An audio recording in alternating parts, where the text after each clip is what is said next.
Well, good morning, Johnny. Good morning, Larry. How are you, sir? I'm doing well. Glad to see you. Good seeing you again here, back here at Western Bowl. Yeah, with some really good teams in this lineup today. This is unbelievable. Full house. Full house. A lot of pairs have 5 pairs on them. I see some have 4. So there's going to be a little discrepancy on the pace of bowling. Yeah, they had a problem yesterday. They were so full yesterday they didn't even have a breakdown pair. Right. So instead of just taking 1 pair out, he took 2 pair out. And hopefully that should eliminate, of course, when they do that, they never have a breakdown, which is ultimately what we want, right? Yeah.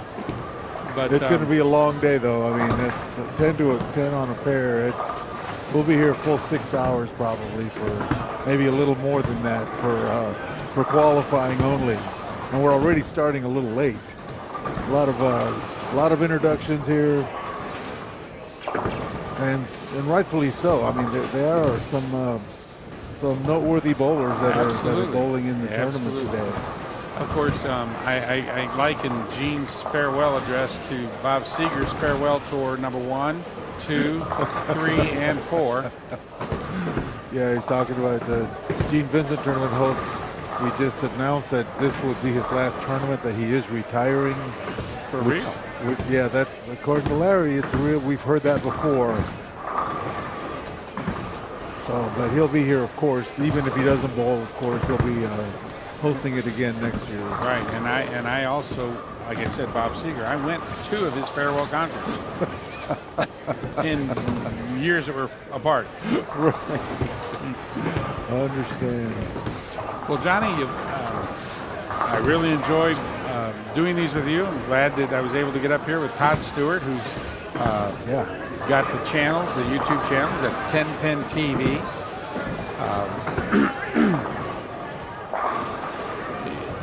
That will get you to the page. Then you can select the camera that you want. We're running lanes 21 through 28 today, so 8 lanes of coverage. And we're starting off on lanes 21 too. There's some talent in that pair to start them. I'd say so, including the winner, one of the winners, half of the winning team from last night in the Open Division, Nick Crummell. Yes. Won with Tim Barron's really strong team. We could, if you were looking at the roster before the tournament started, that would be one of the teams you'd say, I think they're going to make the finals. They were lights out yesterday, from what I understand. I didn't get up here yesterday, but I heard they were really, really good. Tim just crushed them all day. Crummell, he bowled well the first 5. He kind of struggled the last game, but I think Tim, the last game of qualifying, shot 256. So there was no doubt that they were going to make the top 8. I think that the way Joe Ward described it was Nick had a great day and Tim did 10 things. So that's a good day when you do that. I think, is Tim bowling with his wife today, I think? No. Oh, he's not. Okay. No, he's not. Laura is not bowling today. Okay. I said the same thing. I was pretty sure she would be. But he's bowling with Shannon. Or no, Shay's bowling with Shannon, isn't he? He's not bowling with Laura. I can tell you that correctly. I think I took a picture of the rosters here. But Shea Bittenbender, I don't even see his name on here.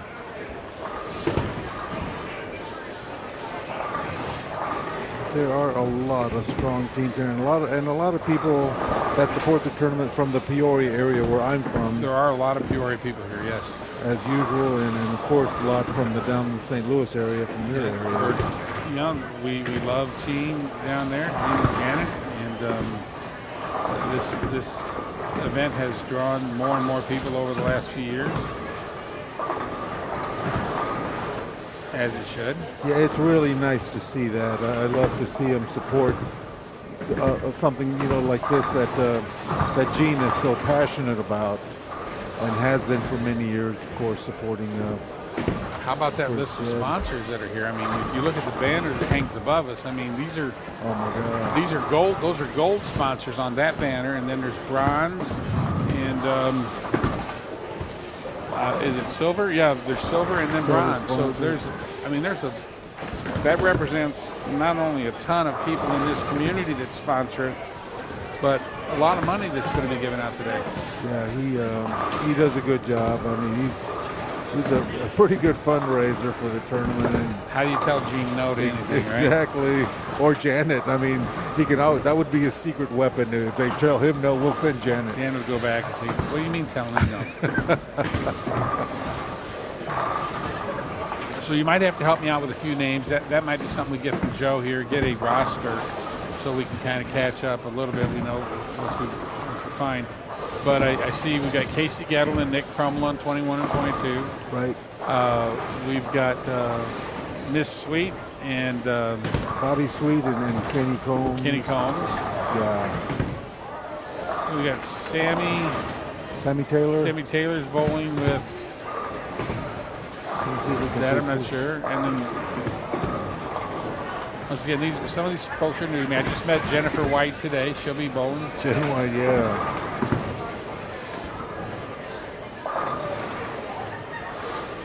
See if we can find. We got the Blanches. Yeah, Tim and Debbie. Yeah. Mr. World Record holder Tony Resnick, Mr. 9-game world record holder. Tony Resnick is on lanes 23 and 24. Yeah, on the roster it didn't say who he was bowling with. I don't think they might have filled it in since yesterday, but I tried to find it yesterday. I didn't see it. Is he bowling with Jen? We'll have to wait to see. Of course, we got Kevin Audi's bowling with his wife Maggie.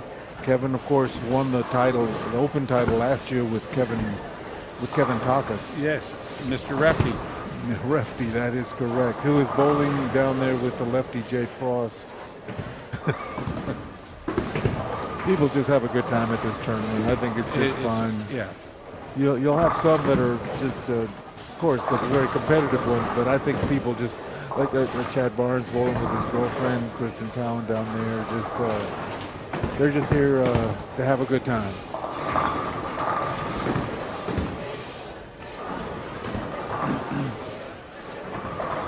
Of course, Bobby Sweet right in front of us. She bowled great on Friday night. I mean, she and her partner I think Bobby averaged like 230 something in qualifying. She's been throwing the ball very well lately.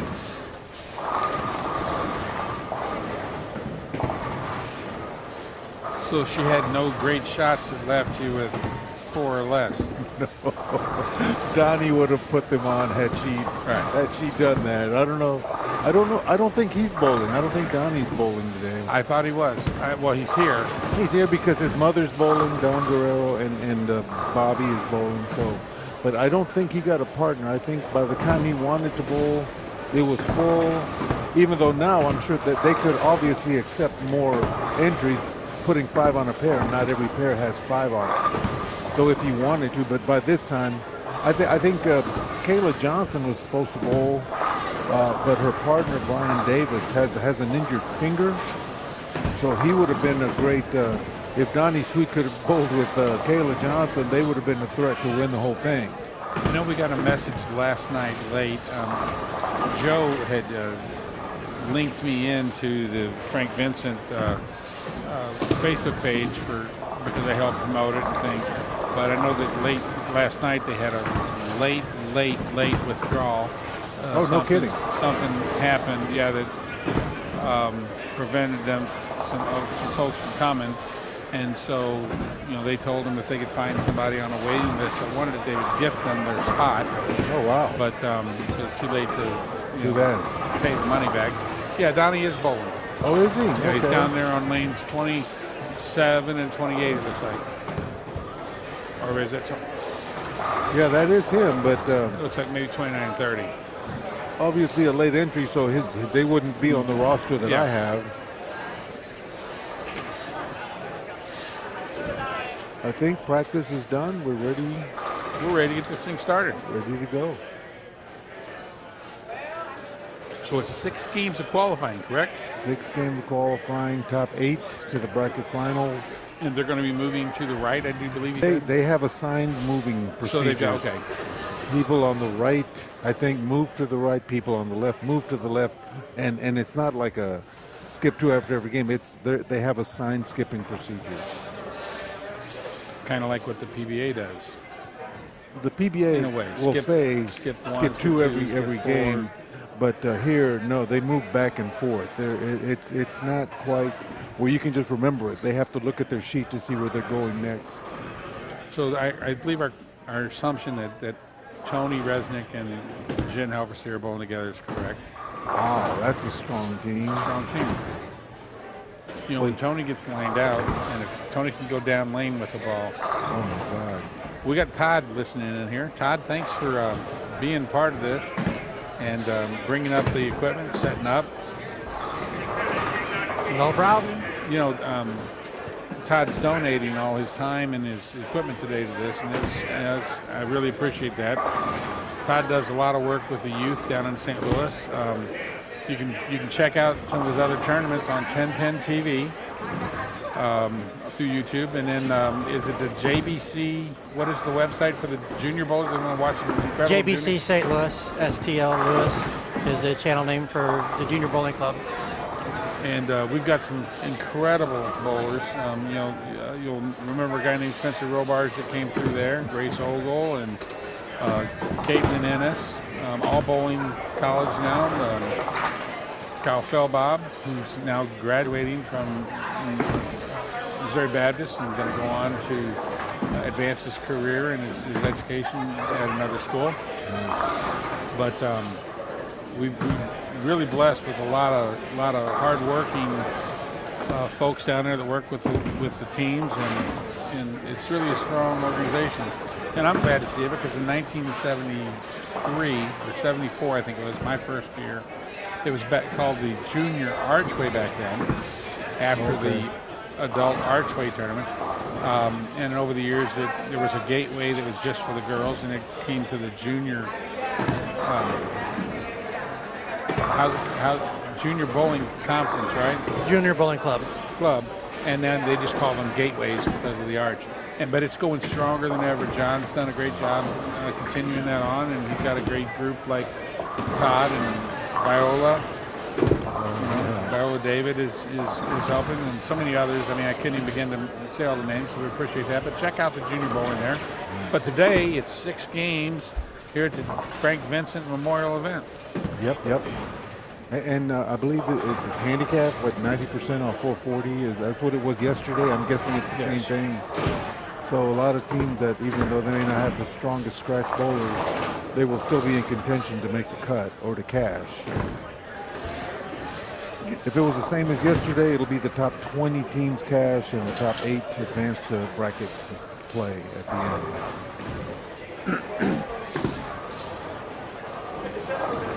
Well, there's a man that stands out in the crowd over on 19 and 20, Gabe Howe. Gabe. Not hard to find. No, he isn't.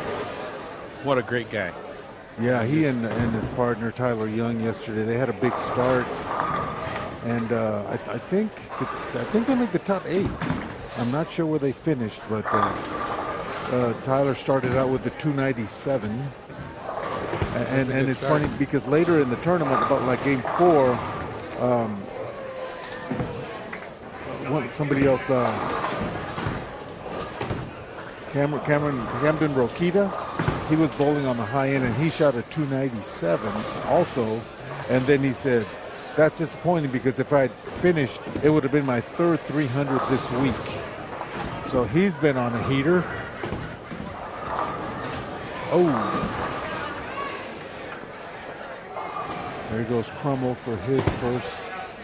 Going to be the anchor man, of course. He wouldn't have it any other way.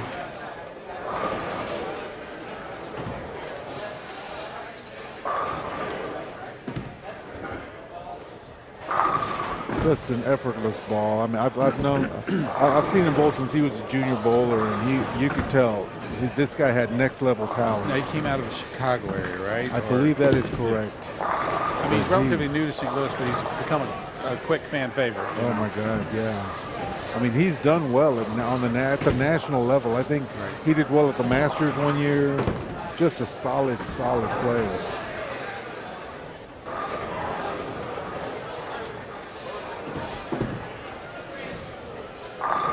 Ooh. Ring 10.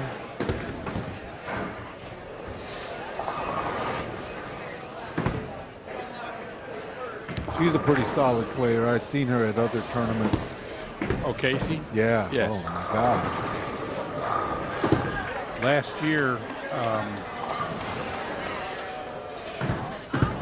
she bowled a little more than she had the previous years, and you know, because she was shuffling work with everything else that was going on. And when she did get a chance to bowl, she really shined. Yeah.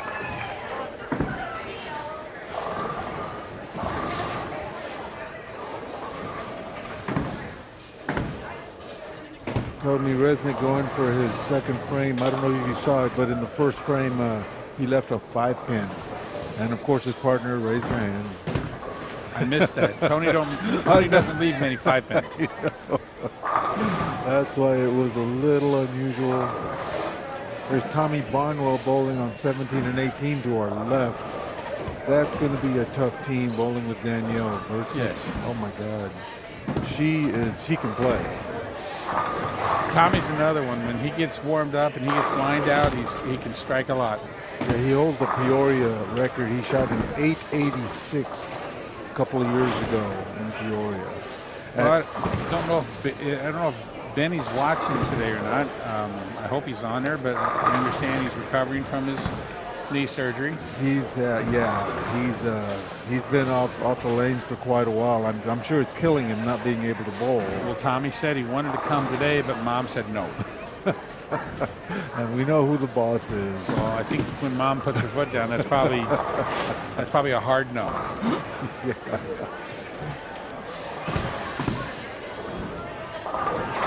Yeah, Tommy's been bowling well this season. I mean, his brother Josh has been bowling quite well. You know, it's funny. There was the Baker Marathon down in at St. Clair right. a few weeks ago. Josh was bowling on a team from St. Louis, and at one point, you know, you could move your roster anytime you wanted during the match. At one point, Josh threw 25 strikes in a row, and he said they never moved him to anchor. I would have to question the captain's knowledge of the game. If a guy's that lined up, I would have moved him immediately to the number 5 position.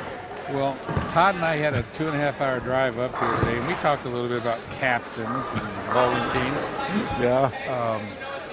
Just because they're captain doesn't always mean they're the smartest guy on the team, you know? Absolutely not. That one, to me, I was baffled by that non-decision. Like taking Spencer Robards out of the... Oh, yeah, well, I didn't know.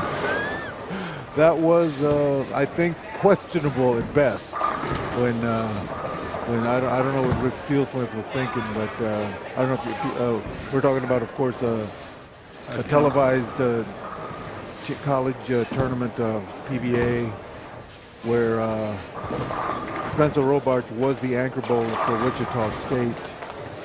And in the second game, he was taken out and moved to the number 4 position. And another bowler would move to the anchor, and it just didn't work out. Opened both times, opened both frames of the last game, including a spare would have sent it to a 3rd game. But I'm sure Steelsmith is second-guessing himself on that move. But, you know, this shows you, there's a guy that's an incredible coach, incredible talent, absolutely. all the knowledge in the world, and just got it wrong. For whatever, you know, but, you know, I'll take him as my coach. Oh, absolutely. Or captain any day of the week. Yeah, he's... Rick, I was out there on tour. I was on the PBA road staff when he was out on tour. And if he hadn't gotten hurt, he could have been one of the all-time greats. There's no doubt about that. Unbelievable. And he's done a tremendous job. There at school with developing those players. Wichita State just doesn't hire anybody. They totally have to have confidence in your ability to coach their young men because they have quite the program. Gordon Vatican made quite a legacy there.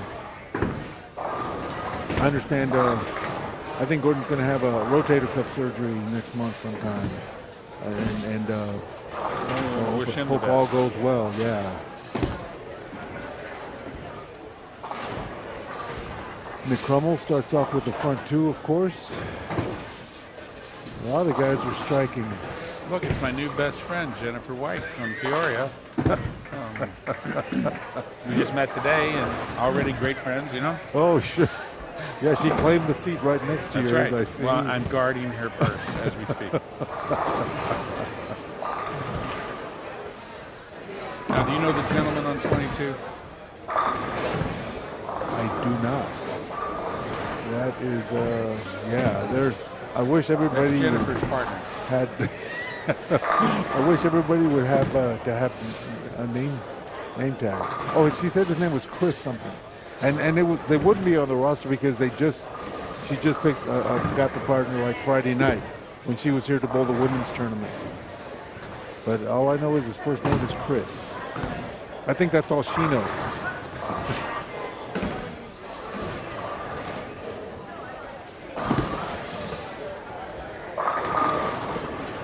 Yeah, Heifer Steve, she's, after a big four in the first, she's kind of lined up. I think she just got a little slow. There goes Bobby looking for her first strike. Oh, boy. You just hate to see that.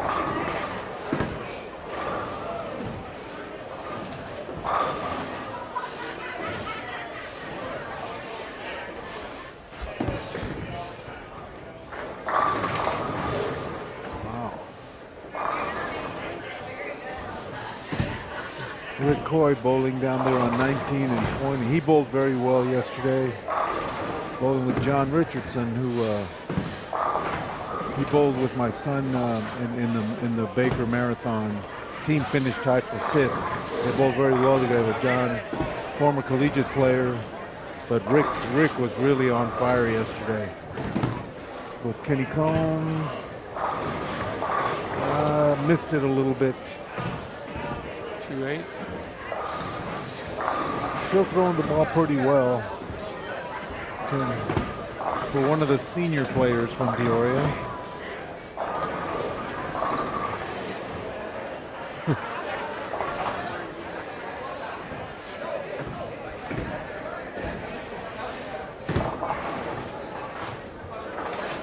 Got Haley Jepson on lanes 25 and 26, bowling with Steve Taylor. Very strong team. Haley can light it up. Haley You know Steve can is play. very capable. Haley's been on fire this year. A And couple she bowls- 800s, couple of 300s. And she bowls well at this house as a rule. Oh yeah. They could,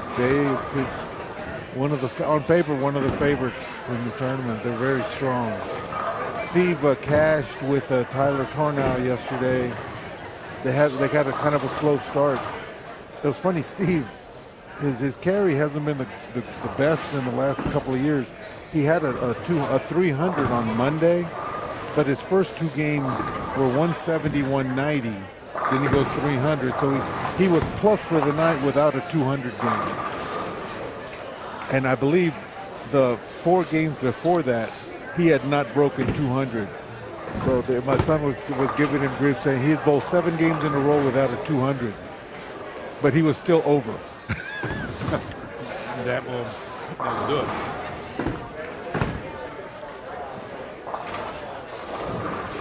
There's Tony. He goes 10. Tim's been bowling very well this season. Oh, big 4. We've had a 7-10 and a big 4 on lane 22. Now, Tim is a Peoria bowler. He is a Peoria bowler. He's 24, I think, and he's already had like 27 300s. He's been bowling tremendous in Peoria this year. He and Kevin Takas won a doubles tournament recently, and it was funny because, of course, he's a two-hander, doesn't use a thumb, and Kevin Takas is a backup bowler that doesn't use a thumb. So, so they didn't need a thumb to win the tournament. I'm gonna have to turn my phone down here because I'm getting lots and lots of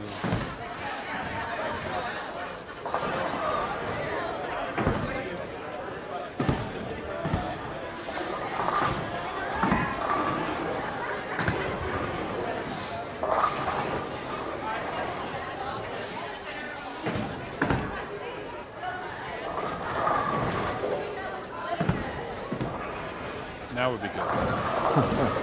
Oh, did not get the scout. Tony had the same thing. Tony had a raging 10 pin that the scout went flying by it and missed it. Uh-oh.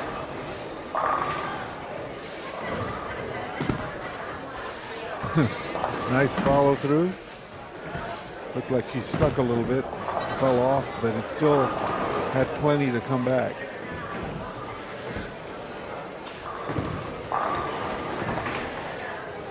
Nice shot by Tim.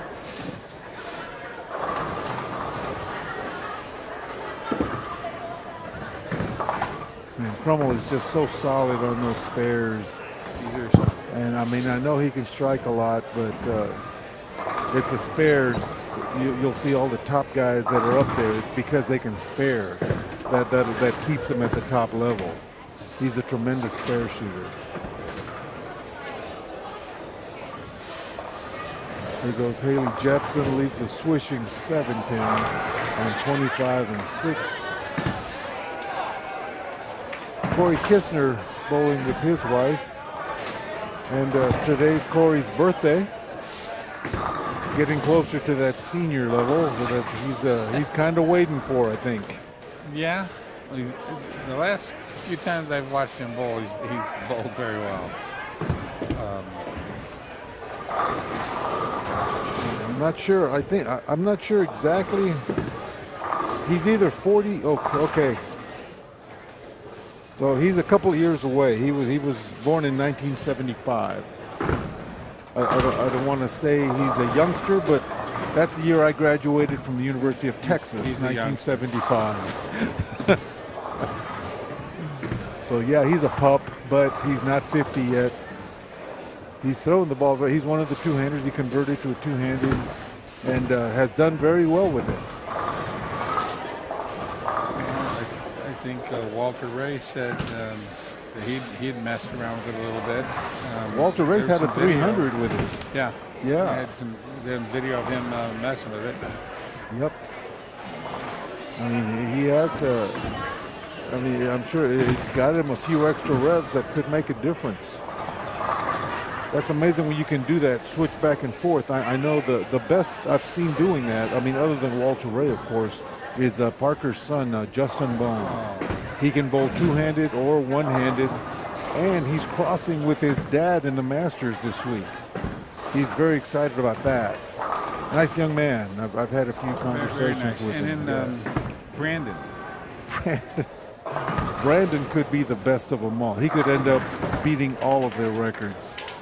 Even Parker knows that. A couple of years ago, we were talking about it. They were at the Teen Masters, and he goes, "My lefty, he'll bowl anybody." He's like fearless. Well, not only that, he's so polite. Oh, very polite. And just, you know, he's just what you would expect from somebody that grew up in the bowling business, knows the bowling business. Oh, yeah. You know, and his podcasts are very popular. Yeah, and absolutely. He's really made a lot of followers. Yeah. Well, what was it, 2 weeks ago? You and I sat there and talked to him, and yeah, that's right. We were right there at the marathon at the Baker Marathon. Yeah. Of course, no. So if somebody was trying to fill up a team with somebody and they saw him, but he's going to stay a youth until after he defends his title in the junior gold, which is in Indianapolis. Awesome. Yeah.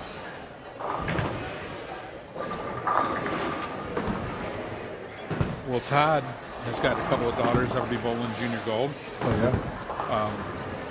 It's a terrific tournament. He's got 2 girls right now that are in college bowling collegiately, which is awesome.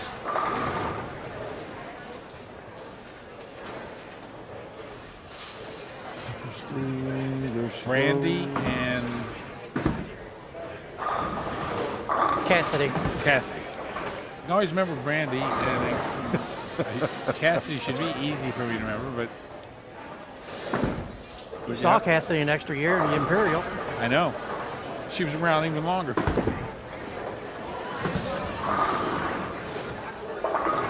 Todd bowled in the Illinois Masters, and I believe you've bowled some 700 clubs, right? When it first started, was one of the founding members. Right. And, Nice.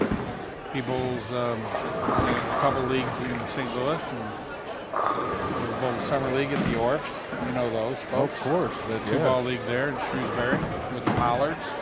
Nice. Another Pollards. That league's full again. You know. And I think they're at 40 or 42. He said yesterday. So they still have a couple spots. Still left. got room. Okay. Nice.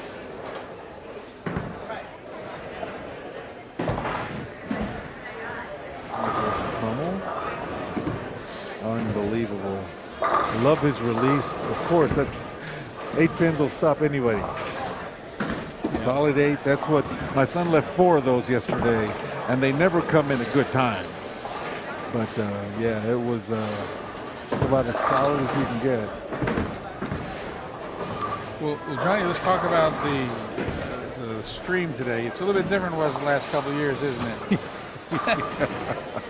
I would say so. I think were we like on Facebook Live or something? We were Facebook Live, and sometimes the microphones worked, and sometimes they didn't. I was telling Todd today on the way up here, I bought this nice, beautiful studio mic. It was going to be so great with headsets, and it ran the battery down on my phone because it was drawing more cool. battery That's than the phone could charge up on. And so we had to kind of fake it a little bit. But yeah, I realized that the microphone and the headphones both were drawing their power from the phone, and the phone couldn't charge fast enough. But it's nice to have something like this, an incredible setup. We've got 8 lanes of coverage. Nice job, Todd. This is awesome. Oh, another solid 8 on 23. Wow. That carry's going to be the issue today. Steve got that out early. And oh, yeah. It looked like some of these lanes were very touchy. I mean, I was talking down to Andy Stone, and he was talking about yesterday. He said he was on one pair. He struck every time high flush on the left lane, and on the right lane he goes 210, 410. I mean, he just had no idea what to do, and he finally moved like 7 and 4, and hit the pocket in the 10th frame. Now, how did Andre fare yesterday? Andre did pretty. He averaged about 225. His partner about the same. They just they missed cash by 43 pins, and but he had a pretty solid day. Like I said, the 8 pins certainly didn't help him. The carry was a big problem for him.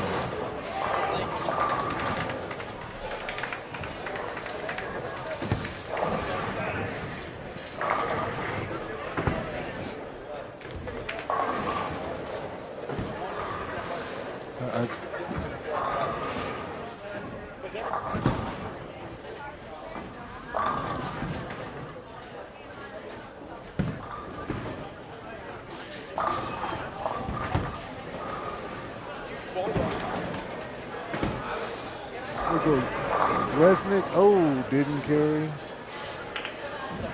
course, I don't know if everybody is familiar with Tony Resnick. He, a couple of years ago, set the world record for 9 games. He had 3 straight 800s in the Missouri State Tournament. In 2 separate houses. Yeah, it was, that was quite the amazing feat. I don't know if he had an 800 before then, or if he hadn't had many. Well, you see Steve Taylor shared the link with his friends. Oh, nice. So you can see the link is working on Facebook.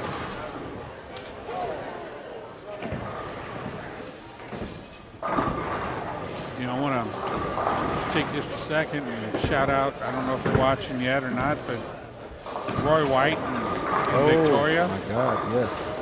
She missed the cut by just 4 pins yesterday in her first PWBA regional in Detroit, and she finished in 5th place in that incredible field of lady bowlers. Yeah, that was a strong field. Victoria's really going to be something special, and she looked. I don't know if you got a chance to see her throw the ball, but she is so solid at the line, and these kids, you know, going so quick to this 2-hand delivery.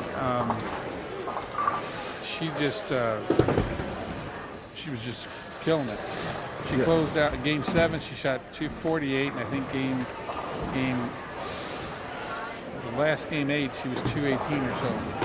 Okay, we're going to shut the stream down for a sec. And we're back. All right, so sorry for the short delay there, but we wanted to, Todd saw something in the numbers he didn't like, and he wanted to fix it. Got it done, and we are back. So I wanted to update you what happened. Jen Halverstay on lanes 23 and 24. She started off with a big 4. I didn't see it. Johnny said it got a little soft on the first one, but since then she's gone 6 bag after that.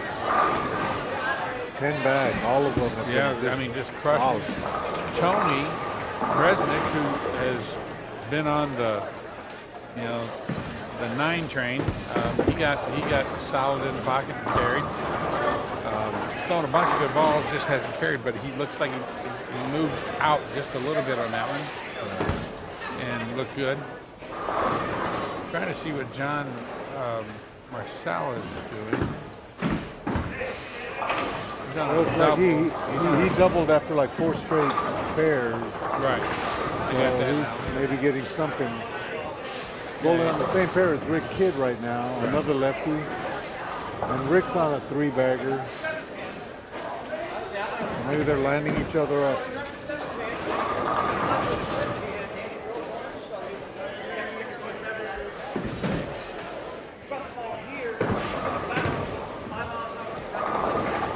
Boy, Tim aired that one out over there.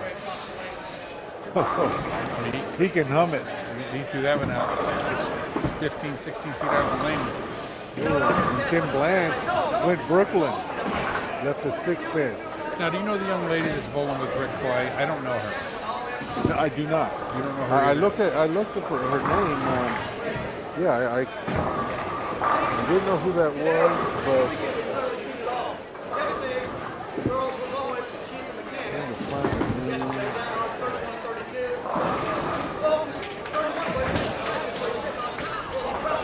It says Danny Berrien is, according to the roster, Danny Berrien bowling with Rick Coy. I have not heard of her, but she looks good. Yeah. Throws the ball really well. Yeah, that's what I like about these things. You run into a bunch of new people you never heard of before, but they're pretty good.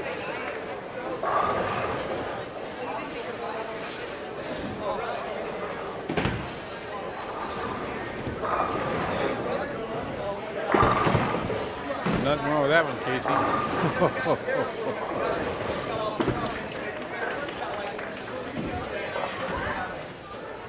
Yeah, because of Carey, he's probably a little ahead of Nick right now, unless he doubles here. Where he left the 8-pin. Oh, that's again. You get a little slow. The back ends, they're just unforgiving. That ball also looked like it got in a little bit. Yeah. Just a little bit more than normal. Didn't finish his follow through a little bit. He also changed balls. Maybe because he left a solid 8 there. I mean, kind of hard to adjust off that. Oh. Heffersty leaves the 4-pin, ends her string, but oh, he almost picked that. He bounced the 4-pin out of the pit and came back and rolled around. Oh my. All right. Tony Resnick. Second double of the game.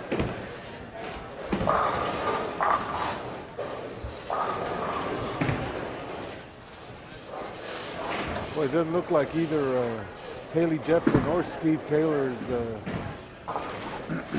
having a great first game. Steve started off split in this on 25 and 26.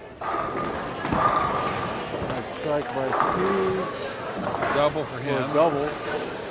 He had a slow start yesterday. He and Tyler Conn. Like I said, they were, well, Tyler more than Steve. I think Steve started 220, but they started to mesh a little after that. With Bobby, oh, almost left another on the same pair, almost left on the same lane, almost left another 710. Because on something like that, you would think maybe she needs to go to a little stronger ball. It looks like maybe it's losing all of its energy by the time it gets to the pocket and it just slides. Kenny playing a little deeper than she is. Yeah, and he's getting around the ball too and creating a little more shape. Yeah, I think if I were Bobby, I would maybe move left and get a little stronger ball and give it a little more shape, so it would have a little more finish at the end. I think she's going a little too straight. We'll check Sammy Taylor. Marsalo left a 4.610. Oh man, yeah.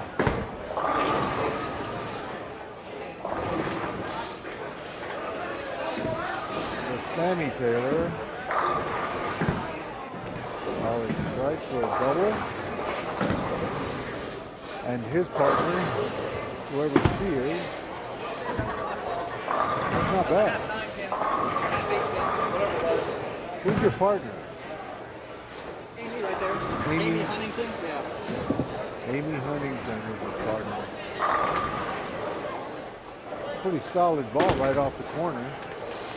She's clean. Started off with a double, not bad. With Debbie Blanche. Little high for Debbie. She always bowls these mixed tournaments with her son. It's kind of cool.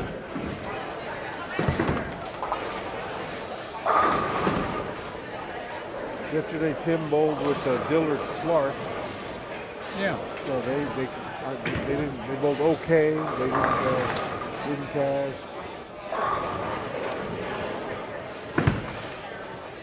Of course, Dillard's coming off I think he had hip replacement surgery a few months ago, so he's still coming back from that.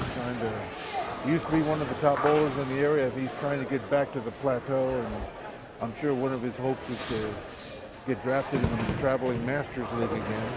Up there in Peoria? Yes, yeah. Timmy was a first-round draft pick this year, and he's living up to it. Like I said, he's had some great scores, and his team's doing well. Well, now you know Bob Baker, right? Very well. Bob Baker and Rob Johnson. Yes. They had an incredible outing last week. I heard that. Yeah. They not only did they bowl well, but when they got into the step ladder, they plowed the field.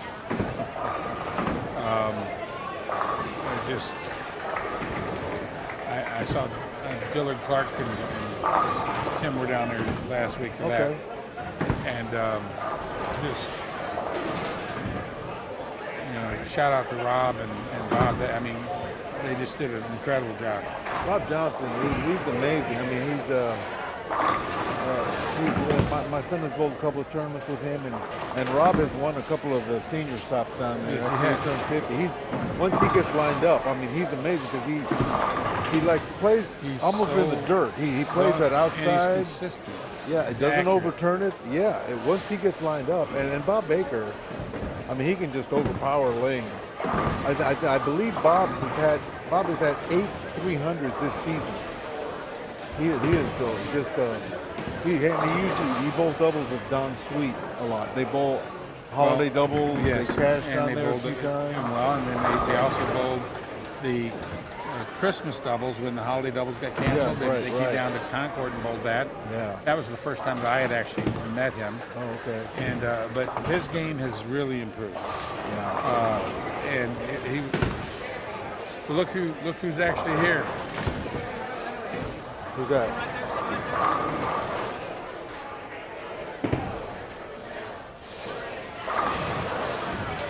Oh.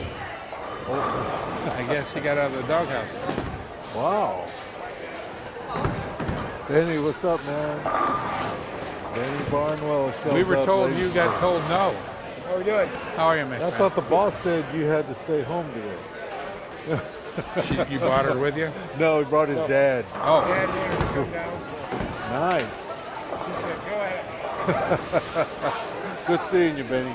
that's Benny Barnwell. We were worried about him. He just still recovering from knee surgery, and we didn't think he was going to be able to come today. So He good to see probably him. would be bowling if he was able to. Oh, we know that. He bowls. He's very competitive.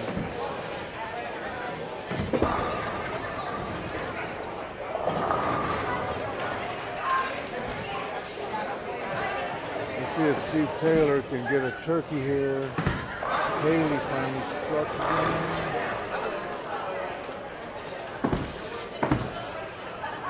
Wow. So Steve Taylor found something down there. He liked it. Last 3 in a row. Once he gets lined up, he's very tough as well.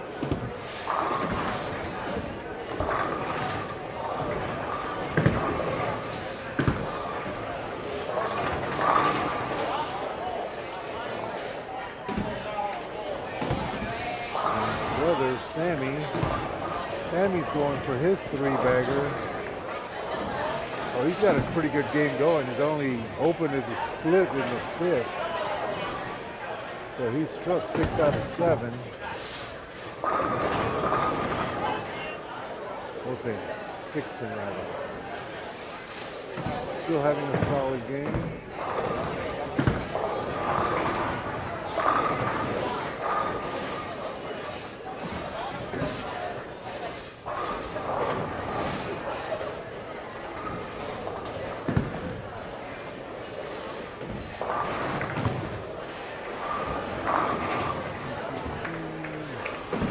Crummel can still strike out for 236.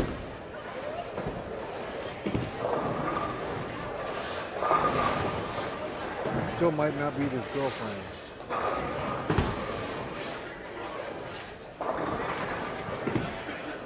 Sammy easily picks up the 6-pin.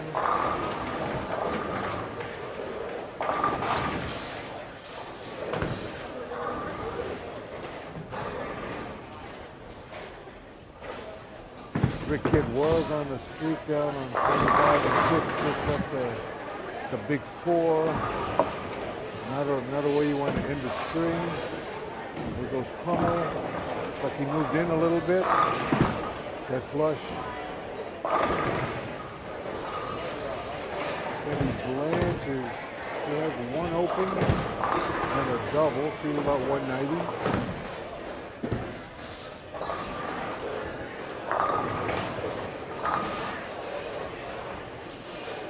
That was a nice shot.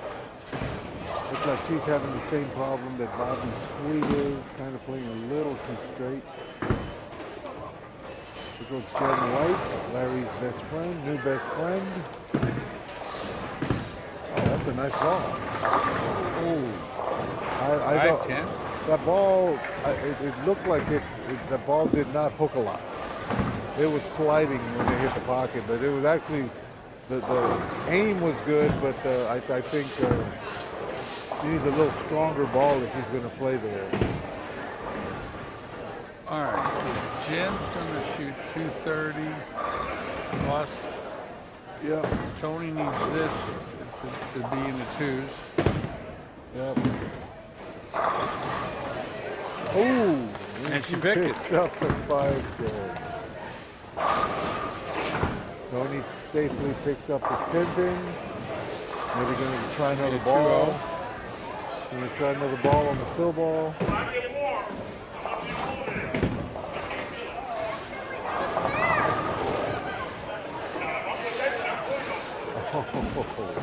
And we got it on YouTube.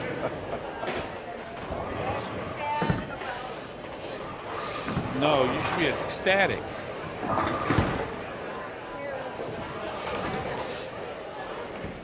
See him use a few missed single pins already today. Kenny Combs. Kenny Combs, we're on a 5-bagger. Found a little something, Kenny. That was a nice strike. Tony Resnick finishes with a 203, so they're like 38 over for the first game.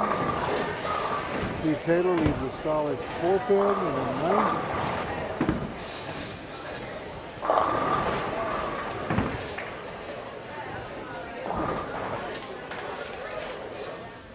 Go Sammy trying to get back on the strikes.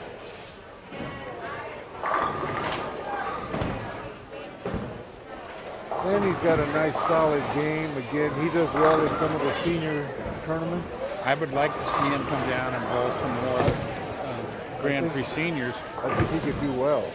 Oh, I think he'd do great down there. I've said many times he's very underrated what his capabilities are. Yeah, Andre bowled with him once in an over-under tournament down there, and Sammy had a 300. He, once he gets lined up, I mean, he's very solid. Okay, so I just got a message. From Sean Reed, and Danny Berrien is bowling with Rick Coy. Shot her first 300 game Friday night in the semifinals of the women's doubles here. Gotcha. And she also shot her first 800 Tuesday, 802 in the Scratch Trio League in Springfield. Sean, thanks for reaching out. I appreciate that. I knew her name sounded familiar. Yeah, it did. And I had seen the video. I just hadn't really noticed the name. Because Sean, I didn't know any of them except for listening. Thank you for listening. Thank you for watching. And, I forgot about giving that. us the information. I mean, obviously, a very solid choice by Rick Coy. That's right. Good decision, Rick. That looked good right there. See, that was a much better. That was she did pretty good. basically Looks like she's getting a little better shape on the ball.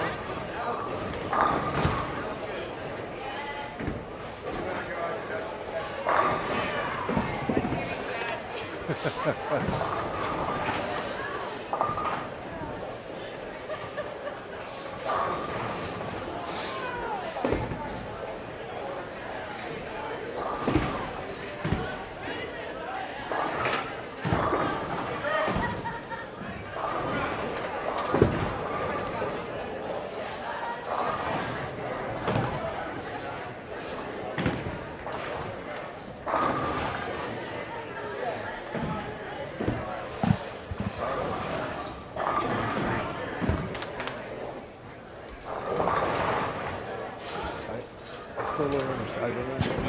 Lane 23. Lane 23. Oh. Oh. You don't see that a lot in a 5-bagger. He was on a 5-bagger. I know. Wow. I don't know if it gets stuck or what. Oh, 7. Oh, 6-7 to 10.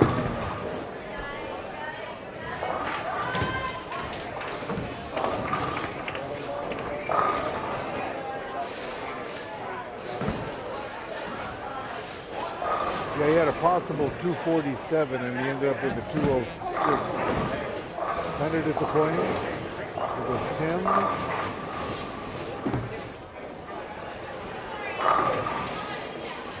Nice. Tim found something inside. Tim Blanche. I want to give a shout out also. Get this information up here real quick.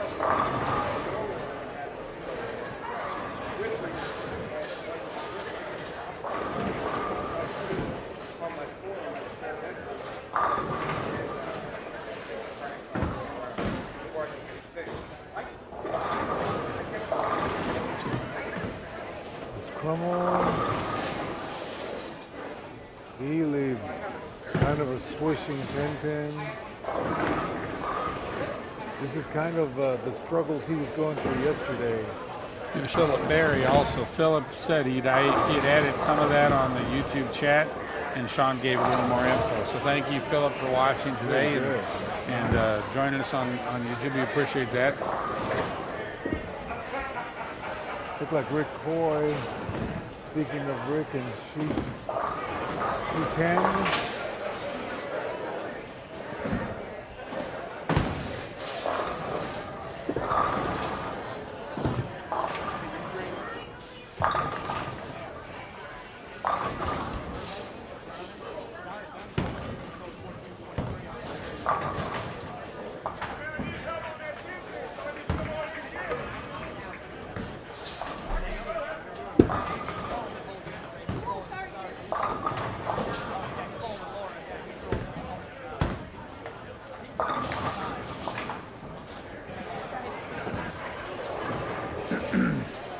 410. Rick finishes it out. His partner shoots 192. So 440, 444 for Jen and her partner, Tony, and that's their scratch, obviously. Right, right. You got 418 for the team below them, and 439 for the anchor there. So I mean, there's some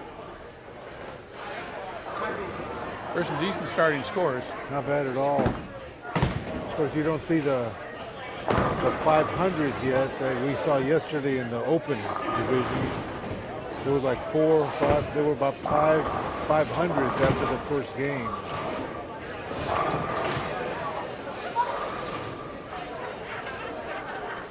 Haley leaves another 10 pin down there, but they're having trouble carrying. She and Steve Taylor. Chris strikes for 204.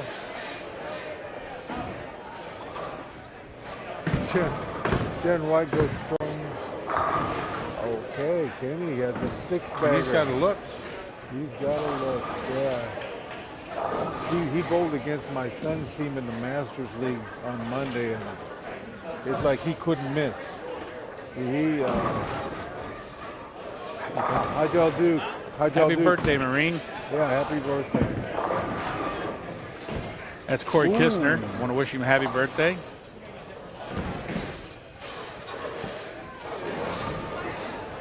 Always wearing, of course, red, white, and blue in a lot of his shirts. And he's a Marine. Yes. You know how you say happy birthday, Marine, don't you? How's that? Hoorah. Kenny going for a 7-bagger. 250. Oh, gets a trip. Yeah. Yeah. I keep telling you, he has Hall of Fame carry and he has senior carry. Hard to beat that.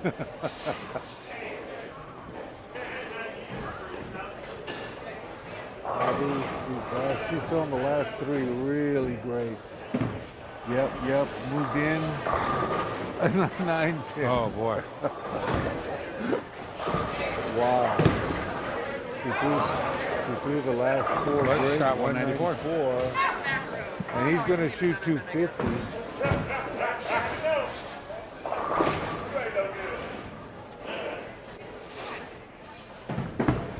$254. He finished it. Last 8. So plus 48. That's the highest score I've seen for a doubles team. So good finish for Kenny Combs.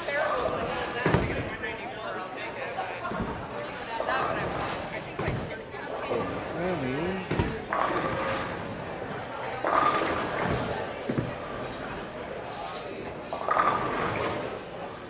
Another solid.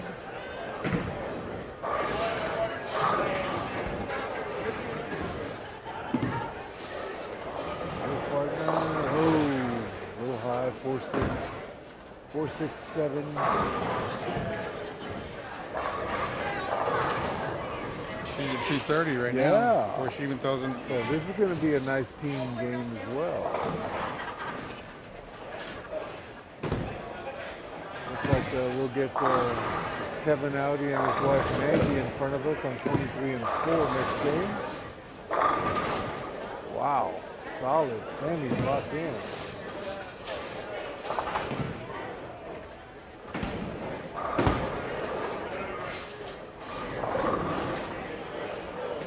Is he going to shoot 240? 243 with another Wow.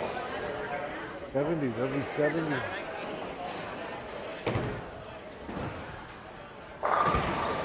Well, that pocket's 710. Pocket 710, and 8 pin, and 9 pin. Thank you very much. Well, you guys got a good start, though. All right. 242. So plus 73 for Sammy Taylor and his partner, Ann Huntington. Which way you guys moving?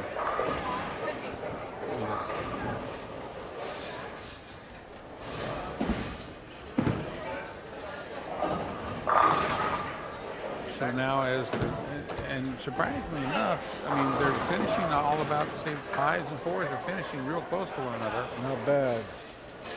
I mean, there's Of course, 5 the here. fours finished a little quicker. There's 5 here, and there's 4 right there, and they're just finishing. Yeah.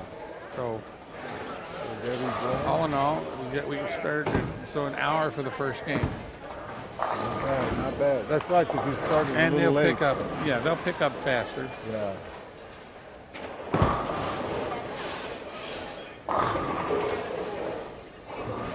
We'll do this.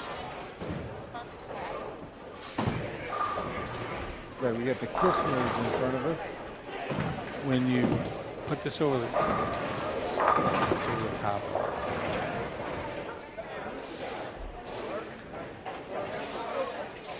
7-10 for Tim Blanche.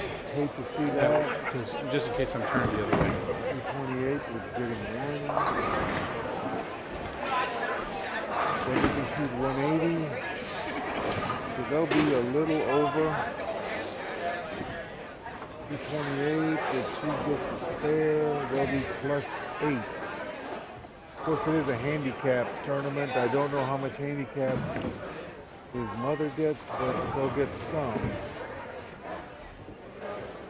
And she gets it safely for a 180.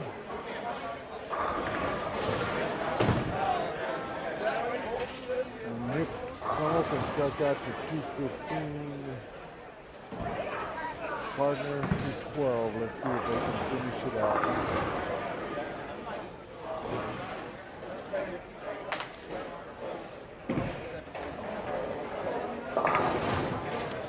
He does not. Goes high, leaves a 6-pin. Spare out to 2-0. Oh, God. Jam 750. That was a good hit. Carey is just at a premium here.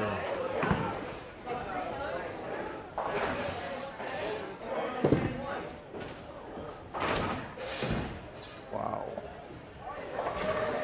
Could have been a huge game, and Carey is not their friend this game.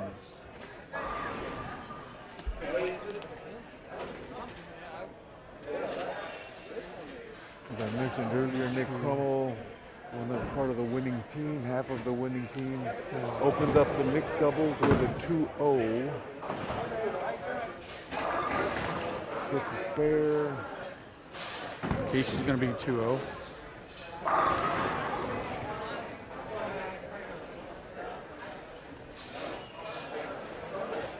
It's all about Carey today, it looks like. Change balls. And you like it. Yeah, 203. See, to me, that's the problem with having so many ball choices. You just, it can confuse you. You switch too late. Wow. Wow. Oh, and she gets a scout. She's just showing off now. And he crushes her 204 to 202.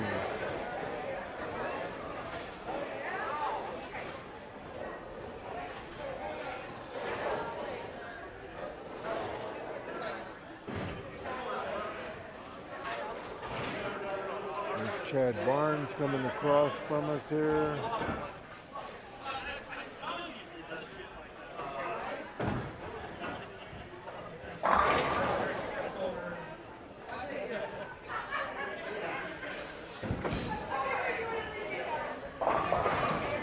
It looks like it's real easy, like if you're trying to adjust to make a move left, to miss the head pin altogether. It looks like there's almost a hang spot. So look who's on the TV area.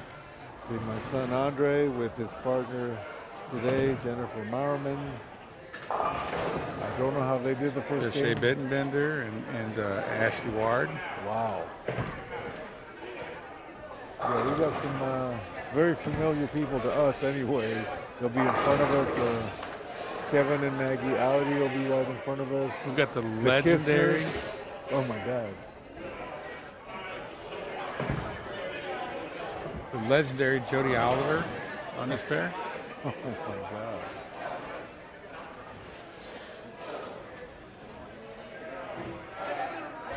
Yep. We got Bruce David Jr., also known as Zeke.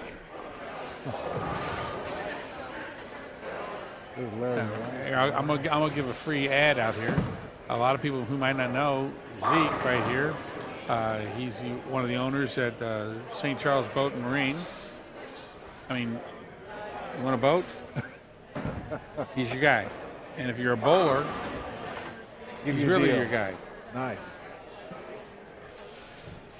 And Jody getting ready. Boy, there's some pretty. Oh, and Tommy Barnwell's coming over here with Danielle. Well, we could have some. And we got and Corey's here. Corey, the Kistners, yeah. There goes Andre on lane 25. 10 back.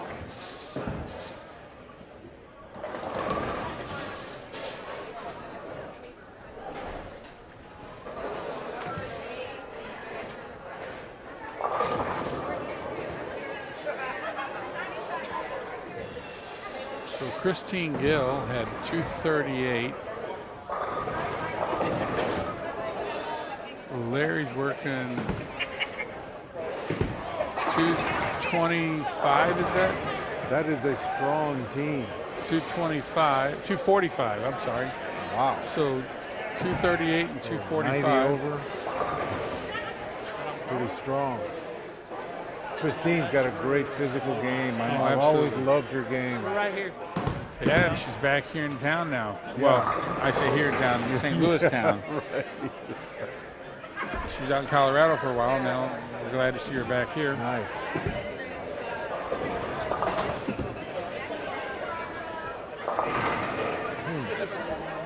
Coming out, he goes light a little bit.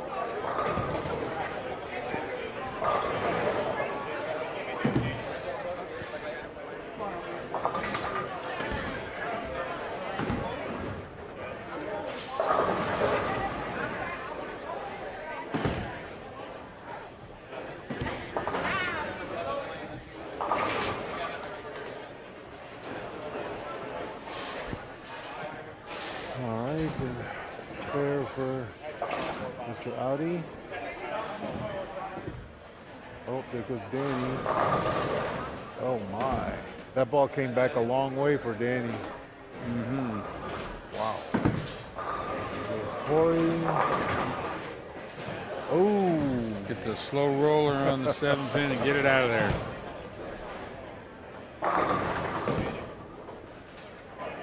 that was his birthday gift from Western Bowl for him.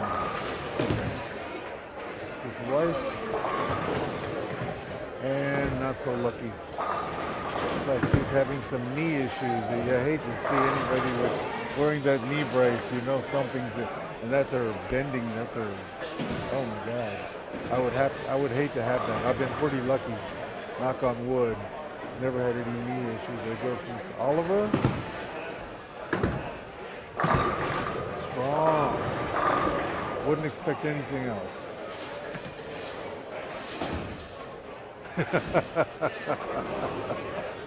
We're unworthy. It's gonna be a 7-10 because I left 2 of them down there. Oh my. But then she shouldn't bowl. Wait till she gets to lane 22. We'll see if Bobby Sweet took them all. And we have Tyler Adams on lane 21. Solid bowler from the Bloomington area.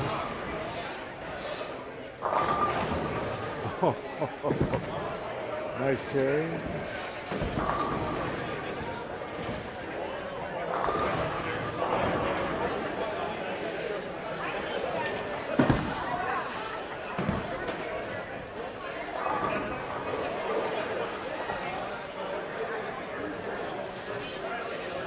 And here goes Zeke. Wow, nice ball. Zeke's, right there. Zeke's a good bowler. Solid. His son Alex is one of my seed bowlers and doing a really good job. So it looks like Don Sweet is bowling with his mother, Don Guerrero. a pretty solid bowler herself. I believe the last 3 years she has been the Peoria Senior Women's Bowler of the Year. I know that. Yeah. And, And- well, Bob Baker, the guy you were talking about. And she'll keep him in line. No. She It'd probably be the other way around. Exactly. I know. Yeah. Yeah. So I don't know. She must have lost her partner or something. I don't know why. I don't know. He thought he left the 10 pin, but he turned around and it was gone. Well, we could watch it. Oh, too late. Yeah. We could have seen it on that. Huh.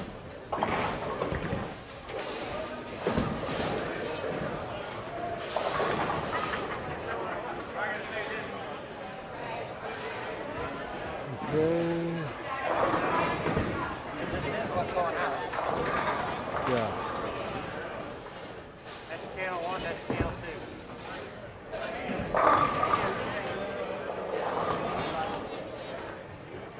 Solid strike by Tommy Barnwell.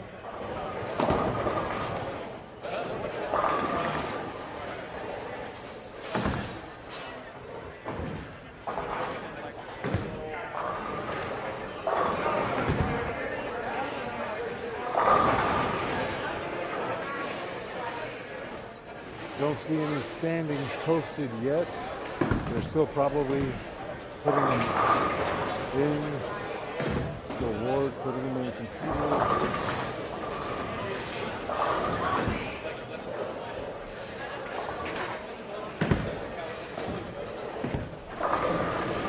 Now, who's Daniel's partner? Is it Tommy or? Yes, Tommy's bowling with Danny. Yeah, Danielle, yeah. Strong team. There goes Corey going for a double. Looks like he's a little farther right on the right lane than he is on the left. He was pretty deep on the left lane.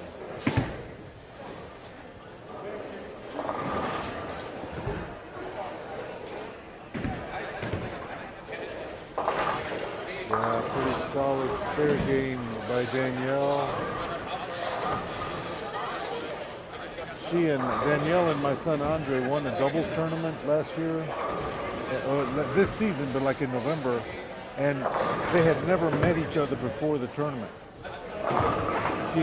Jennifer Mowerman had talked Danielle into bowling with him because she said he was pretty good. And they met that Sunday, and by the end of the day, they had won the tournament together. That's pretty cool. Kind of a blind draw doubles.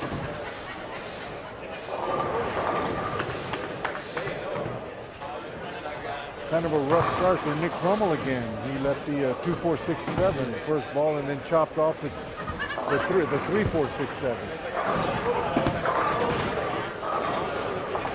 Bittenbender strike.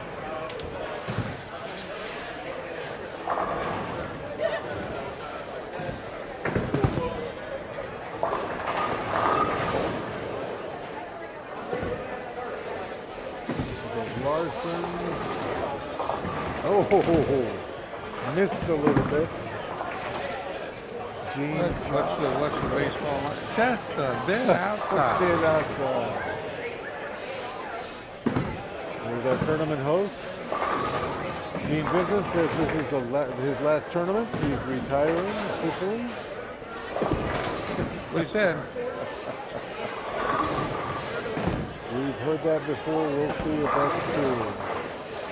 Mark Walker, who bowled with Gene Vincent yesterday, is bowling today. Nice cover by very Larson. Good cover, yes. The invader from Decatur.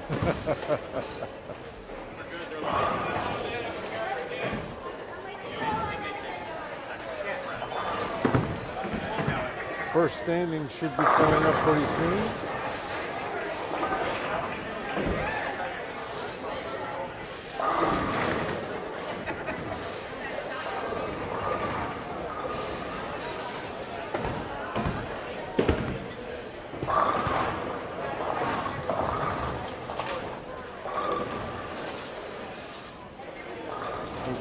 Barnes.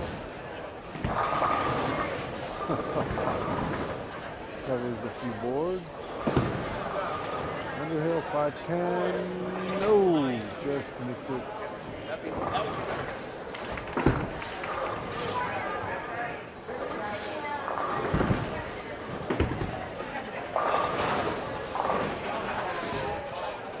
See if Kevin went a little light, left the 2.8 the first time on lane 22.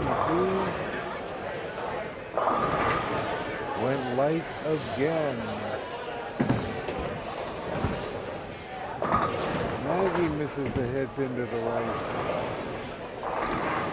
Here's Danielle. With Tommy Barnwell on 23 and 4. Ooh, gets the trip 4.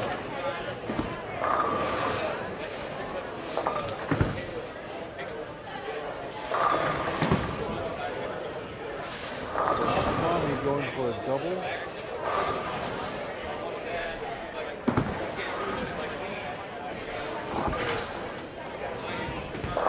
She opens. Tommy Crossed over. And Tommy gets a Brooklyn strike. Hey, they all count, Larry.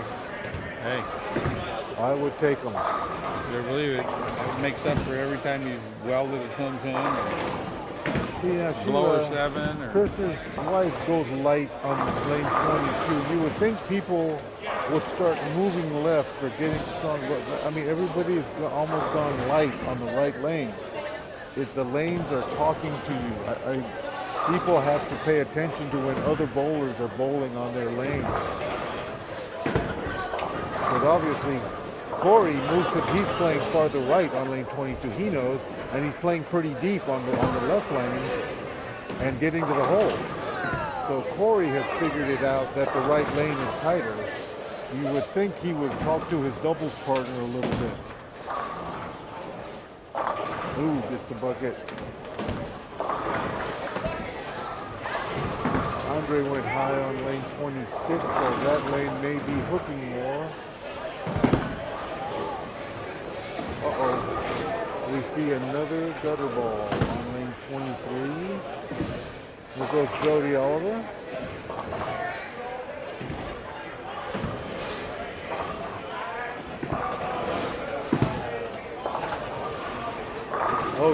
Oh yeah, right there.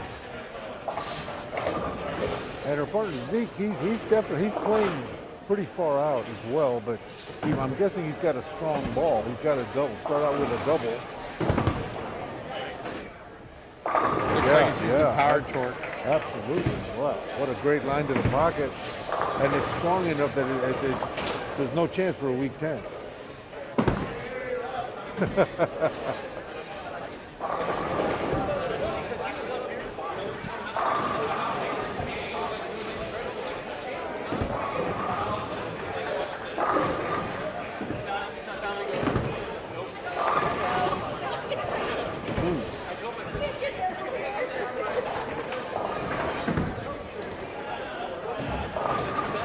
Well, we've had a gutter on 23, and now we have a gutter ball on 24. That's the Underhill. It's a nice strike.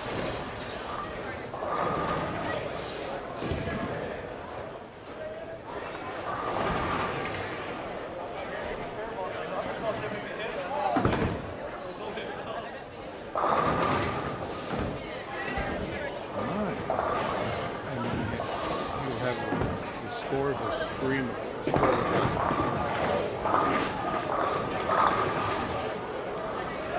High flush by Kevin Hardy.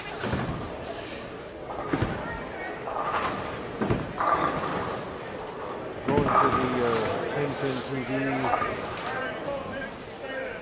swing. You see Greg Powell. Rick Coy just left the 10-pin. A little delay on the pair.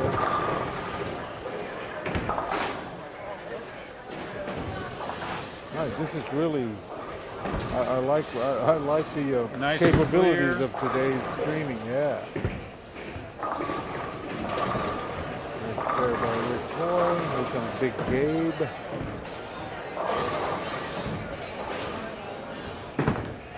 Yeah, see, Mrs. Kistner goes high on the left lane.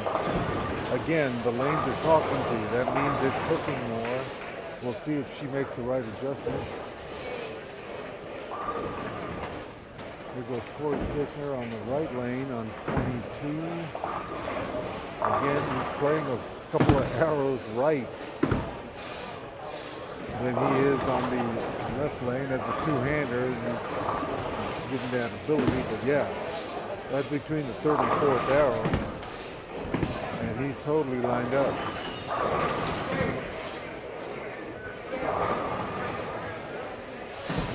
So Barnes.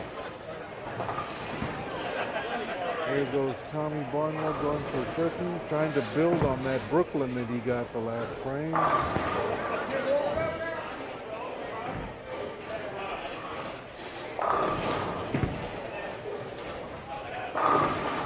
And he turns it into a turkey. Just supposed to do. There goes Jody.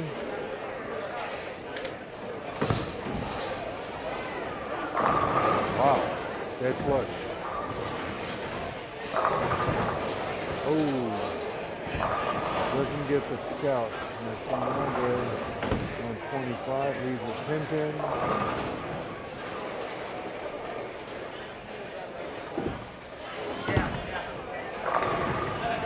Danny, nice double. Danielle.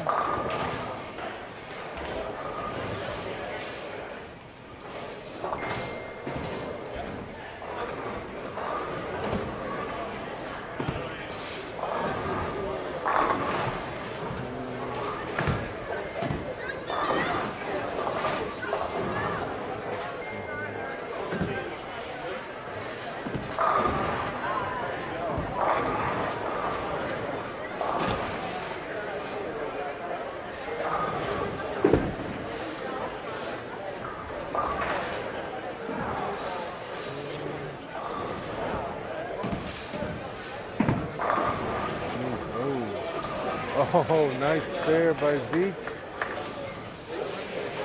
Like the 6-7.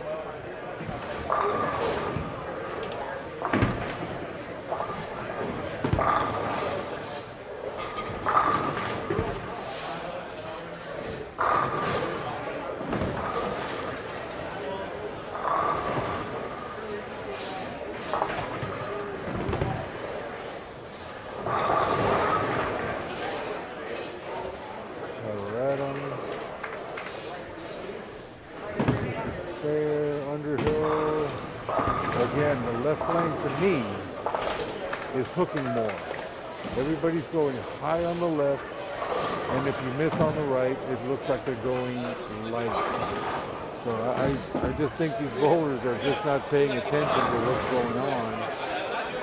To me, it's pretty obvious, but that's just me. You know, you're watching Jody Oliver. She was a member of the Lindenwood University team. Oh, no kidding. Yes. Wow. Kevin might have over-adjusted on the right lane. He went light, and now he went high, left a 3-6-10. Ashley Ward gets a strike down there, bowling with Shea Bittenbender, another strong team. Maggie just can't get the roll, can't get her ball to hook. So she needs to move right or get a stronger ball. Nice spare by Kevin. That's never an easy split. I hate the 3-6-10. As I like to say, it's multi-choppable. Let's see if Mrs. Kistner has moved right or changed ball. Let's see if she can get a hook out of the ball on the right lane.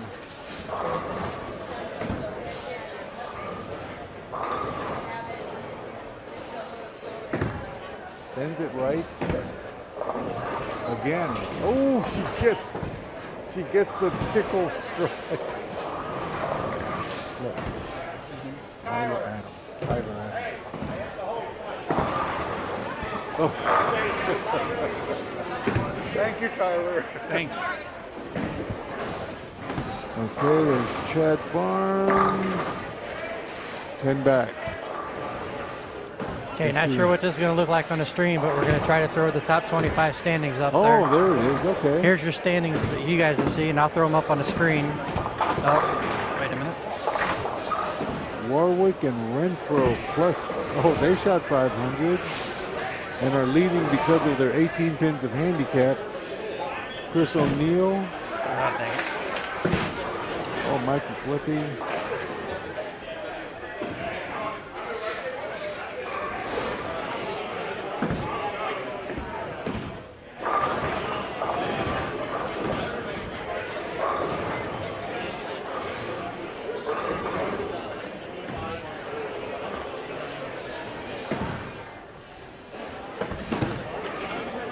All right, they're up on the screen.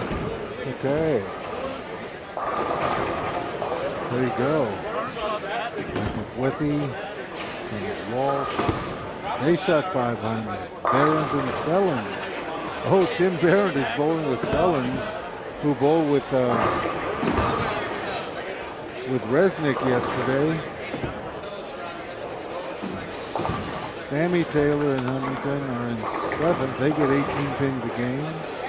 Larson and Gill, they are in 8th. Round out the top 8.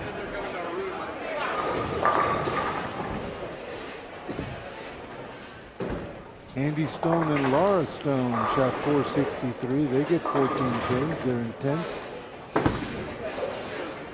Oh, Kevin Takas and Jade Frost, 12th, shot 466. They're bowling scratch. Barnes and Cowan, they get 77 pins a game. They are in 14th place at 460. Tommy Barnwell and Danielle, his partner, 454.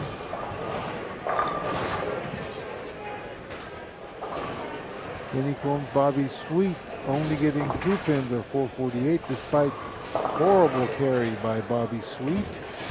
And Don Guerrero and his son Don Sweet are in 22nd place, just out of the money. They get 16 pins a game. They are at 446. Some really decent scores so far in the tournament.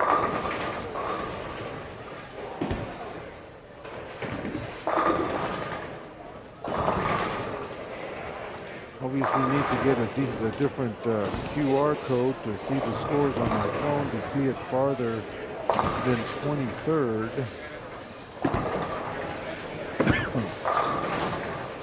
Okay, Marcella and his partner, 24th, 416 plus 26. Hensky, O'Neill, and Roberts. Our host, Gene Vincent and Viola David in 28th. They shot 399 and are getting 34 pins. Steve Taylor and Haley Jepson, 432. Again, Rick Kidd and his partner, they shot almost 400. Kevin and Maggie Audi in 33rd. Tim Blanche and Debbie, they are at 419. Coy and Berrien down in 48th, 402.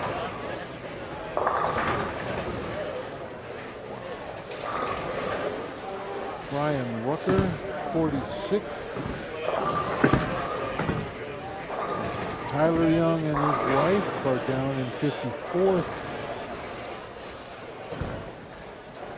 Interesting scores. Slow start by my son Andre and his partner down in 61st, only 366. Adcock and Patel, Tom Adcock is here. They are next to last at 363. So scores are all over the place in the tournament. There goes Corey Kistner. Again, should be between 3rd and 4th arrow on this shot. Right over 4th arrow. Like he got it in a little bit. And just like his wife, they get happy birthday. Yeah, exactly what that is. That's true this game. If you were to see, I saw my shot before that. I had Oh, again, his wife goes high on the left lane. The lane's hooking a little bit more.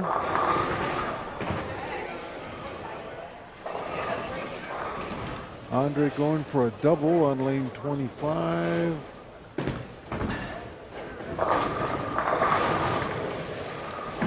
Wow, that's weird. Leaves a six, almost a pocket six pin. It's weird. Donnie Sweet does not get carry. Here goes Jody Oliver on 22. Yep. I rest my case. If you miss, that ball ain't coming back.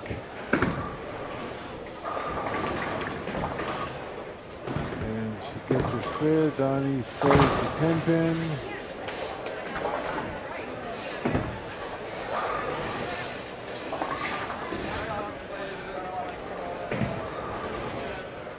I'd like to see Gene ball down.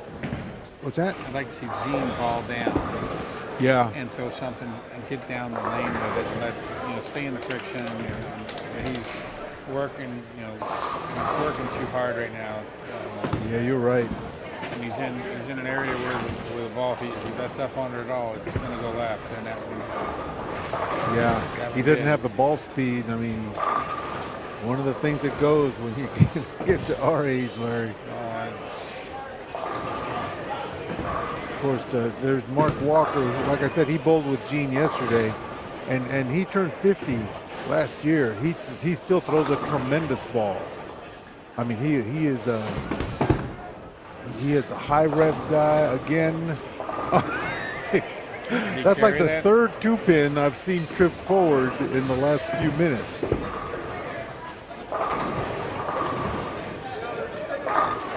Hey Don, how'd you end up bowling with Don? Was that a late team up? Were you planning on bowling with? Were you planning on bowling with? That's a nice shot. No, Bob Ogle. Bob Ogle. He said bowling with your mom, she could keep you in line. I said it's probably the other way around. Started off gutter ball first. So Bob Ogle was supposed to bowl with Don Guerrero, but she ended up looking for a partner, and Don stepped in, and they're doing okay. That's Jen Hauser Day, folks. Stopping by to say hello. Underhill, nice 10 in the pit. Let's see if Kevin Audi has figured something here on the right lane. He has not struck on the right lane yet. He went light, and then 3-6-10. Let's see what he does. Looked like he did move right a little bit. Oh, and he carries. And his wife has not been able to hook the ball yet. And again, goes light. She needs to ball up or move right. She's just not getting the ball into a roll. Yeah, doing something, but she's just getting it right into the soup, and it's not picking up the roll.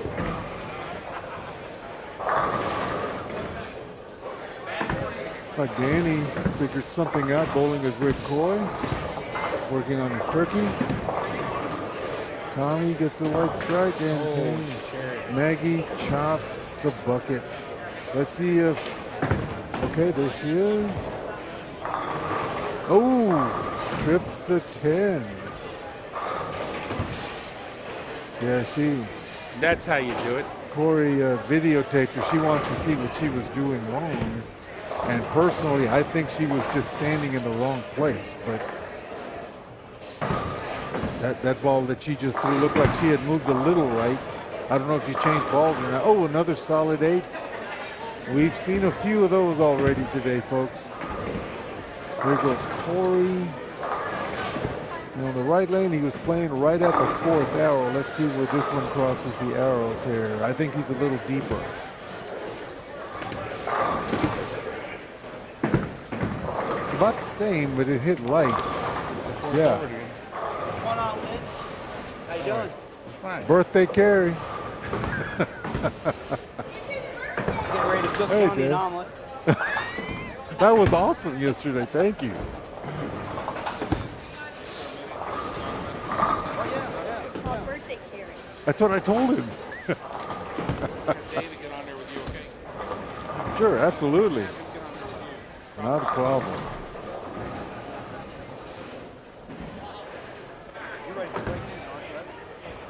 We have a guest here in a minute. Ready? Anytime you're ready. Oh, the other way, I think. Flip. The other way. Yeah. There you go. Yeah, I know. They're opposite. Okay, ready? Okay. Look like we have some great bowlers out there today. We have a guest. Introduce yourself. Hi, I'm David Bolt, We have proprietor the here at proprietor Western Bowl. here. Always puts on a great show here. This is you've got some strong teams out there. You're probably familiar with a lot of them. I am. Fortunately, they've been having this over here for the last couple of years, and I've got familiar with a lot of them. Gene Vincent just missed a 5-pin, and a lot of people had their hands up. It looks like free drinks for the bowling center is what it looks like. And you know, since this is his retirement party, he should buy everybody around. I think he should. You don't see that very often, folks, but yeah, he says this is his last tournament. Do you believe him, Dave? I do not believe him. I believe this is his last tournament today. Yeah.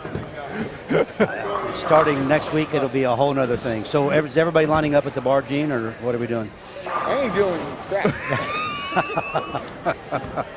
I'm trying to figure out how to get the ball down the lane in the curve. Well, at least pick a 5-pin up. Yeah, no kidding. Or find a way not to leave it.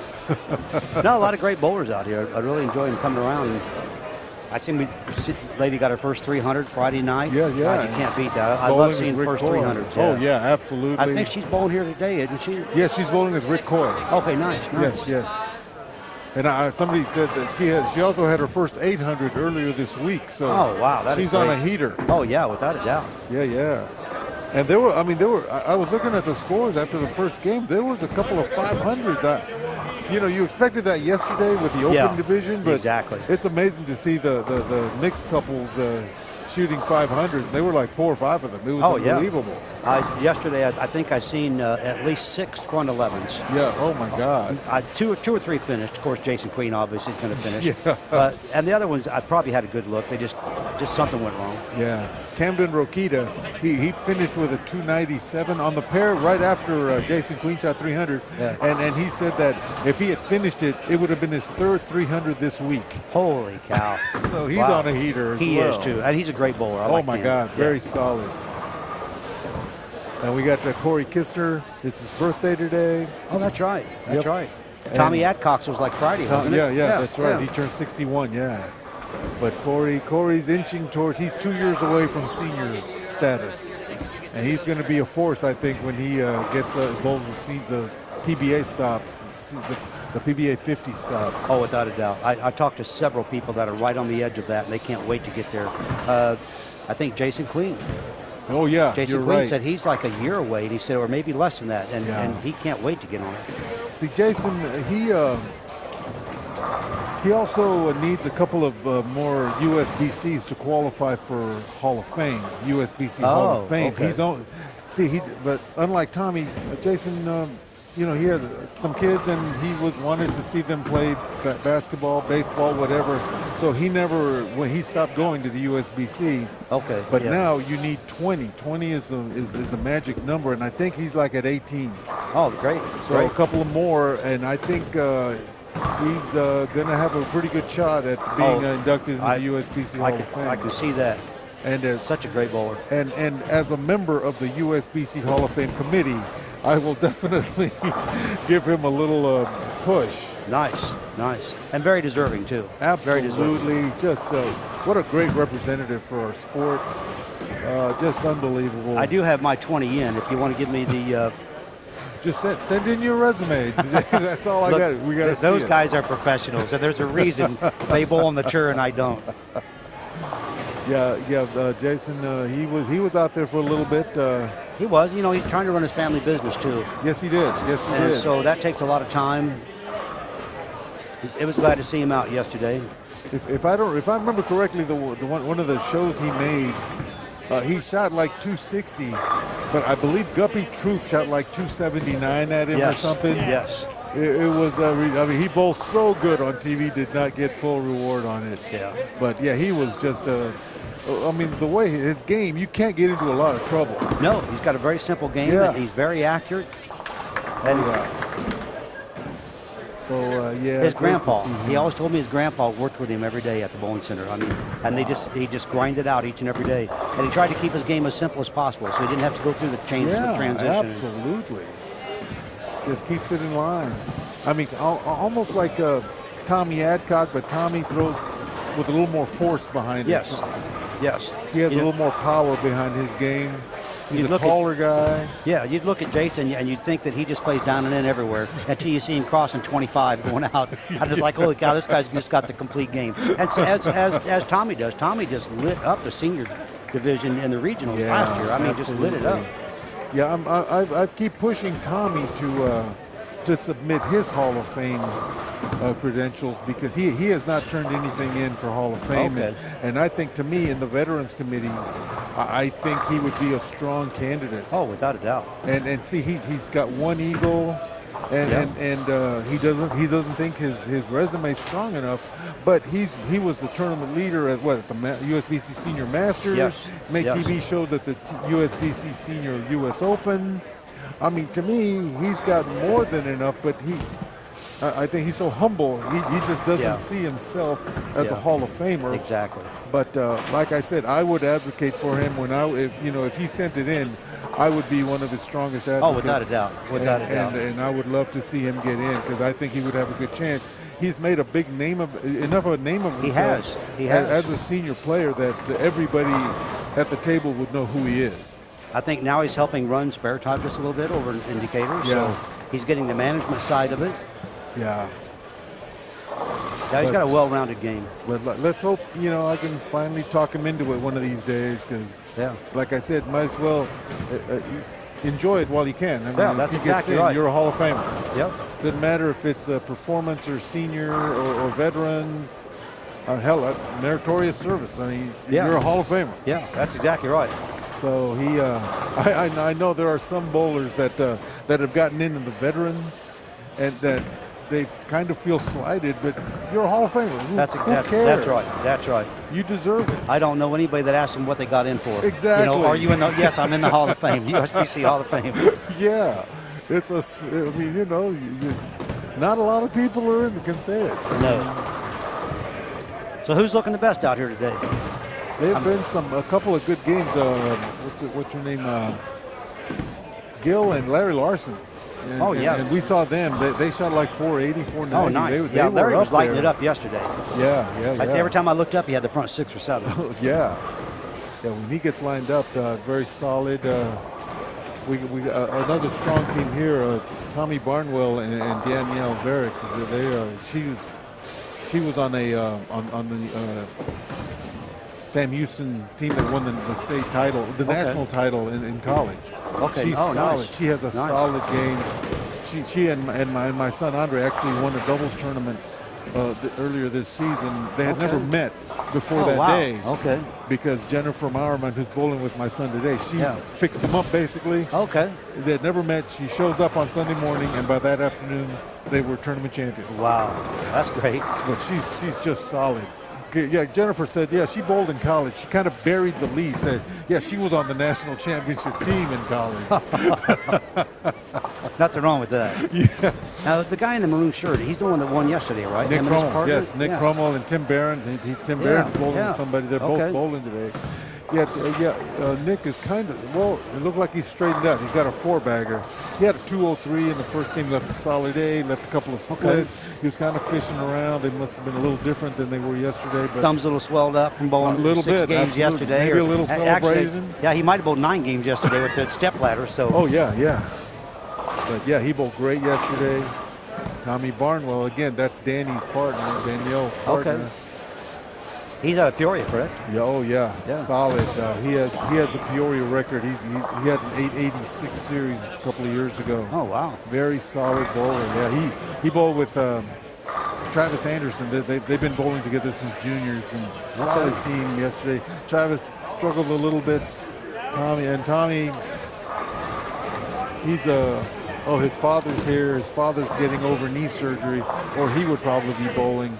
But Okay.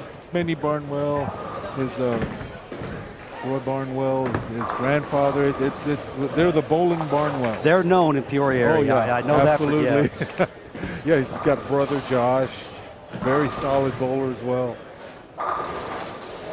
But yeah, Nick Krummel's game is fantastic. I just love watching him bowl. I've seen him since he was a junior bowler, bowling in the travel tournaments. Oh my God. yeah, you've been around bowling for a long time. A couple days for sure. I was telling somebody yesterday, the first article I ever had published, I was still in college. It was 1974, almost 50 years ago that I Wow. started writing about bowling, and I was fortunate enough to get involved with the PBA. They hired me, and I worked out on tour for 14 years. So That's amazing. yeah, I've loved my career. Yeah. I love bowling, and I love writing about it, talking about it, watching it. It was amazing, and it was great to know a lot of the bowlers on the senior tour now. I mean, they were out there in their prime when I was out there. So Okay. it's kind of tough to watch like a Norm and a Pete retire, knowing Oh, I mean, without I a was out doubt. there. Yes, that's exactly right. That'll make you feel old. You going to Bowl Expo this year? I I'm- normally see you out there a lot. I'm not going this year. I haven't decided. Probably not. Okay. We usually. I was the president of the International Bowling Media Association, Bowling Writers. Okay. But and normally we used to hand out our national awards there, the Player of the Year, the Hennessy Award, Rip Right. Van Winkle. But this year it's switching to the USBC the convention, which is next month Okay. in Vegas. Okay. Are you going to that, the USBC convention? I'm not. I'm probably going to Vegas, but it's not going to be for that convention. And I like it when Bowl Expo's out in Vegas anyhow. It gives me more options. Yeah, we do the same thing with IPSIA. We actually give our awards out at Bowl Expo. Yeah, but this year, like I said, we're switching to the USBC convention, and I'm no longer president of the bowling writers, and I'm the chairman of the. We have a Sam Levine Flowers for the Living Award. Okay. Which we give annually to somebody who's still alive, that's a good bowling citizen that's not don't have to be a great bowler, but you've done so much for bowling, and we want to say thank you while you're still with us. That's why Nice. it's called Flowers for the Living. Okay, nice. And normally I would give it out at Bowl Expo, but this year's winner will not be there, so there really will be no purpose for me to be Okay. there. So I might go, but probably not. I'm leaning against it. I can say that to take another trip somewhere. Yeah, same here. Same Yeah. here. But not that Orlando's not nice, but yeah, I'll probably skip it for the first time in a long time. Yeah, same here. But I will be at the USBC convention in April. Okay. One of my buddies, Jamie Brooks, is being inducted into the USBC Hall of Fame. Oh, nice. Yeah, Nice. I don't know if you know Jamie. I've He heard owned the name. Plano Super Bowl. He's Yeah. owned 44 centers in Texas over his career. He's been a proprietor 55 years. Wow. He's a member of the 100,000 Pin Club. He's been to 63 straight USBC tournaments. I mean, to me, he is bowling. Well, yes, he that's belongs that's right. in the That's Hall exactly of Fame. right. He's got an eagle. He and his partner won the doubles like in the 60s, 50s, or 60s. I mean, he still bowls league. I think he's almost 90. That's And- amazing. That's good. Yeah, so And he's you're right, that getting is in, bowling. That is and bowling. He needed to be. Last year he missed by one vote. Oh, So I love to see him make it this year. He made it by one vote this year, but that's all it takes. yeah, right. So I will definitely. I've known Jamie for 40 years, and again, I was a big advocate for him to get in. I finally talked him into it this year. I was happy to do it. So yeah, and I was dying to tell him. You have And you to wait can't- that's right, till you the have to wait. president That's calls right. him, tell them that he got inducted, he got elected, and so as soon as they called him, as soon as the president called him, Jamie sent me a text, just said, "Thank you." Very deserving. Oh, he's a great guy. Yeah, so that's going to be a fun night, celebrating with him and his family down in Vegas. Plano Frugal Bowl. I mean, they've hosted women's U.S. Opens. They've hosted regionals. They have a tremendous high school program there. They fill the house with high school students every year. And now they fill the house with middle school students that want to get to the high school level. Nice. So his junior program, there's a guy, a buddy of mine down there, Luis Benavides. He runs the junior program, and it's just a tremendous program. I mean, every bowling center should love to have something like that going. It's the future of bowling. Exactly. Yeah, we just, as a matter of fact, we did not have high school bowling in Peoria until this past year. Morton High School in our area, they had a high school boys and girls team. Nice. So we're hoping they'll get other area schools. Yes, it's really strong in the north and the south in Illinois, but just central Illinois hasn't really picked it up. It was a hole. And the scholarship money's there too. I mean, it's free money. We keep telling them this. I've talked to every school here, and I get the same answer. So it has to break free one of these days. But and they keep saying, oh well, we can't afford. But then you get lacrosse come in. Yes. Well, what happened there? I thought you said you couldn't afford any new sports. Yes. So there is really no. They have no excuse. No. They should be bringing it in, and I'm sure most proprietors, they would let them bowl. Just come. Oh, without a doubt. Absolutely. That's exactly right. Just come bowl, and they won't take yes for an answer. I mean, we want to help them. It would help the proprietors. It would help junior bowling. That's exactly right. Because if they bowl high school, they'll probably want to bowl league. That's to correct. get better. They'll want to practice. Yep. So yeah, I just wish it would grow. And then even if they go off to college, when they get done with college, wherever they end up, they're going to bowl league somewhere. Exactly. So I'm hoping we can get something going. That'd be nice. Yeah, because I keep wanting to meet with the IHSA people, but I've talked to them and they just, again, I don't know why they're just against getting something going in Peoria, but I haven't gotten a good explanation why it's not there. When I talked to IHSA, and I actually went to a meeting over in Bloomington for the headquarters, and they're behind it 100%, but it has to be the school that actually pushes it, and the individual school. And every parent or every school I've talked to said the parents need to push it on the agenda so that they can push it on theirs. And why wouldn't the parents be for it? I mean, this is scholarship money, free money. Yes, that's exactly right. So yeah, the parents need to be educated, but the ADs need to maybe push it as well. That's exactly right. Because the parent, because the PE teachers are taking it back, asking for it.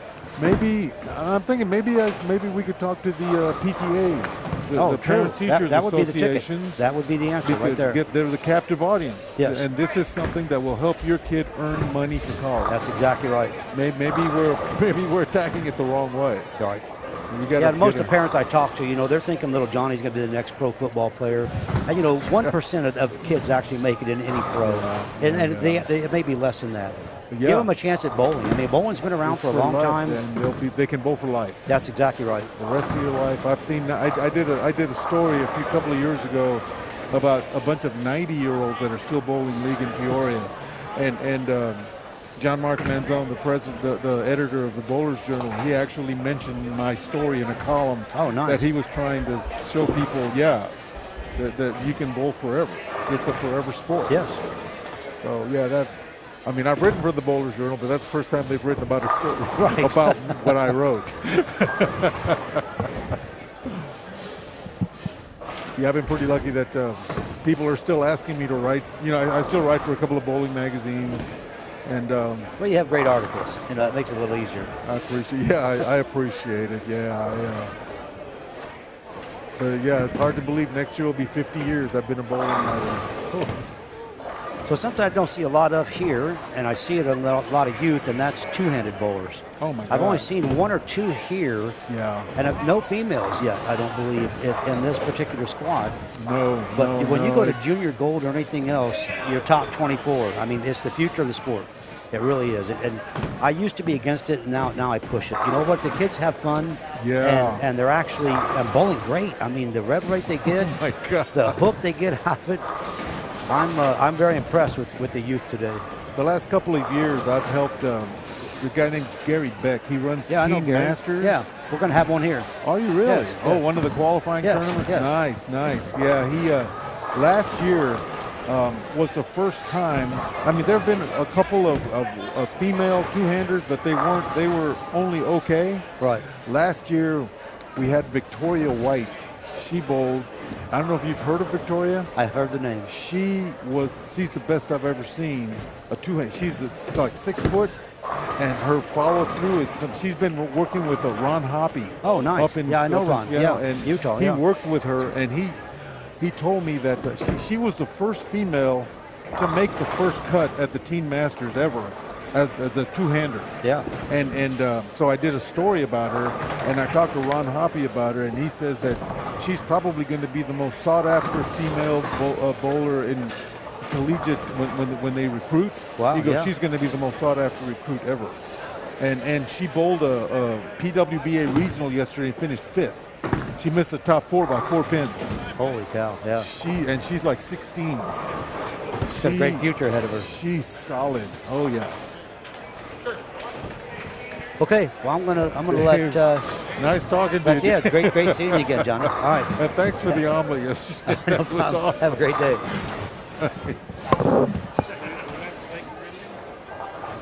That was Dave. Great talking to him. Love to talk to anybody about bowling. Finishing up our second game here. That's a plus 61. I see right in front of us. Ready to get back, Larry? I am back, and I want to thank David for stopping in and sharing with you. I always love talk bowling with David. Great guy, great tournament host. You know, and he's done a lot.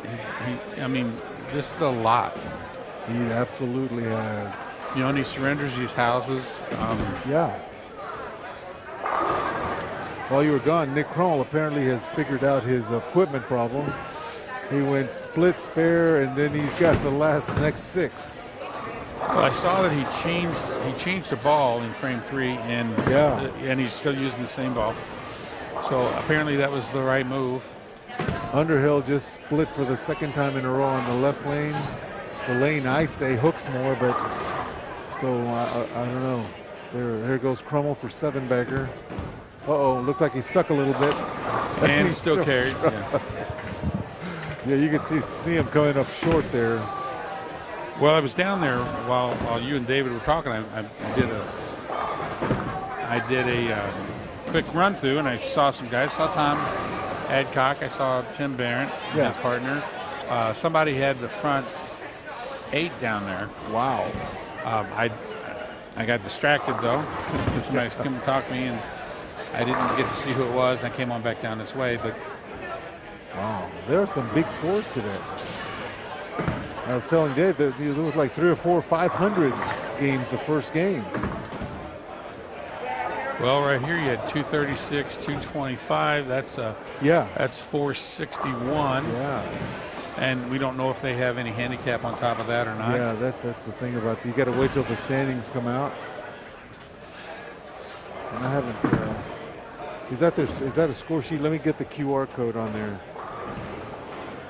Let me scan it so we can get some. I don't see it. Oh, there is none. That's not a score sheet. Oh, I see. Okay. All right, we'll get it. Let's see here. Oh, he's got a 5-bagger. We found something.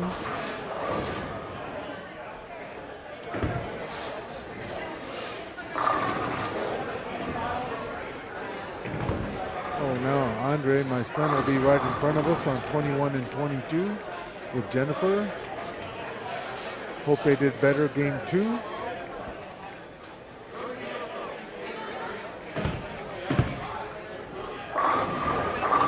What's it called? QR? QR code, yeah.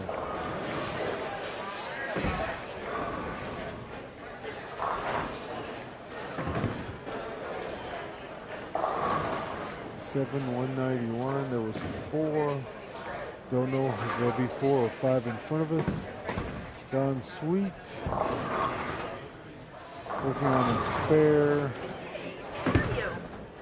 I'm ready. 710 in the pocket. Not an unusual leave.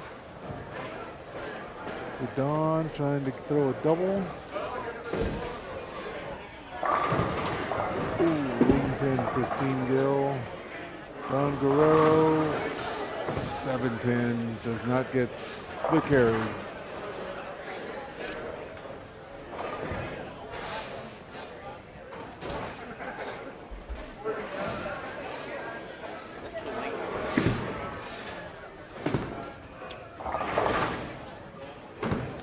Don Sweet throws it hard enough, he might up.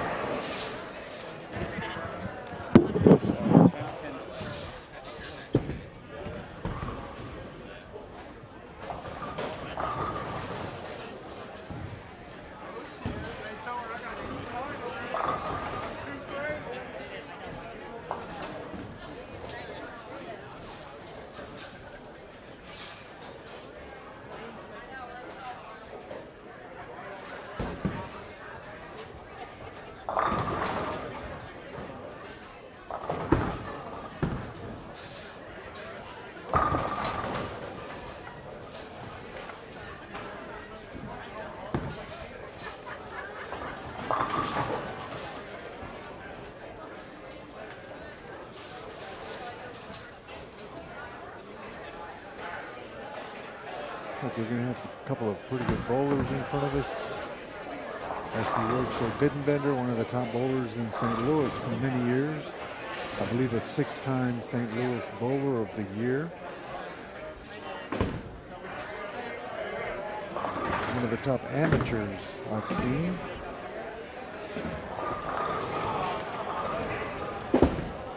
Yep. Ready? Okay. I turned you off. No, I'm good. No, I actually turned you off, I think. I was paying attention. So I sent it back. I sent a link to Corey Kistner, who wanted to get the link. So Chris O'Neill's going to be on this pair. Yeah, we got again, more familiar people in front of us. My son will be in front of us, standing right to our left here with his partner. Tommy Barnwell has a 4-bagger.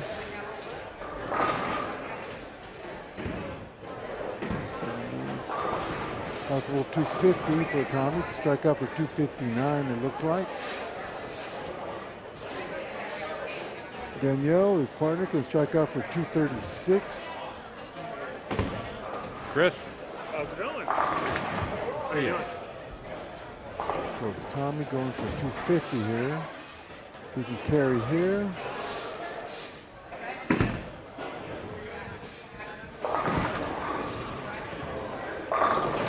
Solid, 10 back. Here goes Danielle. Wow. Just a solid physical game. She is just so good. Tommy's throwing another ball with his ball rep, his dad, Benny.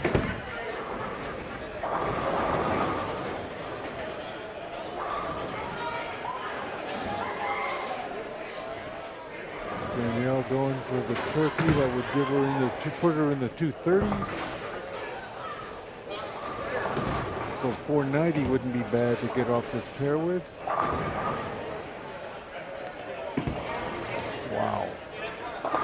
Oh, Carried it. trips of 4-7-10. So she'll be in the 230s. Tommy's in the 250s.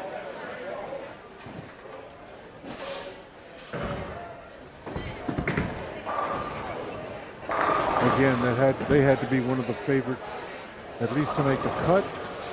259 for Tommy. Danielle can strike for 236.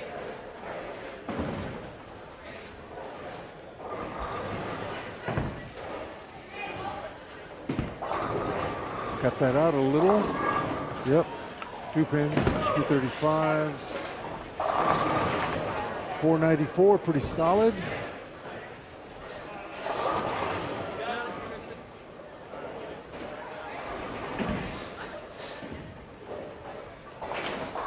That's not going to hurt them at all. Going for an 8-bagger. Brummel. Oh. 9 pin. 9 pins. Sorry about that.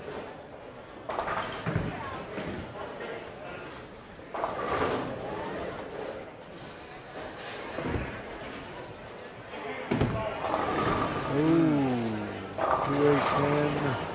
You hate to see those. And in case you missed it, there's our tournament host, Gene Vincent, on 20. He missed a 5 pin a couple of frames ago, and a lot of people had their hands up. Vi is just killing me. She is. She usually does.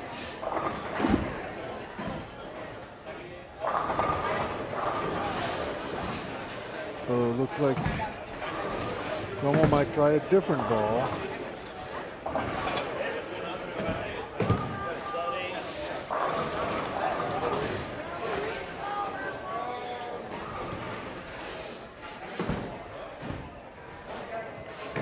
So just one more ball here by Como. He's going to use a different ball.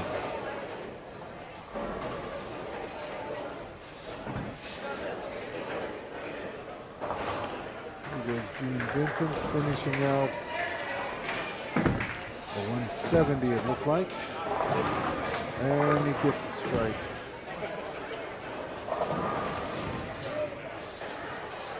Goes Crummel, see what he's going to do here.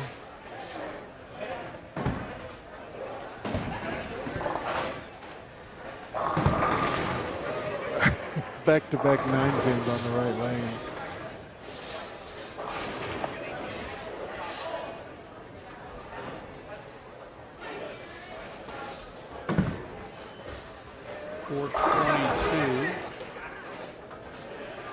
With Mark Walker working on his turkey. Just solid game. And that is what you call a four-backer. It's true. A homer. In baseball talk, since it's baseball season, it's a homer. Yeah. Touched them all.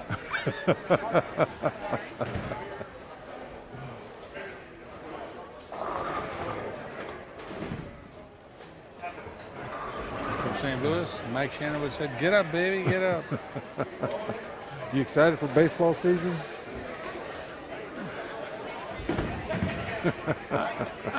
Yeah, I'm a baseball fan, and I'm a diehard Cardinal fan. You know, good or bad, doesn't matter.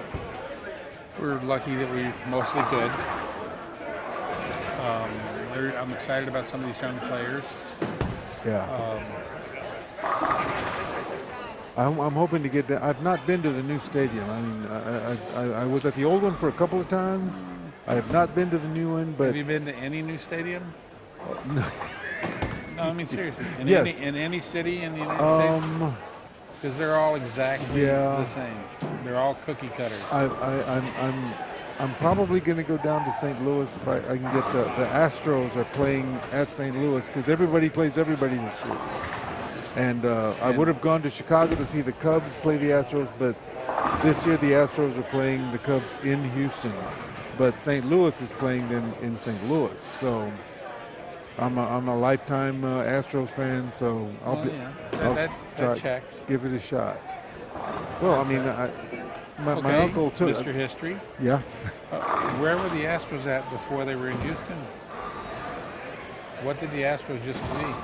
They used to be the Colt 45s. Before that? The Houston Colt 45s. That was their original name. Well, yes, they were an expansion team. No, they were born in Texas. They were originally in Texas. They're the only team born with the Rangers. Used to be the Washington Senators, correct? Yes. With Frank Thomas, the other Frank Thomas.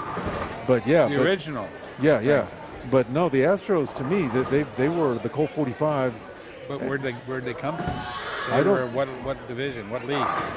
They were in the. I don't know. Basically in like a pioneer league. Because when I was 8, I was 8 when they came into existence, and I went to see them in Houston as the Colt 45s. So back then, I really didn't know where they came from. Just that they were the new major league team. And that's why they call him the legend.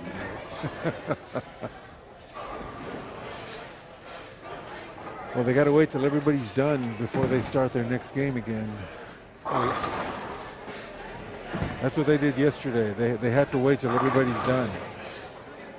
Well, I mean, that's really not a bad idea because Yeah, instead of waiting 20 minutes, yeah. because they jump out and then they're really ahead. I mean, everybody's really close. I mean, even the teams with 5, and here's a team that was what 5 was done. There's a team there, they're done. So you're only working on just a couple of bowlers, Yeah. and you're done.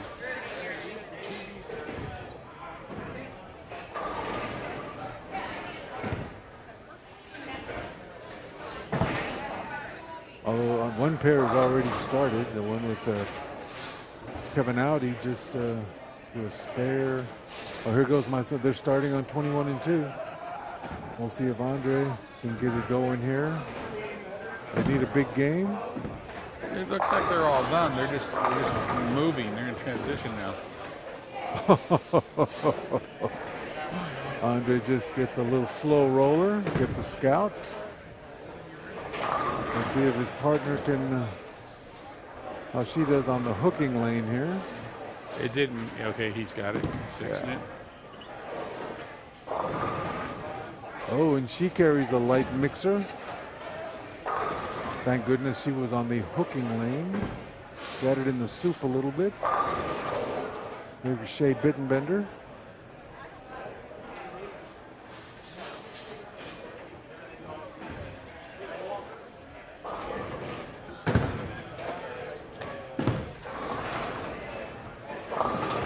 Yeah.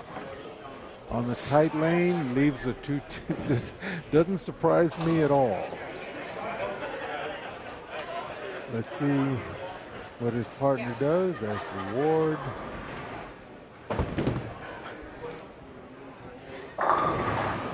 Half a 10.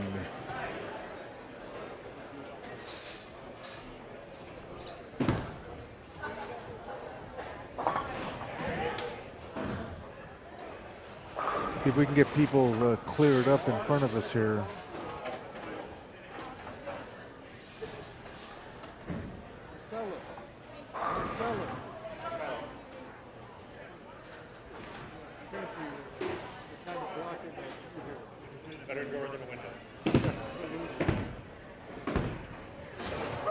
I want to run behind him with the football. Yes. All right, here we go here. Let's see what happens if it plays true to form here.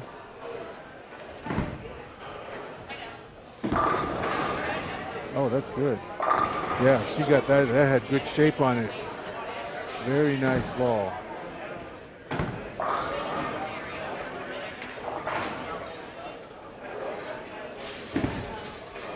Excuse me.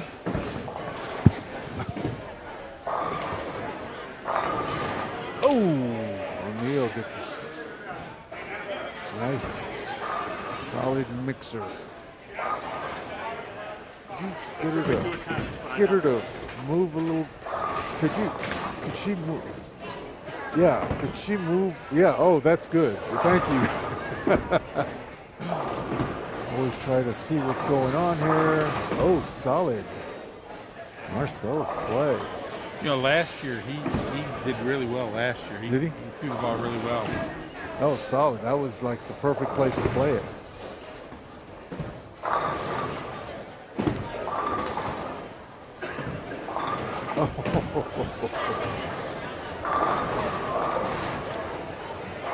Funny story about Jen yesterday. She was she has I don't know if she had a drink or something for Chad Barnes, but he was like a couple of pairs over, and she goes, "Hey Chad," and I thought she had said, "Hey Dad." So I didn't know her father was bowling. But then I saw who she gave it to. Oh, it's Chad. All right, nice spare, nicely covered.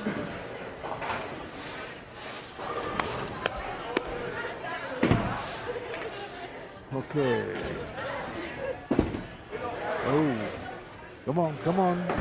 Ooh, nice.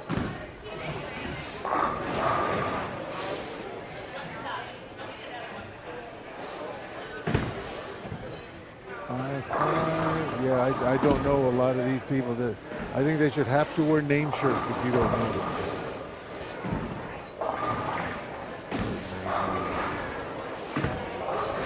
Good lefty, solid. Whoa. Nothing wrong with his game. Jennifer.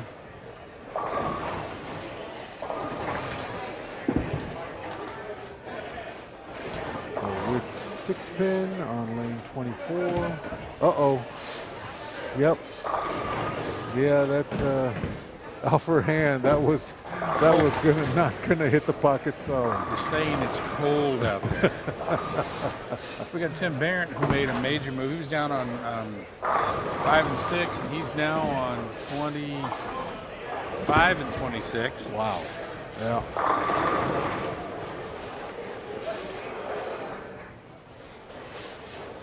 Yeah, both Andre and Jennifer, his partner, went light on their respective shots. I'm sorry, that would be 27 and 28. Okay. His partner's in from New York. Oh, really? Wow.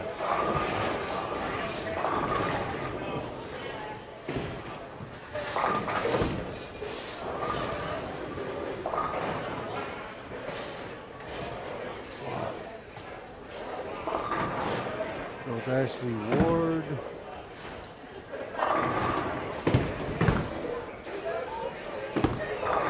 She tugged that one a little. Yeah, that was going high off her hands. Lucky to leave just a 6-pin. See if Shea can adjust off the 210 he left in the first. Yeah, he can wheel it on that left lane. That'll come back. With Mark Walker on 24. Wow. Mr. O'Neill. Yeah, Tom Adcock, close enough to watch. He's on 19 and 20.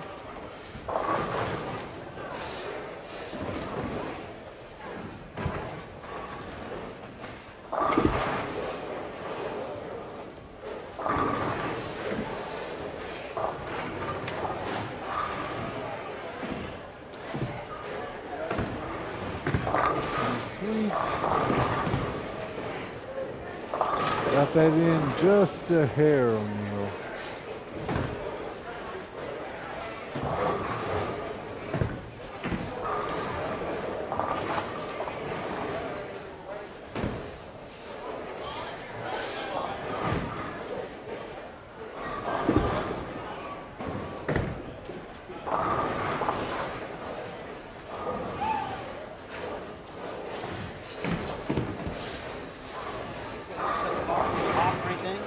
We're good. Thank you. Thank you.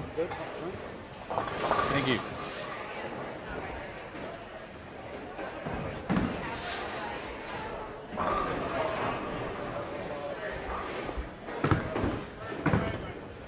Oof.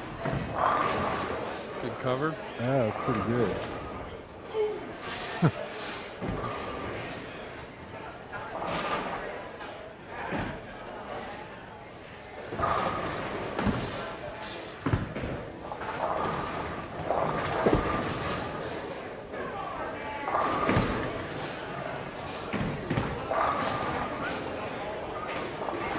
Oh, Kathleen Hermazinski going for the 2-4-10, and the 2 goes around the 10. She should have picked that up.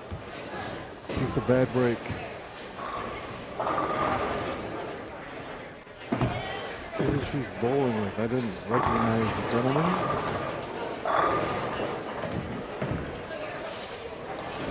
See if I can find it real quick on my trusty score sheet here, my roster. Kathleen? Yeah, I don't know who her partner is. Just got a senior moment, I can tell you, but I know him very well.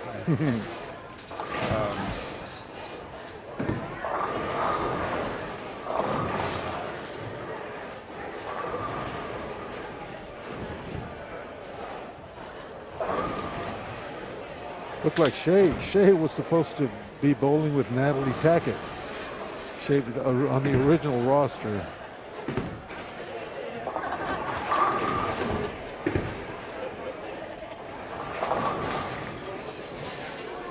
Yeah, I'm not finding Kathleen on here.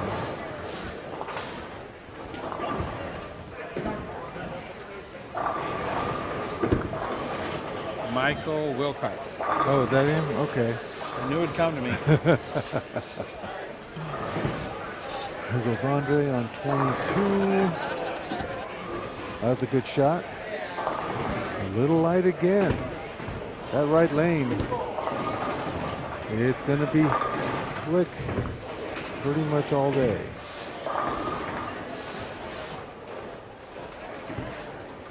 See, he's gone light. Did she get a 1? Did she get a 1 or is there no just? She got a 1. Good spare then.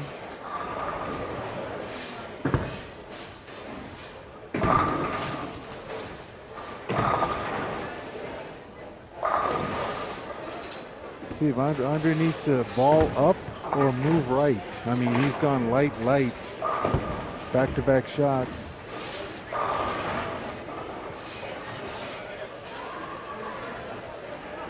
Let's see if Jennifer can hook it here. Yeah, gets a skinny carry. It's a nice mixer. Ooh, Christine Gill.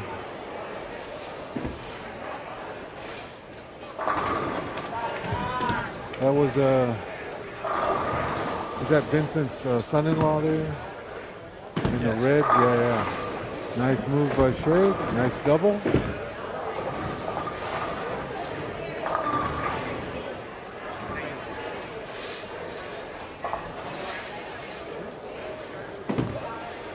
Uh-oh.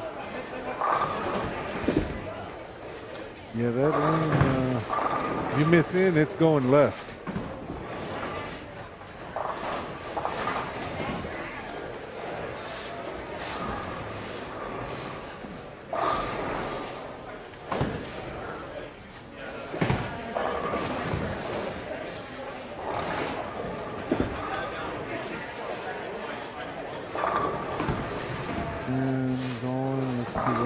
Here. Last time on the right lane, she threw it great.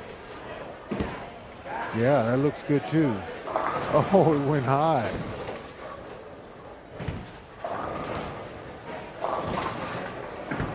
There goes Tom Adcock. 10 back. Larry Larson recovers from an opening split. Uh-oh. Yeah, that looked like a chop off her hand. Tough break for Ashley Ward. Oh, Davis starts off with a turkey. Now it's up to Jean to keep up with her.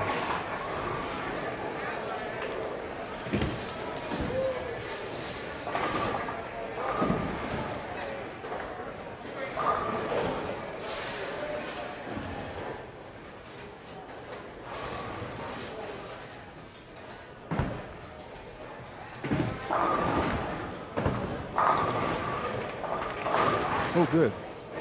Thank you. Better catch up on my scores here. Going well. Going well. Todd's got a great stream going, and Thank you. Let me get him to look at the standings here. yeah, it's very clear. It's much better than last year. I like to watch my wife last game more than I was able to all yesterday. Longmire. Looks like the pace picked up just a little bit that last game. So I mean, it's everything looks really good. Gene Vincent goes a little high, leaves us 6-10. Marcellus Clay, solid. Starts off with a turkey. Faster than yesterday. I think it's going really well. I think it's very smooth. Be even better because they'll put on the ticker which lanes have 5, so that people on those lanes know. Because they didn't realize they started bowling, and they got into they made it clear in the second frame when another team came over. Oh man, nice double.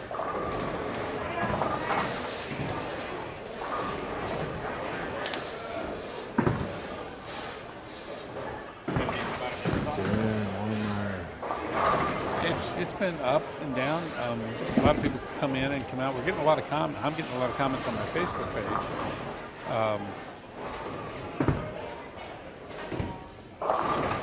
Because he's got 2 channels, it's kind of split between. He was keeping it warm for you.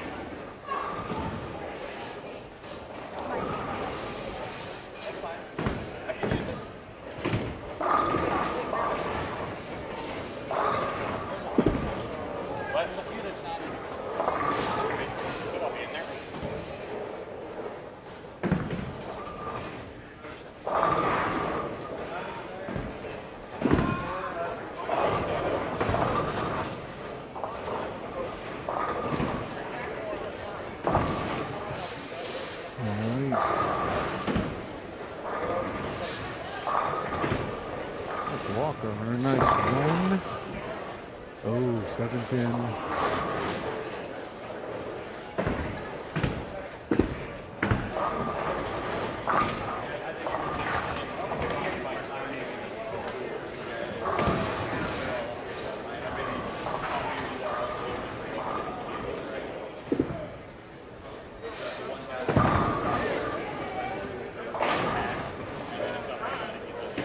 After 2 games, Warwick and Renfro, 1,004, leading by 3 pins over Griffin and Griffin.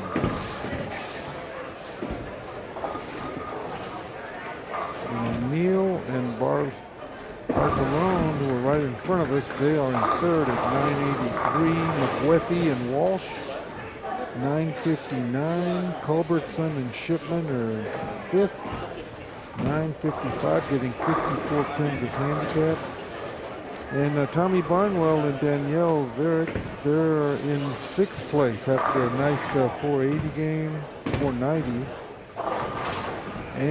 Andy Stone and Laura, his wife, they're at 914 scratch. They get 28 pins. They are in 7th. And Tim Barron and Sellens. That is a strong team.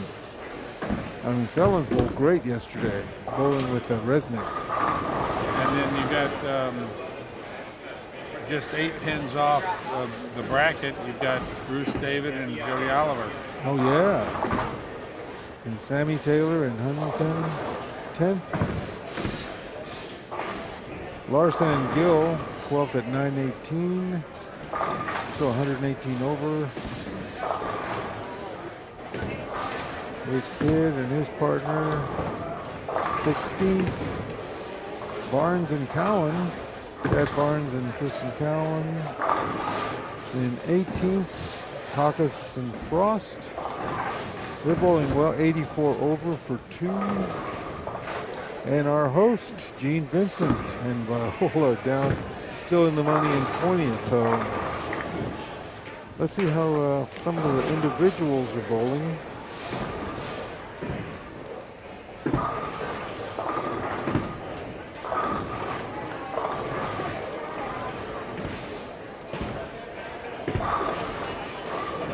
This 81, Kenny Combs is, let's see the scratch. High games. Christopher O'Neill right in front of us. He has had the high game for each of the first 2 games. He's gone 279, 267. So he's kind of hogging the individual honors. See how some of the other bowlers are doing.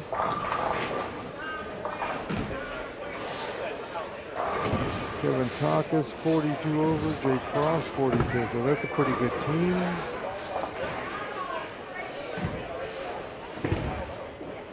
Say Bittenbender 63 over, Andy Stone 4. Oh, his Laura Stone. Oh, I see, with her handicap. She's gone 220, 240, and she's getting 18 pins a game. Yeah. So she's at 508, doing well. And Longmire came back. Well, there have been some pretty good scores. Let's see if I don't think women's high game. Let's see. Jennifer Longmire was in front of us, shot 280 her opening game. And Shannon Sullins, 247 game 2 to win high game honors. So getting some nice games by the ladies. It's a nice setup.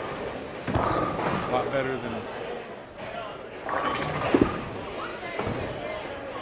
Not picking up all the swearing happening all over, getting kicked off of Facebook. Mike McWethy has started 278, 224. So he's 100 over for two.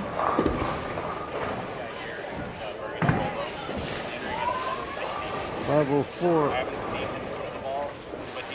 Amanda Warwick, 267, 237. And she gets 5 pins a game.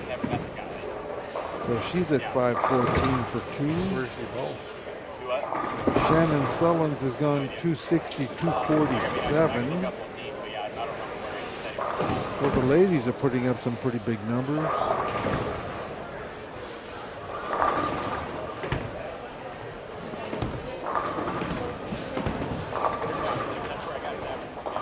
Ambrosio Medrano, 220, 230.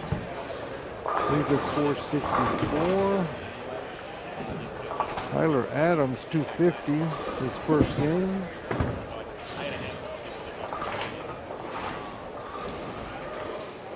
Tommy Barnwell, 213, 259, and Danielle Biersick, 241, 235. So that's a solid team. Again, one of my picks to at least make the top 8.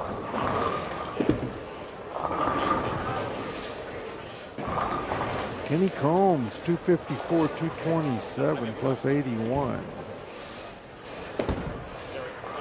His partner Bobby Sweet right at scratch. So let's see if my son here can look a little farther right. 10 back. All right, well, he's 3 for 3 on that line, looks like. I don't know, he is coming off 3 straight spares. Waiting for Jennifer waiting for her lane to be open.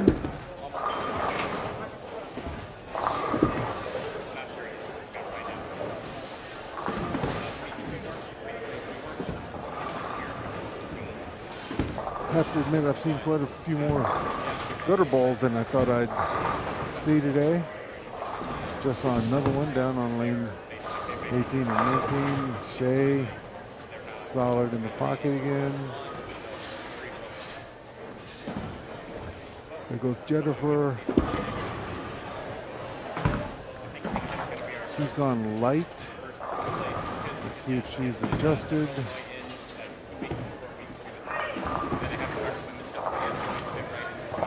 Skinny carry.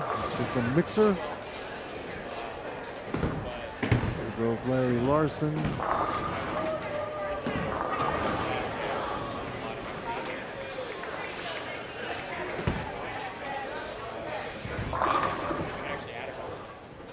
Nice strike on by Larson.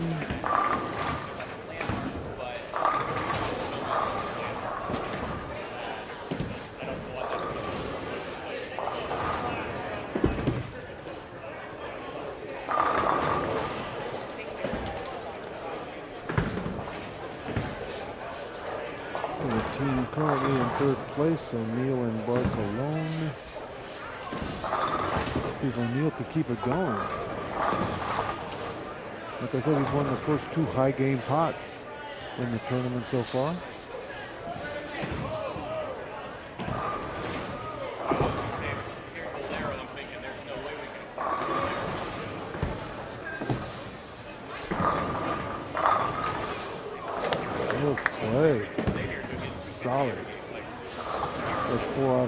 Neal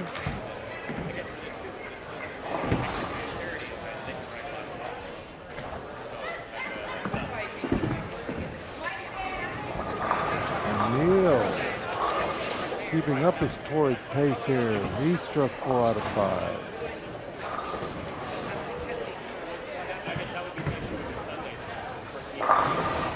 Ooh, solid by Tommy. But Donnie Sweet picked up a split his first frame, and then he's got 4 in a row, so he's under 290 pace. Jennifer. Oh, nice. Everybody's striking in the 5th frame here. Be a pizza frame. And it didn't happen. Left lane still alive.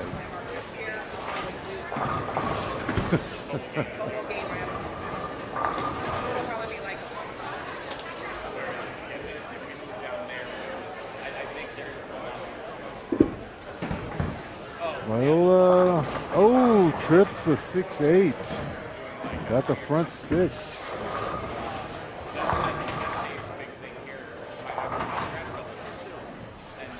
Goes Andre trying for a double.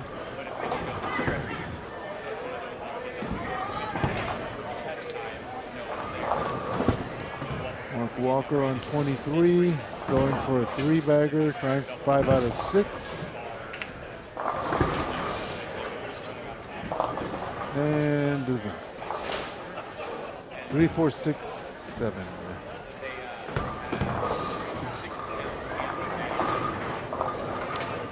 Keeps going light. Gotta move right. But not doing it.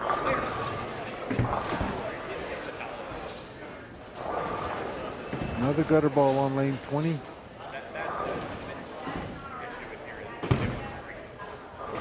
Jennifer.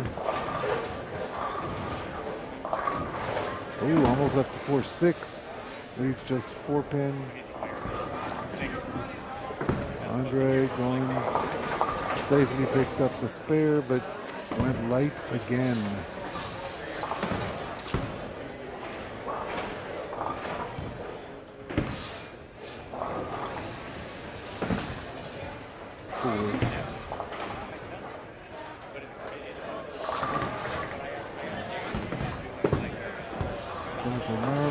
For the 4-pin.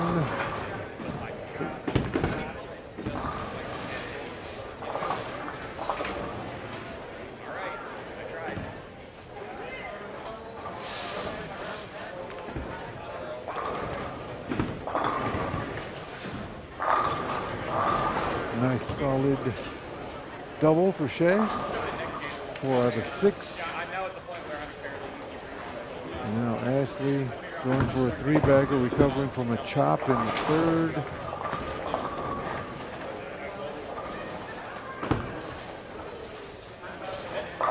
And gets it. And we're back. Welcome back, Larry. Well, I had to talk with the I was talking with the tournament director here. Okay. And Joe Ward is going to get in and talk with you during the next game. Okay. And let folks know what he's doing and some of the events that he's holding and, and what he's got planned and talk about this event. And nobody knows it better than he does. Pretty much. Yeah, he does a great job running these tournaments. Runs a few in Peoria. They were just talking about next year's Baker Marathon that was down in St. Clair. Probably be back up, I guess, Landmark next year again. Nice. Or someplace. Yeah, that was a long trip, but it was a fruitful day. They, like Very I said, my long son's day. Oh my God, yes, absolutely. That's a lot of games. It is. Oh. Wow. Chris O'Neill trying to win the first 3 high game pots. He's 2 for 2. So I see that Ashley either made a ball change or she moved. I didn't see what she did, but she's got a 3-bagger up after. I saw that after that chop. After yes. the chop, yes.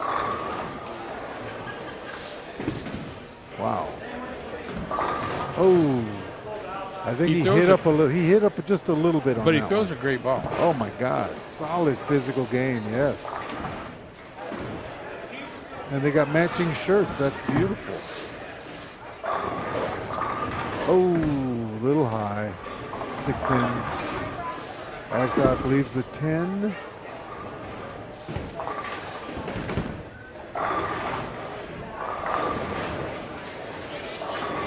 Tommy Barnwell not enjoying lanes 27 and 8. See if his partner's doing any better. It's hard to read. It's hard to read the scoreboard up there at this angle. Oh, she had left a 10-pin. All right.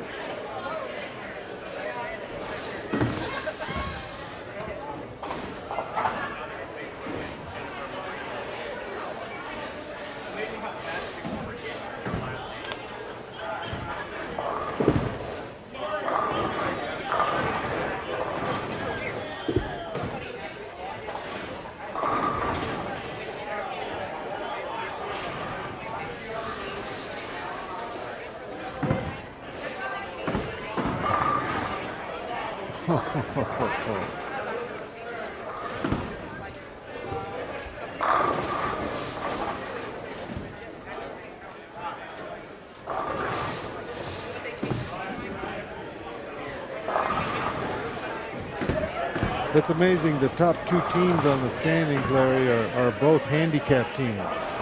You kind of like to see that because that'll You do. maybe encourage them, more handicap bowlers, to bowl some of these events. You do, and then we'll wait and see what happens at the very end. Right.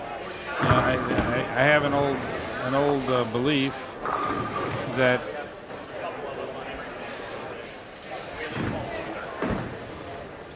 the better the better teams. If you want course, to the use cream the term rises better, to the top. cream, Yeah, yes. yeah. But that doesn't mean that somebody getting handicap isn't a better team. If they get hot and they're gelling together, they're gonna bowl well. That's right. So you Doubles is an interesting, and that's why I was telling Todd today on Wicker, I have a lot of people who ask me from time to time, hey, can you find me a partner? I don't like to match partners up because you don't know if it's going to just be a great bowler. I could send you somebody that is a good bowler, but it doesn't mean that you're going to bowl well together or make a good team. Yeah, Chemistry is important in this. absolutely.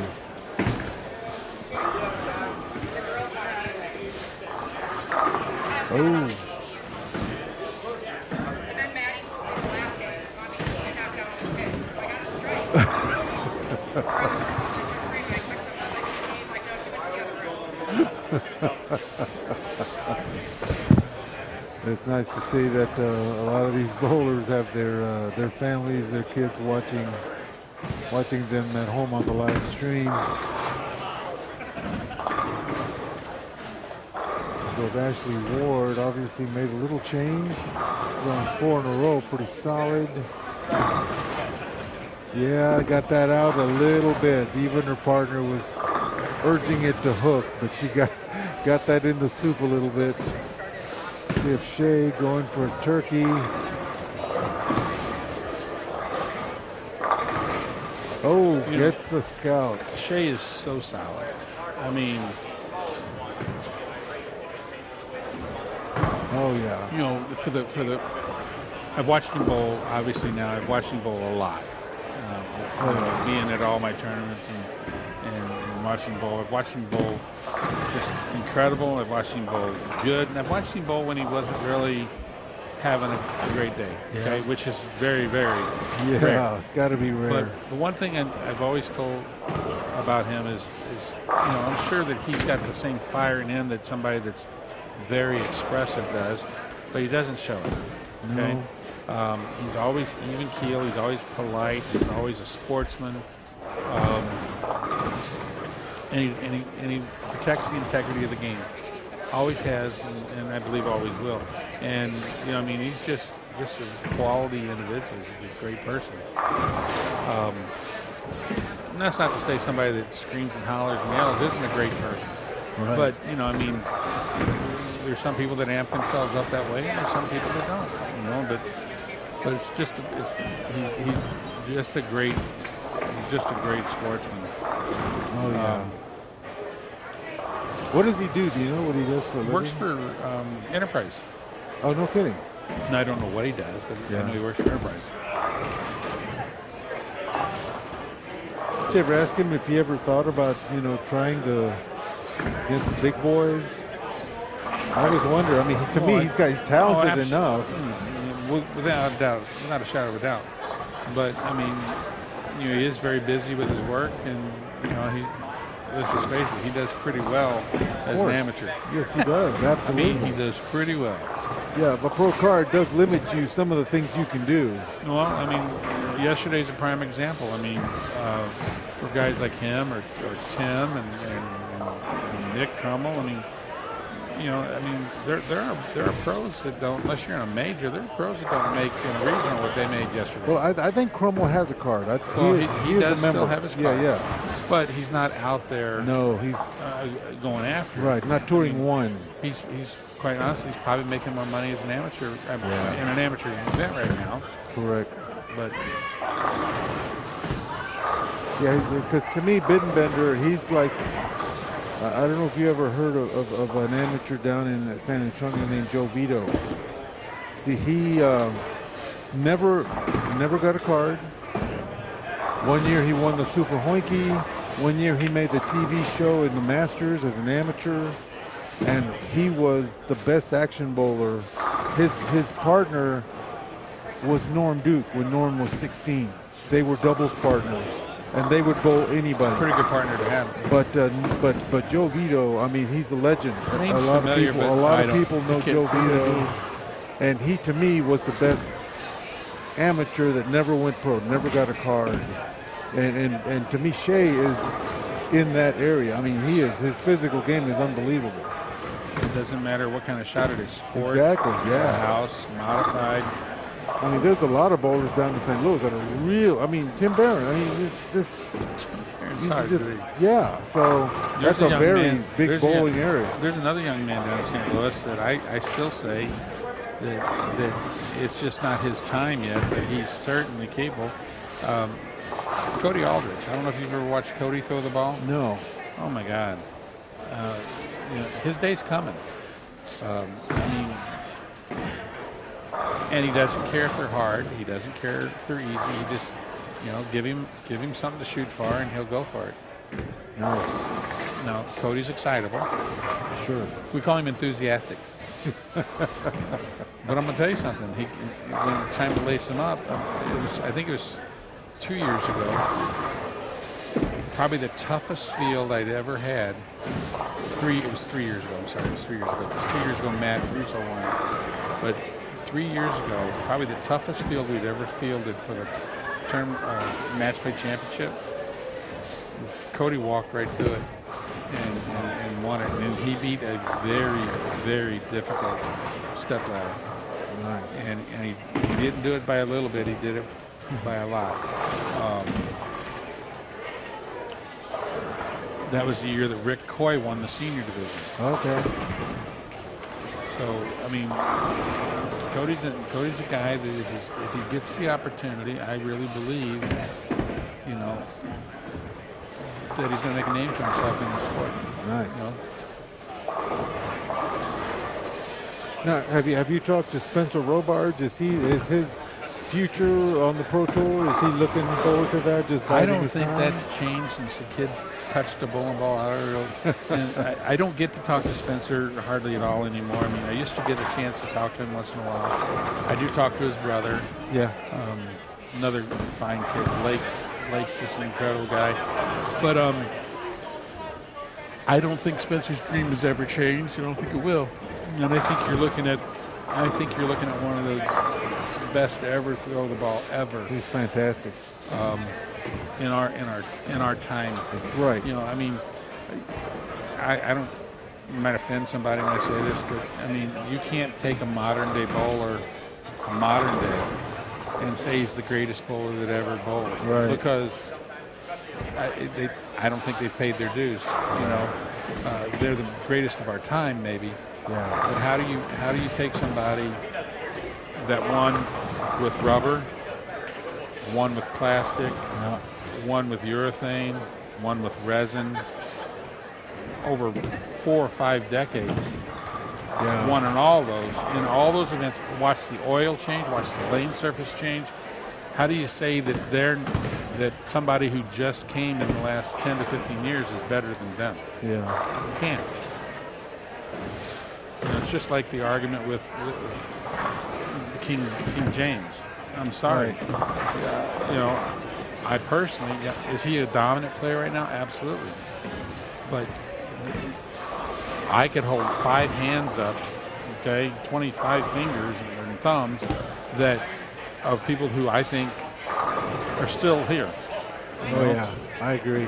Wilt Chamberlain, okay, Dr. J, Michael Jones, you know. People that changed the game. Yeah, Pistol Pete. Oh, my God. He was phenomenal. I mean, there's too many to even, you know, Kareem Abdul-Jabbar, okay, Lou Alcindor to you and I, you know. Yeah. But how do you put any of those, you know? And that's just a few. Bill Russell. Oh, The guy is just unreal. And that's not even mentioning like the fringe players, the ones that are right there, like a John Havlicek, or you know, guys like Walt Frazier, that aren't maybe at that level, but they were still better than a lot of people remember. I mean, Wilt Chamberlain was a man's man, and if he put his feet down, I don't care who you weren't driving through him. He averaged 50 points a game. Pretty much says you dominate. Nobody can stop you. Yes. So, I mean, you know, people want to say that this is the GOAT or that's the GOAT. Well, you know, in 15 to 20 more years, if the game changes with its equipment and the lane conditions and the oil and the lane surface and all the other stuff, if that person is still winning after that, well, then they get into the top. Yep. That's all the guys like Walter Ray and Norm. No, that's just my opinion, by the way. Of course. You know what to say about those. But Walter Ray and Norm, what they've done for so many years, and Pete, they've won on so many different patterns with so much different kind of equipment, and have beaten the top players of their time at the time. I mean, beat the best. Exactly. See, that's what, like I was telling David, you know, I'm on the USBC Hall of Fame committee, and when we meet and we talk about some of the players, I always say, you know, but did they compete against the best of the best in their prime? Yeah, they're beating guys right now in the senior tour, but you know, they didn't beat the best of the best when they were in their prime. He got away with one there. Oh yeah. So it's just, you all set? Hold on 1 second. I gotta. That's just you. That's you. I'm green. There you go.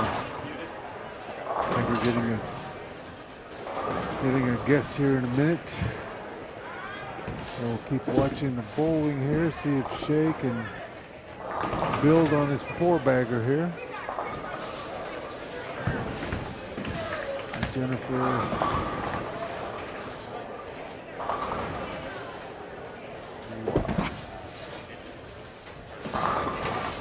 Yep.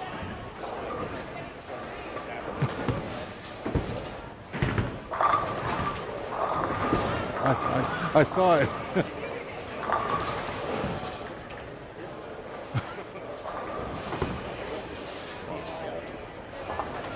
Yeah, it's weird. The lanes are playing funny today. Yes, sir.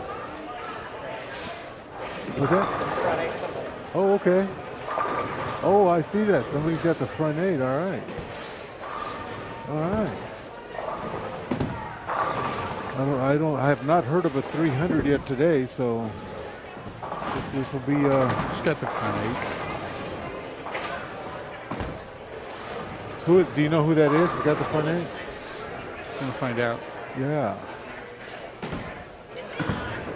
There goes Kathleen Hemzinski. Look like she's on a double.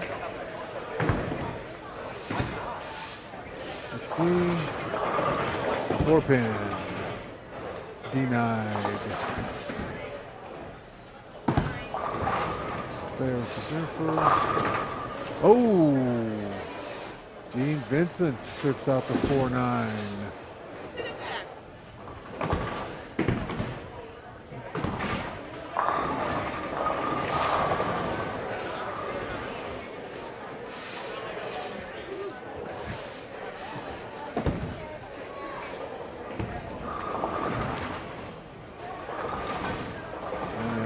Safely picks up 4-pin. Oh. Ashley Ward. Oh. Solid 8. That's a tough. Gets a break and then gives it back. Breaks work both ways, folks. Of course, he won't remember the 4-9 that he tripped for a strike. All he'll remember was the solid 8.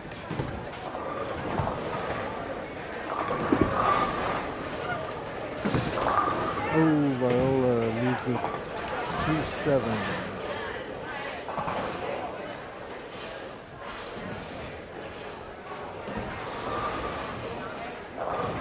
Zeke's got a nice string going on that same pair that had the front 8.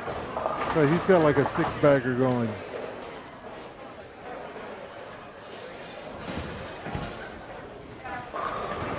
$224 for Gene Vincent. Not bad. Marcellus Clay gave that a little bit more room. Zeke like 7 in a row. Wow. They're having a good game.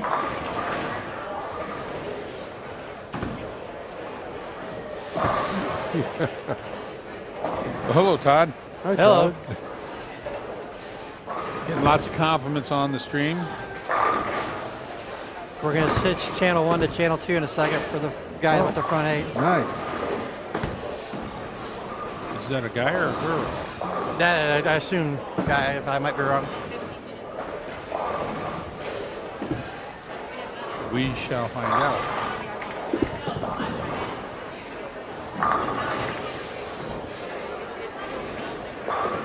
Okay, channel 1 is now looking at channel 2. Tyler Adams from Tyler Adams. Oh, okay. That goes well, very well.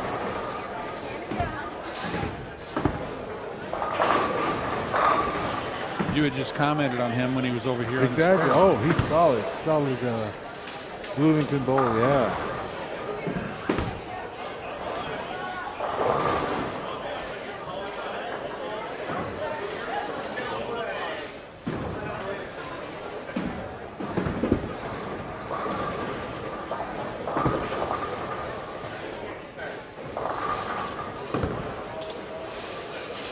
In the approach. That was solid. So that front 9.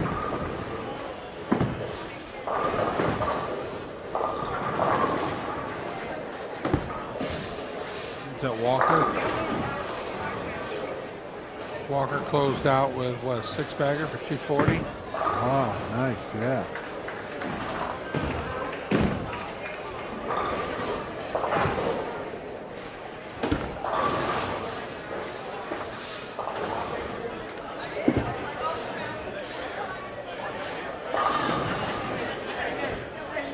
Shea's going into the 10th with a 5-bagger.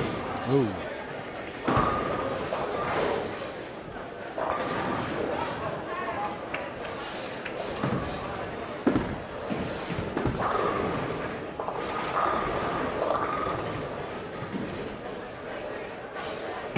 Larry Larson.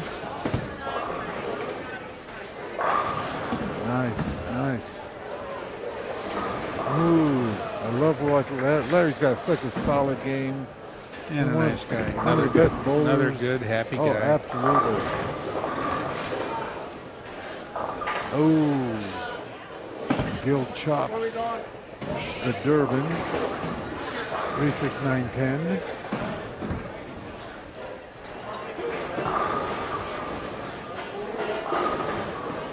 Tim Barrett's partner doubles into 10. Boy, she is solid. She's got a really good-looking game. Absolutely.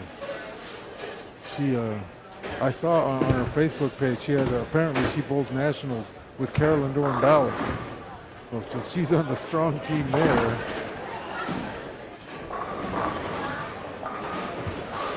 There's Tim.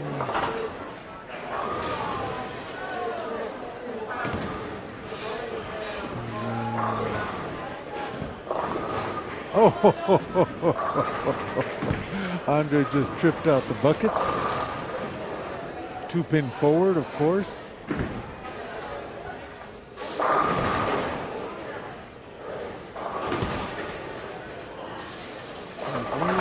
Gets up to 10.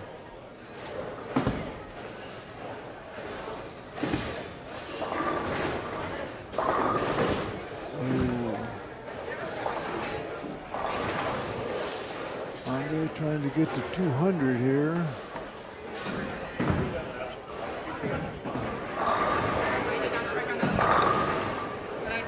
That one was 10 back. Like he might have his first 200 of the day here.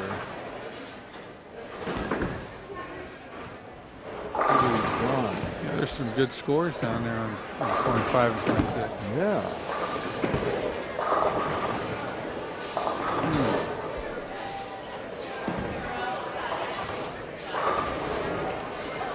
Andre's kind of grinding 190, 190, 2-0 here.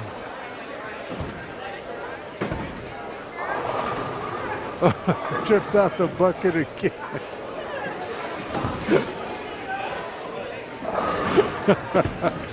Twice. 2 times.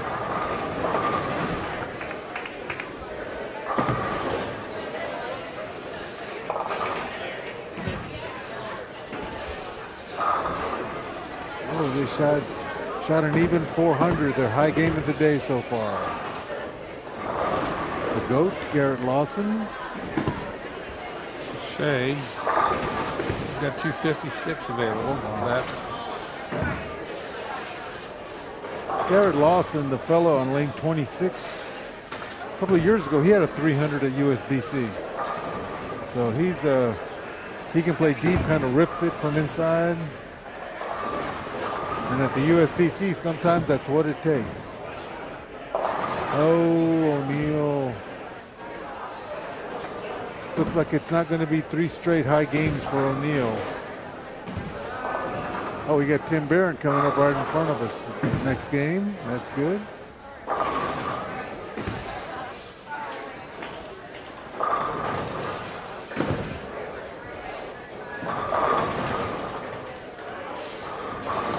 Todd, you said you do know Tim Barrett, correct?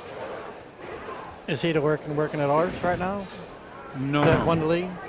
Oh, I'm thinking of it did somebody else then. No. This redhead back there with the blue shirt.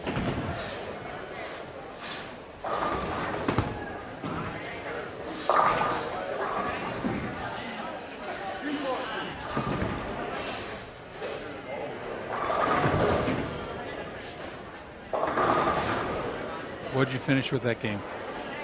I shot 211. Shot 2. So that's 455, or something like that. 458, pretty good. Tim's the one who works for Window World, and he does siding and windows. So all you bowlers out there, if you're looking for windows for your home or siding, call Tim Barrett at Window World. Or old bowling balls. Or bowling balls. Probably has a few discards. Oh no, Gabe, his young son's getting ready to be a bowler. really? Yeah, bowled his first league this last year, and so I think Dad's going to be giving bowling balls to the son.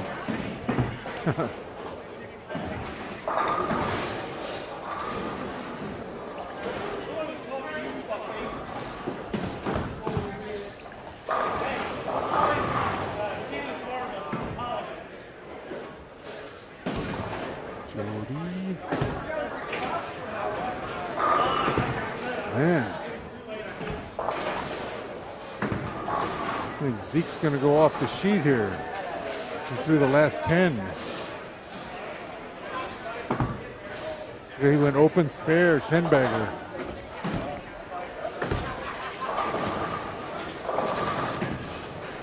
Whoa. How'd Jody do there? Jody's she's got 6 in a row, 5 in a row there. She's going to have a big game.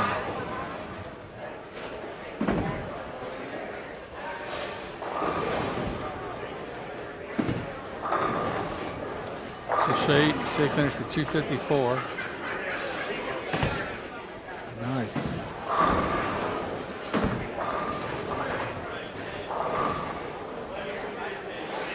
So 442, not a bad Tom. Got a nice wave from Tom Adcock. Over 203. Lightning McQueen. How are you, sir? It's Lightning McQueen. Well, it used to be Little E, but now he's, It used to be Little League. now he's Lightning. No longer Little League. Lightning McQueen. Why? Because I Superman. Yes. Clark Kent. Absolutely.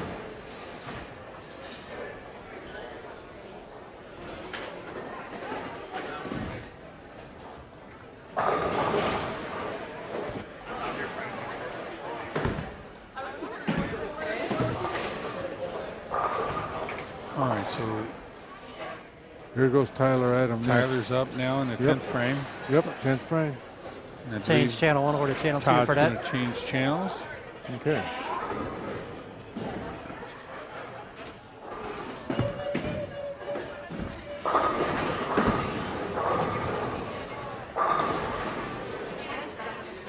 He's pretty solid. I've seen him throw a few 300s. He used to bowl in the Masters in Peoria for a while. He's had a good look this game. Very solid player.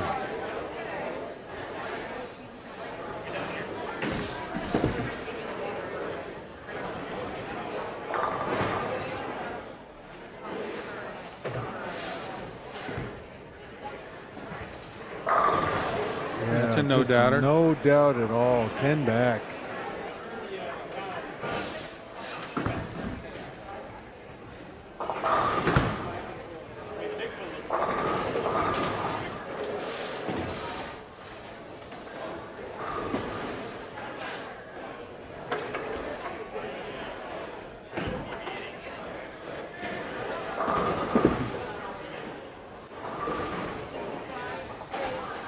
See, here's number 11.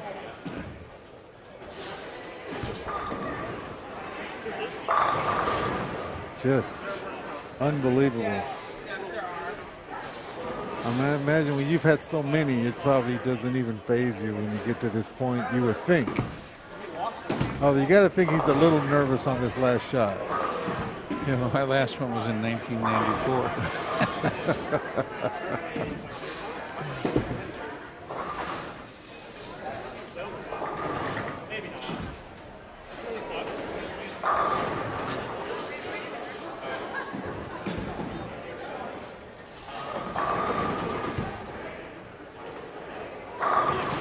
Wow, not no even, doubt about that. Not even maybe. This was That's 10 back. 3 bills.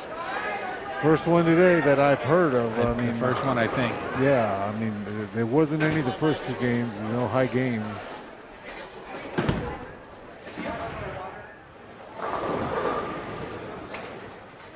And what did Zeke finish with?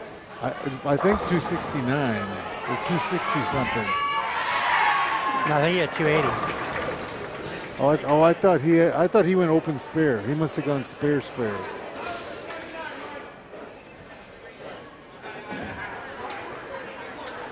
McWethy did something.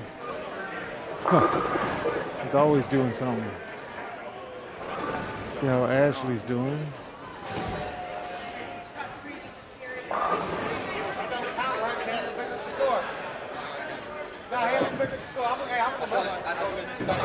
Yeah, 280. Oh, Strikes for 10 out. okay. Who did? Zeke, 280. 280? Yeah.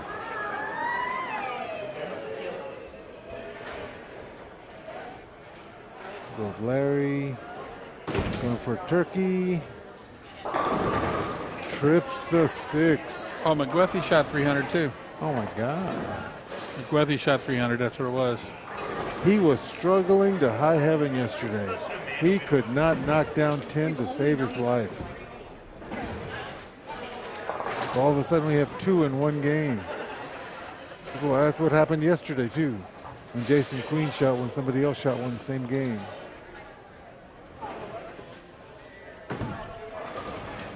Like we're getting Andy and Laura Stone in front of us. Or close anyway. Oh, Brooklyn, and then Larry goes Brooklyn after tripping the 6.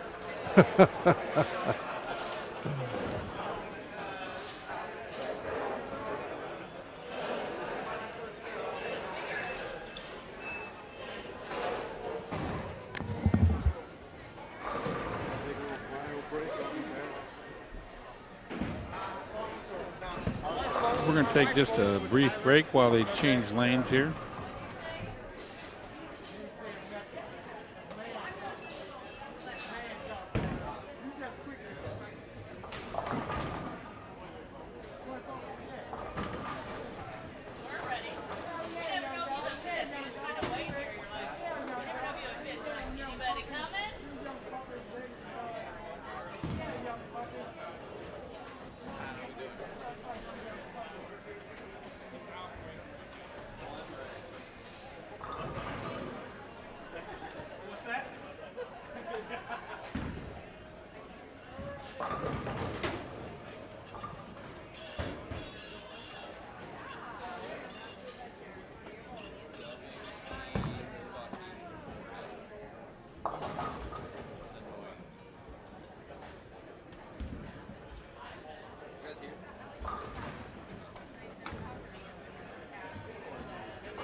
You think? Wait till you get my fee.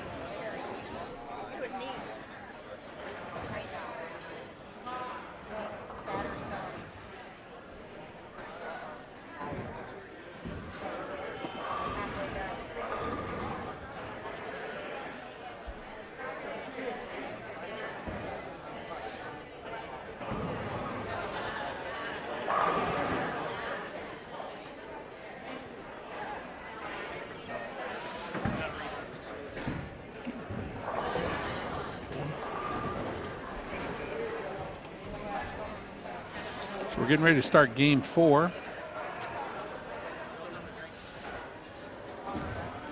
And the pros back in with the headset on. Welcome back, Johnny. Thanks. We got some big shooters here. Yes, we do. All of a sudden. Tim Barrett, half of the winners from yesterday, half of the winning team.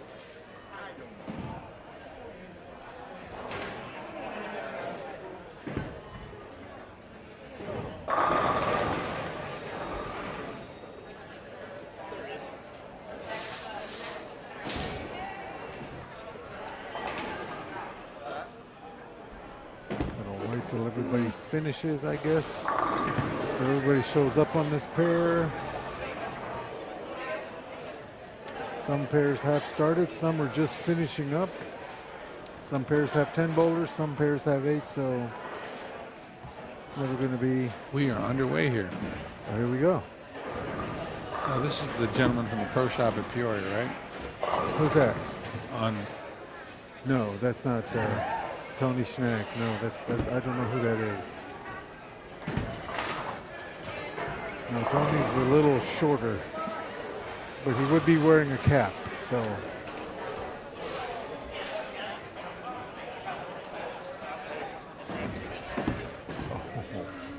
In Kansas City. Nice. That's another one you keep an eye on. Mason Hageman. He's another junior that's just lights out.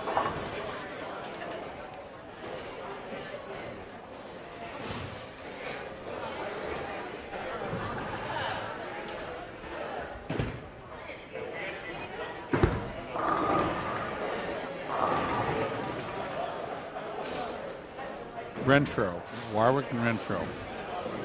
Okay. Well, they're the tournament leaders, weren't they?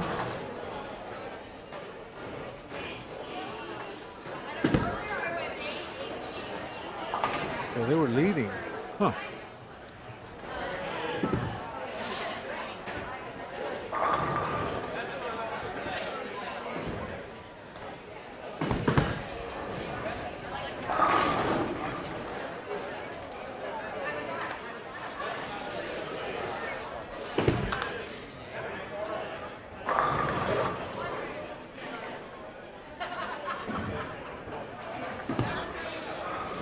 So we're live streaming, watching a live stream of one of our junior bowlers from St. Louis. Wow. That's Mason Heiligman. This kid's just about a little over a month ago, maybe a month and a half ago, we got him hooked up with. His dad has got him really gone at a great distance, but his dad had asked about an advanced level coach, so we got him hooked up with Don Griffin at Concord Bowl, of course, Missouri Baptist University coach, and it really clicked within just the first week after he had his first full session with Don. He shoots 2 300s, one in the family tournament, and then he went to Crestwood in the adult tournament on New Year it was the tournament before the Super Bowl. Oh yeah. At Crestwood in an adult tournament, and he shot another 300 and won the tournament going away. Beat every adult in there. Wow. And just a good kid too. I mean, very humble, actually kind of a shy kid, but expect incredible things from him. I mean, just nice. See if McWethy can keep it going here.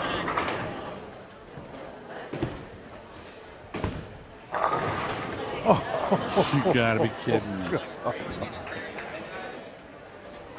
He just got inducted into the Illinois State Hall of Fame. And Tammy did too, didn't she? Or was it Mike? It was him. It was Jason Queen. Yeah, I think. Wasn't Tammy inducted? I think so. Yeah. It was a strong team, strong class. Welcome to 21 and 22. Hasn't been the best of carrying pairs. That 254 might have been the high game we've seen today on that pair by Shea. Ooh.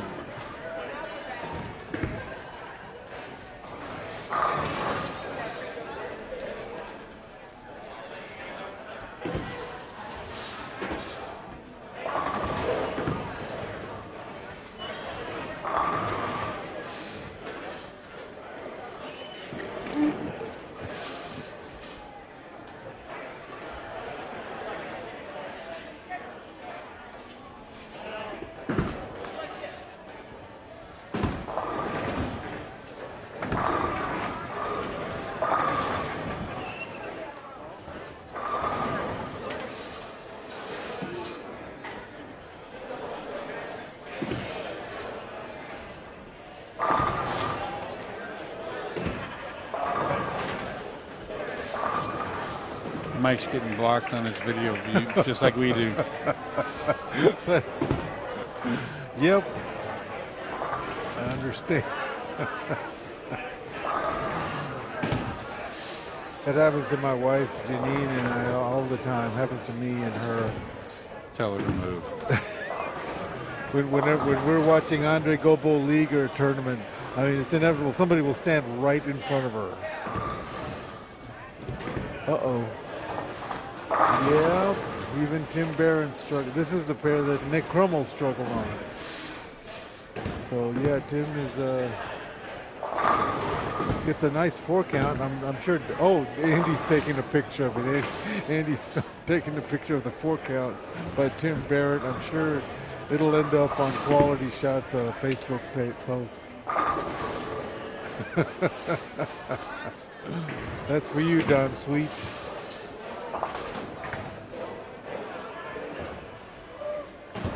He gets 4 and 4, and he's not happy. So this partner can fare any better going for a double.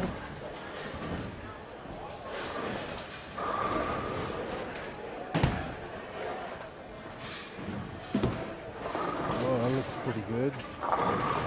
And she carries. She's got a really good, solid game.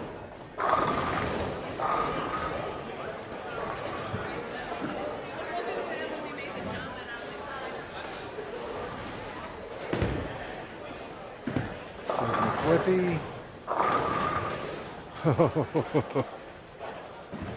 That 5-pin tried to stand on him.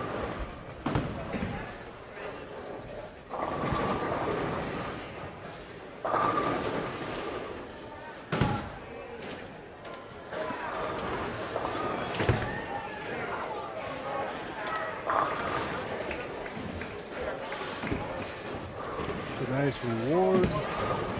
Got it out a little bit. Yep. Looked like she just got that out just a hair. Was not coming back.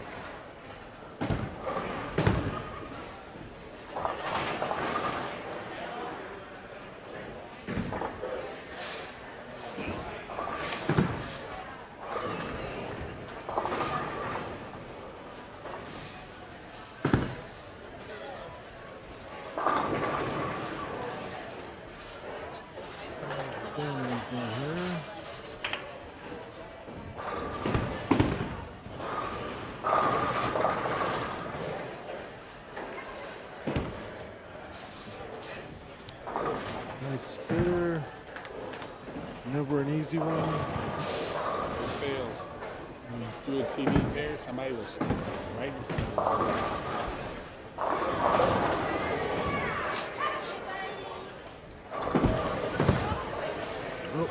Oh, yeah, that whipped all of them.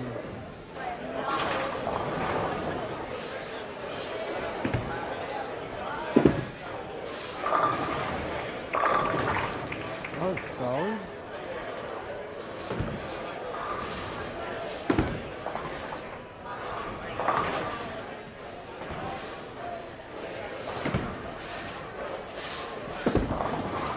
Light for Garrett Lawson on lanes 19 and 20.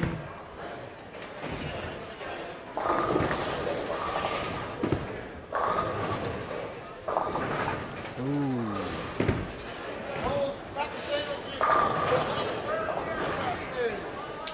All right, there goes Laura Stone. She got that left off her hand. Up to 610 only.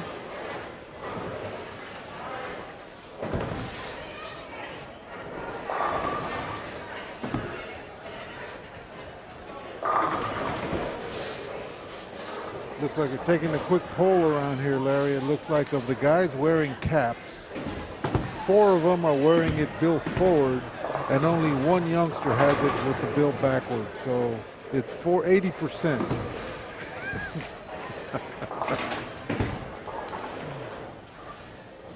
Andy Stone, that's one of them wearing it forward. Oh, another gutter I've seen. Andy. Oh, light. Tim.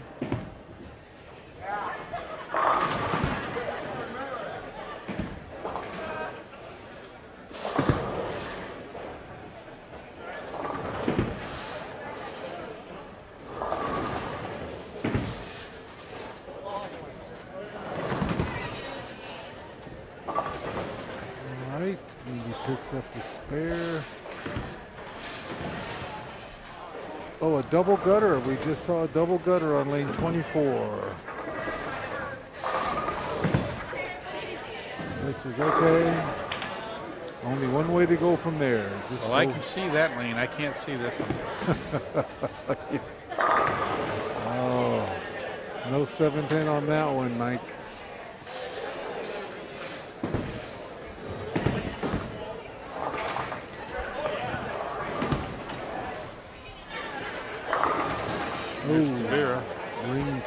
7-7.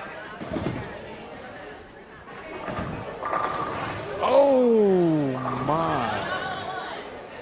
Ain't no justice. Solid 7-pin.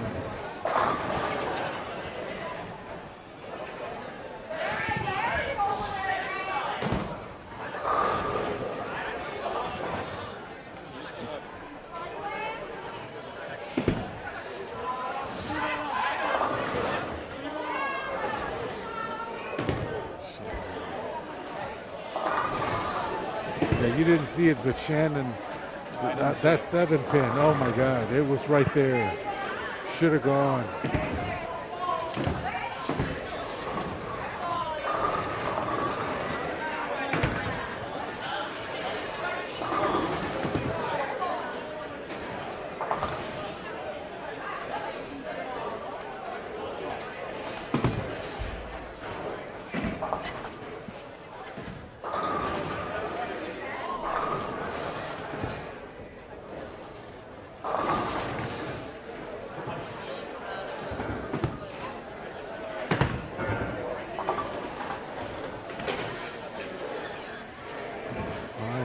Ashley for spare, going for her first strike. Wow, 10 back.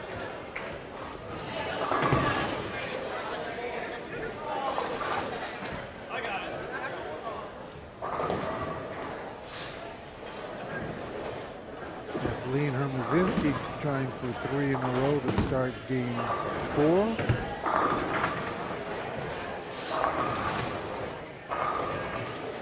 That's a no.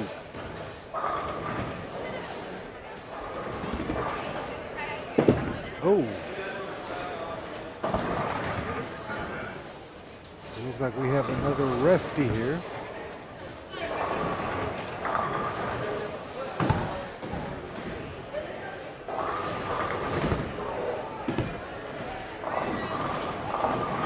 Oh, a little wide.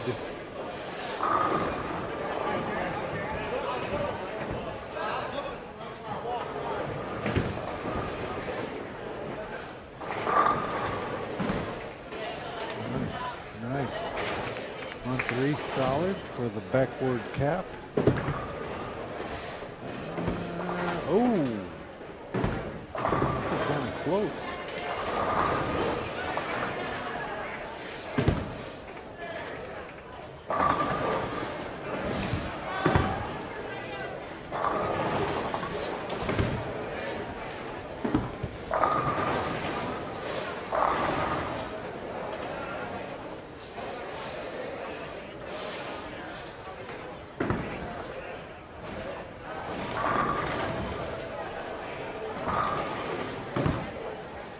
How about that, folks? I can actually see the lanes.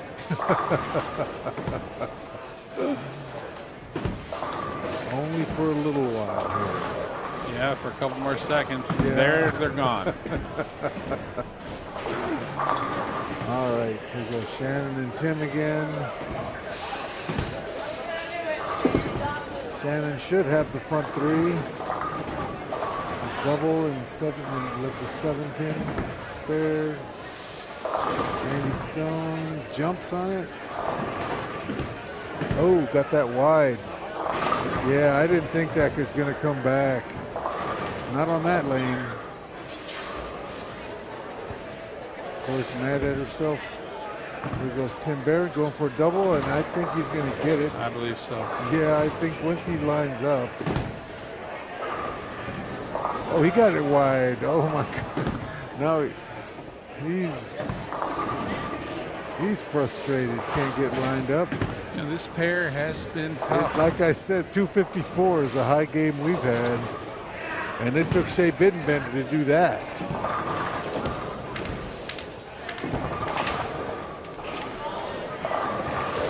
Still waiting for them to update the standings after 3 games. Haven't done it yet. He's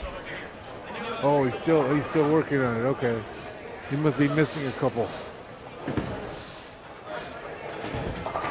Oh man, Tim Barrett very frustrated on this pair, as has almost everybody that bowled on it.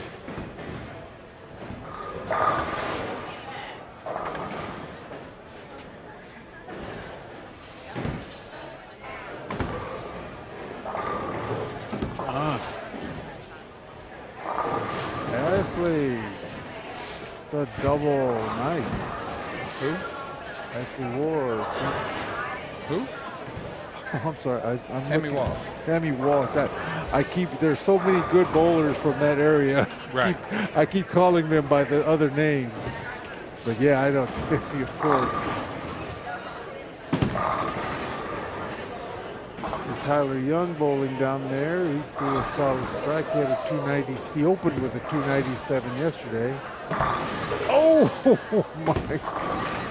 This Wow. carry on this pair has been brutal. There's the other lefty. Solid.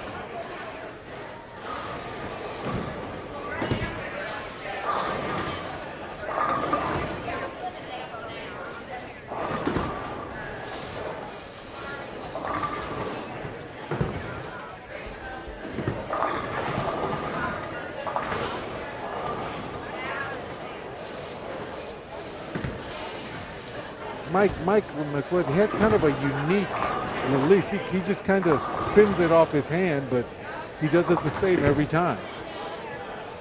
Hence the 300 last game.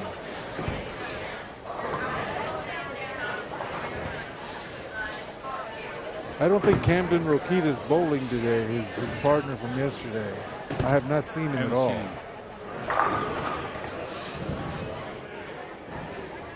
Shane put on his sweater. He must be getting cold. Game 4 is live. I can join it. Yep, that's you. Watch out with Joe Ward. Yep. You and Joe. Okay. Sounds good.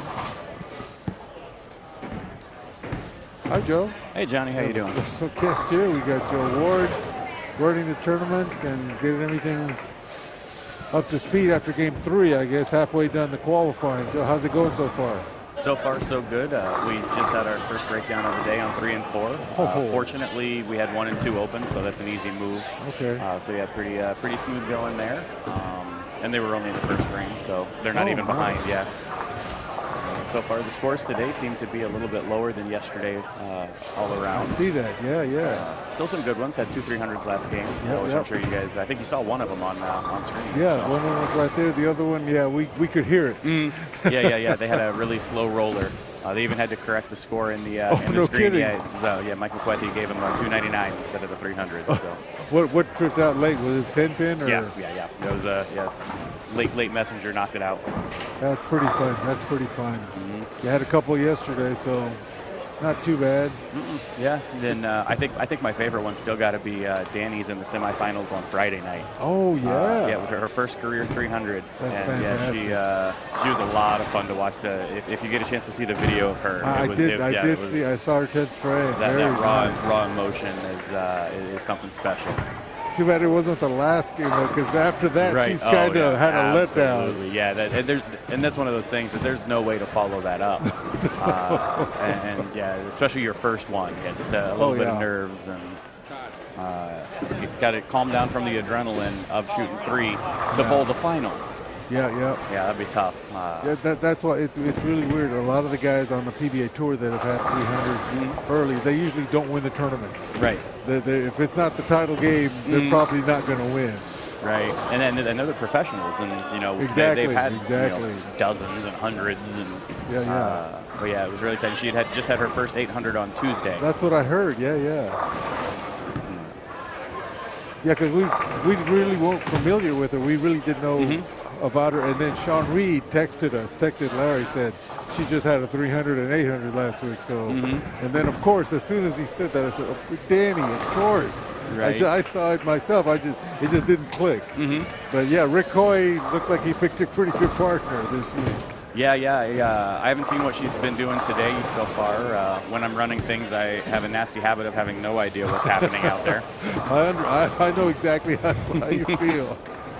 Having run a few tournaments myself in my day. Right, 1 or 2. So there's some really strong teams. I was impressed with the scores the first game. I thought there were like 2 or 3 500s. Oh, today? Yeah. Yeah, especially with how many people were telling me that the lanes were really squirrely. I think there was a lot of high and a lot of low, and not a lot in the middle. Yeah, I hear you. Yeah, you're right. it seems to be balancing out a little bit. The brief look I looked at the standings seemed as though it was fairly tight overall. Yeah, this pair with 21-2 that we've seen all day, it's brutal. We've had a high game of 254 by Shea Bittenbender, but the carry and the 710s on it, there's just some pairs that are just like that. I mean, you're going to have that. Right, yeah, and I saw, because Shay's bowling with my wife, and I saw she was bowling better this game, but then, that big 4 in the 10th killed that. Oh, my God, yeah. It's like if you miss by a little bit, the right lane seems to be really tight, and the left lane, if you get slow at all, it's going to go right through the nose. Yeah, and it was having Shay out here bowling with her was a big blessing. Yeah, that was a nice pairing. How did that happen? So Shay was originally scheduled to bowl with Tim on Saturday and Natalie Tackett today. Yeah. But then he had something come up and he wasn't going to be able to make it. So Tim ended up with Nick yesterday, which worked out well. Yeah, no kidding. and then today he'd had me just give the spot away, and so I did. And then Shay messaged me probably 3 or 4 days ago, and saying, "Hey, I'm able to make it now if you've got somebody that needs partners." And then my wife was bowling. My friend Larry Brand was flying up from Florida for the weekend to bowl, and he got really sick on Thursday.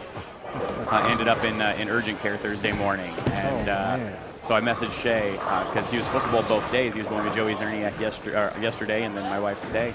And so I messaged Shay, and he said he'd bowl, and he knew Joey from college, and then my wife won the Open a few years ago, so it's not giving him scrubs by any means, and so it was great, and then he was able to make it up, and he and Joey cashed yesterday, and hopefully my wife can start getting out of the ball a little bit better. I think she made a ball change, so I think that should help. but it was great, and then I've had all sorts of people make comments like, "How did you get Shay Bittenbender?" I'm like, "Well, I sent him a message." Like, you asked him. Right? Yeah. Honestly, that's the craziest thing, because I know a lot of bowlers at this point from all the tournaments I'm running, and so I'll have various partners in different things, and I've had people ask me like, "How do you get these people?" I ask.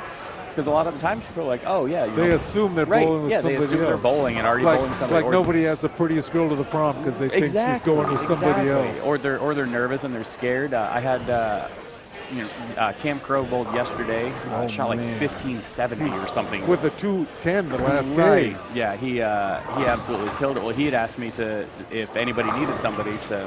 Oh, today? Today. And then I ended up getting a text last night around 10 o'clock that we had a team that was going to be withdrawing. And so I was able to find somebody, and I called her up, and I'm like, "Hey," and the first words out of her mouth when she answered the phone at 10:30 was, "I'm not bowling tomorrow." Because she knew I was calling. And then I was like, "What if it was with somebody from Team USA?" And she was like, "All right, keep talking." And so I tell her, with Cam and everything, and she's like, "Let me call you back." And then, so she calls me back about 10 minutes later. She's like, "What color jersey?" But then I got a hold of Cam, and unfortunately, he actually had something come up and he had to go home. He was planning on sticking around, but he had to go home, so he wasn't able to make it. That's too bad. She's actually still here in bowling. I was able to find her another partner. Good. When she sent me the entry fee, she tagged it in the comments of hashtag bait and switch. Because I convinced her to bowl with Cam Crow and then give her somebody else. But she bowled with Michael Wilcox, and he's had 2 260s. Oh, wow. So, not bad. we don't talk about the one in between them. Of course not.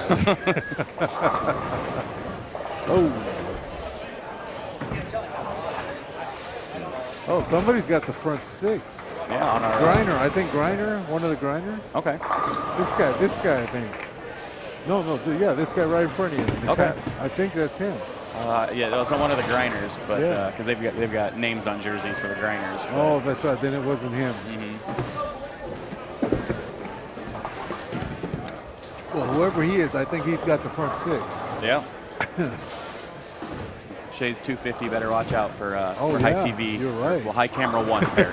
Camera 2 can't be beat, but that's high right. camera 1 pair. Now, does it when you're running these things, do you ever miss not participating in them? Absolutely, and that's something that that I've been working with Jen Maurerman a lot with. Is we've started running a lot of stuff kind of together.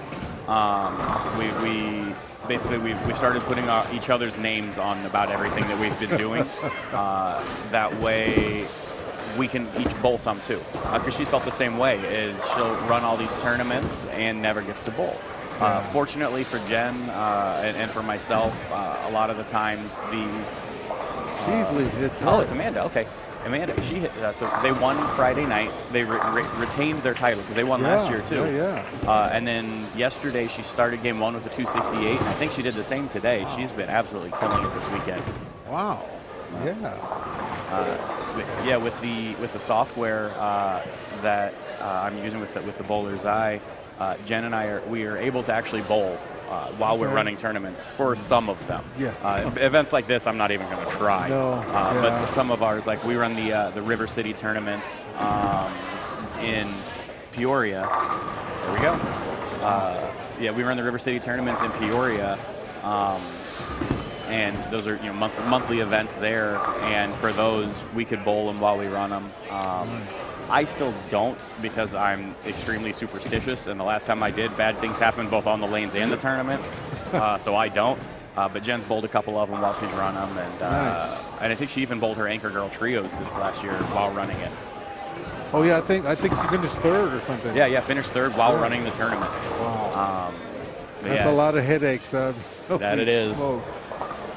And then, when it's things like that, I'll be at home, at home with the kids, and I'll get a message from her, be like, hey, I need your help with this because I'm bowling. And so I'll be working at home to help her with her tournament. Since fortunately it's all online, so I'm able to do that. That's pretty good. Yeah.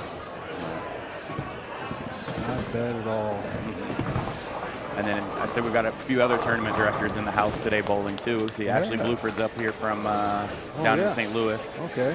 Let's see who else. I know there's a few others that I've seen run tournaments before. But. Nice. And of course, Corey Kistner. Corey, yeah, he doesn't run as much anymore, but he's run as much as anybody. So, so he's here today with his wife Sheila. He and Phil finished 22nd yesterday. I know, I saw that. They were up there all day too, till the very end. Game 5 and 6, they really fell out. Yep. Maybe if he had switched to one-handed for the last 2 games. He'd have to get a whole new arsenal. But, I know, but that'd be right. like honestly, I feel like that's something that he could do. I agree. He used to do it, but so it would make sense to me to have a ball, just one ball that he carries with that's got a thumb in it, so that he can legally throw it. Absolutely. And, I have to step off for just a minute. I will be back shortly. Not a problem. Okay, we'll be watching, see if Amanda can keep her string going here. Half of the women's championship team from Friday night, 2 years in a row.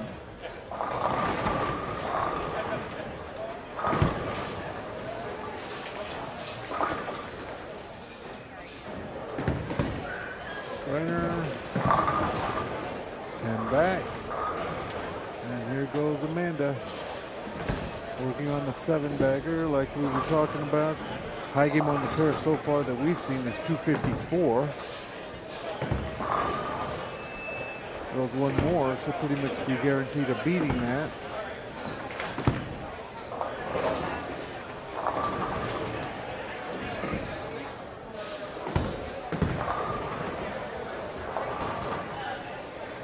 And here she goes. Whoa. That looks solid off her hand. Almost a solid 8 on the same pair. We've seen a few solid 8s. And she's happy to get away with that one. Front 8. There's her partner. Ooh.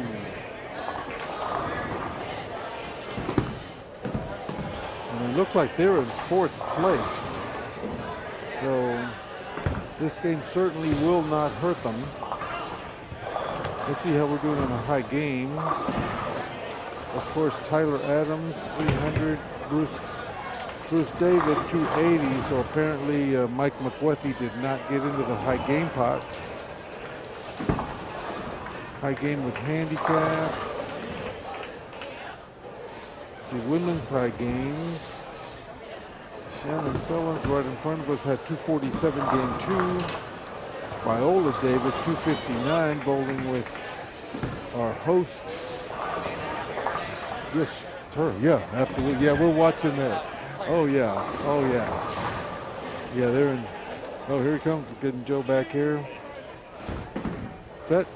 Yep. All right, welcome back, Joe. That was the mechanic letting me know that lane 4 was back up and running. Oh, okay. I guess it was a little miscommunication. He said it was going to be 10 minutes, but then I was told it was down, and so I moved him.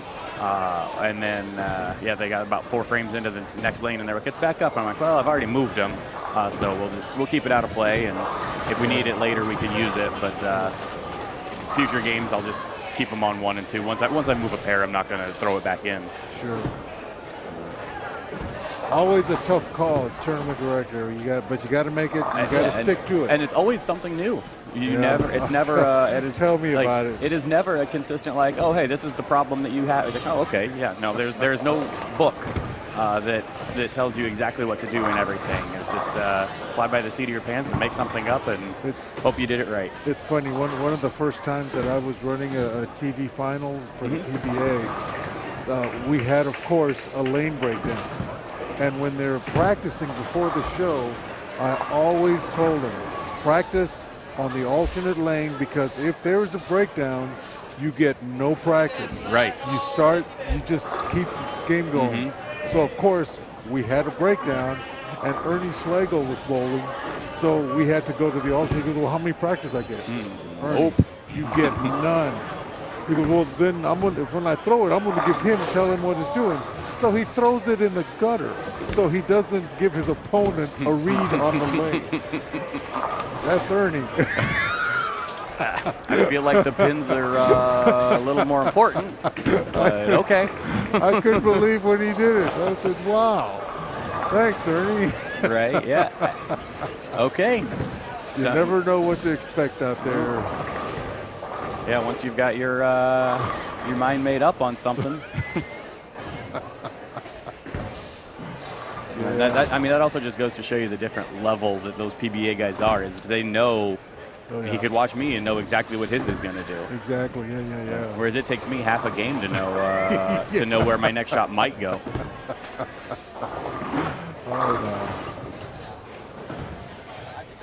All right, here we go. One more shot. Oh, 2 refties. Interesting. We have a female and a male refty in the tournament. Oh, we do. Okay. Well, I mean, she throws it back up, and of course, Kevin Takas. Right. Yeah, I knew Kevin Takas is. Yeah, she's throwing it back up. All right.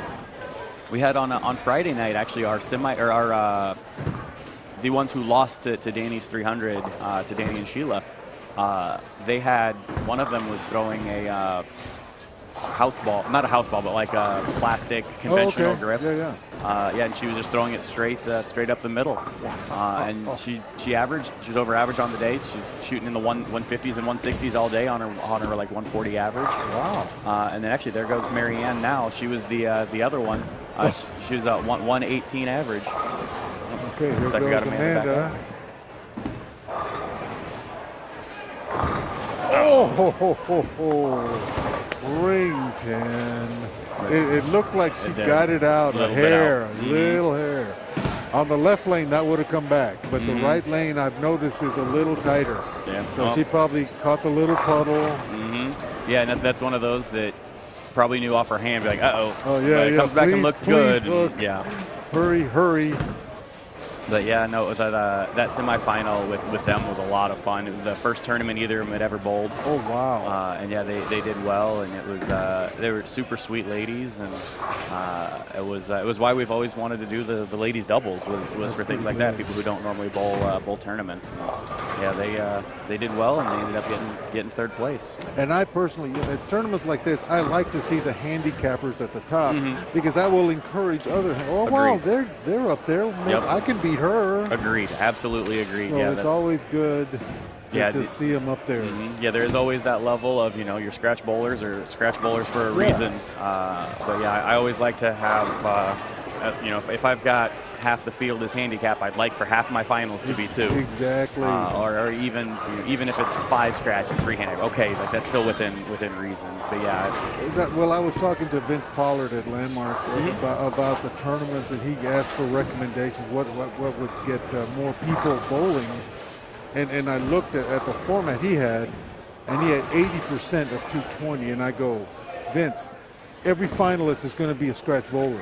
Yeah, and that's something that I've been looking at with a lot of my stuff too. Yeah. Is I'll look back at all of them, and I'll even rerun the tournaments with different handicaps to see how much things change. That's a good way to do it. One of the big changes that we're going to make with the River City stuff is we're going to go to individual handicap instead of team handicap. So instead of being off of 440 or 660, we're going to go off of 220. Yeah, because that gives some teams negative handicap. Right, exactly. Because and it's one of those. It's a really interesting topic that I could talk way too long on, where.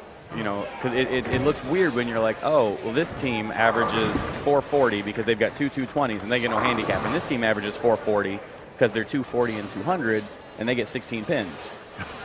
So when you do it by individual, things like that look weird. Yeah. But really, I mean, in my opinion, once you hit 220, 225, once you're that level of bowler, your average is more of a it more shows where you bowl than how good you are. That's true. Absolutely. I think that is a big one, because if Tim bowled it at Kingpin, like if Tim Barrett bowled at Kingpin, he's going to average 250, 257. Absolutely. And I mean, he still averages 240 everywhere else too. But it's one of those where you bowl. Or I've got some guys. I have a guy here in the tournament last night who he bowls in a little four lane dungeon. Oh yeah. And so his average is 198. He did not get to use 198. I've known him well enough. I give him. I sport convert it based off of knowing the house. But and everywhere that he bowls, he averages in the 220s. But because that's where you're at. So I think that there's really that level of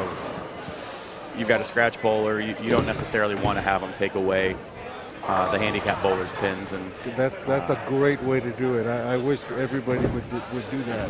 I've always been an advocate for that. Mm-hmm. If you're a handicap bowler, you should not be penalized because you're bowling with somebody really, really good. Yeah, and I've you really should been get your pins. Yeah, and for me, really, it's a change, because I've always been very adamant about team handicap, 440 and 660. I understand. Until honestly recently, very recently, and that was just from looking back at everything and seeing who's bowling good. It makes sense to do that. It does. And because even if you're giving 90% handicap off 230 or whatever, you're giving the scratch bowlers 10%. Mm-hmm. Yeah. So and 10% plus 100% for every pin that they're over. Exactly. So they need to get every pin they can to encourage them to come out. Right. Oh, I'm going to get 90% of. Okay. Well, I'll try. I think the other thing that'll come off of it is you'll be able to see a lot more fun combinations of teams. Because if you average 240 and the handicap is 440, why would you ever ask anybody between 200 and 220? Because that's just giving away pins. Now they're encouraged to ask a lower average because they're going to get all their pins. Yeah, exactly. So I think we'll see. I'm hoping that we'll see a lot more interesting combinations and a lot more new names in the finals. I like to hear that. That's great to hear. Yeah, I've always thought that. Like I said, that didn't make sense to me. Because that could come up in in trios as well. Yep. Give them their individual. Yep. You get it. You get their hand. It's not off 660. It's right. Exactly. And and we're going to do that for across the board every tournament that we're running for all of Jen and then Tony Schnack starting it in the summer. Wow. Nice. With his sweepers out there. The three of us are going to all do individual and see how that goes. I might bowl more tournaments with my son. You should. Absolutely. That would be great. Especially if you get some of the doubles ones. Get some father-son pair out there. That'd be awesome. All right. Looks like we got some teams starting to end up. She went a little high on that one. She missed a little left. Again, like I said, the left lane hooks a little more. Mm-hmm. If she missed in, it's good. It's going to move. It's not unforgiving. Looks like Shea got cold. He has a long sleeve shirt on now. Yeah, I know. I pointed that out to Larry as well, because I said, "Wait a minute, he was wearing a pink shirt." Yeah. That was last night. He asked Ashley what color jersey she had, and she's like, "I've got I got teal," and he was like, "Well, I have a pastel pink." They're like, well, those will complement each other.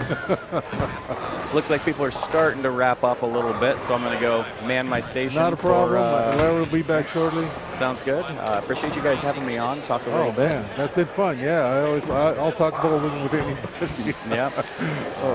All right. Looks like over here on 19 and 20, we've got a front 8 as well, Oh my just God. off camera. So you'll be able to see them, but Yeah. you know, not fully. I'm not sure who that is. Yeah, I haven't even noticed it. Yeah. All right. Well, Johnny, it's always a pleasure All talking right, to Joe. you. We'll I may come on a little bit later as well, but Sounds good. appreciate you having me. All right, Joe. You're good. Thank you. So now we'll try to find out who had the front 8 over here. See the front 8? The front 8 over here. I don't know who it is. Oh, solid 8 for backward cap guy. And there goes Shea over there. Too far away. Can't see what his score is. But of course, dead flush. No problem. Amanda Warwick finishes with 267. Front 8. High game on the pair today so far. Game 4. Beating the 254 by Shea Bittenbender.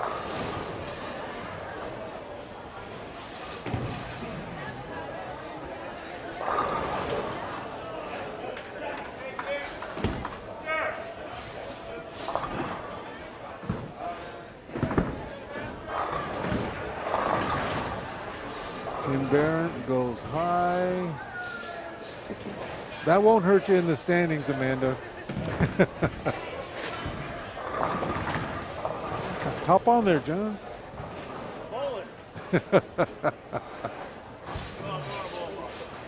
Good.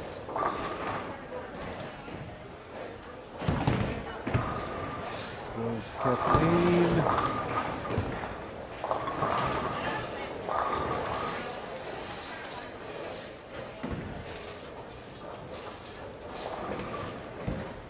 And here goes Stellans, Van Stellans. Wow. That was solid off her hand. She can strike out for 24. Tim's going to 208 pace with a spare strike. I know his frustrations. His doubles partner from yesterday, Nick Krummel, also shot 2-0 on this pair. Oh, and he chops 197. I'm sure he's not happy, but they'll still finish plus thanks to his partner.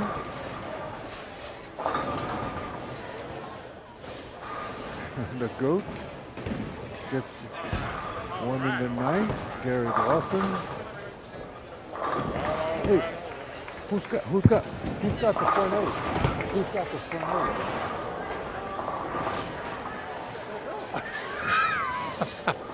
Even people on their own pair don't know who had the front 8. So Wilcox probably.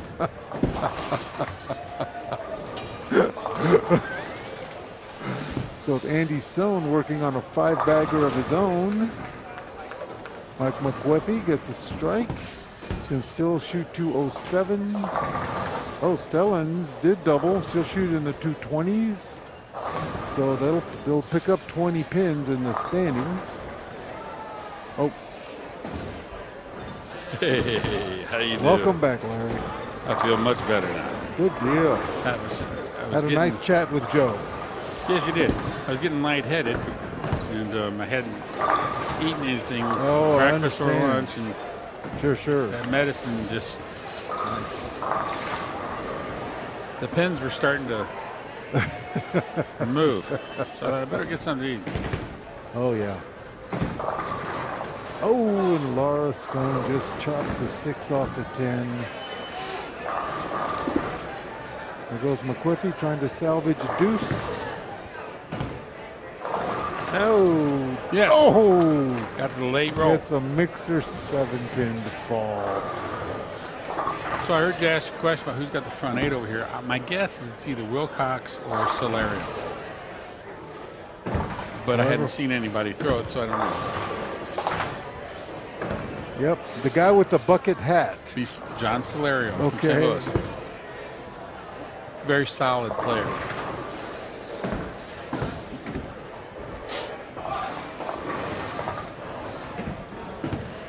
And McWethy 207. His partner's going to do a little better than that. Just a bit. Front 9.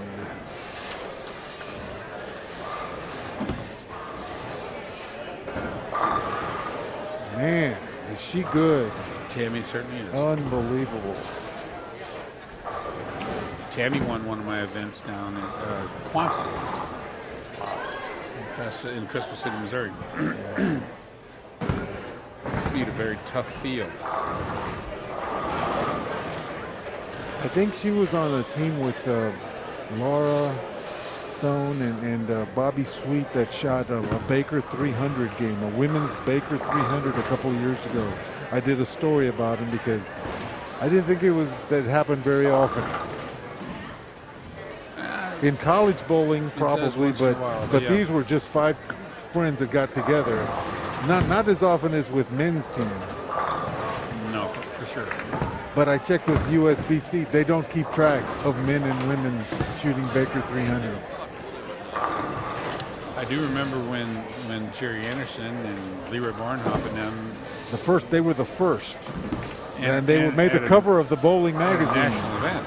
Yeah. A team challenge, wasn't it? A team challenge or something.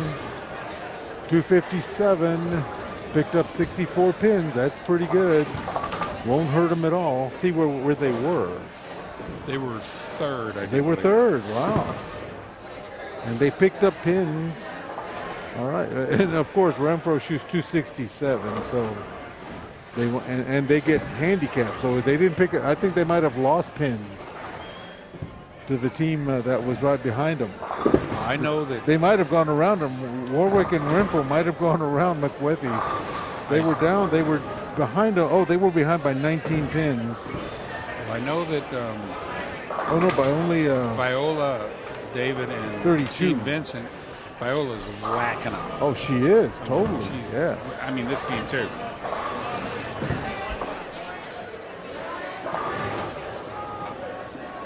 Go get him, big guy.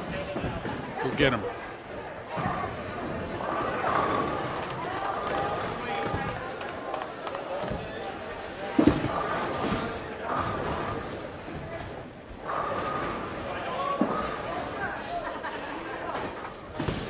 Yeah, G's got Janet going around selling tickets now, so smart thing to do.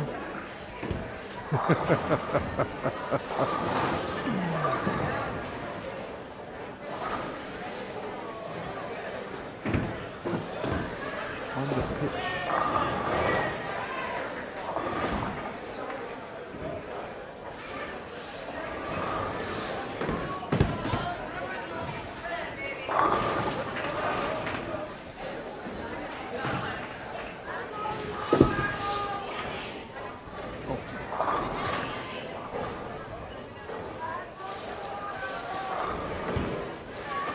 Went to get some. Andre needs some more equipment. All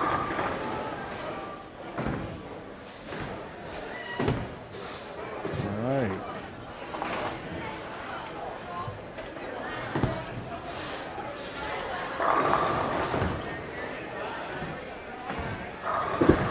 There's Garrett Lawson. Garrett Lawson on a nice string. Looks like he's got 7 in a row.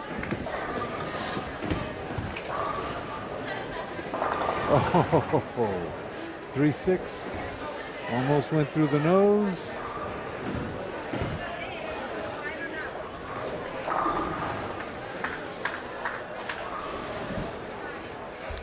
Solid 9 close shot. Uh-oh, tugged it.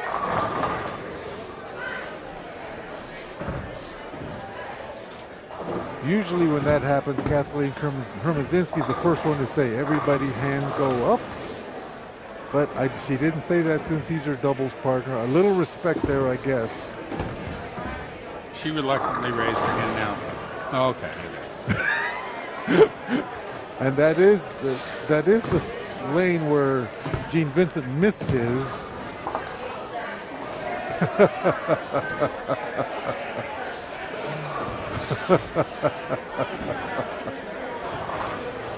That's the lane. Gene Vincent missed it on that lane. So I went in there and I was like, I mean, All right, here's Garrett Lawson, spared. Looks like probably going for a 250. A nice gain for him. That was solid. 258. Yep. We would have had 270. Went a little high in the first ball in the 10th.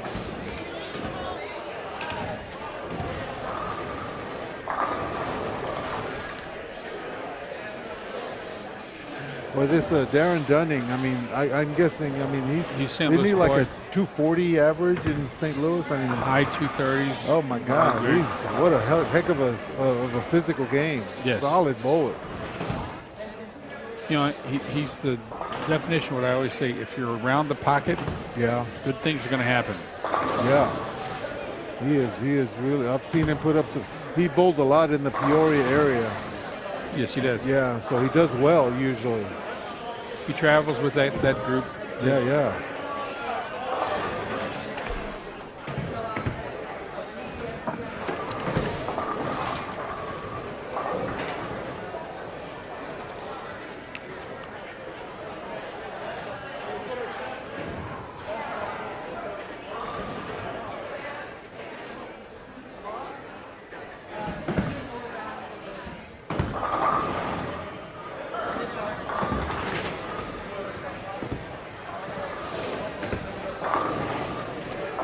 Oh, God. Lanes might be breaking down just a tad. Well, John Solerio's going to get up the 10th here. Here it comes, yeah.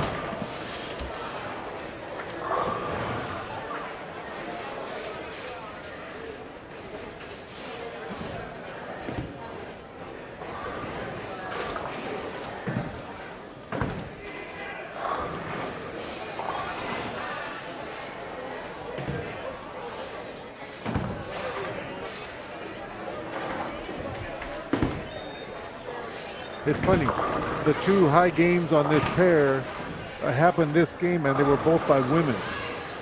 Because, yeah, Tammy Walsh also beat Beddenbender's 254. Oh, she gets it. Laura Stone, strike.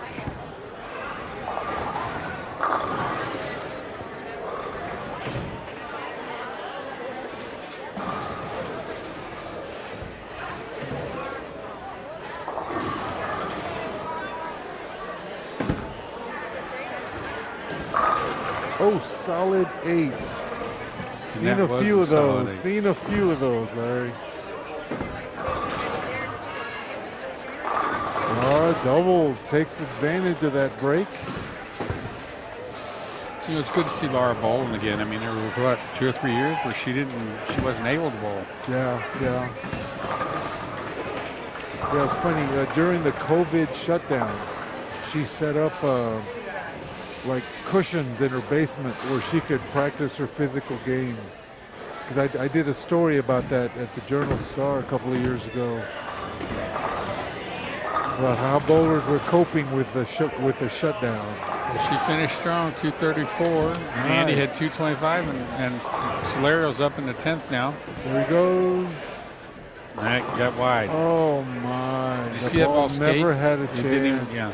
Yeah, I mean, it looked like he just never hit it. It just came off his thumb.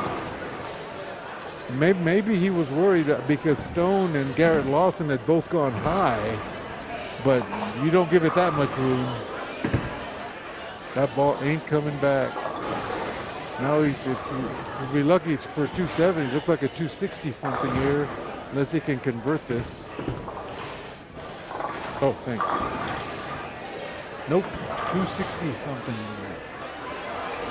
264, 262. The popular 262. But they picked up pins.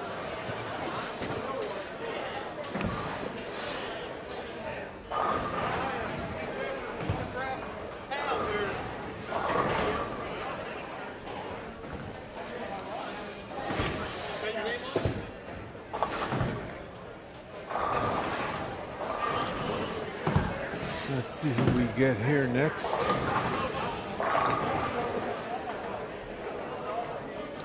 30. So it'll be 4.5 hours to go 4 games.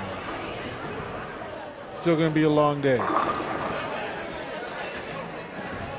Boy, it is getting cold in here. Shea, like I said, Shea Bittenbender put on his sweater. And he's bowling. Usually you get warmer when you're bowling. Shay, is it getting that cold? You put on your sweater? Sometimes, yes. Depends on where you are. Well, I brought my jacket in. I didn't. I went out and got my jacket and brought it back in after I got here first thing this morning. Yeah. That's on the back of the chair. But if it, Me too. Yeah. I'm on blood thinner, so it don't take a lot to get me cold. Oh yeah.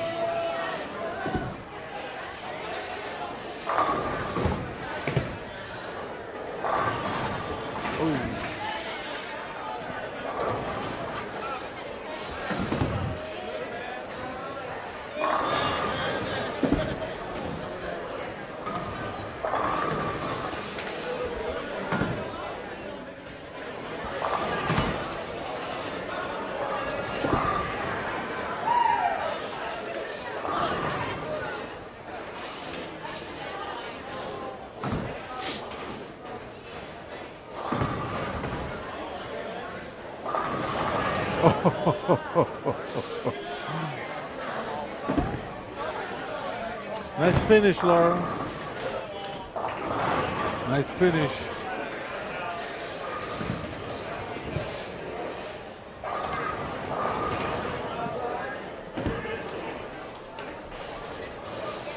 Ooh. Just missed a 6. Poor thing. Here comes.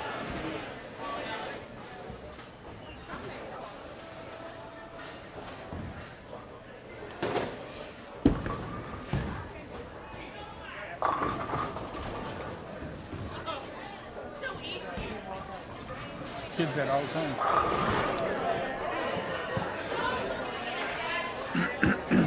Yeah, the spare deficiencies in this house, I mean, on this pattern, I mean, if you're not a good spare shooter, it's going to show up here because, man, some of the lanes are, the way they're breaking down, you got to be right there. Ooh, ring 10 down there.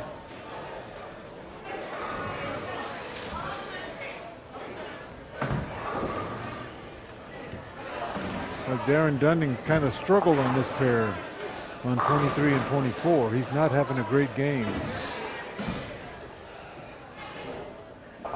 One double, one open, split. Although his partner's not doing terrible. That would be the queen, Severo. She's very good. Yes. There you go. He'll usually grind out something. Oh.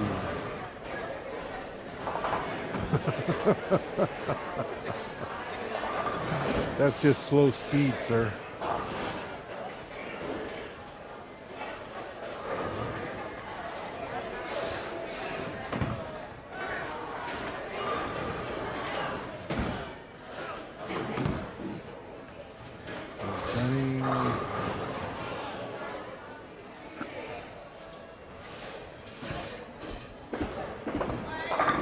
Oh, gets a trip. Trips the 4. He knew he got that in. And he won it. And he gets away with it. Revs will give you a lot of recovery room.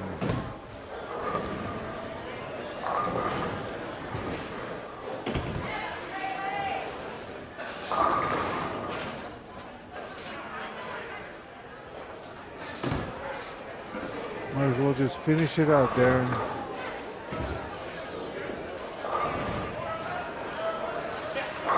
Much better shot. 214, and he'll walk away happy with that game. Could have been a lot worse. Yes. And here comes Buckley.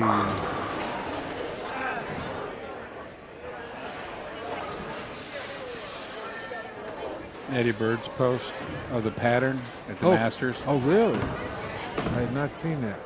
2023 USBC Masters. Huh. Wow.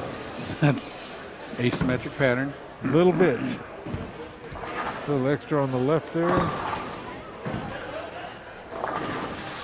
Oh.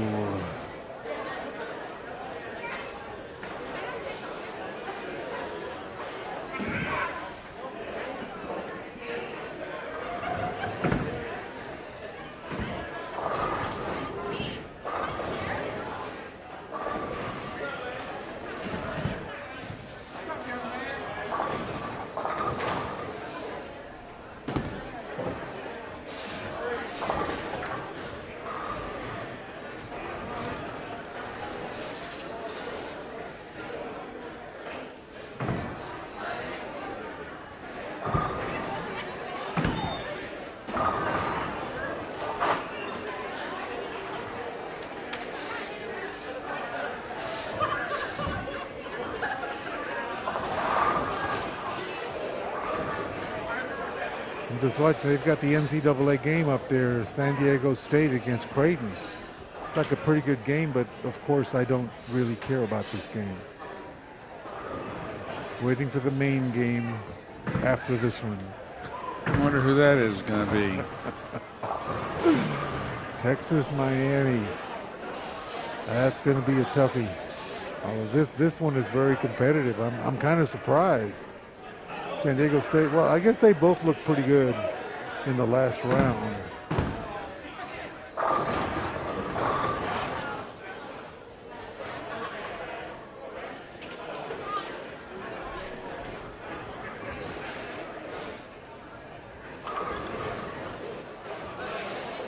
Oh, God.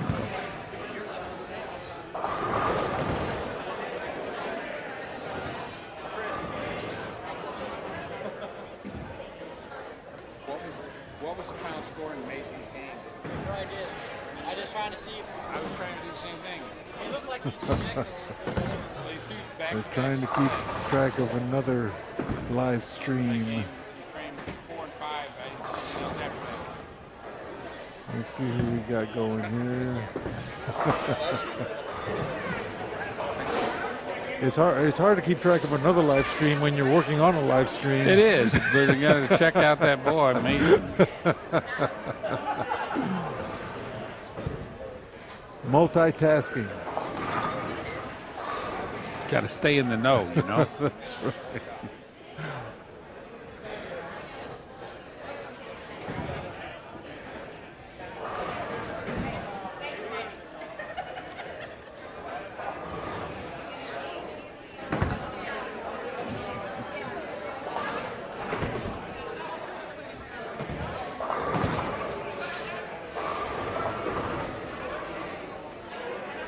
You know Ambrosia, right, Amby? Oh, sure. Yeah, he hurt his hamstring. He's really struggling right now. He's Oh, in a no lot of kidding. pain. Yeah. He started off great. Yeah, and he about 4 weeks ago or so, he said at one of the events he kind of pulled it.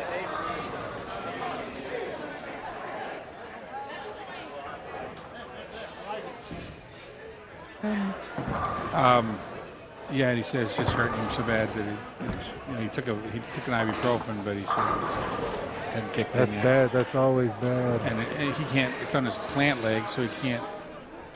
You don't want to hurt yourself farther down. He probably should just withdraw if it's hurting, because otherwise he might hurt himself worse. You can certainly get hurt. Yeah.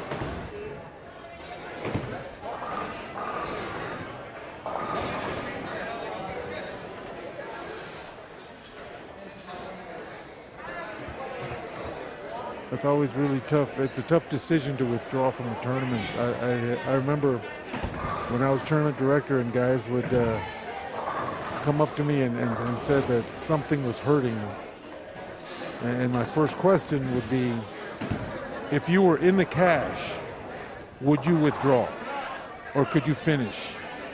And 100% of the time, well, I could finish. So you're okay to bowl.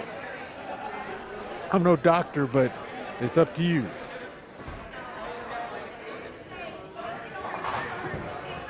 Yeah. Oh, 2, 4, 8, 10. Tyler. They're touchy. Yep. They're touchy. Got Misty Tunyuk bowling with Diller Clark. And speaking of Ambrosio here, let's see how he's doing. Down to his t-shirt. He had a jersey on yesterday. He dressed down. Casual Sunday.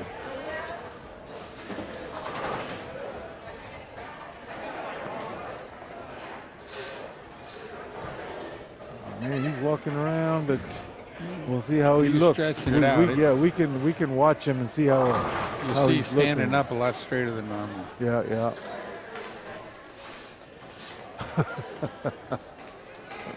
Chris O'Neill putting on the show down there. I'm not sure what he's bowling, but he's I been have on a not run. witnessed a lot of balks yet today. You're good point. I have not seen that. And normally you would see it. I heard he's famous for it. Of course, the guy on tour that did it the most was Norm Duke. He was unbelievable. And it was funny. And part of it was gamesmanship. Because, in that landmark, in that title game against Brian Goebel, where Goebel beat him 296 to 280, in the 9th frame, Duke did that. He pulled up, and then it looked like he had stepped on the oil, so he took his time out, wiped his shoe. Goebel knew exactly what was going on, trying to throw him off his game a little bit. There's a couple guys that were really masters of it back in the 70s, and like they would go up and they would act like they stuck. And you pick the right bowler to do it, and it's in their mind that no, I'm going to stick on that approach. Oh, there's no way, Oh yeah. Oh, another 3-6-10 chop. That's a popular chop today. I've seen it a few. Even McWethy did it.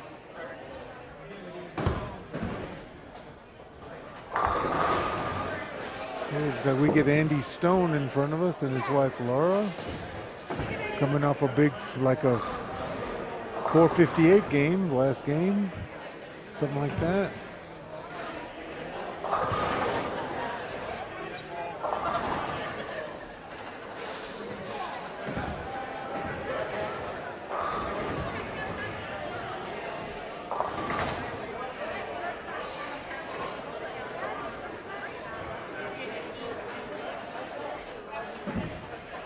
Wow, nobody scored in this basketball game for about 5 minutes. That's the first point I've seen since they switched it to this game. Creighton, the Blue Jays. Did you win?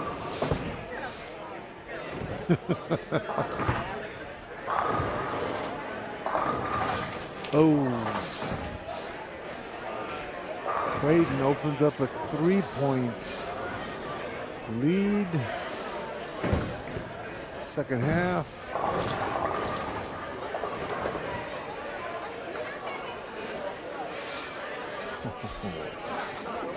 Let's check how some of these bowlers have been bowling today.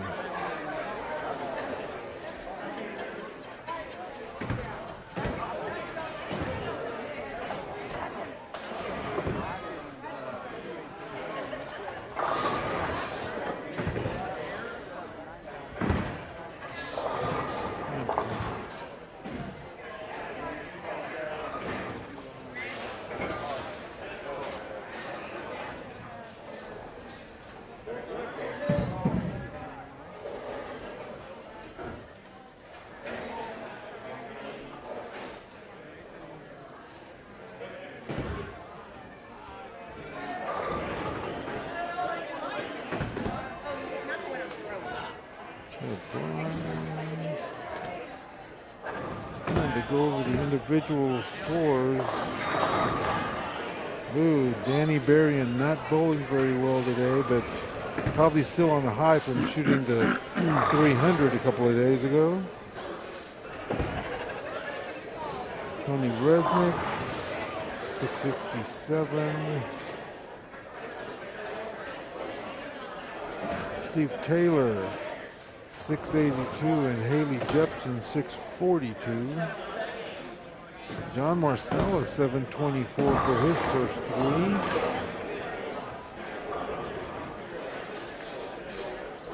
Corey Kistner, birthday boy, he says 693. With handicap, his wife is at 670, Sheila. They made the step ladder in the women's tournament. Tyler Young is 670. I'm just trying to find how Refke's doing. Kevin Takis, 644. Jake Frost, 630.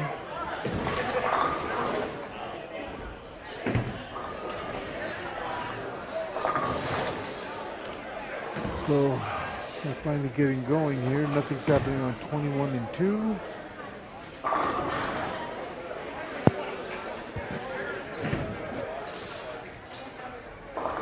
Ooh, Tammy Walsh, 36910, also known as the Durbin. For all you OGs out there.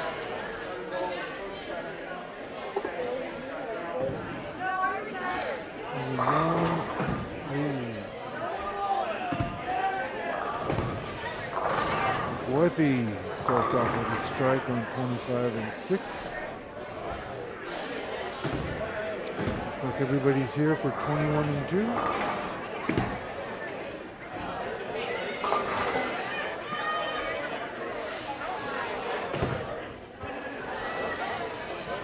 Creighton's trying to pull away here. No safe from San Diego.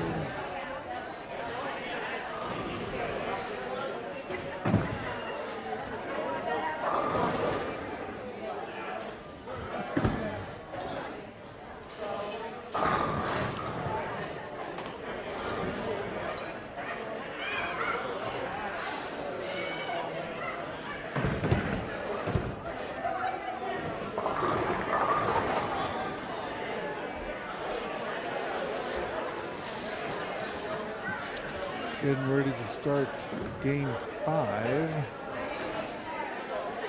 2:45. There's five teams on a pair. It's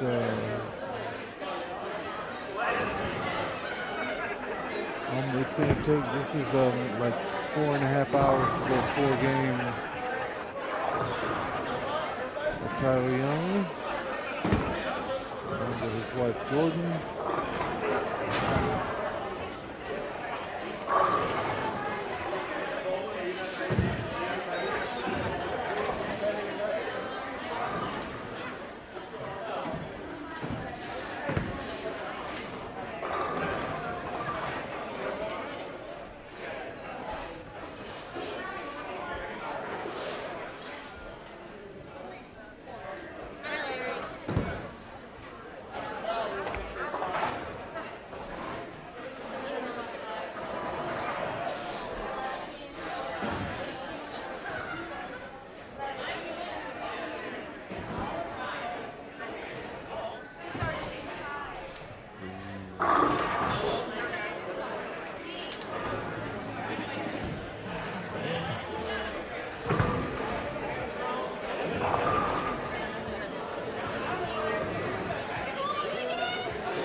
Some entertainment here.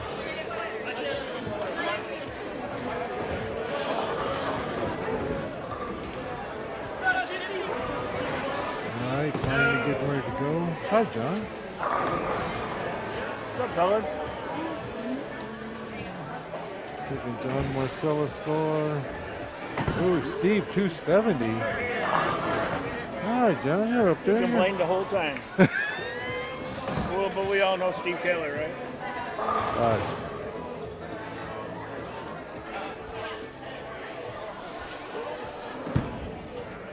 I didn't do it.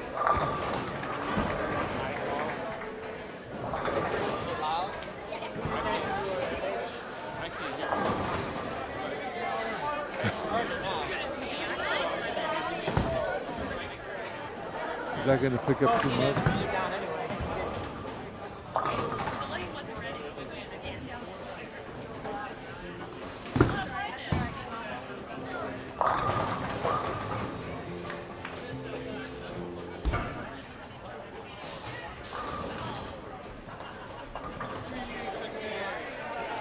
Okay, here we go. Yeah, it was a little loud. Ready? All right, here we go. Thank you, Todd. Should. Let's see how Ambrosio does here.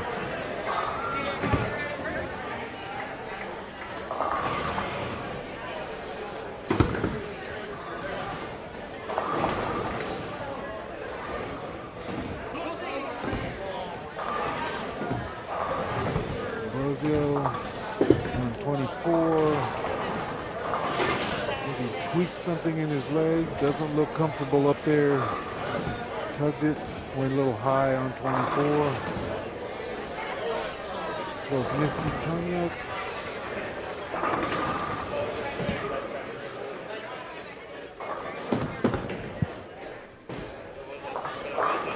That's spare.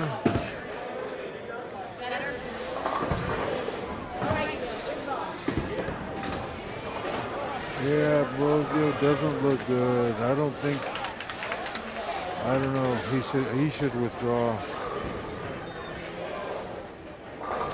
I think Ambrosio should withdraw, Larry. He's just doesn't look comfortable.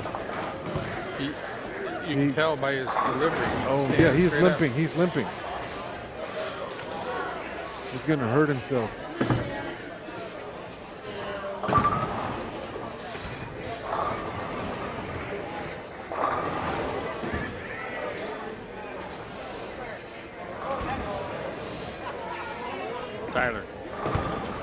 Tyler.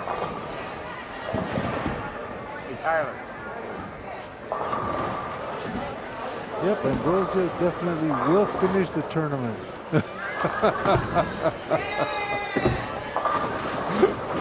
Larry getting the love from the crowd.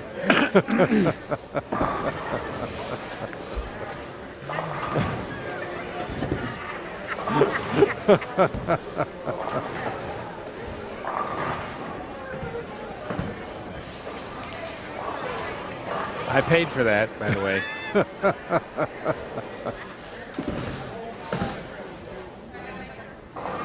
All right, here's Jordan Young. Solid. Yeah. She's strong. Oh, she has a solid game. I'm not sure if she, a couple of years ago, she either won singles at the Hoinky or she was up there. She was right there. Oh, solid. Got to keep up with her. So you were watching how to do that, right? Yeah. She teaches me everything I know. What did I just say? Okay.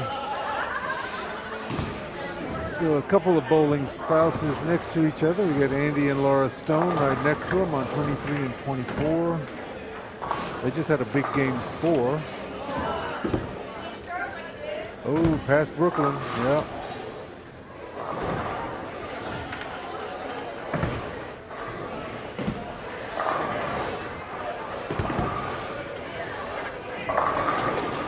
So 3, 6, 9, 10 for Andy Stone. As I mentioned before, the Durbin, I believe Mike Durbin Left it a few times when he was out on tour. 14-time PBA champion. And an all-around good guy. Oh, great guy. One of the great commentators ever on TV too. I used to love listening to him.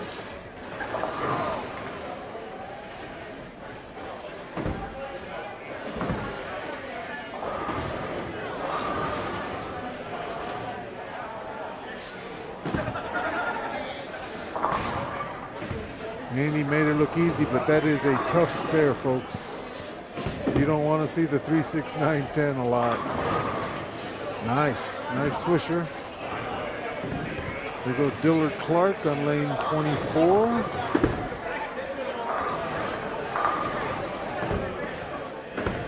It's pretty good 10-10. Could have carried.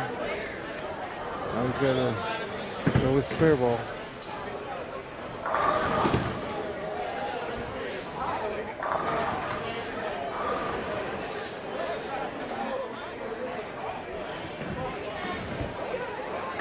Yep.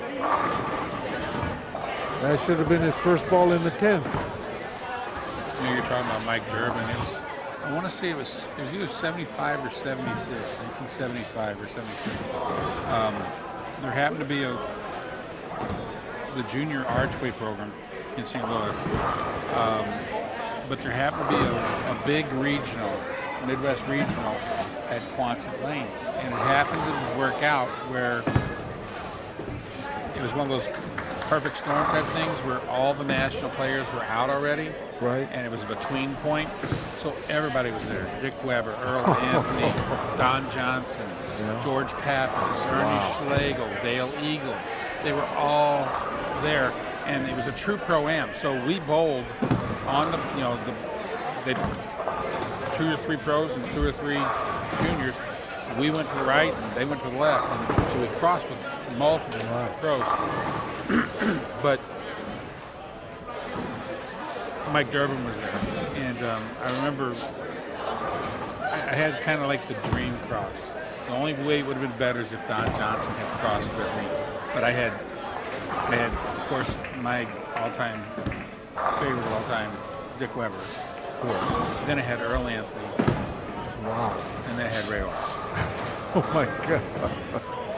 That's a nice cross. That was 3 games in a row, and then there were I didn't get any of the other real big national pros, but I just remember it was, growing up in St. Louis, we were fortunate because we had 13 or 14 national touring pros that were here at that time, and so they were home a lot of times, so we got to see them. We had Ray Bluth. Bluth wasn't holding a lot then. By then, no.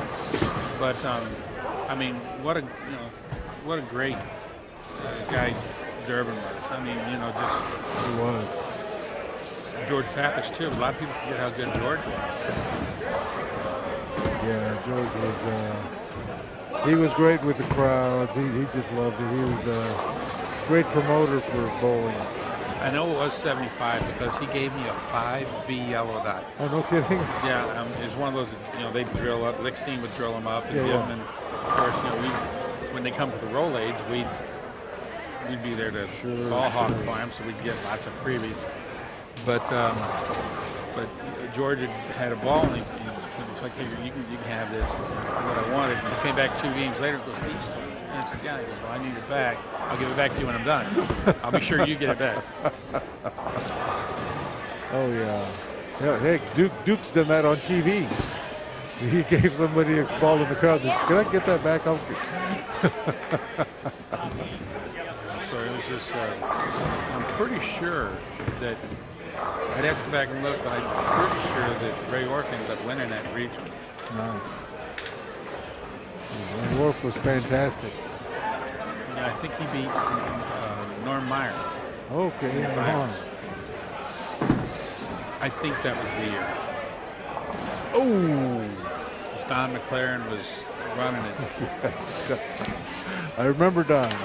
Everybody who knew Don remembers him. Of course. What a great guy. Oh, yeah. Had a good time out there running the tournaments. We were fortunate once again. He had his office set up in Ray Orff's bowling and trophy shop there on Graveway after they moved out of Western Bowl, and so he was around a lot. So you'd hear a lot. We'll just put it that way. Oh yeah. There's a lot of bantering going on, a lot of talk. Oh, he was great. One of my favorite regional directors on the PBA was Cecil Cadell. I don't know if you knew him. No, They called him Sarge. He had a crew cut, he was military, and you followed his orders to the letter. That must have been a long time ago. 70s, 80s. Yeah. Well, for the 80s, I wasn't around. I was in the military. So This was Southwest. He was in the Southwest region. that makes a big difference. And he would always say the same speech before every regional. I don't want to hear you complain about the lane conditions. If you want to get better, practice. That was pretty much it every week. Pretty good advice. Absolutely.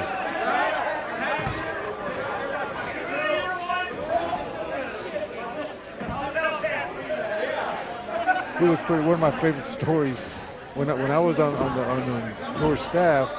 During the breaks, we could go home, and because we were working 7 days a week during the winter tour, and this buddy of mine, Bruce Carter, he was on the tour for a while in the early '80s, and he was going to bowl this tournament up in Colorado Springs because Southwest is huge. The Southwest region is huge, so he asked me to go along with him, to keep him company because he was driving.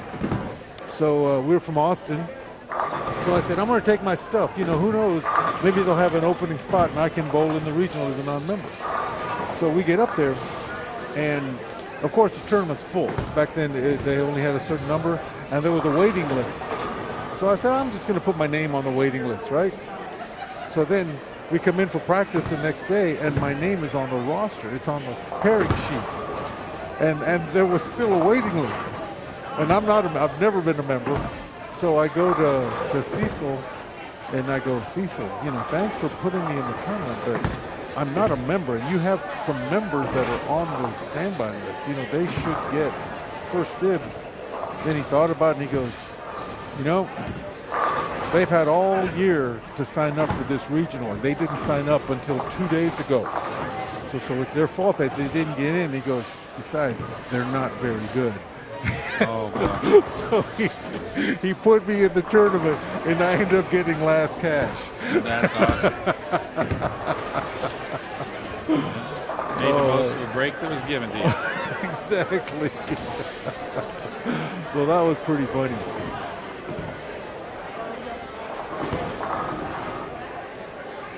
I've always felt good when I cashed in regionals, just to give myself a little cred when I was out there working with the guys. I know what I'm talking about. I've been there. Been there, done that. That's right. All right, here we go. Somebody's got the front three on this lane. Start off with a double. Maybe we'll have some good scores down the stretch here, Larry. Yeah, it's hard to see Amby hurting so bad. I mean, you can tell, you can see in his face, you can see it in his walk. He's grimacing every shot. But I talked to him. He says he's going to finish. He says he doesn't think he's going to hurt himself anymore. So pulled a hammy. Says he's okay.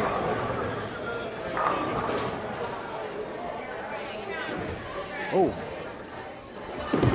So we have an updated scoring list. Good.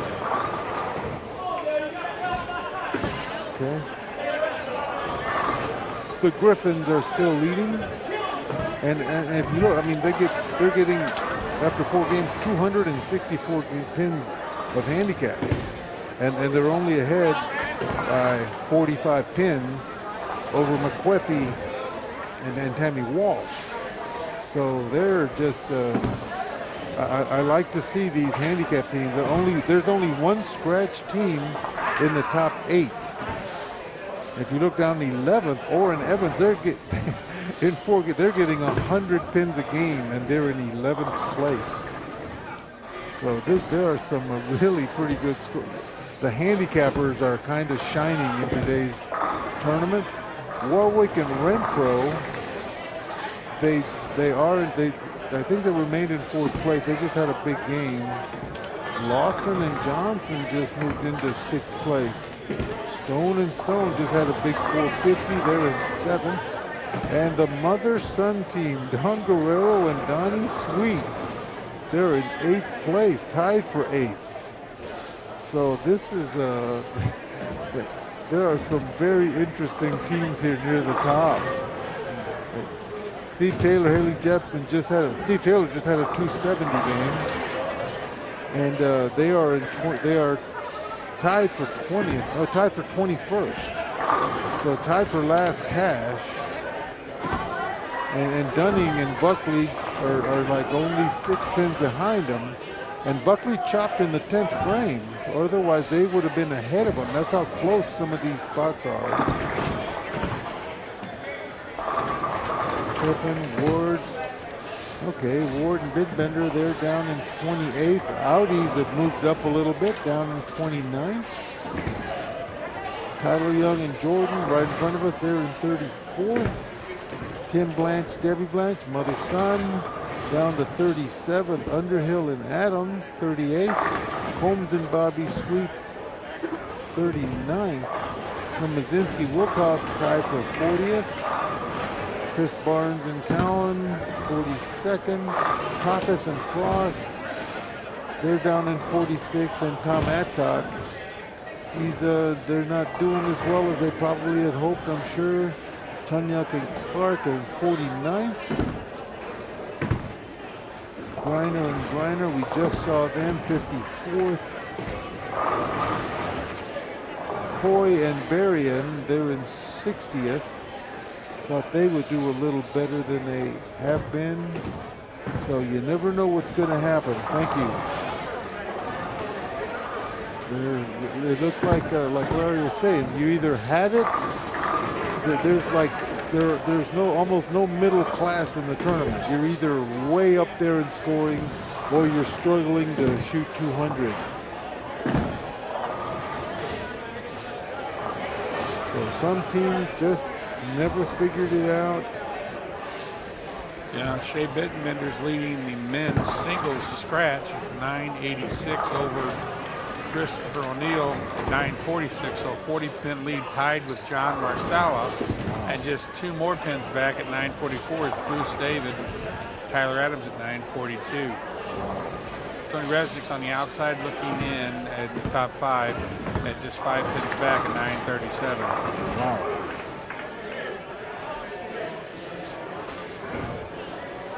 And of course, Amanda Warwick in the women's side leading with a 946. Shannon Sellens, 941. Yes. Viola David, Gene Vincent's partner, 938. And Jody Oliver. You can't argue with those top 4 in the women. They are 4 of the top bowlers in the tournament, and they're 1 through 4. So, man, the bowlers, they're showing up today. So Amby came back and doubled. Nice.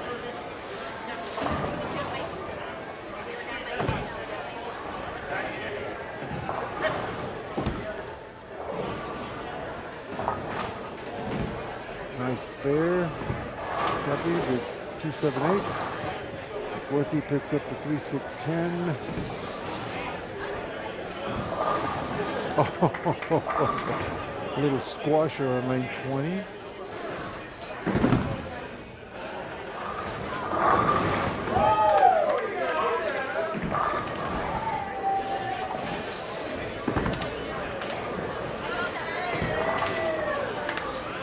Stone picks up her spare.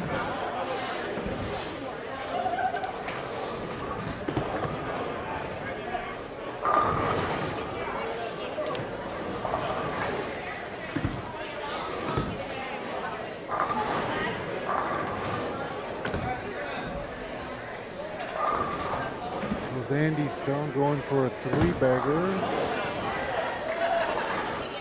See if he can figure something out. Powerful strike ball, knocks down all 10.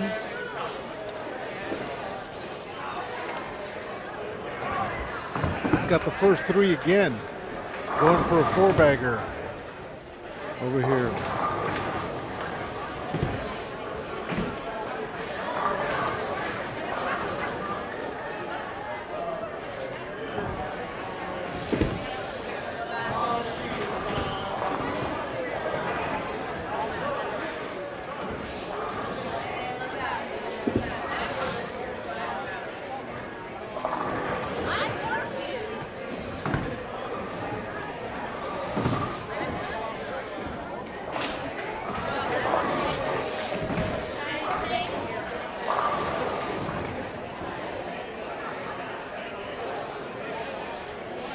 Okay, let's see. Oh, he did not get the front four. Goes up a little high, 3-6. And solid. Tyler Young going for a four-bagger. Jordan trying to recover for a split in the second on this left lane. 10 back. Oh, chop. There goes Tyler Young.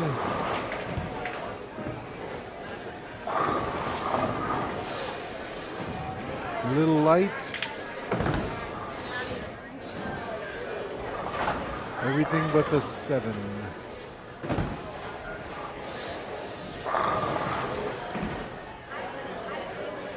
Misty Tanyuk.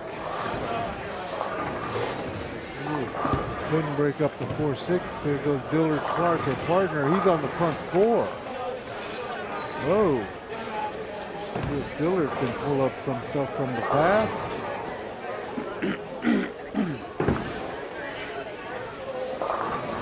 Nope. Seems everybody that misses is missing high. It's like they're not trusting it to hook.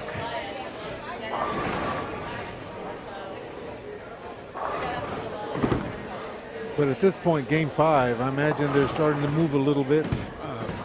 Got to change equipment, got to move, do something. Ball down and Yeah, especially with somebody with 5 on a pair or 10 on a pair, 5 teams on a pair. They're going to break down a little harder than they did yesterday for the most part. 4-9, yep.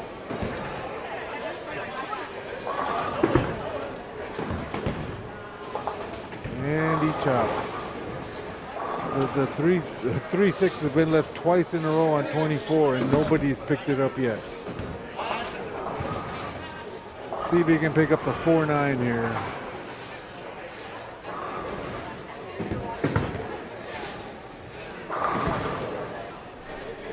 Nope. Another solid 8 on lane 18. Been a pretty calm. Oh, that was Steve Taylor too, so good. I mean, he won't mind at all.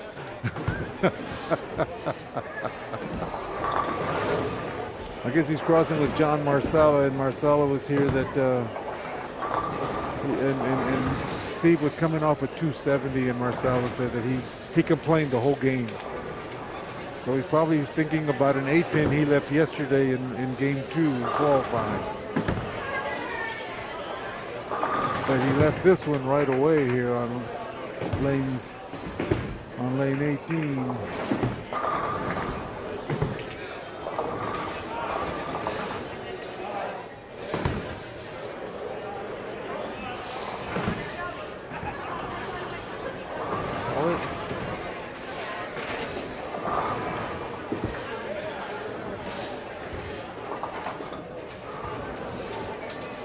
They need you to shoe up and fill in on lane 3. I wish I could.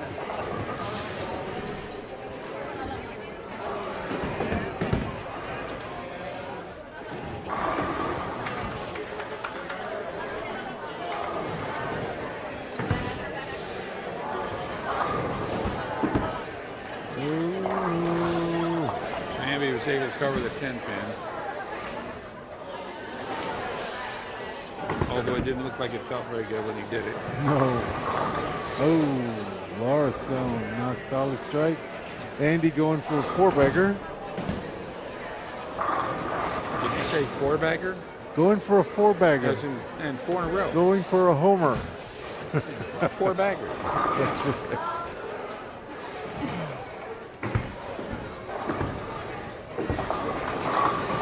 Oh, trips the 9-pin. With authority. Absolutely. You know, the first time I saw Andy Stone bowl, I didn't know who he was, and we went to a tournament at Twin City Bowl, I think in Bloomington, and I go to my son and said, "Who is that?" I had never seen. I mean, anybody who was not on tour, I had not seen throw a ball like that. Going, holy smokes, can this guy bowl? That's how it was the first time I saw Brandon Biondo.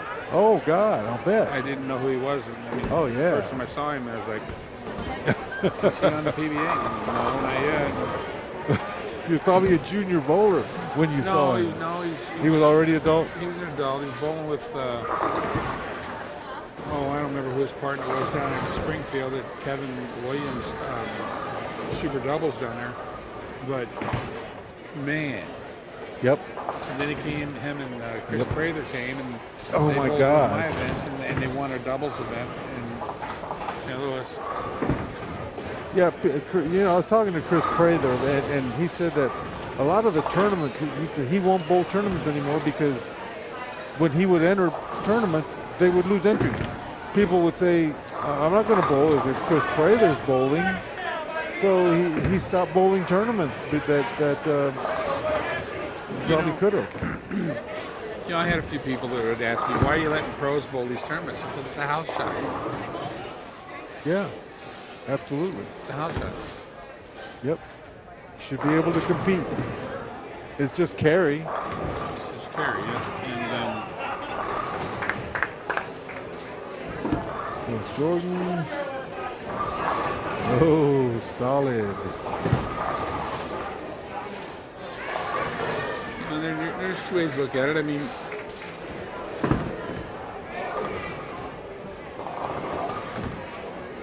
they're pros, so should they be better on a house shot just like they are on a, yeah, they should, but not always. It really gets into carry. Yep. And unfortunately, in today's day and age, if somebody's got good carry, they got good carry. And if they... Yep. Doesn't matter how many titles you have. I mean, if you get the luck and you're in the pocket. Oh, yeah.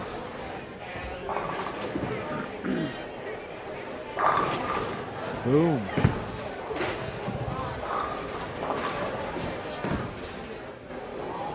You know, EJ's come down, EJ Tackett has come down and bowled a couple of events. Yeah. But he's come down basically in just support of Natalie. And he told me, because, you know, I'm not here to, I don't come down to get in brackets. I don't come down to take money out of the people's hands. I don't do that. He goes, my equipment's not set up to come and bowl this. I'm coming down supporting my wife, you know? Yeah. And he has a good time, you know? Yeah, a lot of people. And everybody loves watching him bowl. Of course. You love him. Fantastic. Oh, yeah. One time when, Sean Rash, of course, lives in the Chicago area. He lives in Illinois. So he bowled a state tournament one time, and of course everybody, oh, Sean Rash, he's going to come, you know. He said he was there bowling with his brother-in-law. He didn't stack a team up. He just wanted to bowl state. So, of course, he and his wife were getting ready to go down to Cabo to vacation. So he, maxes out in brackets, right? He was bowling the second squad. Well, the first squad didn't fill up the whole house. So they were putting Sean Rash on a pair that wasn't used in the first block. And so he was on fresh, and half of the house was going to be on burnt. So he goes to the tournament office and withdraws all his money from brackets. He goes, that is totally not fair. I need the money. I would love to do it, but it's just not fair for me to get on fresh and for them to be on burnt. And so he took all his money. And he would have swept. Yeah. And so I wrote a story about that. I said, you don't have to win a lot of titles to be a PBA champion. And so, that he was a good guy. He had gotten a bad rap, after that take that you bottle bitch and stuff. Everybody thought he was a hothead, but he was a really good guy.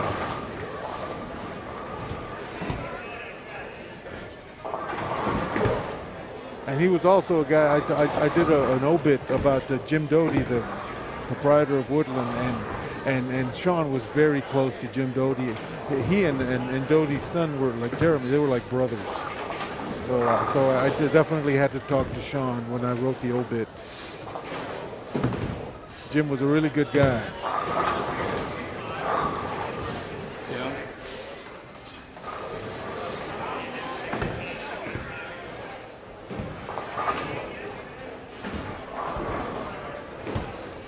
There's the front five down there on 17 and 18. I, of course, don't know who that is, but.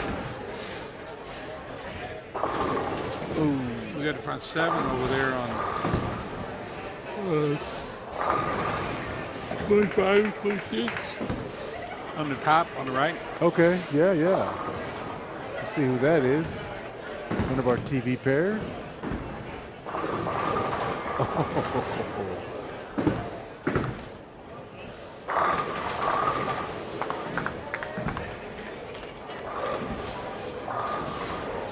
Oh, 54-54, San Diego State and Creighton. Just took a gander up there.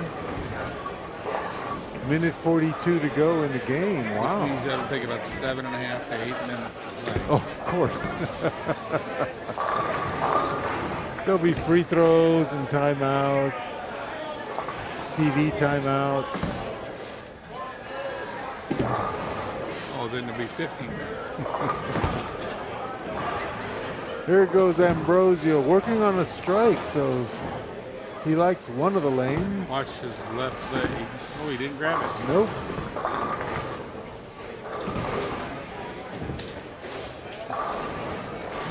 He's smiling. He knows he's not 100%. I think after this tournament, Ambrosio will be listed as day-to-day.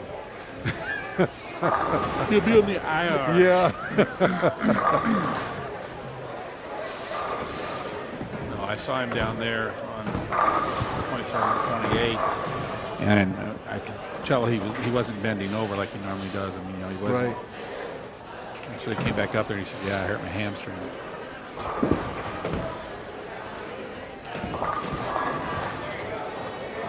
His partner's doing well. Oh no, he's not. I guess. Well, Allred, I guess, is his partner.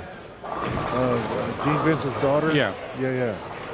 She's doing. Oh, she's coming off a split. She was fine until yeah. Yeah, she was doing. She's all been right. in the pocket. Yeah.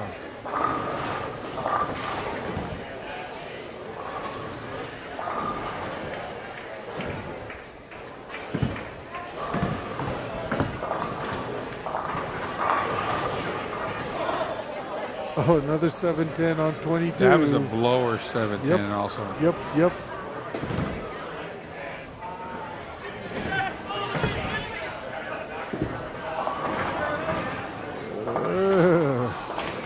Chomp.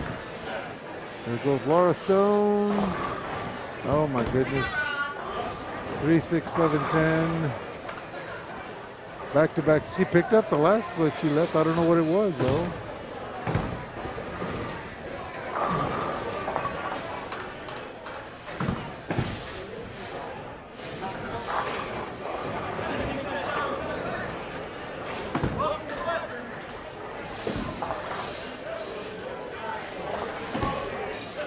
Come on, Laura, give it a run. Oh, back-to-back split conversions for Laura Stone.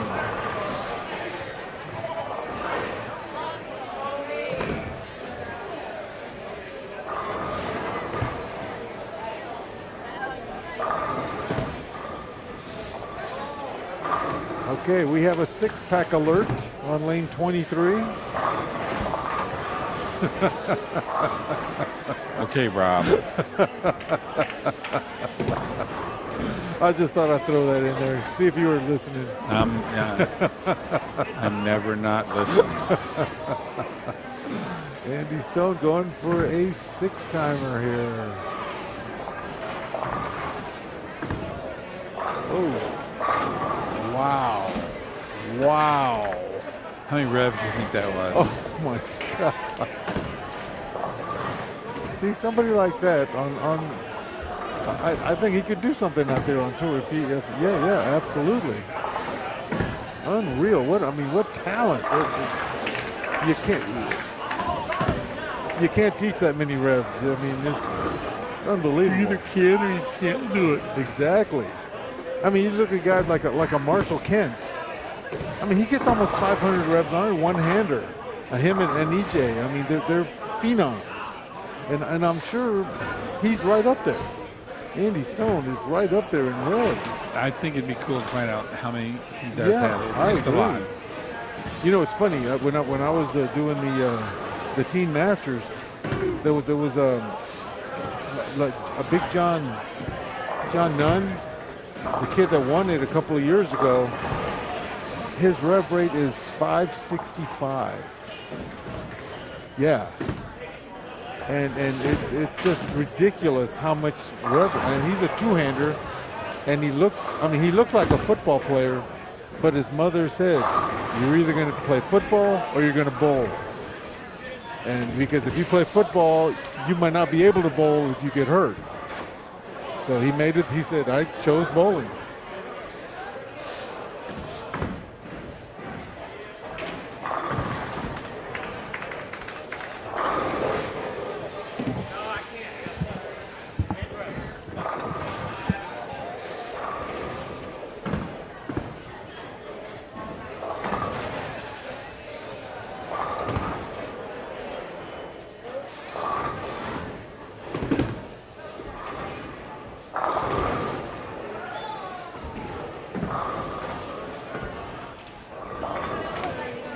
So we got somebody with 8 in a row, and we didn't see who it was. No, we missed it. There's also a two-handed lefty. Well, you know who's on that pair? Who's that? McGuffey. Oh, you're right. I don't know if that's his spot or not, but I don't know. I thought he was second or I third. I did too. Yeah.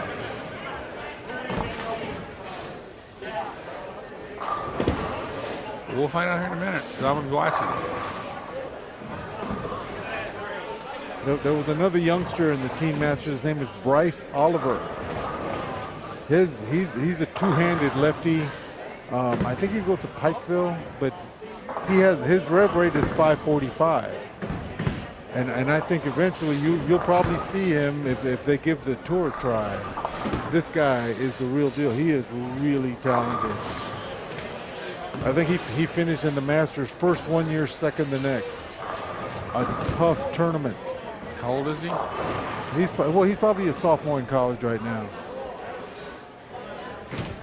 But he's really talented. There's some young talent out there. It's incredible.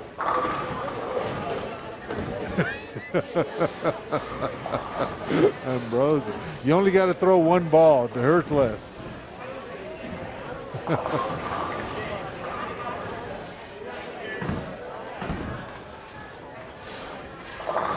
Okay, after Buckley, whoever's after Buckley's got the front 8. Let's see who it is. Lisa.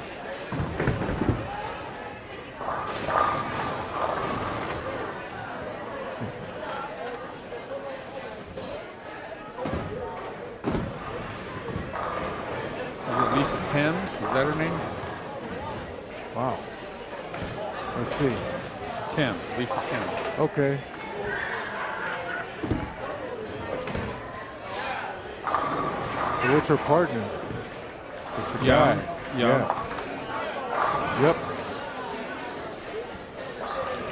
Wow. Oh, wait a minute. It's her partner? Yeah, it's her partner. Okay, so young.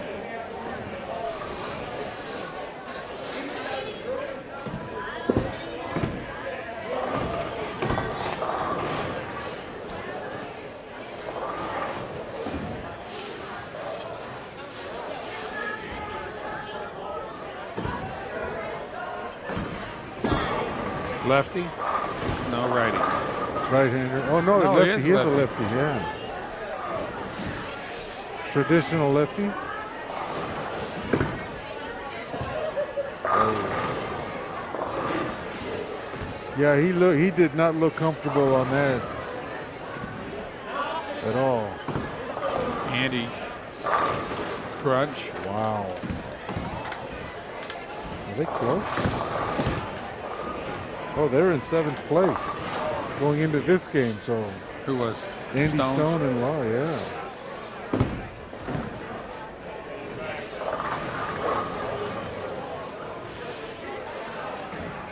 Well, the 247, let's see if he can pick it up.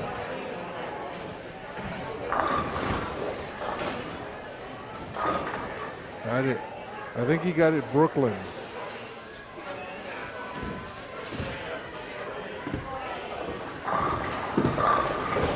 Nice.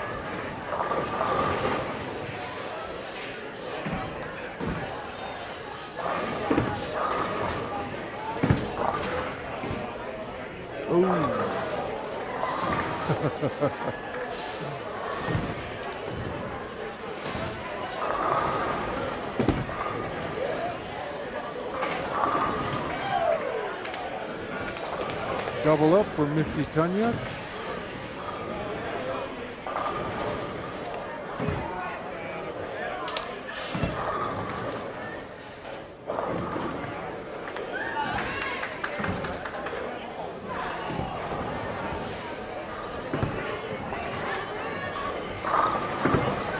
Solid. Oh, high again for Dillard Clark.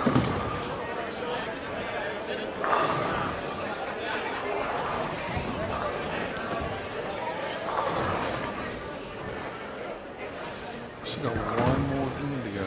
Only one. And then Yeah.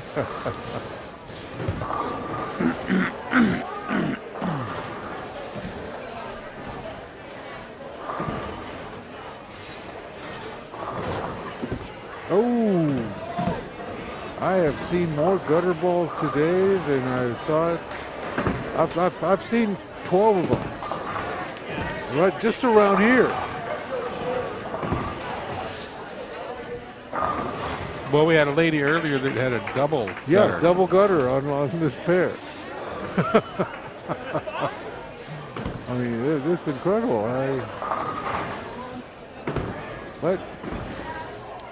But they're out there competing, having fun. What the heck?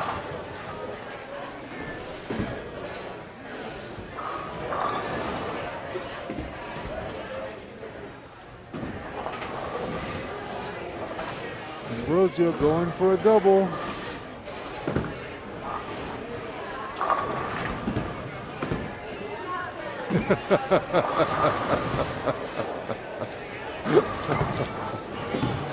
Like he's fighting through it. I wonder if alcohol had anything to do with calming him down. No, he said no because he was taking medicine. Oh, that's right. He was trying to take something for the pain. Whoa. So Andy Here he is. up in the 9th. Ooh, got away with it. I thought he That's turned 8. it a little early, This but that was fantastic.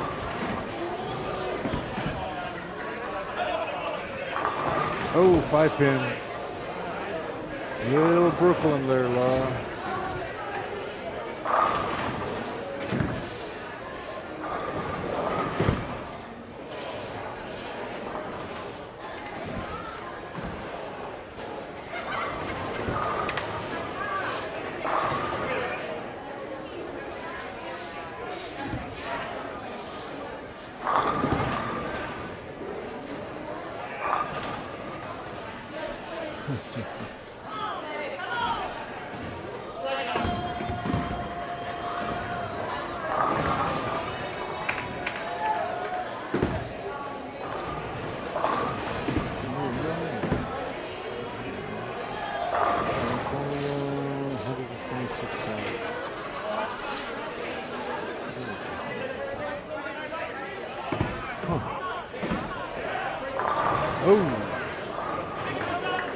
Blue leads at 10-7.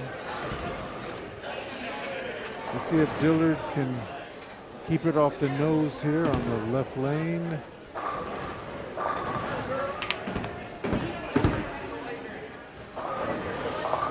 He cannot. Yep, they're hooking, and I don't know if he doesn't want to change balls, he doesn't want to move.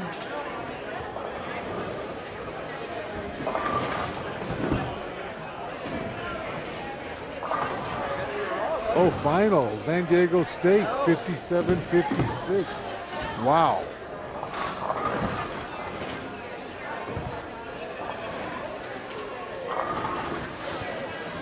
That one came down to the wire, Larry. Now it's time for the big game.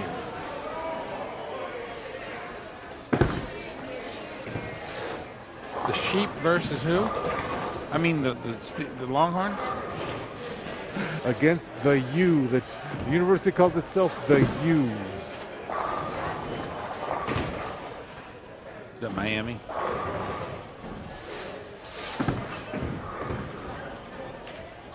Nice cover. Very nice.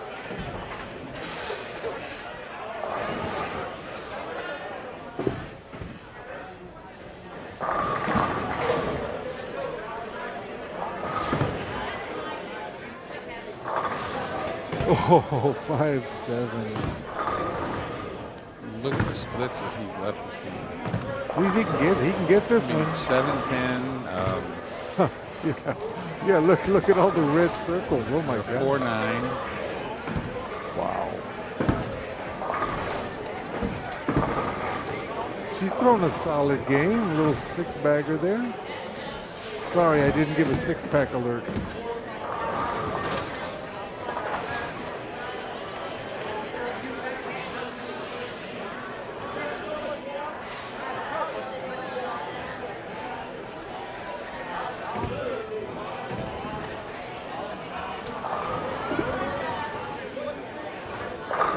Oh, solid 9. Wow.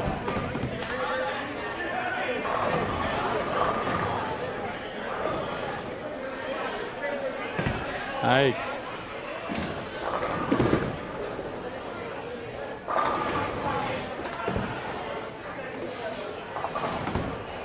Ambrosio going for a turkey.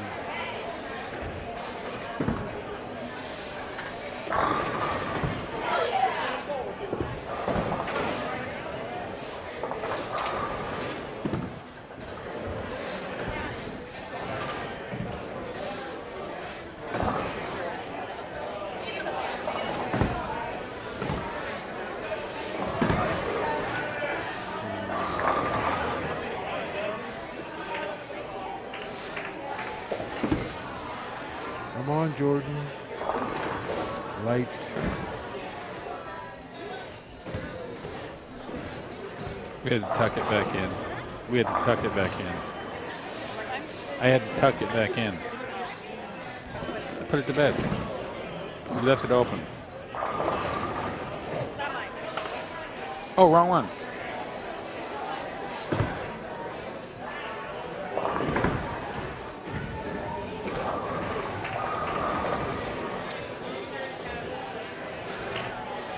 Well, Ambrosio shot 200 this game anyway, or if he gets 2.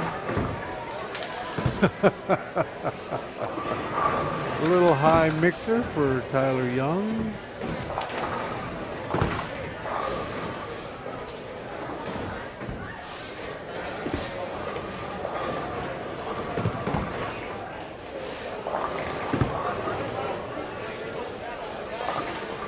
Yep, 201, 200. 200 even. Whoa.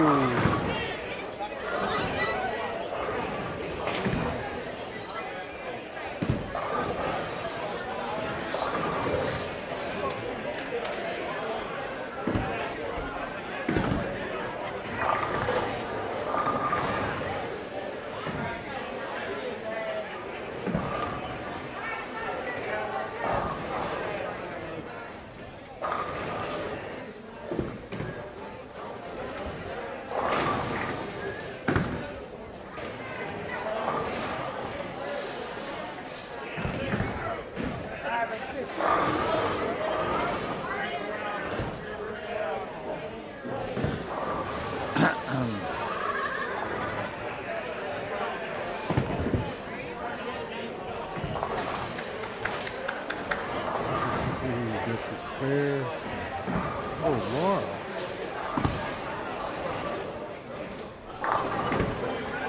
Oh no. Laura apparently missed the 5-pin in the previous frame, and now she gets another chance. I didn't see that she missed the 5-pin. Goes Andy. Wow. Just sheer power. So he's got 290 available to him. Yep.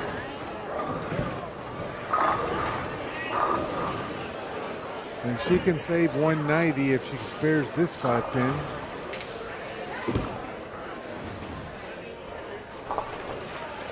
She got that one. I think she's going to try another ball for the fill ball. Wow, she's throwing the ball pretty well here. 7-bagger.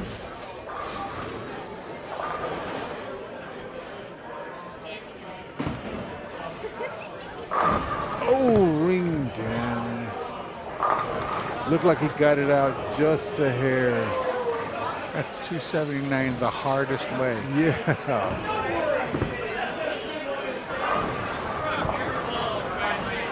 Okay, 189.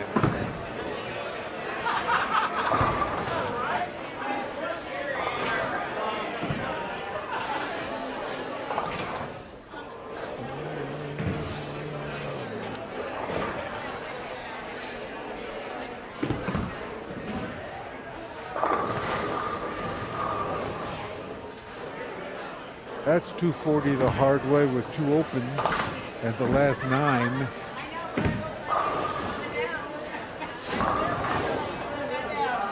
Yes, it is.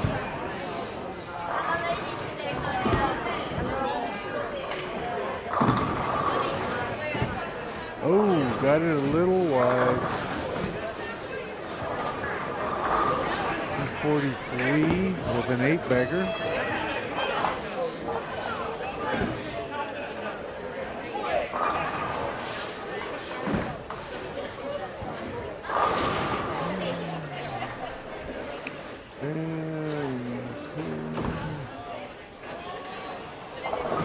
Ransom going for a double, trying to save deuce.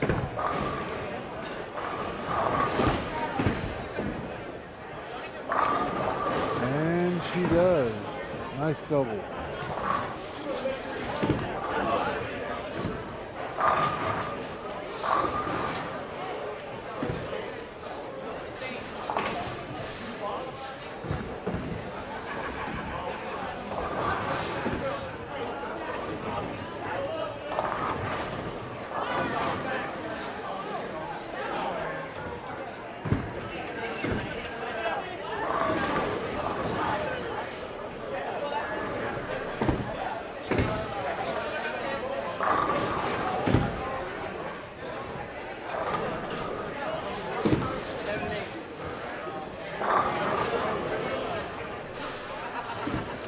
Well, Larry, heading down the home stretch here, Larry.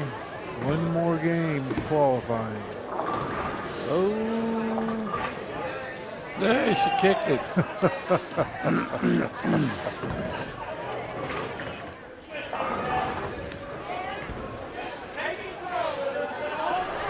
I'd have run that one out.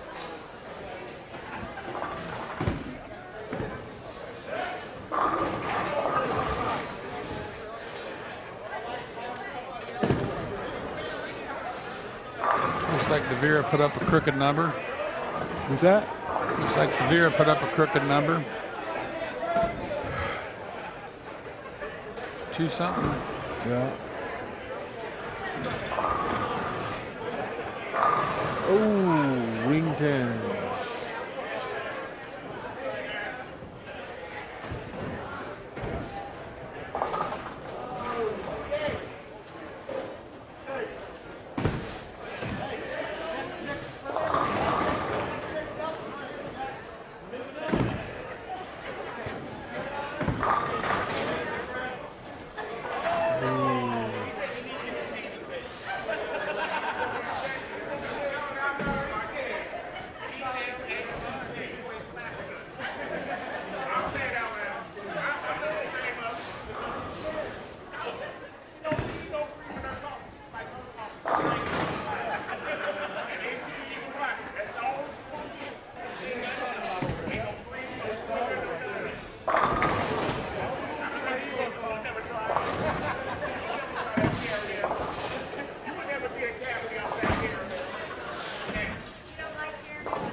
Tyler Young finishing it up.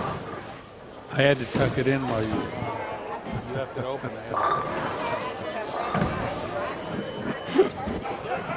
Jordan 223, solid.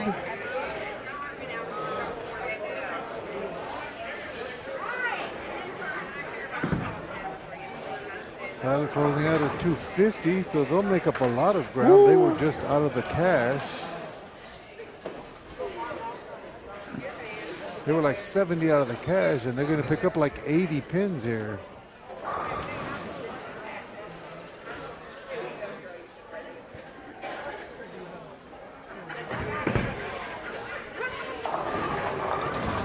Ooh.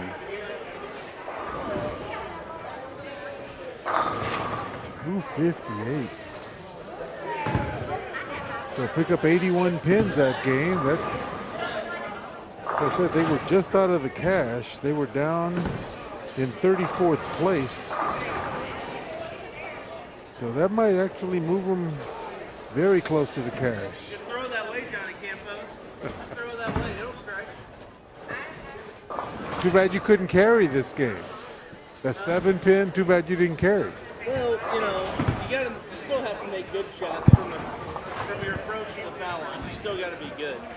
If you're not good there, you're not good 50, 60 feet down. That's going to get you close to the cash. Oh yeah, no kidding. I'd like to see 550 next game. That would be good. My partner will be the one to shoot higher than me. She's the better of the two.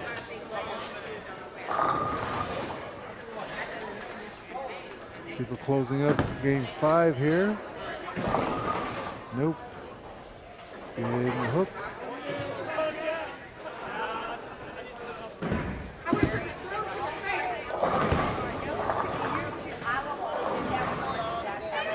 Mm-hmm.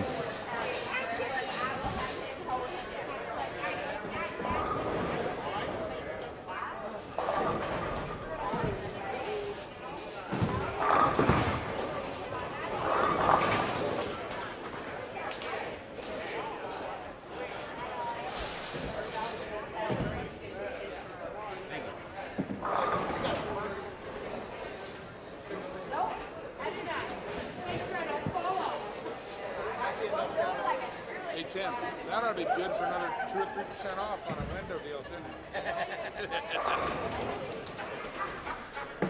Don't worry about that.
Looks like we'll have Haley Jepson and Steve Taylor in front of us for this last game.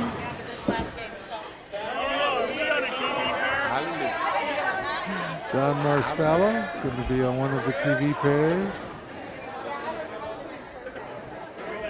Bobby Sweet and Kenny Combs are back after starting the day in front of us. It's under the protection of Smith and Wesson. See Tony Resnick down there with his partner. So we'll have a few familiar faces in front of us, for me anyway. Hey, John. Good morning, gentlemen. John Marcel. People don't really want to hear me. How was Steve that game? What's that? How was Steve that game? He was fine. Well, you know how Steve is, Johnny. We don't. We'll be nice. Steve's a good guy. I'd bowl with him anywhere. You know that. Oh, sure. That guy's awesome. You do bowl with him a lot of places. No, I mean as a double Steve. Oh, I bet you I would would. bowl with him anywhere. He's solid as a rock. Guy's a great player.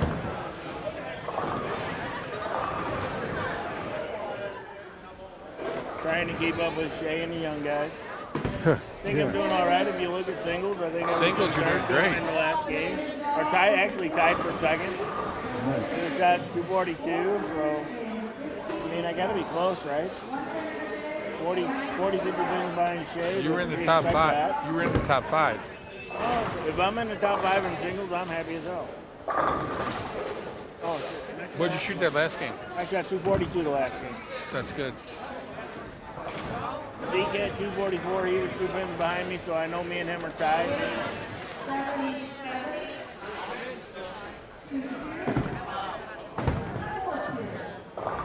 But Larry, thank you for doing the live stream. Appreciate it. I hope y'all can hear me on there. Todd made it happen. Yeah, this Todd. guy, yeah. Todd, you, Larry, for coming up. We talked all week about this. Johnny I Campos, appreciate it. the legend, Johnny Campos. Well, 1 game left. This is it. Probably not going to do very good in doubles. But Hi, Dave. thanks, Chad. but let's definitely go get walleye this week. What's that? Let's definitely go get some fresh walleye this week. I was going to say you have my number, but you actually don't have my number right now. I'm transferring phone, so after sweet. Monday I should have my number. I will get You it call to me. you, and we'll hook that up. Y'all go fishing together, Larry, or? Well, no, but there's a incredible restaurant in Baldwin, Missouri, and if you like, well, they have a lot of things, but they have fresh walleye that they have flown in twice a week. Wow. They have frog legs. You know, they make a great burger. If you want a burger, they have a great burger. But the walleye is Their signature dish. it's the attraction there, yeah.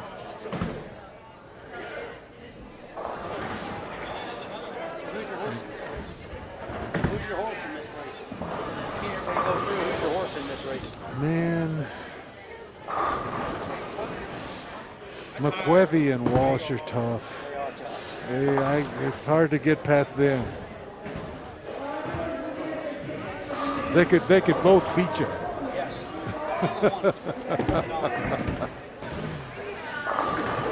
Ooh.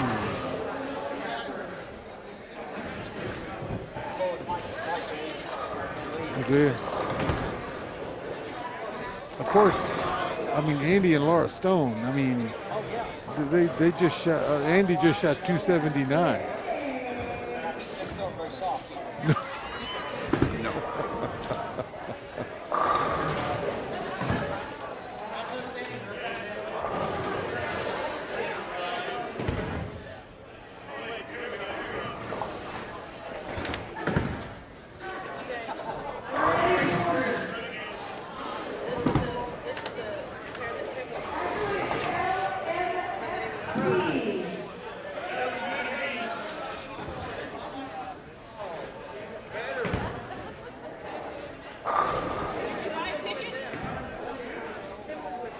Did you buy a ball ticket?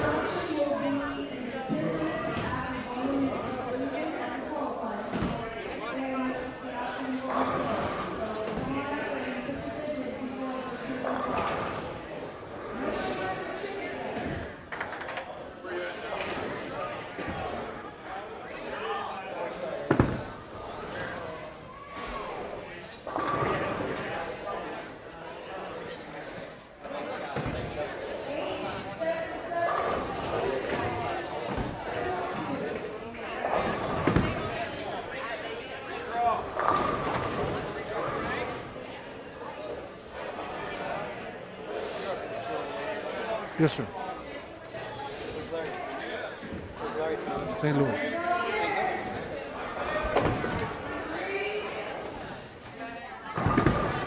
Ooh.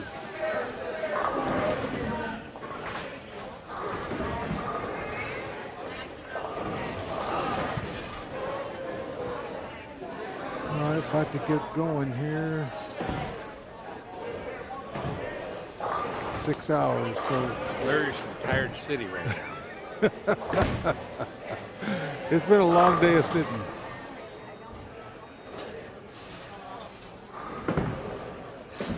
There he goes. Solid.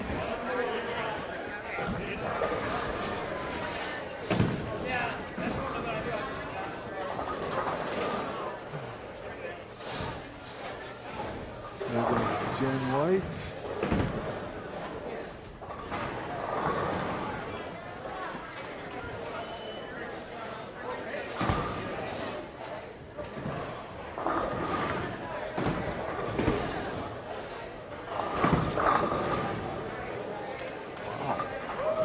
Jen's partner, nice solid strike.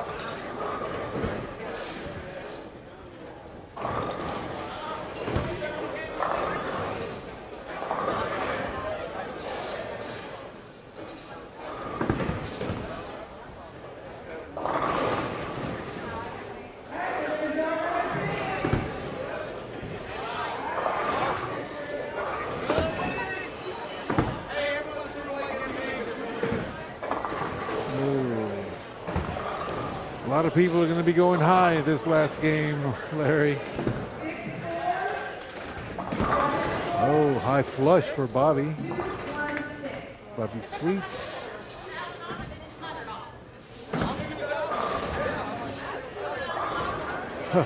There's That's a not even. That's not even Christopher O'Neill.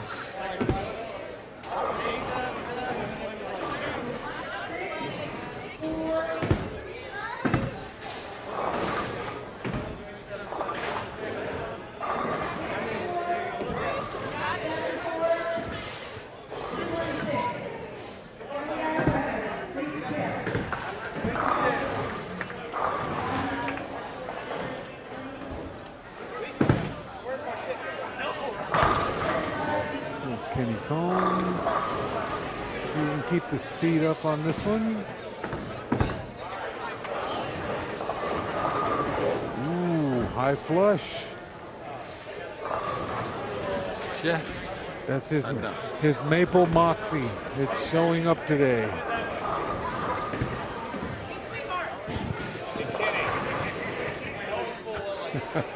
Hey, Kenny. Being distracted. Let's see if Steve Taylor can keep it on the right side.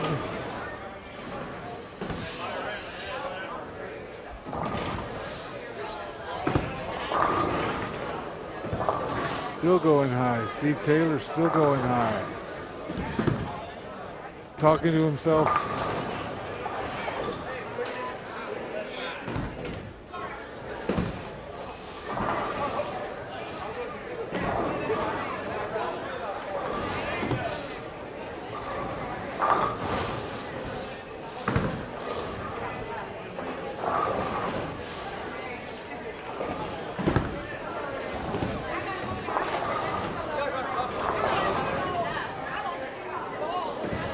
Well, there.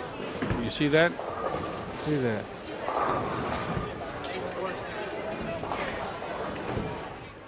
Yeah, one of them is missing. No, let's see here. Referee third.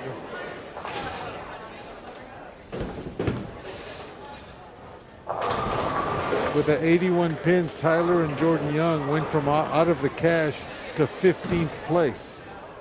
Huge game.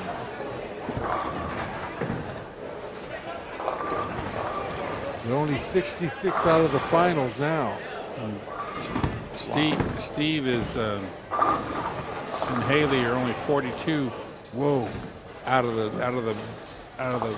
finals. Neither one has struck yet. Steve's gone high both times. Let's see. It'd be interesting to see how he how he adjusts. Obviously, if you throw it hard with a lot of revs, you do better than Steve is more an up and in player, a tweener, if you will. Not a power player like Andy Stone, but he could still do some damage if he gets lined up. So Bruce David has taken over the lead in the single scratch. Wow. Tyler Adams is second, tied with Marsala, and Christopher O'Neill is 5 pins behind in 5th place. I got Wait a Shea. minute. I Wait, got no, Shea in had- first. Yeah. you're right. Shea is first. Bruce David, So Tyler he's Adams, right and there. Marsala. Yep. And Andy moved within 3 pins of the leaders. So if he carries that second one, he would be ahead of like 3 people. Now he might be in second. Holy smokes. Okay.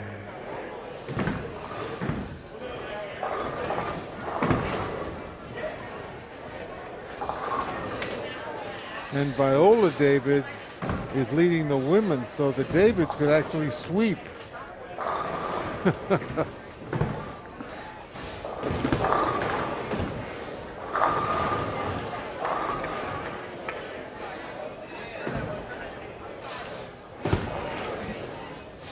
I don't know if it'll hold up or not, but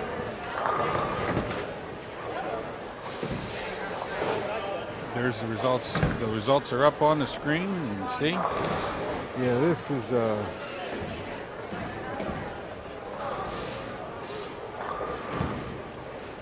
you go. yeah, the Griffins are holding on. I mean, they get a boatload of handicap and they're putting it to good use. So did Venus and Venus in third. High scratch team is McWethy and Walsh. They're only 8 pins, 15 pins out of second, so everything is very close. Well, they're 100 out of 120 out of first. That's a lot of handicap to overcome. But the Stones are solidly in sixth after the 279 by Andy. Sammy Taylor Huntington are out by 2 pins. Oh man, Barrett and Sellens by another pin, like 3 pins out. 3 pins, 4 pins separate 7th through 10th. It's incredibly close. Jepson and Taylor always a threat, 44 out. O'Neill, Tyler Young, and Jordan Young, as I mentioned, moved up to 17th place with a big 481 game. Resnick moved into the cash in 19th place. Gabe Howell and his partner in 21st right now at last spot. Rick Kidd and Young are in 20th. Gene Vincent and Viola David are just Holding 1 on. pin out of the cash. Oh, this is real. Even Corey Kisner, birthday boy, and his wife are up there. They're only 4 pins out of the cash. This is incredibly close. Barnwell and Versick, 25th. They're only 9 pins out of the cash. Depends on who performs here in the last game, Larry. Guerrero and Sweet dropped down to 28th, but they're only 22 pins out of the cash. It's close. Oh, this is unbelievable. Larson and Gill, 21.56. They're 55 out of the cash. Underhill and Adams are down. Underhill must not really be bowling well since Adams, we know, is top 5 in the men's singles. Ward and Bittenbender, they're probably not going to cash. Combs and Sweet are down there, 40th. Chad Barnes and Cowan, 43rd. Tom Adcock Patel, 46th. Hunya Clark, 50th. Coy Berrien, 50th. Tie, so yeah, it's you either had it or you didn't today. And there was no in the middle. No middle class in this tournament. You either were up at the top or you were struggling to break deuce. So, okay. There you have it. We'll see who performs in the last game because, like we said, Haley Jepson and Steve Taylor are close. So I made sure that every round we have somebody that'll be on screen. Todd. They're close to making the finals, but they're really not that far into the cash. 5-pin for Bobby Sweet. Not going to carry. Here goes Jen. Jen White, she picked this up last frame. Let's see if she can do it on the other lane. Oh, hooked a little too much.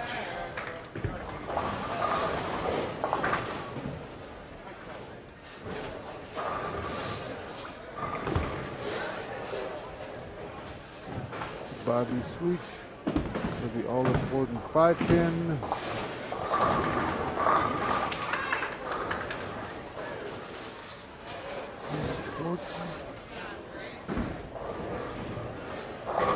There's Kenny Combs trying to start with a turkey here.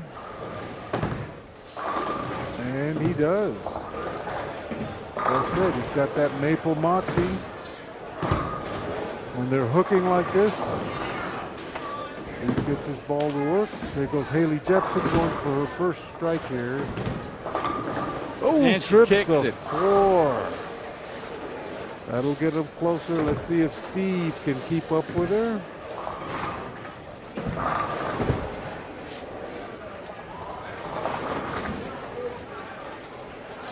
They've gone high the first 2 shots. You got that out. Ooh, dead flush. That was, yeah, you see how he Moved gave- in. He changed balls too, didn't he? I'm not sure. He definitely changed his line. He's close. If they get close, you never know. Because his brother, Sammy, and his partner, they are the number. So Steve chasing his brother. Let's see who can come through in a clutch. To me, I would give Sammy the edge just because he doesn't have as much play on the left side. So he may not, he may not have to make too many adjustments. He's going to have his shot. Marcel is loving how he's looking. Starts off with the front 3.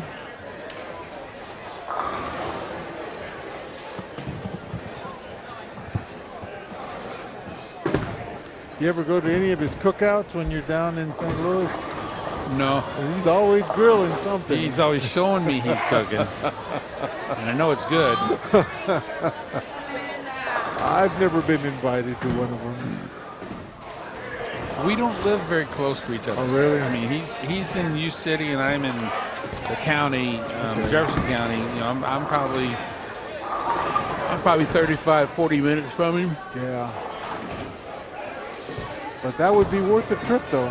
Oh, yeah. But see, I do a lot of grilling and smoking, too. Oh, do you?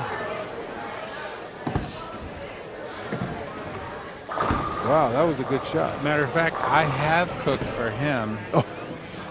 He has not reciprocated.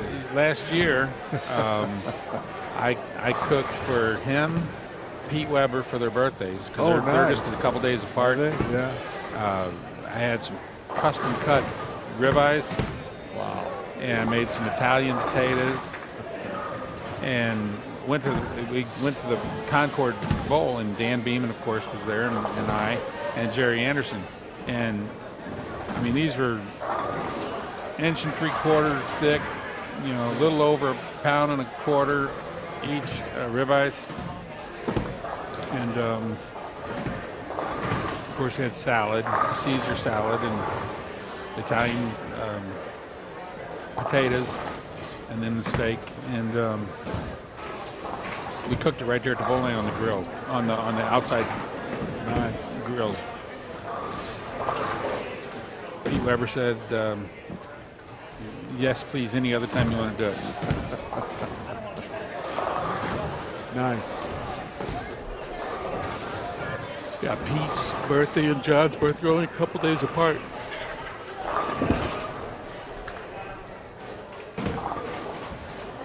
You know, Pete's really been bowling well. He looks great. Feeling great. He's been bowling incredibly well.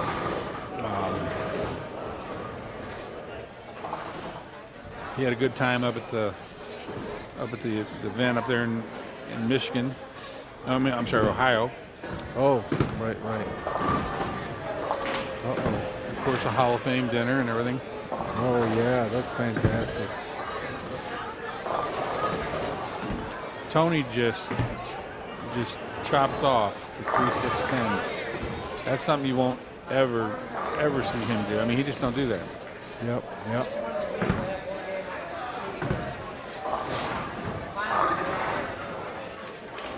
Is Kenny going for a 4-bagger? Yes, Wow. he can.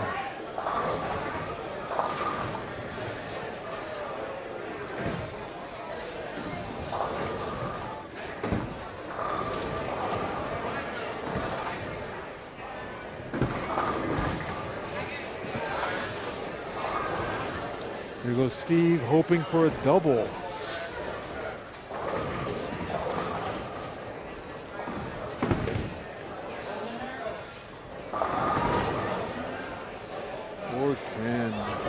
All right, Steve, let's see what he's got here. Whoever performs in the 6th game.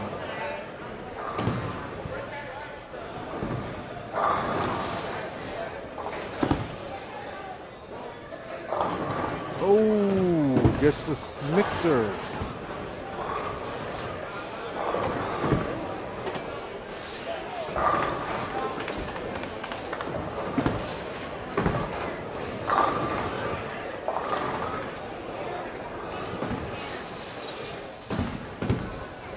Ooh, and Haley Jepson double, so that was a big frame for him. They can get it going here.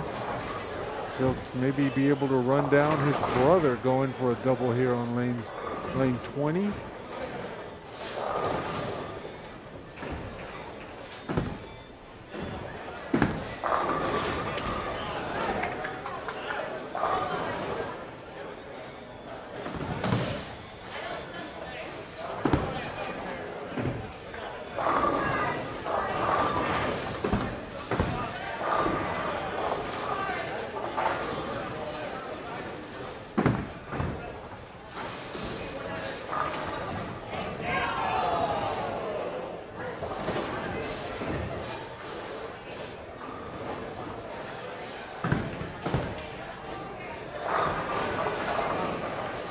Rick Kidd going for 4 in a row.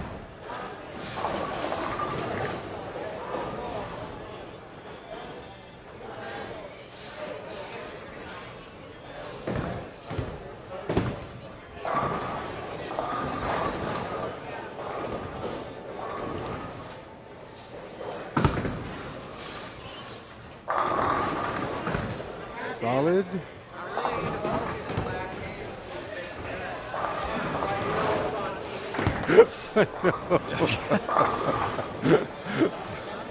Steve Taylor, of course, big University of Texas fan, as am I. And we got Texas playing Miami right now in the Elite 8 for a shot at the Final Four. So, and he needs a big game to maybe make the cut to the top 8. So he can't quite get totally focused. I know how he feels. Miami's been playing awfully well.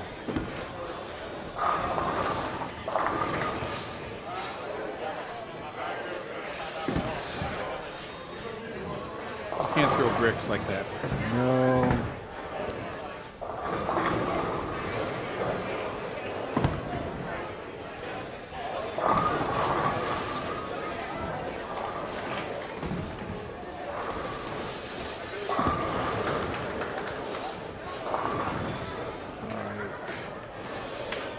After the way Miami handled Houston, I don't think I'm very optimistic about today, but we'll see.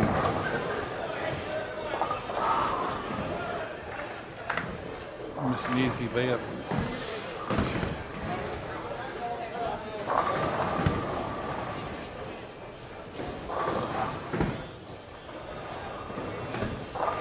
Good thing I've got it taping on my DVR back home. I don't have to concentrate.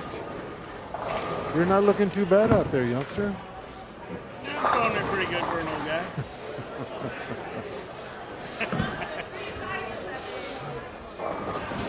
Pretty relaxed, just kind of freewheeling. It's a Brooklyn. Boy, 3 of y'all got the front 4, man. Making them look easy in the last game.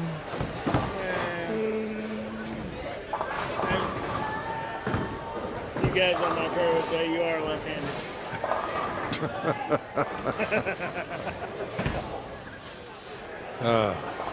All right, just one. Hey, That did you big see? track logo on his back in case the people watching want to know what I'm talking about. Got a message from Dan Beeman. What's that? Got a message from Dan Beeman. He Oh, yeah? posted on Facebook today the deconstruction of those old batting cages has started, so he can put in the new miniature golf course there at Desert Falls. That's awesome. And then I don't know if you knew it or not, but he's getting the sign redone. Yes, he did tell me that. Completely rejuvenated by I a was friend of over mine. there a couple of weeks ago.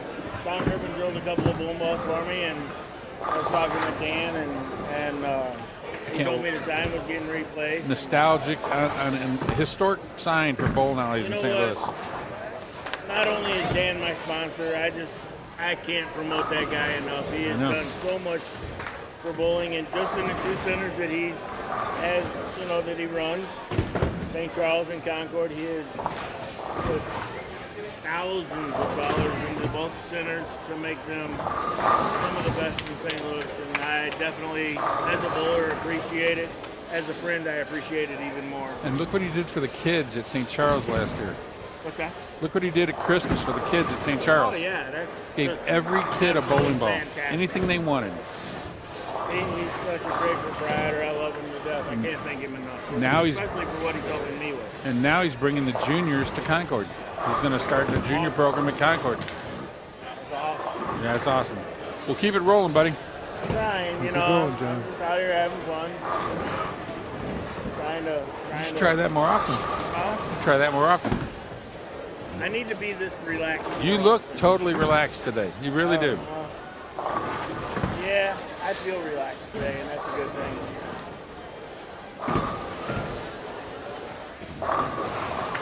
We'll see what happens. I got 6 months, right?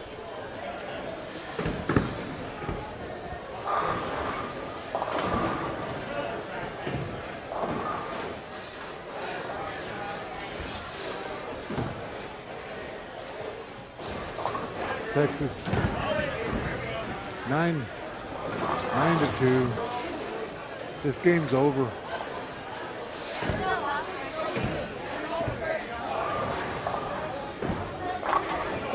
There goes Steve Taylor going for a turkey. 4-pin. Oh.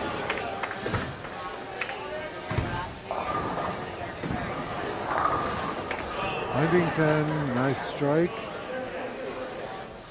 After an open, and Sammy's going for a 3-bagger here.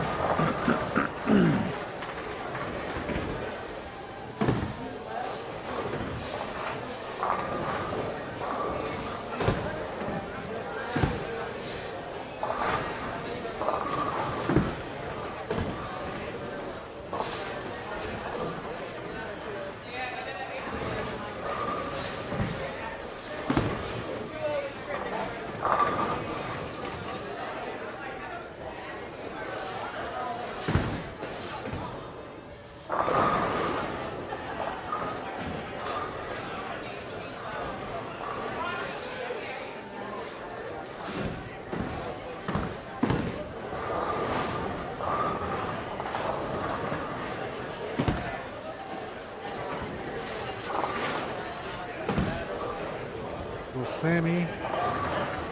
Oh, 10-pin. Oh, man. John. A little too relaxed there.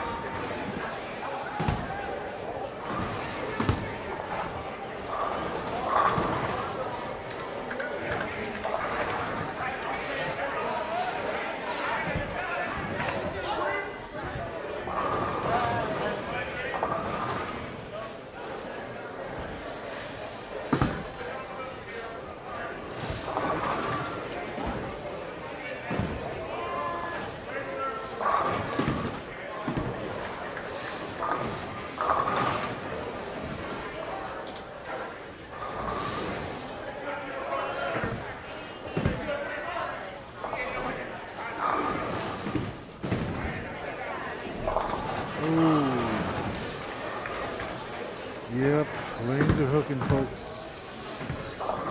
Look at that, almost a Greek church there on 25. 467 on 21. There you go. That's solid, perfect.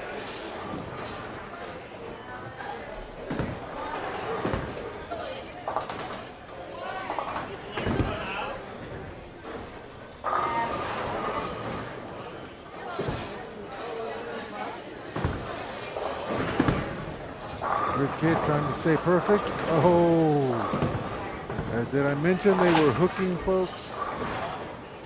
You miss a little bit, it's unforgivable. These lanes do not give it back.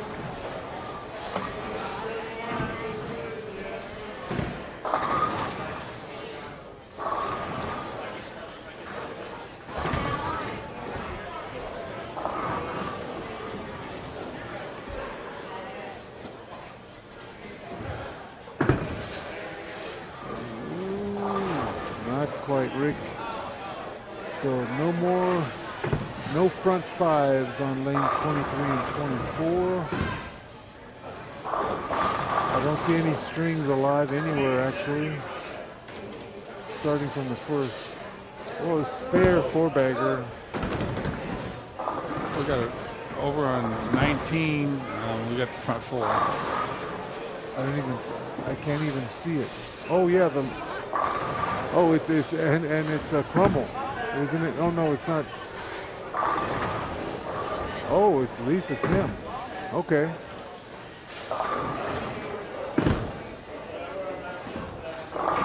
Yep, there's the Brooklyn. They're hooking.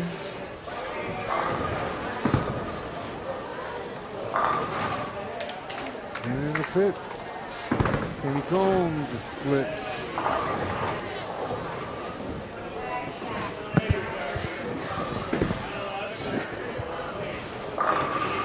Wow, 5 in a row. And very solid, too. Oh, yeah.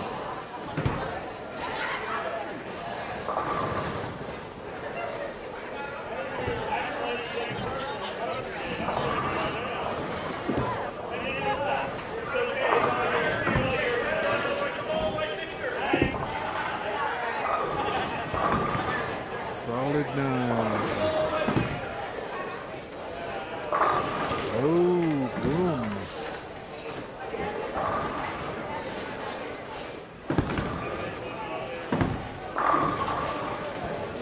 Taylor comes back with a nice strike. He still has room for 57, 257 if he can put together the next few strikes, the next 6. And here comes Sammy going. He left a 7-pin his last shot, 10-pin rather, his last shot. Everything is real close, ladies and gentlemen. Swisher.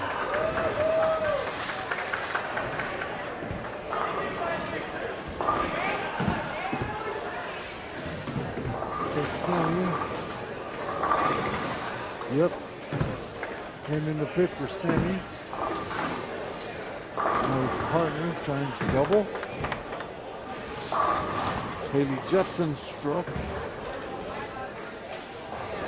She and Steve both have room if they strike out for 257 if they both strike out. That would be a major move. Yes, it would. As you see the speed, his speed was back up where it belonged. Yeah. He just got soft on that last one. Yeah. And you said he was a little bit maybe too relaxed.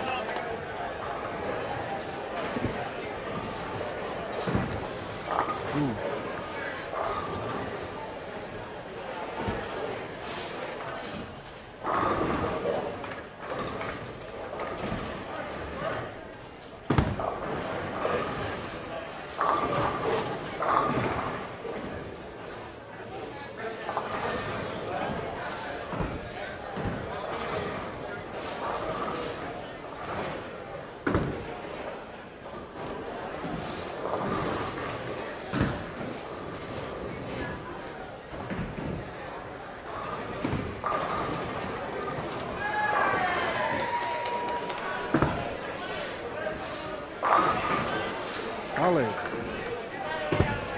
got a 4-bagger going. Got a big last game, 260 if he strikes out.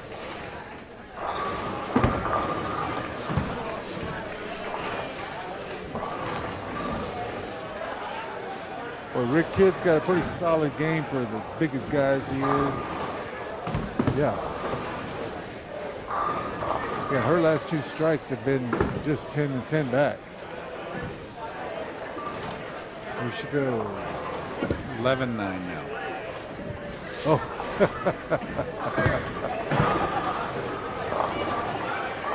Got that in a little bit. It will not recover. So Texas has scored 9 straight points.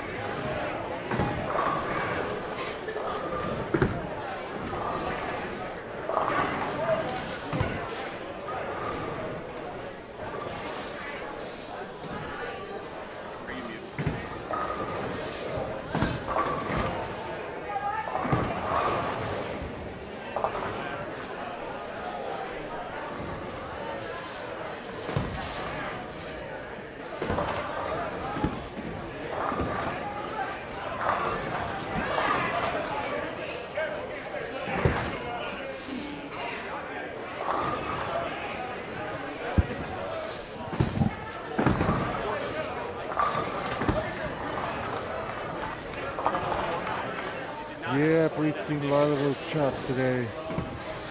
10 Blanche, 4-9. A lot of splits this last game. But some bowlers are coming through with a lot of strikes. I see somebody down there's got the front 5 as well. Oh. Big Bobby Sweet.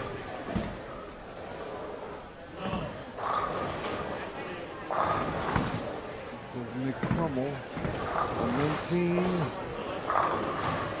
Good flush. Yep. Bobby Sweet goes high. Big 4.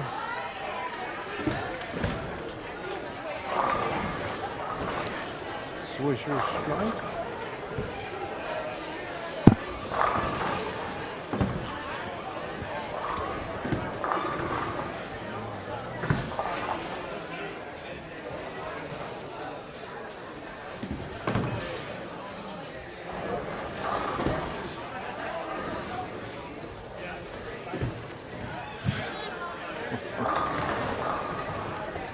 Here goes Kenny Combs.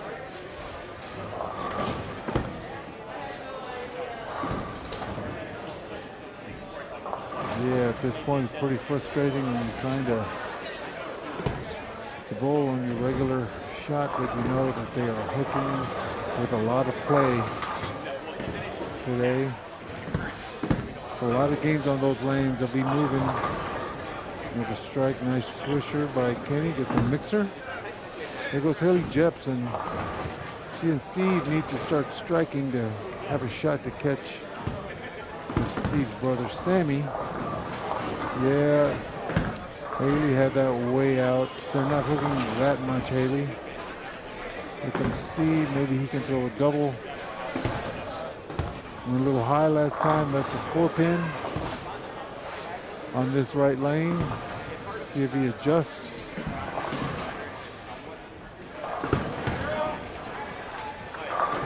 Oh! Gets the 10-pin to go.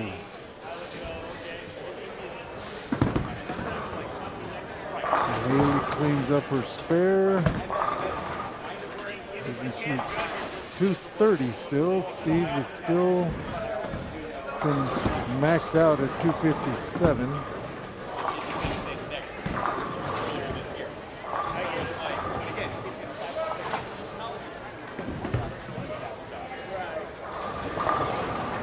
Nice strike by Sammy's partner, Ian Huntington.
stand here. Sammy Taylor has doubled. That's going to help his cause.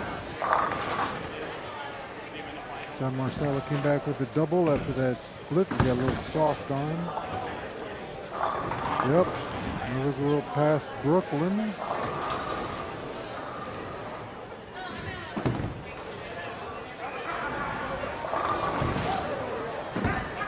All right, nice mixer there. Nice strike.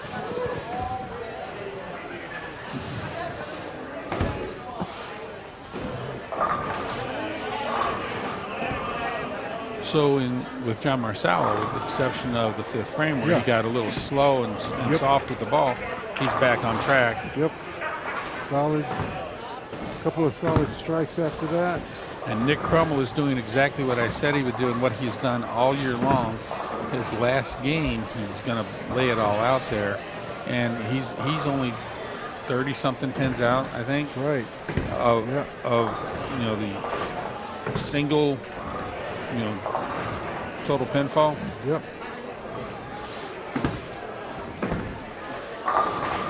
Oh, he's lined up really well. Gonna have 260 possible. 268 if he strikes out. Nice.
Well, I'll tell you, the last 9, 10, 11, 12, I mean, they're It's close. extremely close, absolutely. And there's only... Just pins apart. There's only 33 pins separating 8th from 5th. Unreal.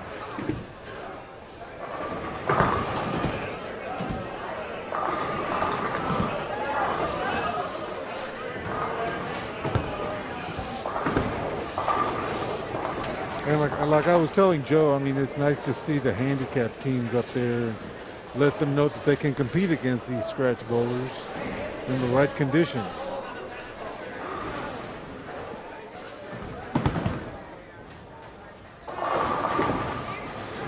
Another strike for Kenny. Only missed twice. Still shoot nice 240. 250, you can strike out. Actually shoot 250 again. Haley Jepson has strikes. He still has 237 possible. Let's see what Steve does. Unfortunately, Steve is probably paying too much attention to the Texas basketball game, letting that upset. Oh, Sammy just Greek churched. That could be huge. Especially if Steve gets this next one. Oh my goodness, because Sammy and his partner were the number. If Steve strikes here, that's a big turnaround. Going for a turkey.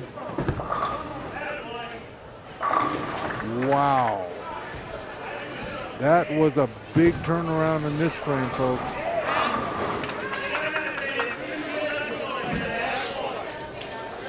Still has 57 left if he can strike out. Sammy just hurt their chances a bunch. Got 4 out of 5 of the Greek church. But that's not good enough. Right now, it's a precarious lead on their part. He's going to need his partner to double here for them to try to hold off. Hartzell, rather Jepson and Taylor. There she goes. Oh, and she carries. She rocked oh the my ribbon. Goodness. That could have been a 4.57, so easy. So there's still hope.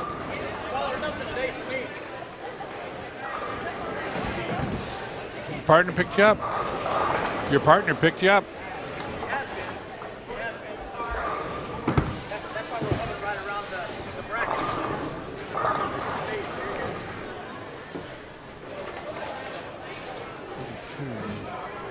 42 is a lot to make up, but Sammy could strike out. He still has 32 possible. And his partner, I can't really tell. Looks like maybe she can strike out for 230 as well. Maybe 240 actually. So if they can put some strikes together, they can actually hold off Jepson and Taylor. Not that Taylor and Jepson couldn't pass some of the other people that are ahead of them, but they're looking at a lot of handicap. Oh, I forgot Taylor and Huntington also get pins. And Taylor and Jepson are scratched, so they have 42 pins plus whatever handicap Sammy's team gets.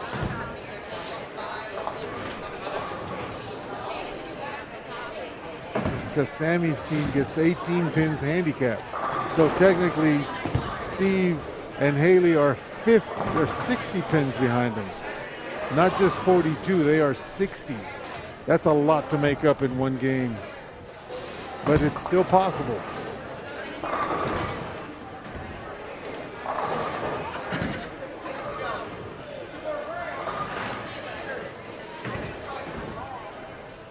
Watch crumble here on 19. Boom. Wow, he is just so smooth.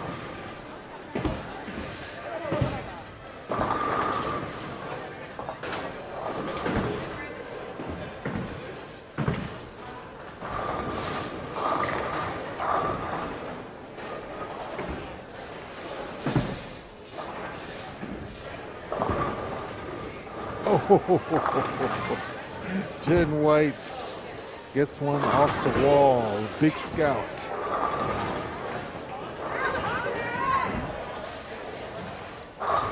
Yes, sir. Make it? I put my hand through. We're done. No, I mean, I understand. She's averaging 140.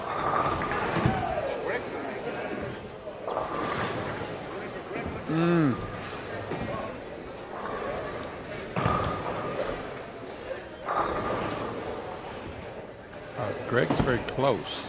It's a very close. He needs to. Here goes Haley. If she doesn't strike, it's going to be very tough for them to catch him. Oh, that looks good. Yeah, that looked good off her hand. Now it's up to her partner to keep it going.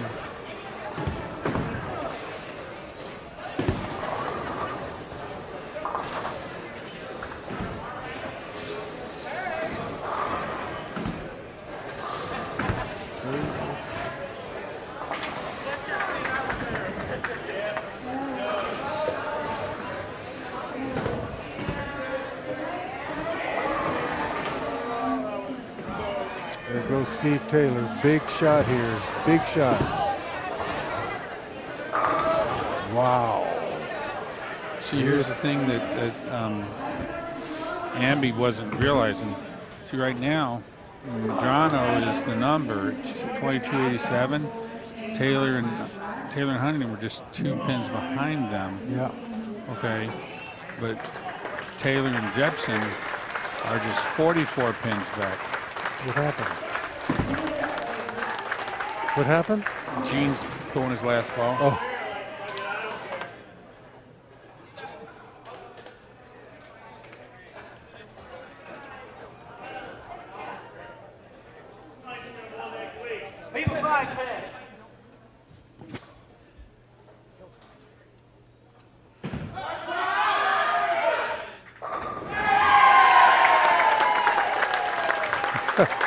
Eugene closed it out with a strike on his final throw. Final ball in competition.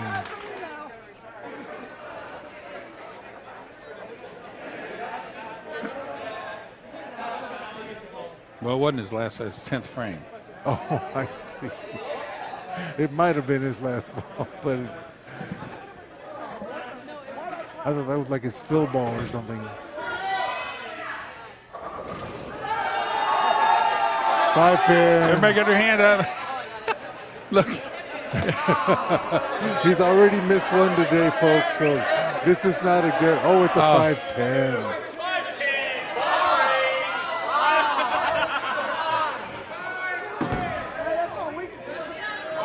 It was a 5-10. False alarm.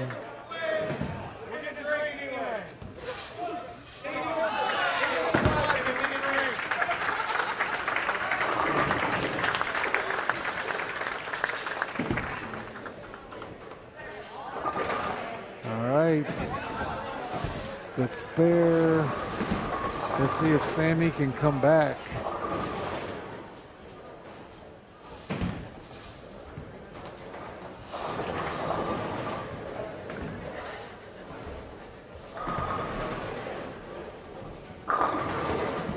Seven looks bad.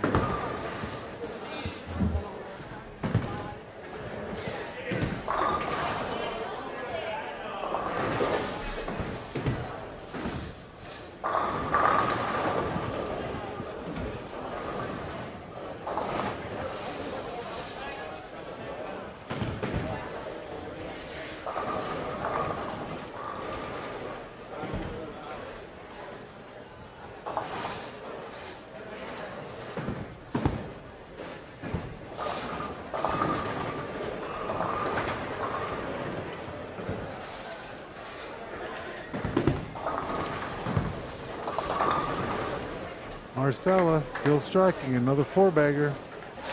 That's really going to be huge in the scheme of absolutely singles, men's singles.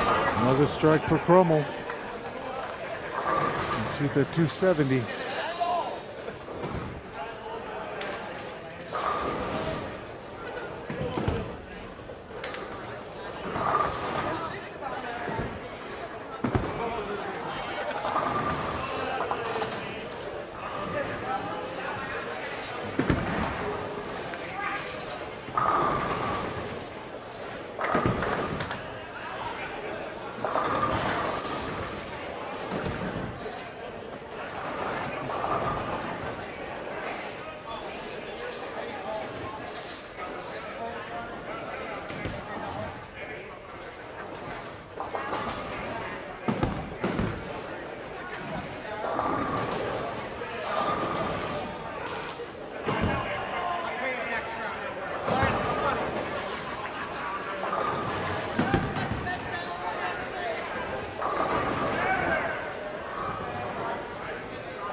All right, down to the 10th frame here. On 23 and 24.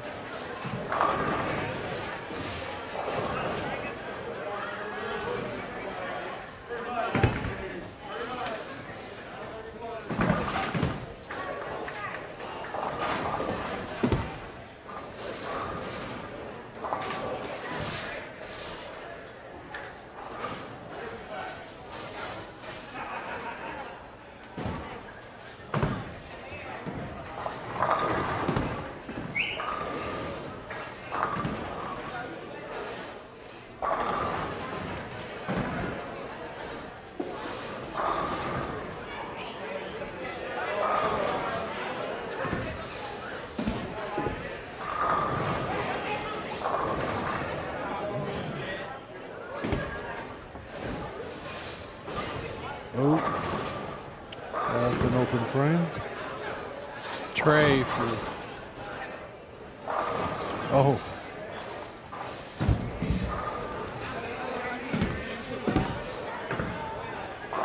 too much stuff going on here, folks. Trying to watch one Texas game. Steve Taylor, Sammy Taylor. Any John chance at all? Marcello. Yeah, any chance Nick at all? Cromwell. He's got to strike out, and he doesn't. That's pretty much it for Taylor. For Sammy, I'm pretty sure. But Steve still has a big chance here.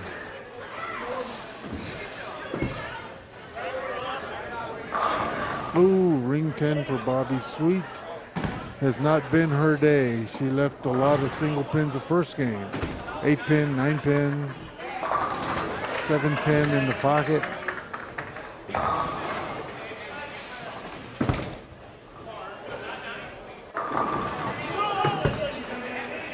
Kenny Combs, just unbelievable.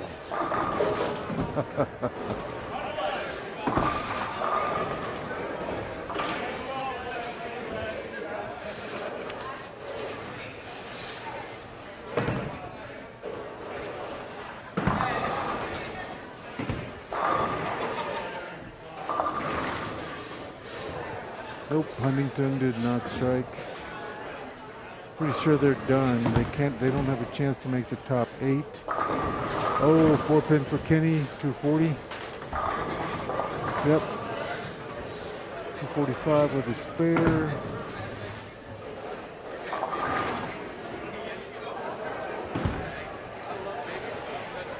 Here's Bobby Sweet for the fill ball.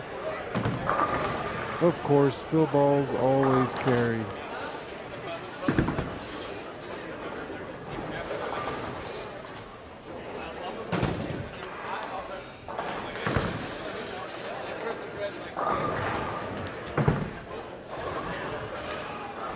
Here comes big finish, Taylor and Jepson.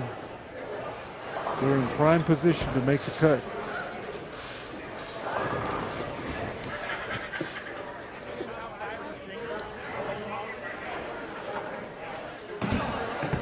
I think they just pay. I think they just pay. Oh, big strike for Haley Jepson.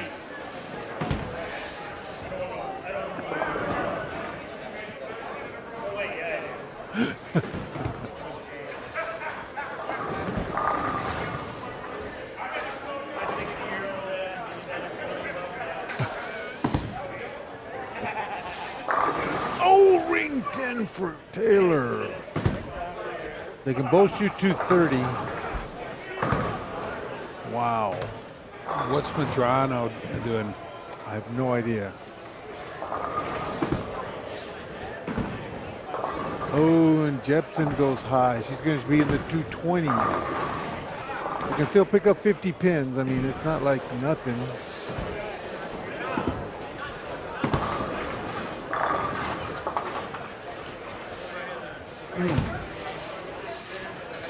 Cromwell struck again. Wow. So he's got 3 left for 270. 70 more pin. That's huge. Huge, big time.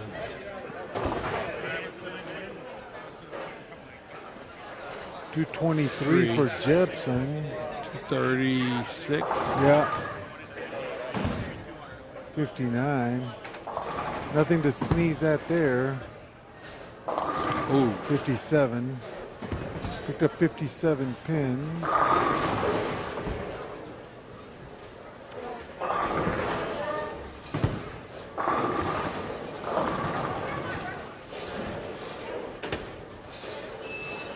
Young is quietly putting a big game together. 279. Wow.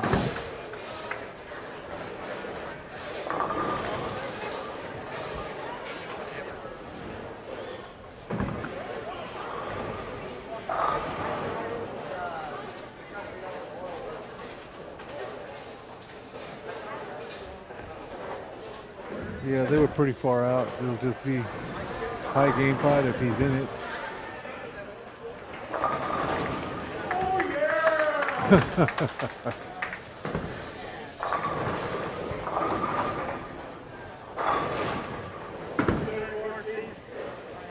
Let's see if John Marcella can finish it out here.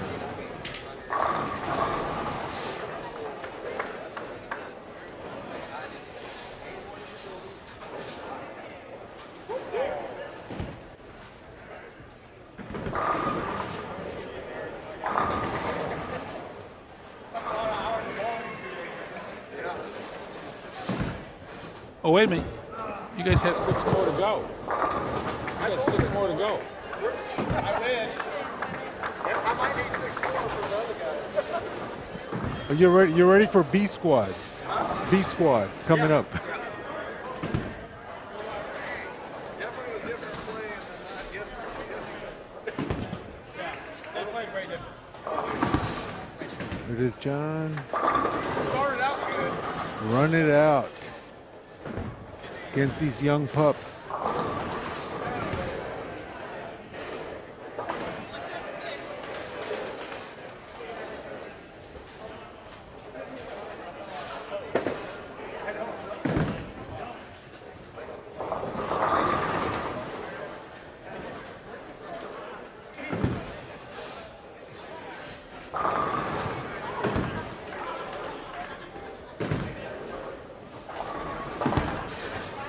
Come on. That was Wow. huge right there because that could Wow. move him, depending on what the other guys That's do. right. It would move him up.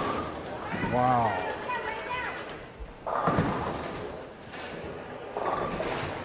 So he's 265 with a strike.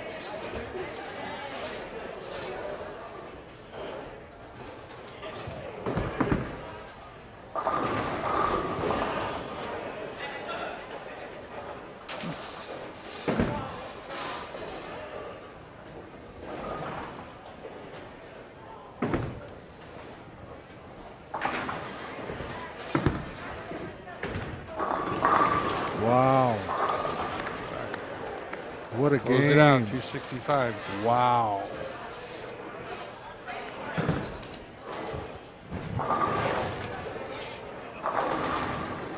Fantastic. Oh, 265 finish for John Marcella. I see all. He was already in 4th place, tied with Tyler Adams. See what Bruce David or Shea Bittenbender did. Another big game by Rick Kidd as well. I don't think he was anywhere near it. Nope. But Nick He's Crummell, got if he 251. strikes Yeah, out. he's got 270 left if he strikes Yep, out. yep.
Hey, Kenny, One time and that's it. it's nice to have friends. Huh? It's nice to have friends. More than one time. Maybe not on the same team, but we go together a lot of years. Okay. Every time I go up to Peoria, get that love for me, but I gotta give it back. You're doing it now. All right. We'll have a cook-off between you and Don Sweet. That's not even fair. Don has so much more gadgets than I do, and he cooks on electric, so it's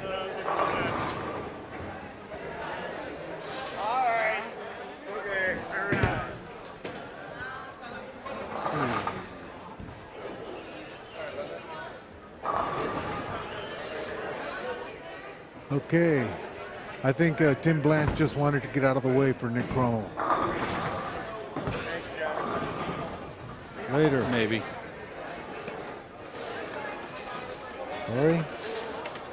Corey Kistner getting ready to go for his probably celebratory birthday dinner somewhere. There goes Nick Crummell, big strike. First one in the 10th, gonna be big.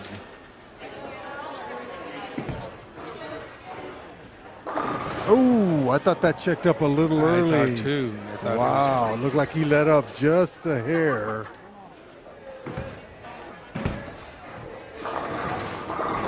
This one, he's going to hum it. I don't think he's going to give this one any chance to hook early.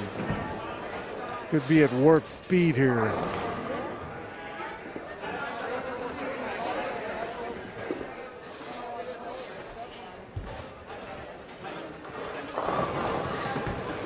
No. Yep. He is fantastic. What a game. What a solid physical game.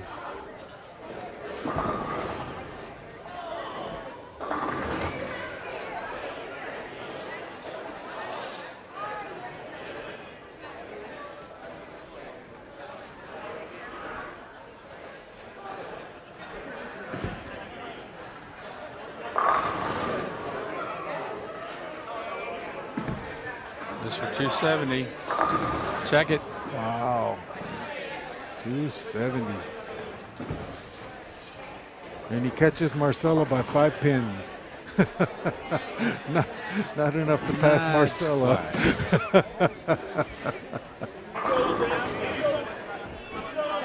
Well, I'm going to check out for a second. Absolutely. And, we're not going to go anywhere, but I'm going to take a break while they total up and let us know who the finals are. Yep. We'll be right back. Yeah, sounds good.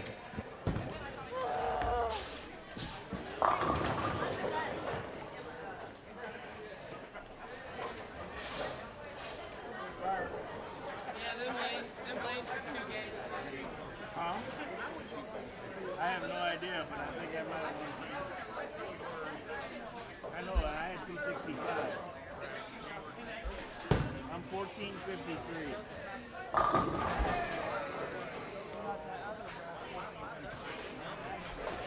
Does that make right? 1453, that's 253 over. Yeah, that's right. Depending on how everybody is, yeah.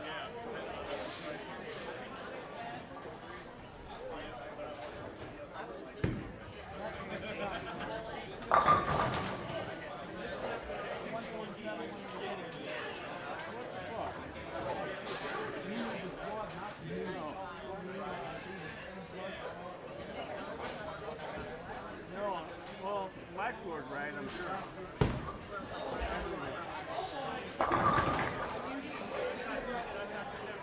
I'm on the top.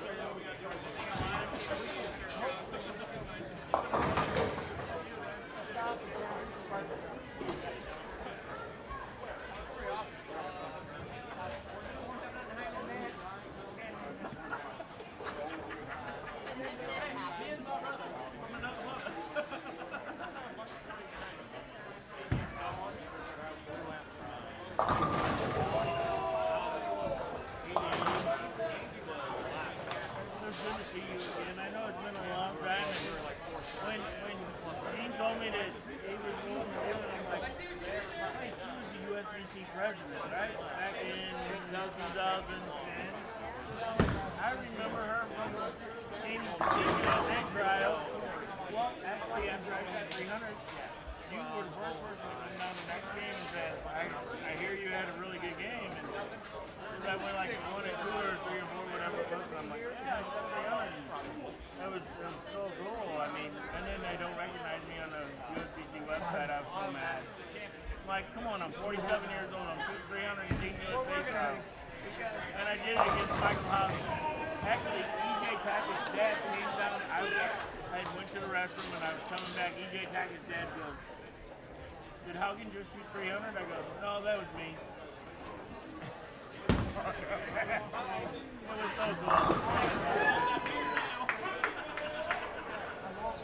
Because we got to get the chance with the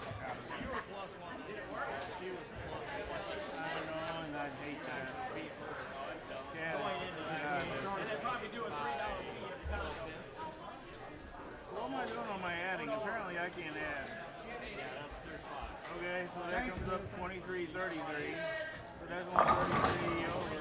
I got 24.99. How the fuck did I get 24.99? Yeah, maybe. The last game was the first game we used. Duh. You know what I mean? Fifth game. Hey, look, it adds up to 24.99. We haven't used a lot this last time. Jesus Christ, can I have another beer? You're driving, right? Pretty well. I can drive. I drove home from Lake of the Ozarks in about the same amount of hours, and I was totally hammered there. He shot 9 as well. This is through 5. Yeah, it's really good. See, I didn't even realize you were going. You guys are going 9.55. Look at that. 10.97. That was scratched. You were 11.87. He was 11.87. That's through 5. He shot well. That was my first game under. Yeah, the hook in the building. Yeah, I was nervous.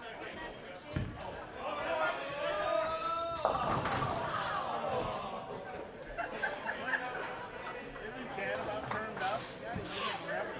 Or did they change the rules? Oh, he's, that's right. You were just president. I got it.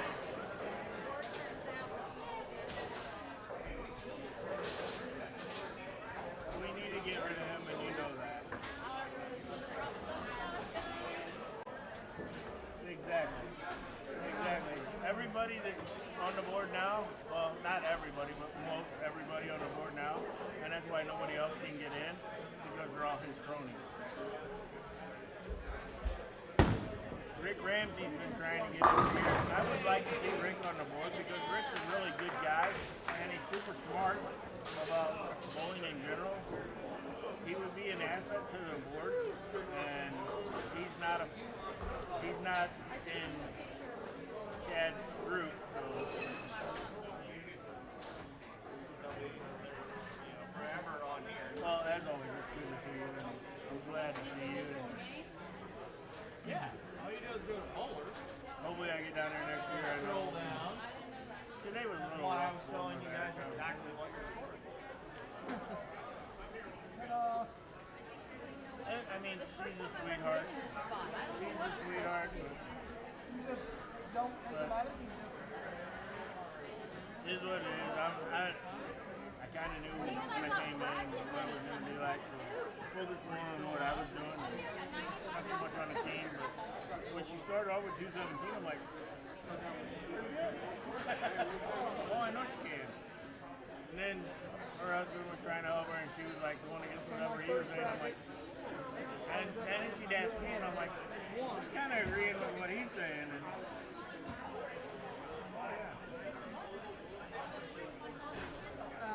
A live list. no. well, Individual there's one. brackets. I had one. Because it thinks of two brackets. Yeah, I'll be right back.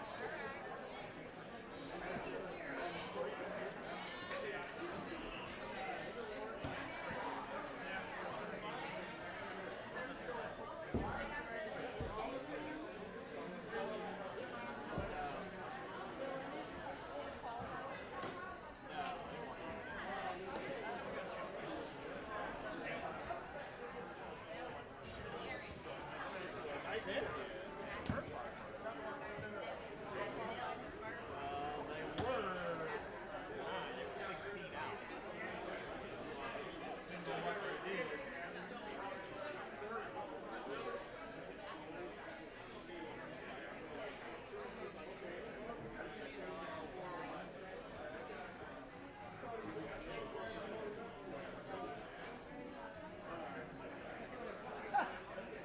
You beat me. Martin took his shoes off. Yeah. 239 to 249. In the 3 to 5. Yeah, fuck. She beat me.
5 would be the load catch.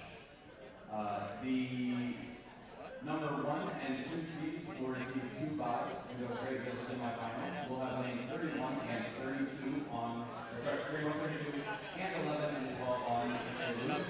The top seed was the team of Venus and Venus who scored 29-14.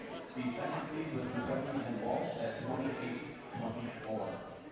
The number 3 and 4 seeds were Stone and Stone and Warwick Renfro. They will receive buys in the quarterfinals. The 5 seed will be bowling the 8 seed on lanes 15 and 16. The 5 seed of Griffin and Griffin with 27-76 will be facing the 8 seed with the low cut of 27-17 Ray Malone. The 6 seed will be facing 7 seed with the team of David and Oliver as the 6 seed facing Ward and Evans on lane 27 and 28. If I could see those 4 teams, Griffin, David Oliver, or Evans, and Ray Malone, and from lane 21, we can go through the match play rules and handicaps and get back to the He's going to come and explain the match play rules. He wants to meet everybody here to explain the rules.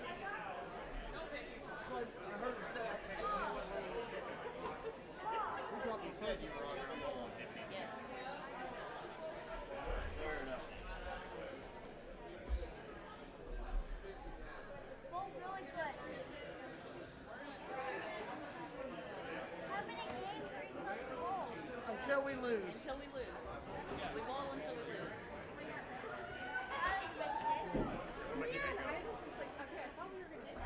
Kenny goes, there's an outside. Griffin, David Oliver, or Evans, Ray Malone. One person from each team or both, I don't care.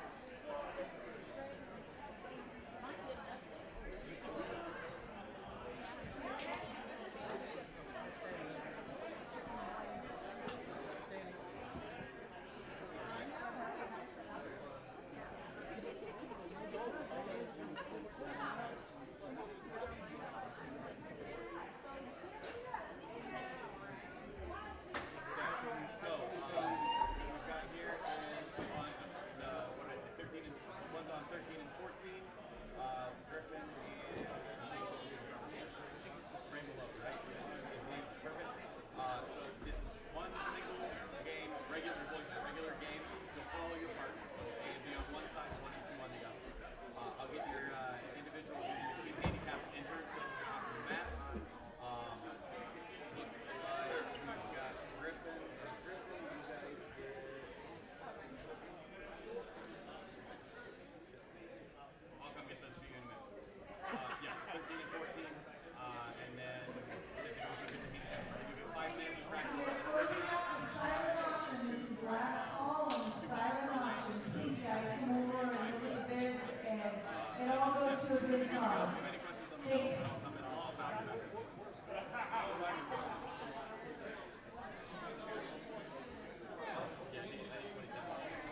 cater.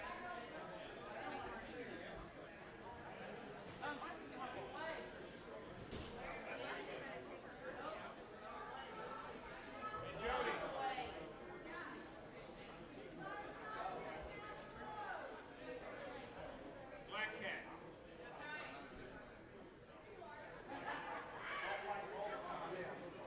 Rich, you already know that.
Bruce.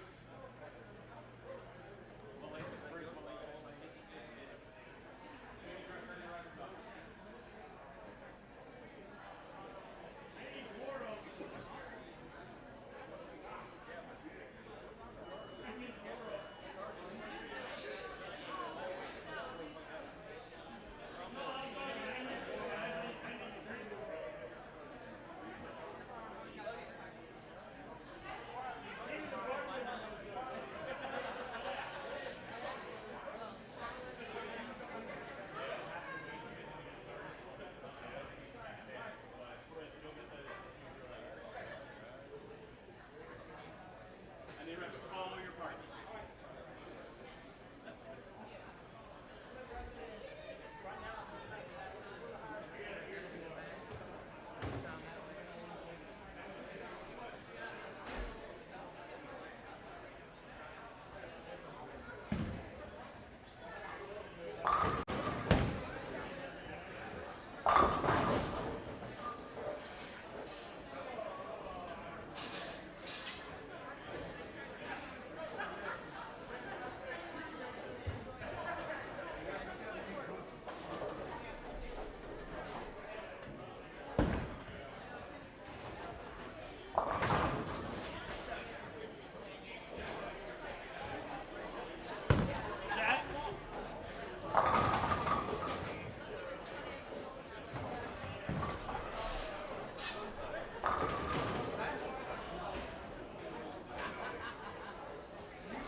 Huh? I haven't heard that.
Okay, Todd.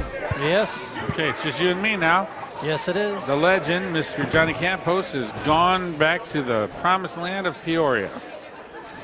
Left early. So this is the over down here on lanes 27 and 28. We've got the team of David and Oliver versus Orr and Evans. The 6 and 7 seeds. 6 and 7 seeds. The team that is bowling that is off your view is Ray and Malone and Griffin and Griffin. And I can't see. There's a sea of humanity in front of me. They're on 15 and 16. Right. So we started this morning. It got a little bit of a late start, 10:15. And here we are, 5:20. And they're doing their practice, so 6 versus 7. Is that what we said, 6 versus 7? Yeah, 6-7. Okay. Winner advances. And they are ready to start.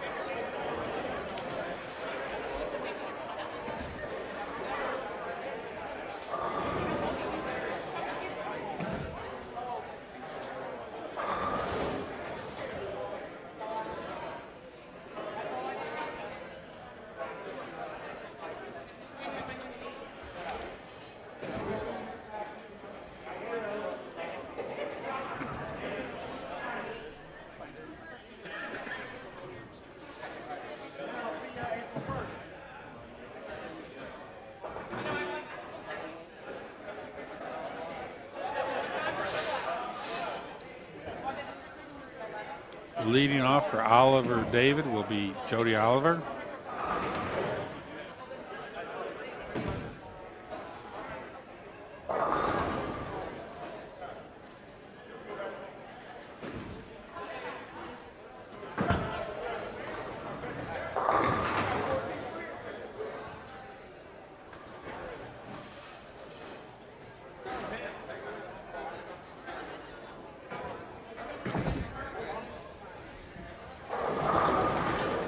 I believe that is Miss Orr, I think.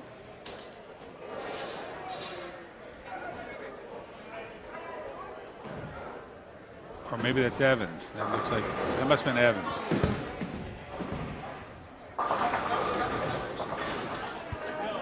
Jody covered her spare.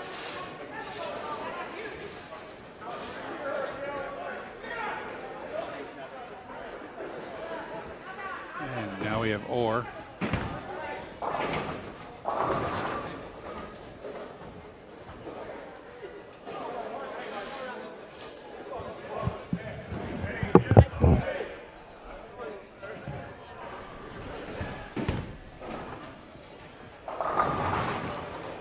Oh my goodness, an 8-10.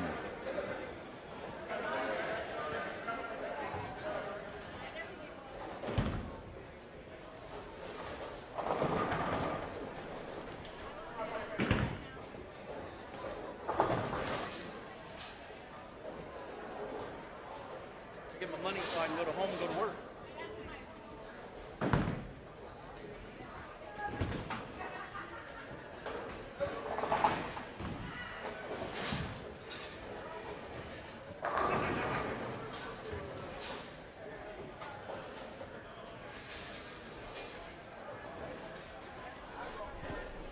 Warren Evans are plus 83. Plus 83 to start. So they're getting a handicap of 83 pins. So plus 83 for Orr and Evans from the start. This is a handicap event.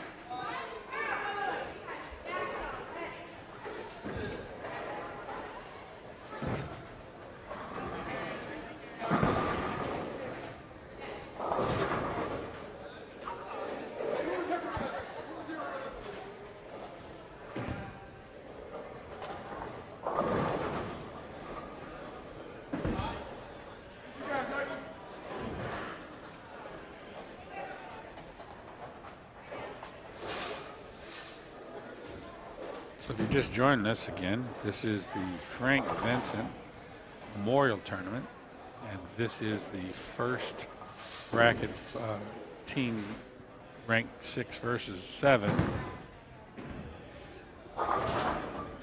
in in the bracket finals. Winner to advance.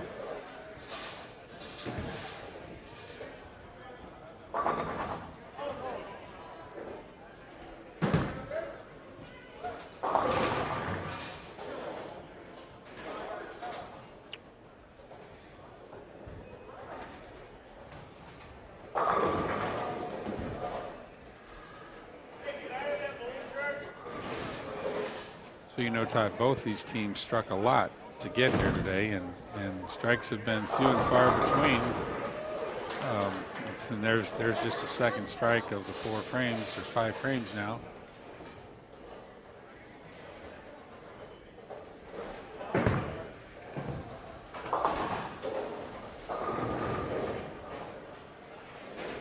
It's getting later in the day. It is. Strikes become harder.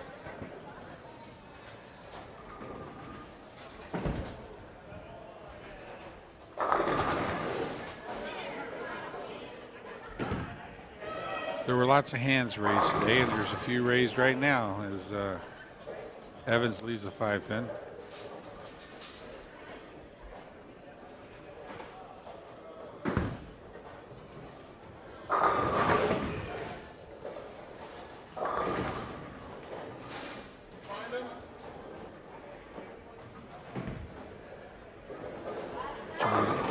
Jody Oliver leaving a solid 10-pin.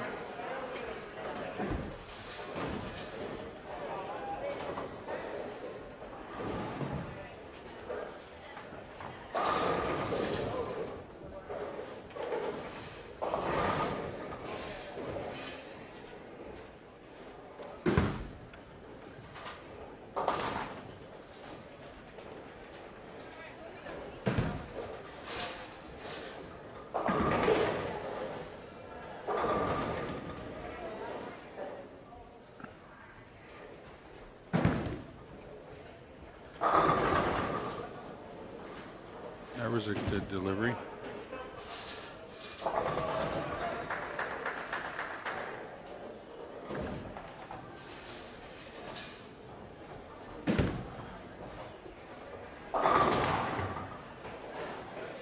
High and left a 4-pin.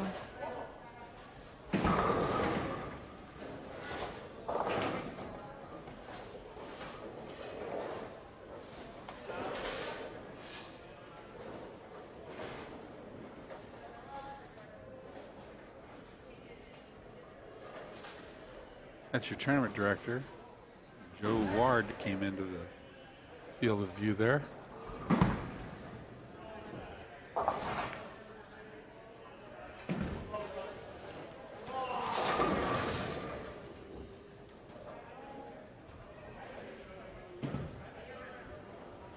So right now it's almost like there's 3 little individual tournaments going on.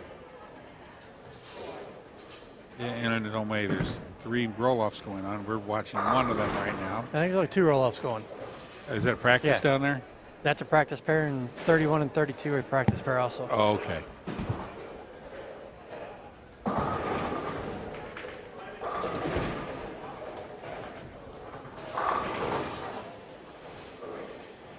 And he's adding the handicap into the scores now.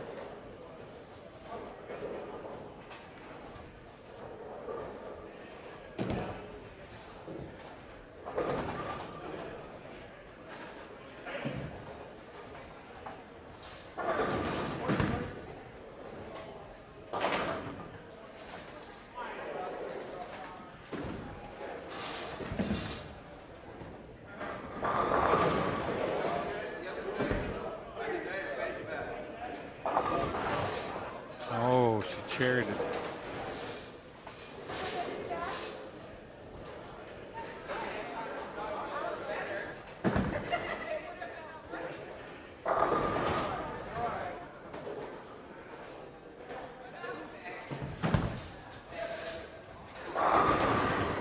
There's Bruce.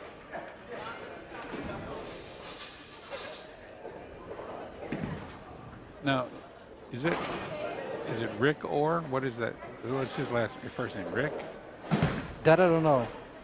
It's not on the standings at all. Okay, you left the It's 4 probably on the pin. singles.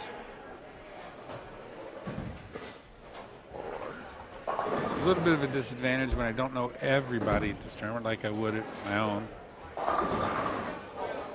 Scott Orr. Scott Orr, okay.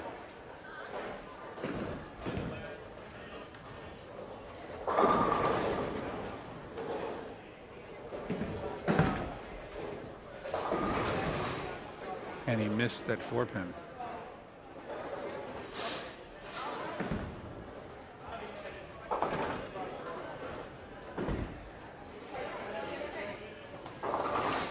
And Crystal Evans.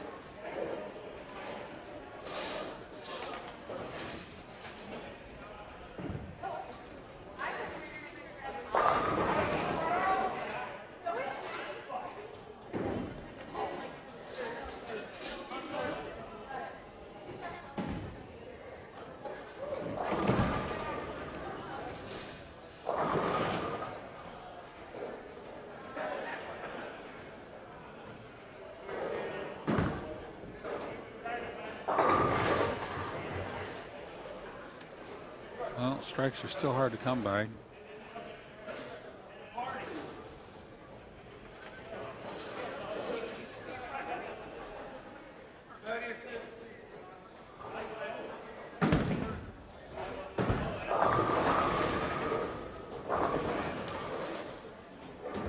Another 5-pin.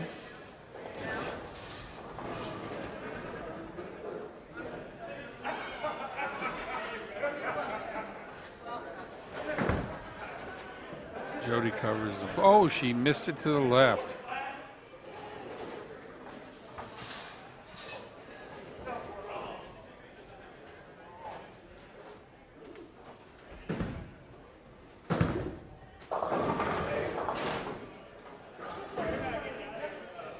You know, giving up 83 pins of handicap, you can't afford to do that. No, you can't.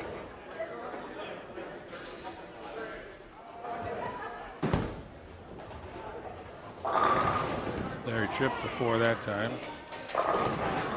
That gave him a double.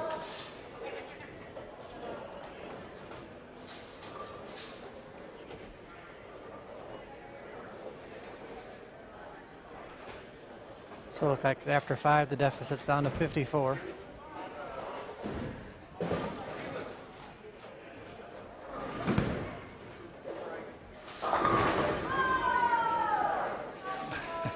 Another trip 4. Yeah, I couldn't see. Was that high? Yes, it was trip 4.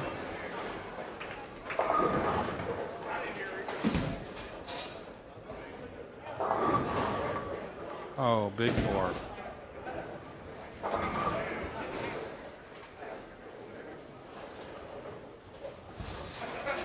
That's not. It's not very unfortunate. Well.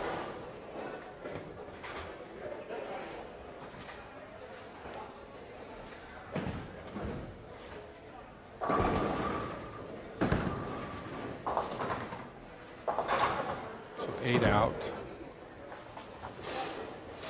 Bruce David on a double, trying to.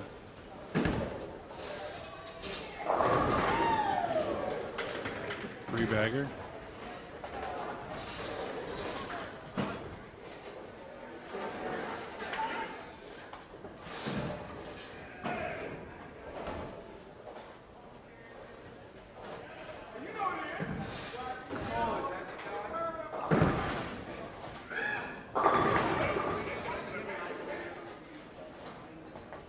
Scott Orr's good with that one.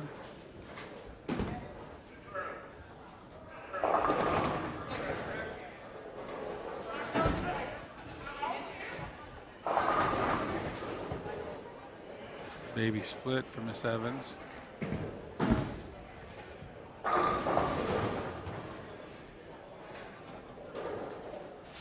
It's a big ball for Jody right here.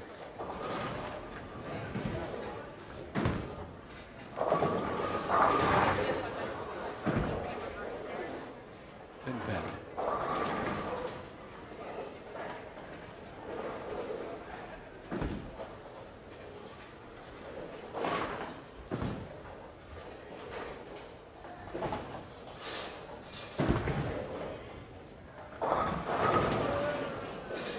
Can you see the deficit?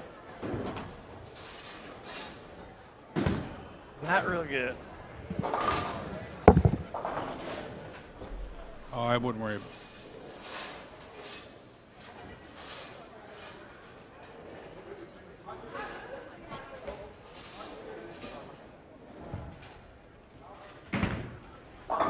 Scott, all right. 7 right now. 37. 4 bagger. Cut it.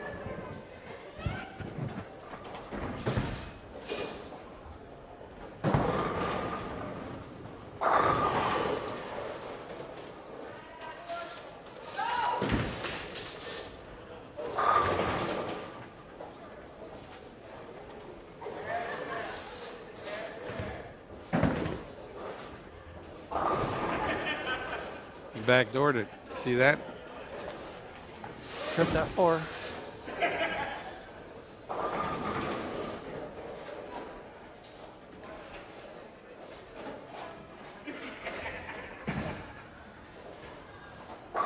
So it's just a 27 right now.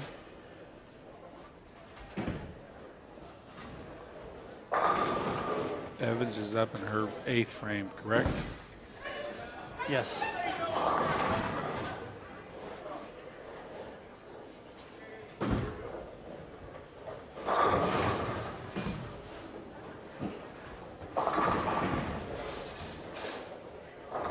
I know the team of McWethy and Walsh will be waiting for someone on lanes 23 and 24. No, they got another bye yet. Oh, they got another. The winner of the match on 27 and 28 will go and bowl against Stone and Stone. Okay. The winner of 15 and 16 will go on and bowl Warwick and Renfro.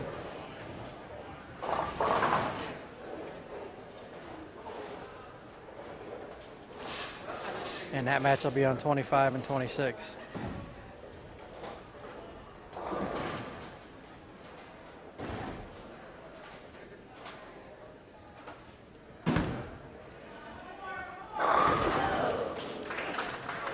Got a 5-bagger? Yes, it is. We still call those 5-baggers in bowling, don't we? Or Yahtzee. I don't know what you're talking about. That's a game that you play with dice. Yeah, you go to any college tournament, that's what you're going to hear. 5-bagger. 5 in a row.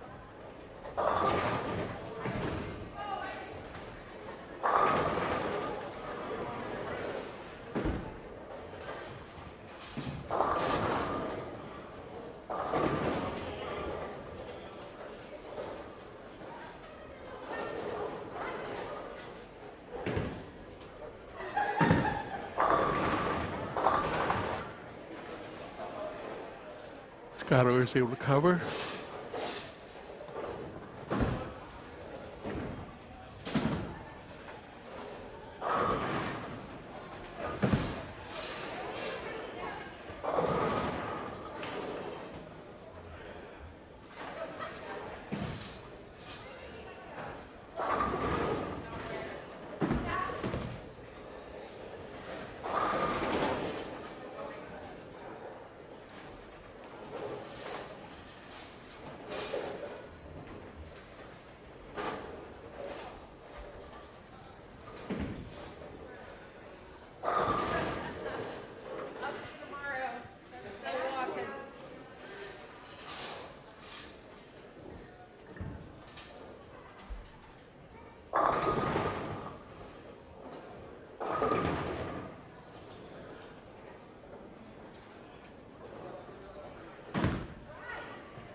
And a 10 pin.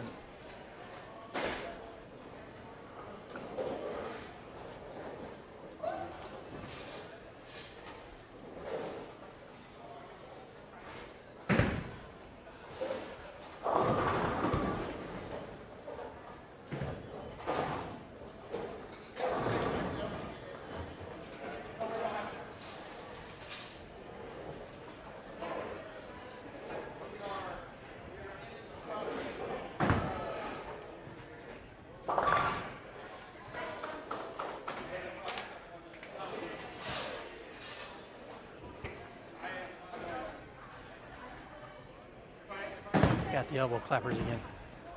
Yeah.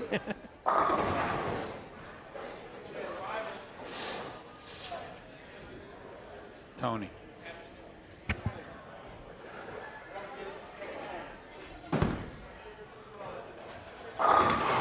There's 6.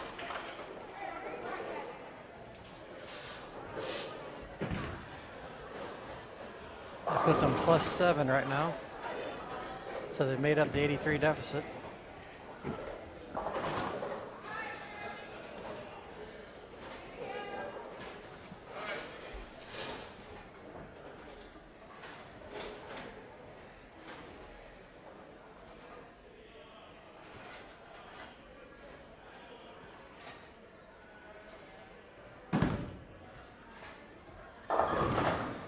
Uh-oh. Wow.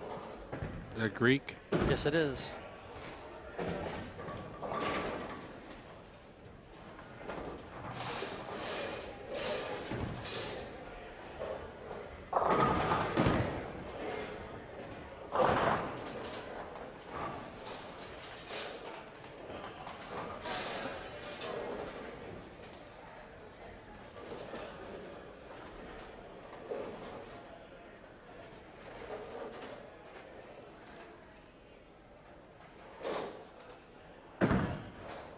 That gives Jody 165.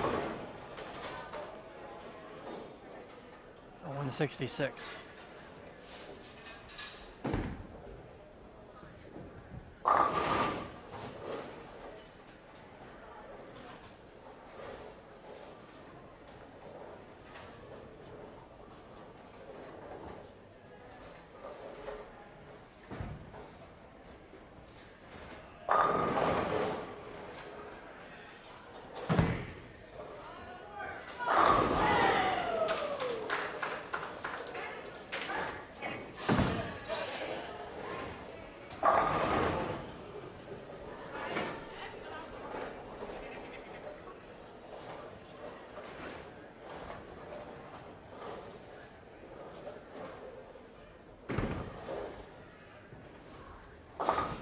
Oh, chop the head pin.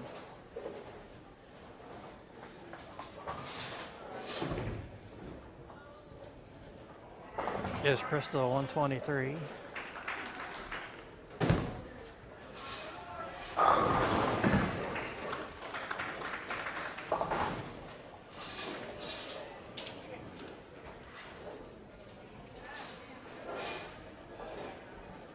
That should have put it out of reach. I think it does. Yeah, it did. Sit. Say what? I'm watching. You chicken.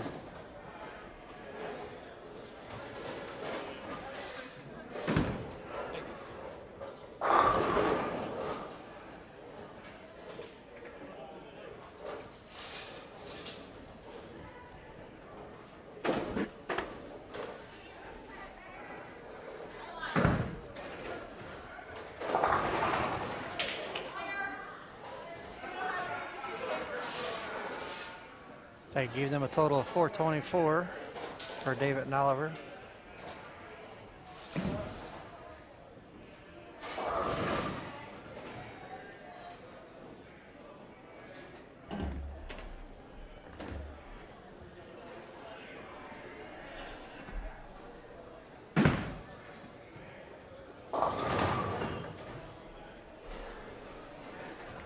It's a 381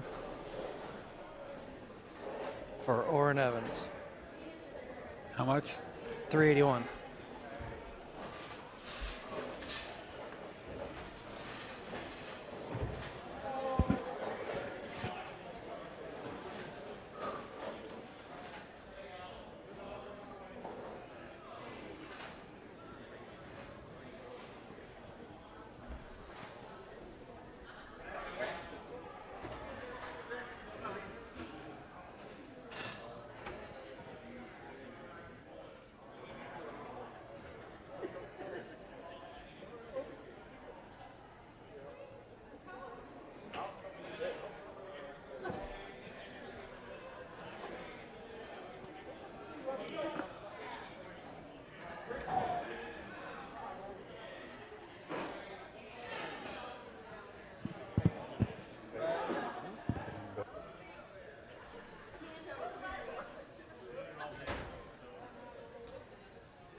All right. So we have Oliver, David bowling against Stone and Stone, and they'll be on 17 and 18.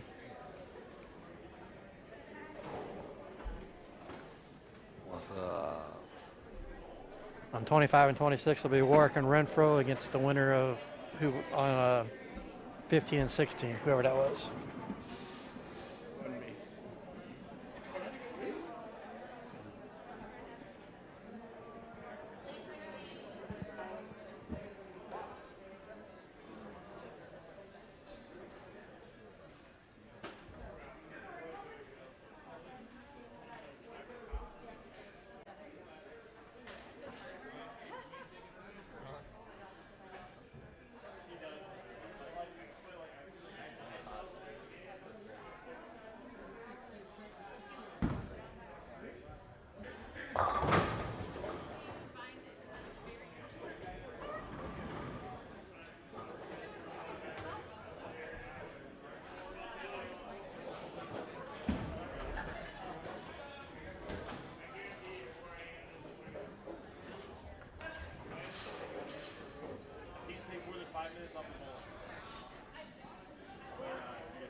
Here.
So they're going to do 5 minutes of practice. Yeah. On this pair.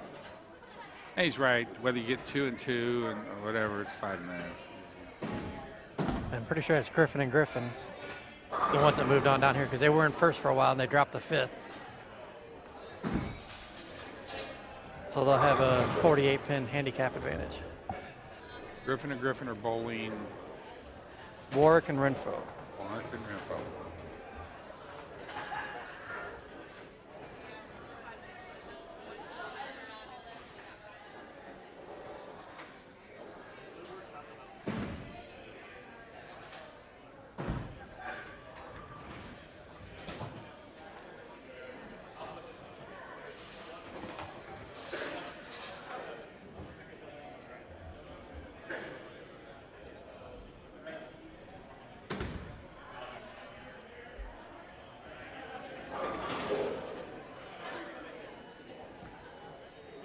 Then on 17 and 18 is Stone and Stone against David and Oliver. David and Oliver will get 3. Get 3 pins? Yes.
Okay, well, they're getting close to finishing up their practice here on lane 25 and 26.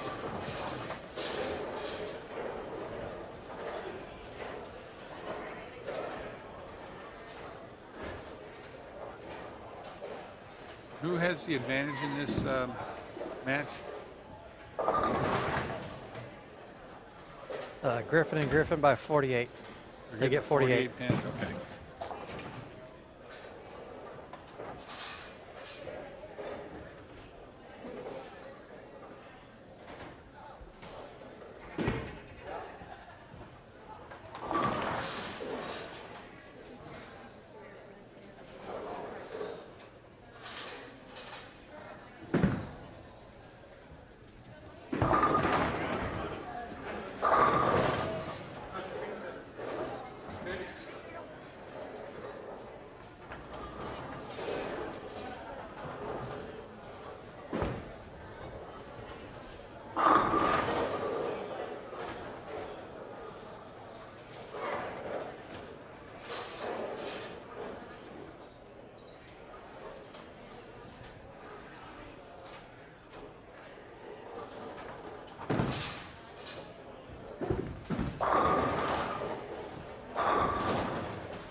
Join in.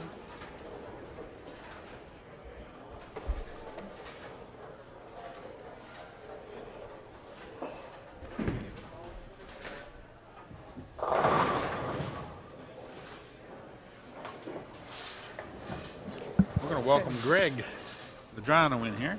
Hey, how's it going? Thanks for fine. having me. This is Todd Stewart. Yep. Nice to meet you. Remember you? I think you met him early, but Todd's a live streamer here and 10-pin TV, right? Yes. YouTube channel. Greg, you were right there at the end. Did you hold on to a cash spot? We did. We ended up placing ninth. Yeah, just definitely. out of the bracket. Just out of the bracket. Yeah, we shot ourselves in the foot that last game. But you had a good day. Oh, I mean, it was a great day. I mean, against a really tough field. Yeah, it was tough. Fortunately for us, I think they just got eliminated. I can't remember their names, but they had actually just somersaulted over us, and they just got knocked out. But no, it's this is always a great event. I mean, got a great field. Go ahead and this is Warwick. Okay. And Warwick and Renfro against Griffin and Griffin. And I'm going to check with Joe here. Joe wants to say something to me. I'll be right back. Griffin and Griffin get 48 pins handicap.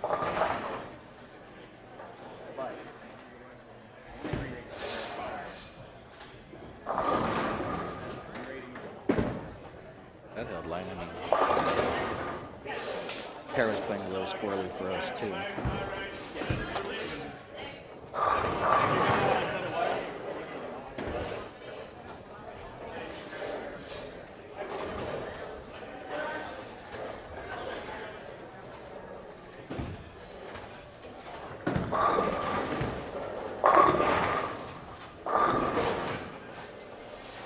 Crossed over and left the 6.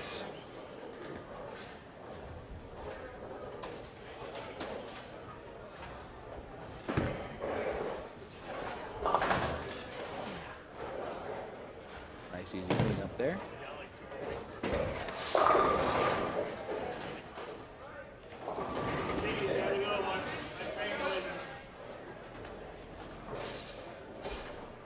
Hey, brother. All right, John, great seeing you. Spare on 26 also.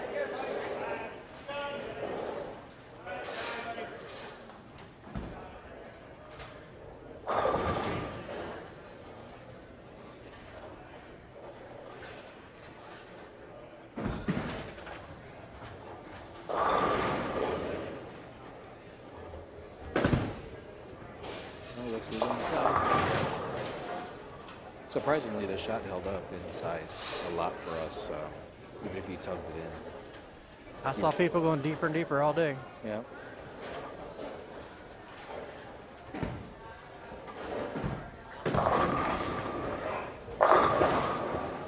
Strike for Amanda.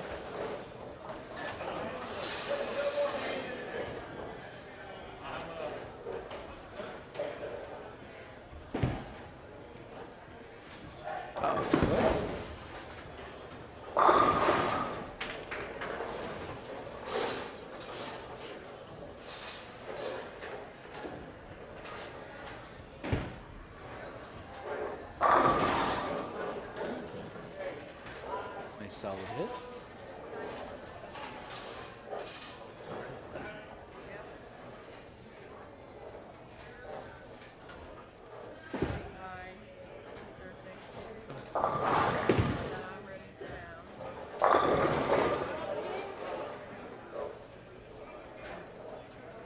Kenny.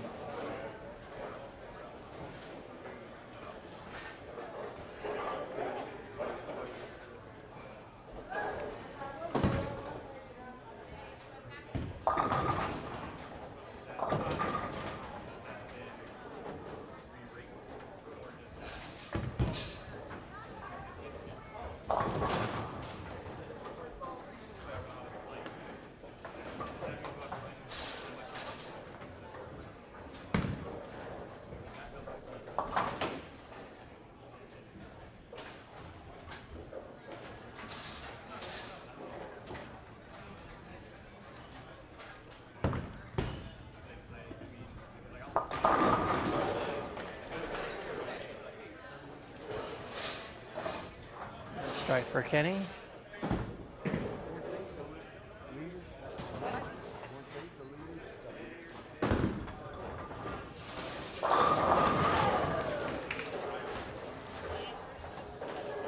Turkey for Amanda.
It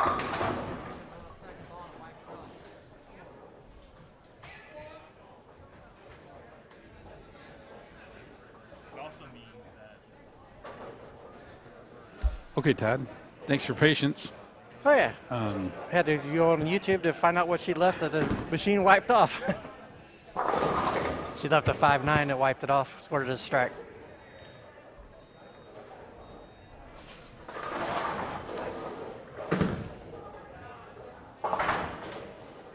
All right, so you said that. Tell me again, who's getting the handicap? The team of Griffin and Griffin gets 48. 48 pins.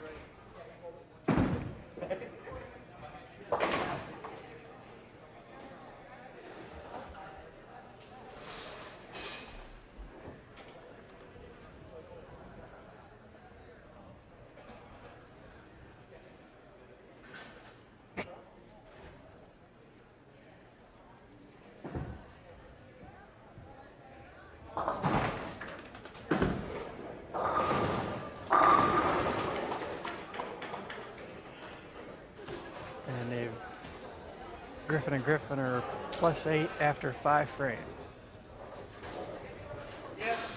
The handicap has been entered.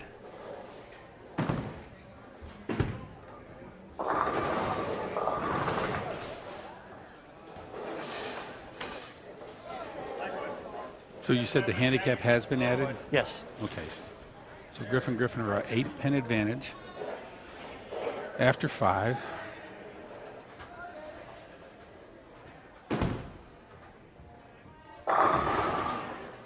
Warwick and Renfro are on a strike and a double.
Oh.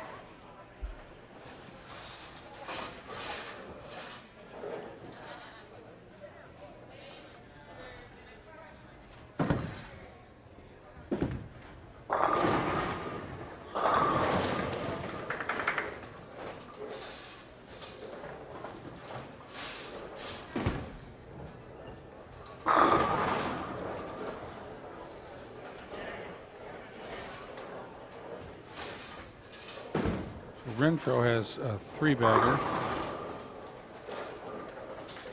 +6 after 6. For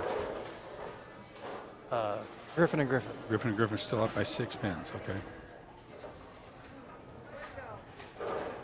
Looks like 26 is going to start acting up.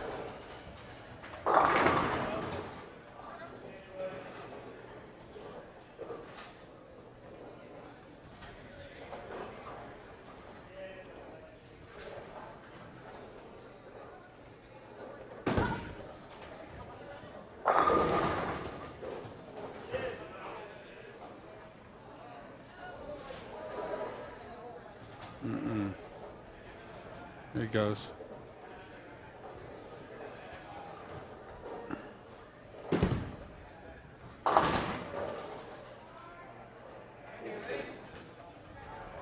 That match off screen, David and Oliver get +3, which I'm guessing and handicaps entered on that one also. Yeah, it says total handicap is 3 pins.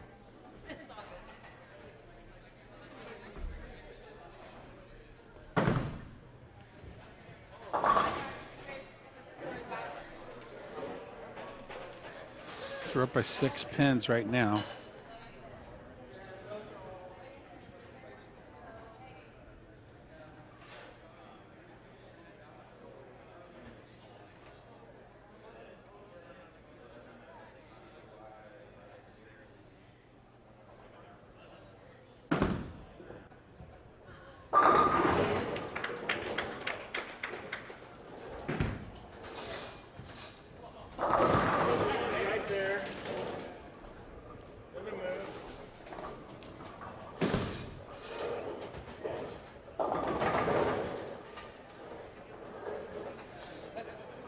Ryan just struck in the 7th.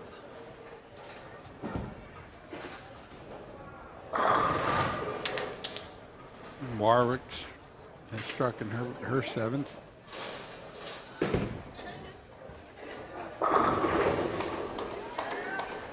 Jody Oliver is on a 4-bagger over there. Her lead is increased to 40, 58 pins.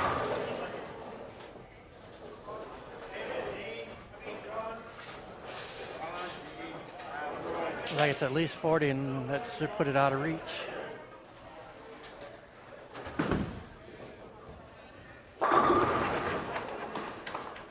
So Jody closed that out with 5-bagger.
It's off sync.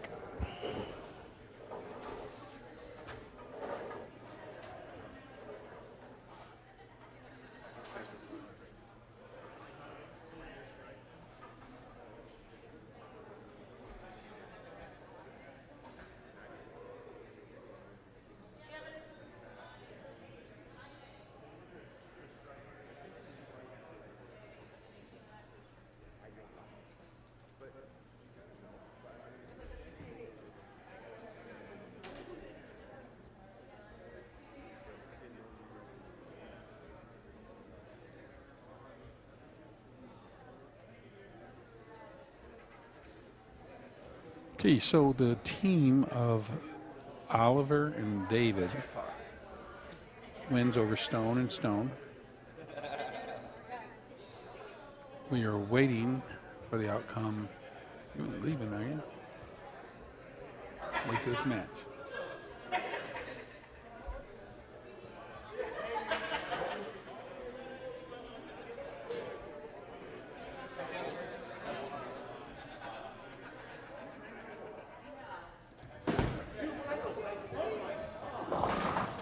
He covers the 4-7.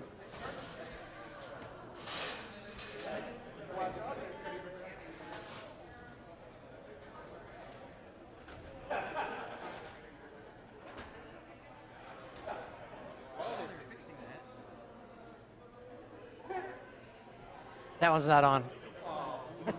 Not yet. That one's on. You can't jump in front. Both channels are going out without that camera right now.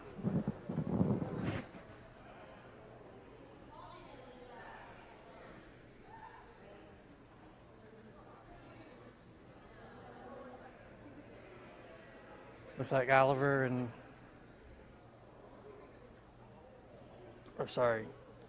Warwick and Renfro are up 16.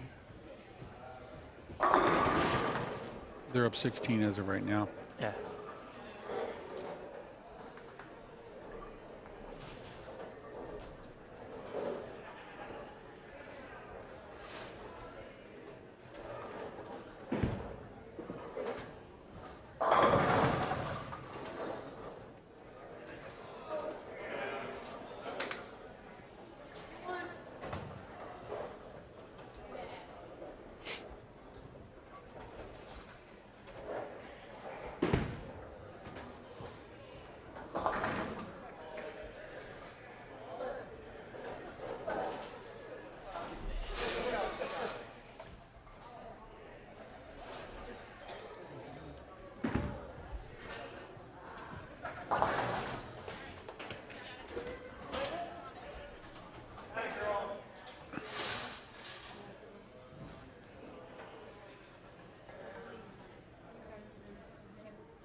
Looks like 26 is getting itself out of time.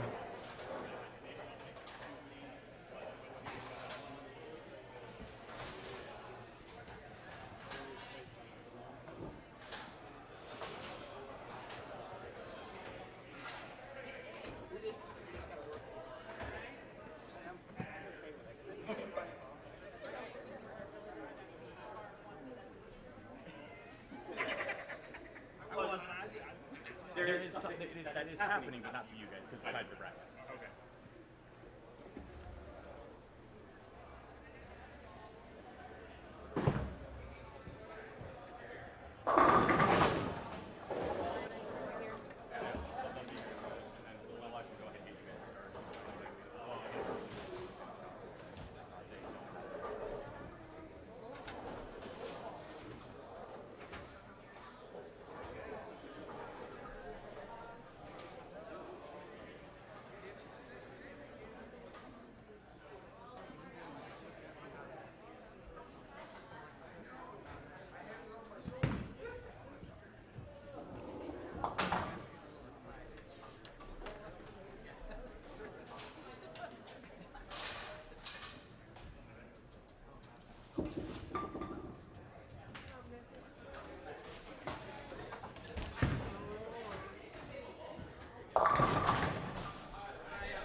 before 7 in the morning. I would believe we were going to start, but And don't look like we're starting anytime soon.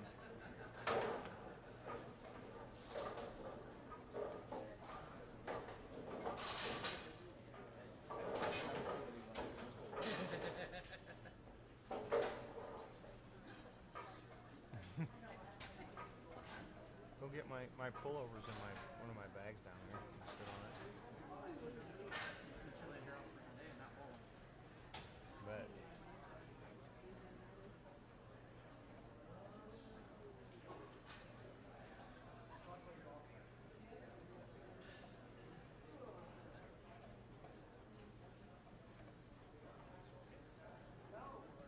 I would love to hold that there.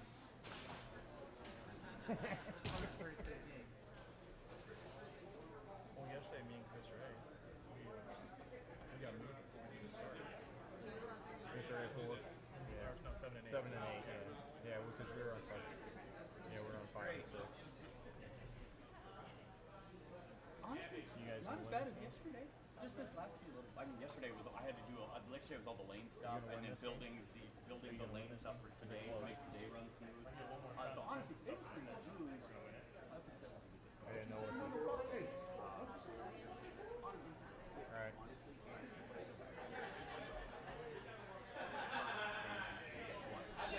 I've got millions in here.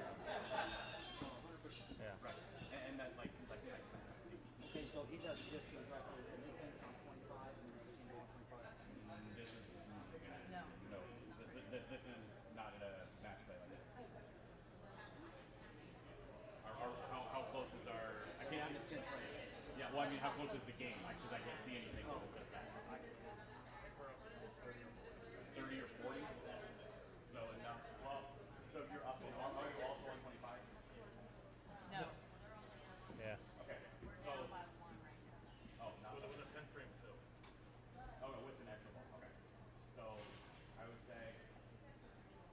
Well, I would no. Throw your 10 frame. You can throw on 25. You throw on 25. And then we'll see how long it goes for.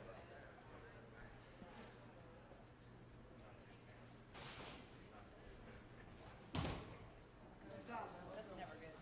No, it didn't sound good.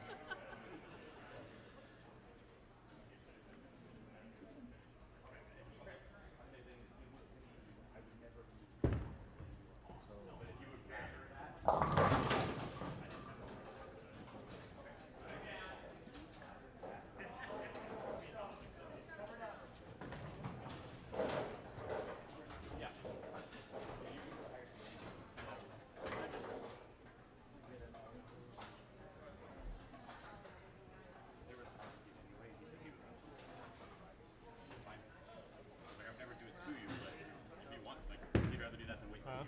Casino fucking sucks. Somebody won $3,000 in there yesterday, I heard. 4,700. Oh, 4,700. I heard he's up $3,000 at one The guy you time. just pulled. Oh, the guy? Really? Yeah. Andy did? Yeah, he bought all the mirrors. That's always a weird thing. Max Cleveland, give me a call. Kind of a low. If anybody knows that shit, Tori. Yes.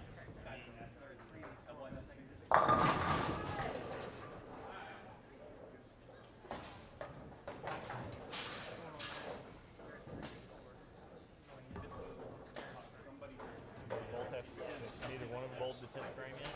Oh, it's a game.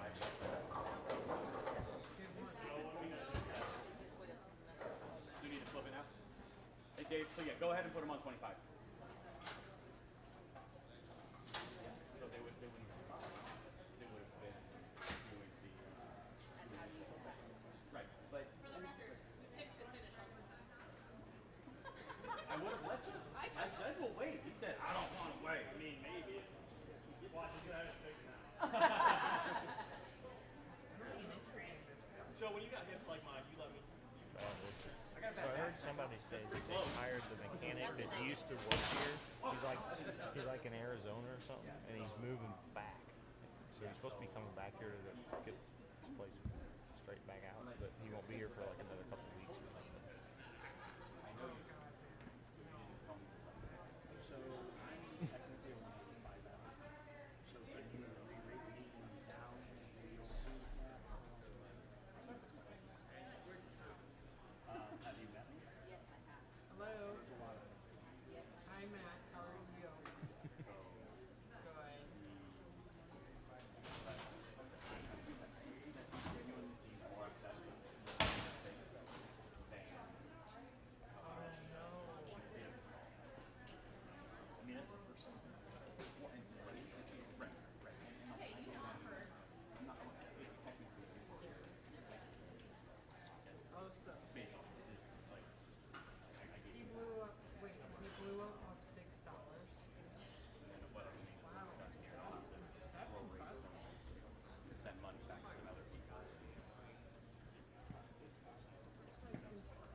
on the 10th?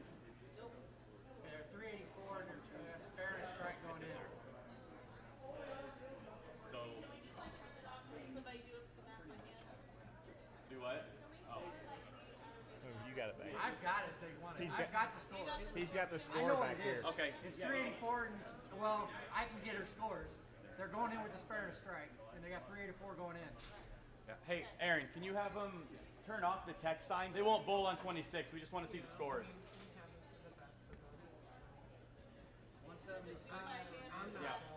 176. We'll score it by hand. We just want the screen off.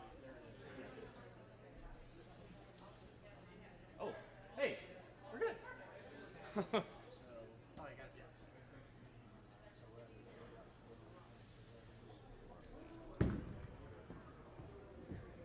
Okay, Work and Renfro are going to finish up on lanes 25. 26 is acting up.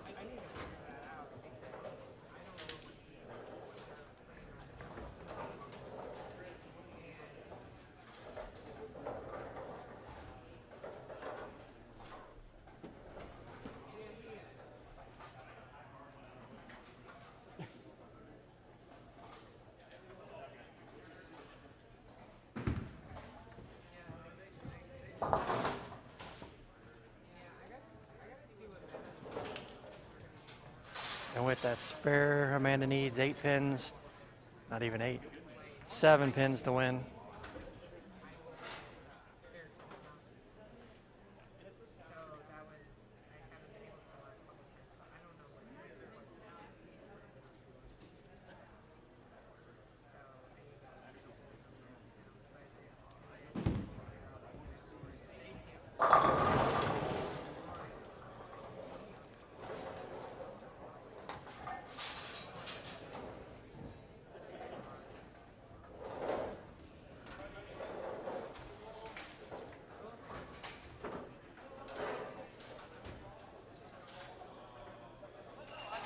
I'll make some because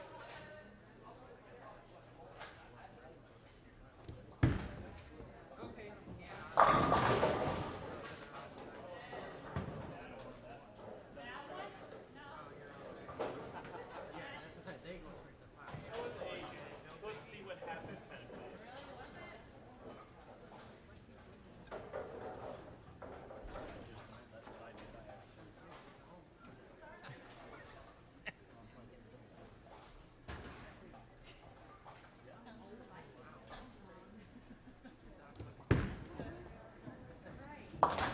Yeah, we could have been a half. Freaking sparkly spare ball game. We could have been a half a game in by now, huh? Hopefully, what?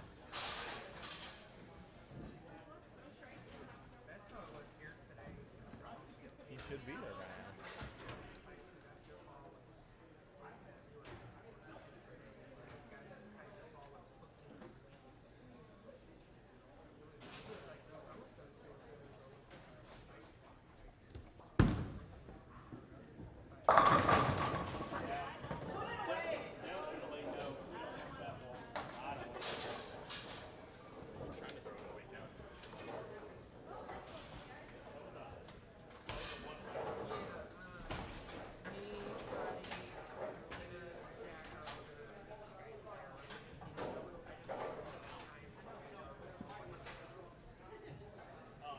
So, I drilled this Friday, and the first round I threw it, I was like,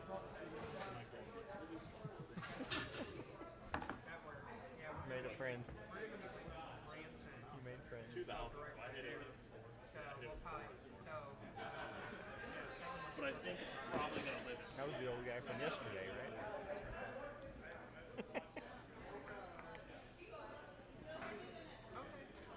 All right, you can fly remote.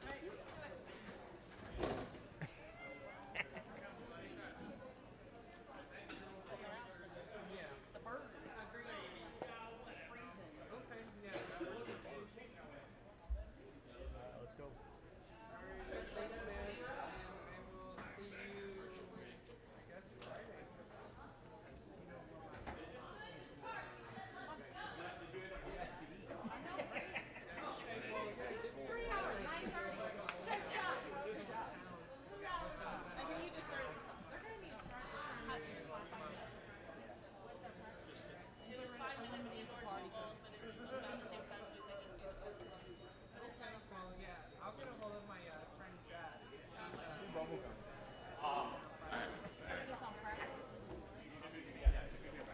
And this is a semifinal match, am I correct? Yes. This will be. How do I pronounce it? Nate. McWethy and Walsh. Yeah, McWethy and Walsh against David and Oliver. David and Oliver gets 17. Oh, Tony, you're watching.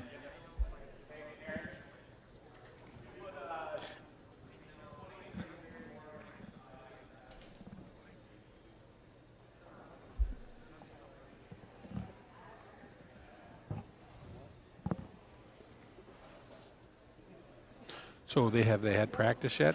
Nope, that's what they're going into is practice. Okay. I apologize, folks. I was detained for a few moments as they dealt with something.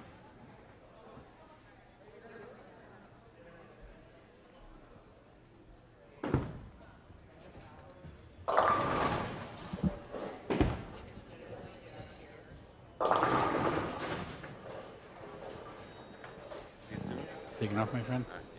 Be safe.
They got a couple more minutes here of practice balls, and we'll get the semifinal match started.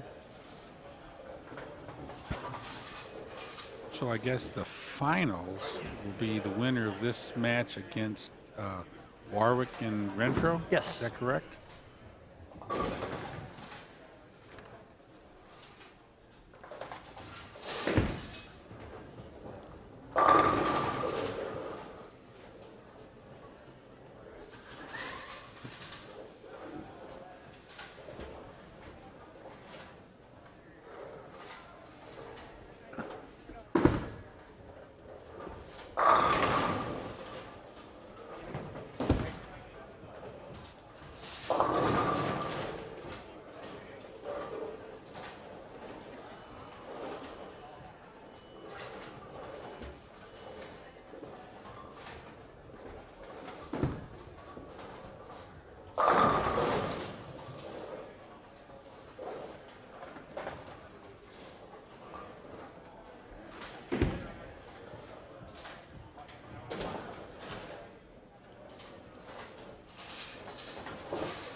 seat. That's right. Want to join in?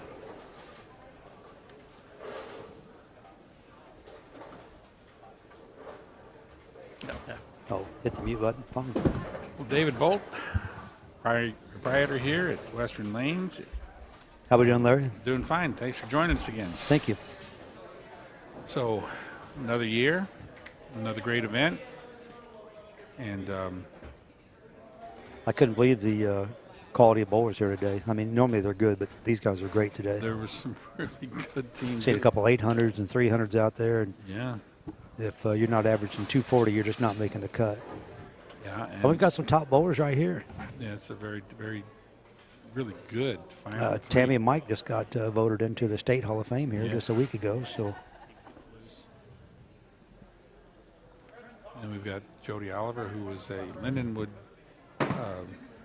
graduate and college bowler. Nice. It's Dr. Jody now. Oh, is it She has Dr. her Jody? doctorate. Okay, nice. Yes. I believe she's a principal of school. I think that's what she does. If I'm wrong, they'll certainly correct me on. Oh, yes, they will. Immediately, but I think that's what she does. Okay. Of course, Tammy came down to Crystal City, Missouri, which is a long way for her to come, and that's about 30 miles south of St. Louis. And she won one of my tournaments down there. Oh, good. Years ago. Oh, she's a great bowler. And she is. She's been around the game a long time. Now you've over the last few years got to know Bruce and Viola. Yes. And Zeke.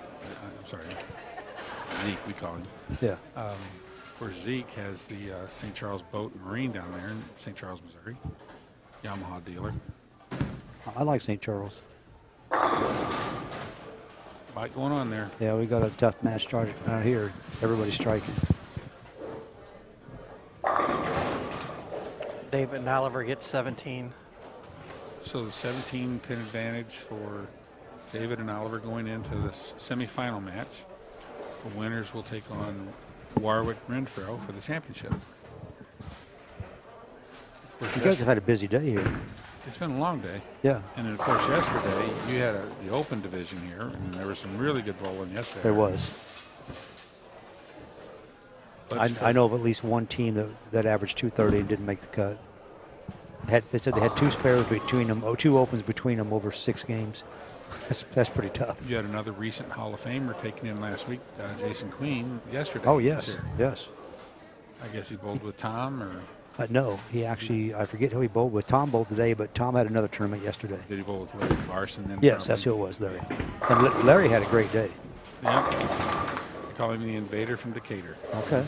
I've known Larry a long time. Yep, great guy.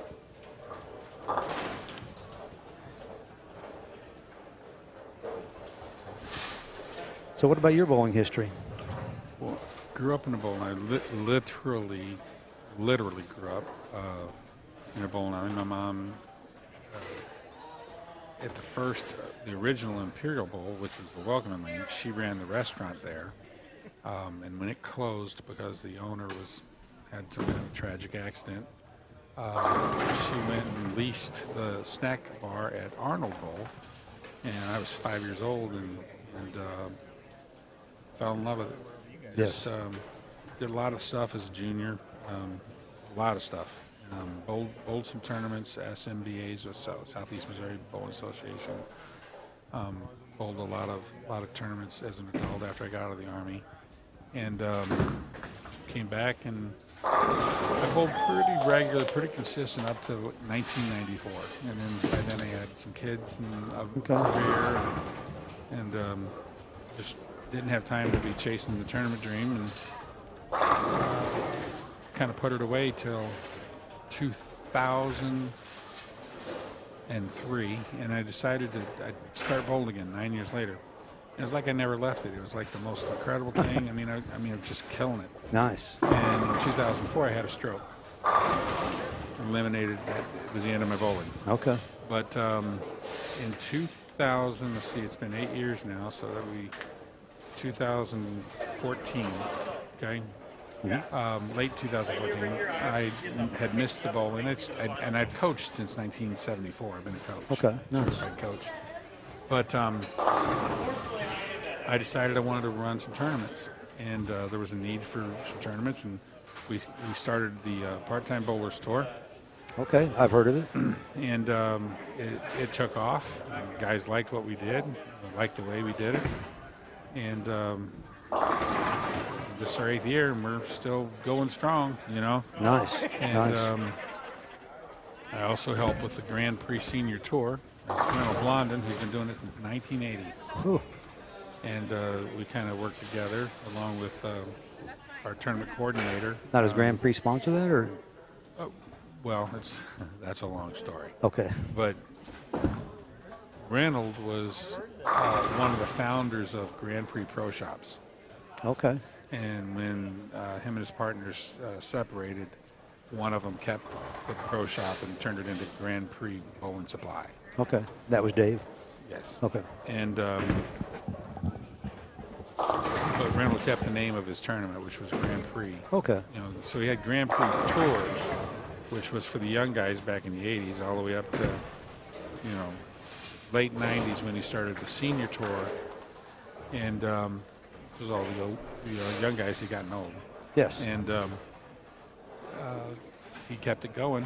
And there were some other younger open events around, and they had run into some trouble and some differences of opinions. And so there was really nothing going on out there. And I said, I think it's perfect time to get an honest, straightforward tournament. And I think the people agreed and liked it.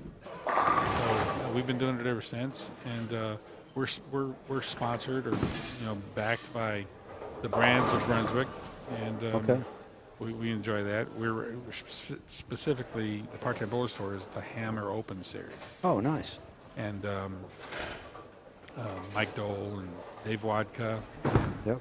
Those guys have been absolutely fantastic. I think things changed dramatically when Corey Dykstra got in there. Things have really turned around the last 3 or 4 years.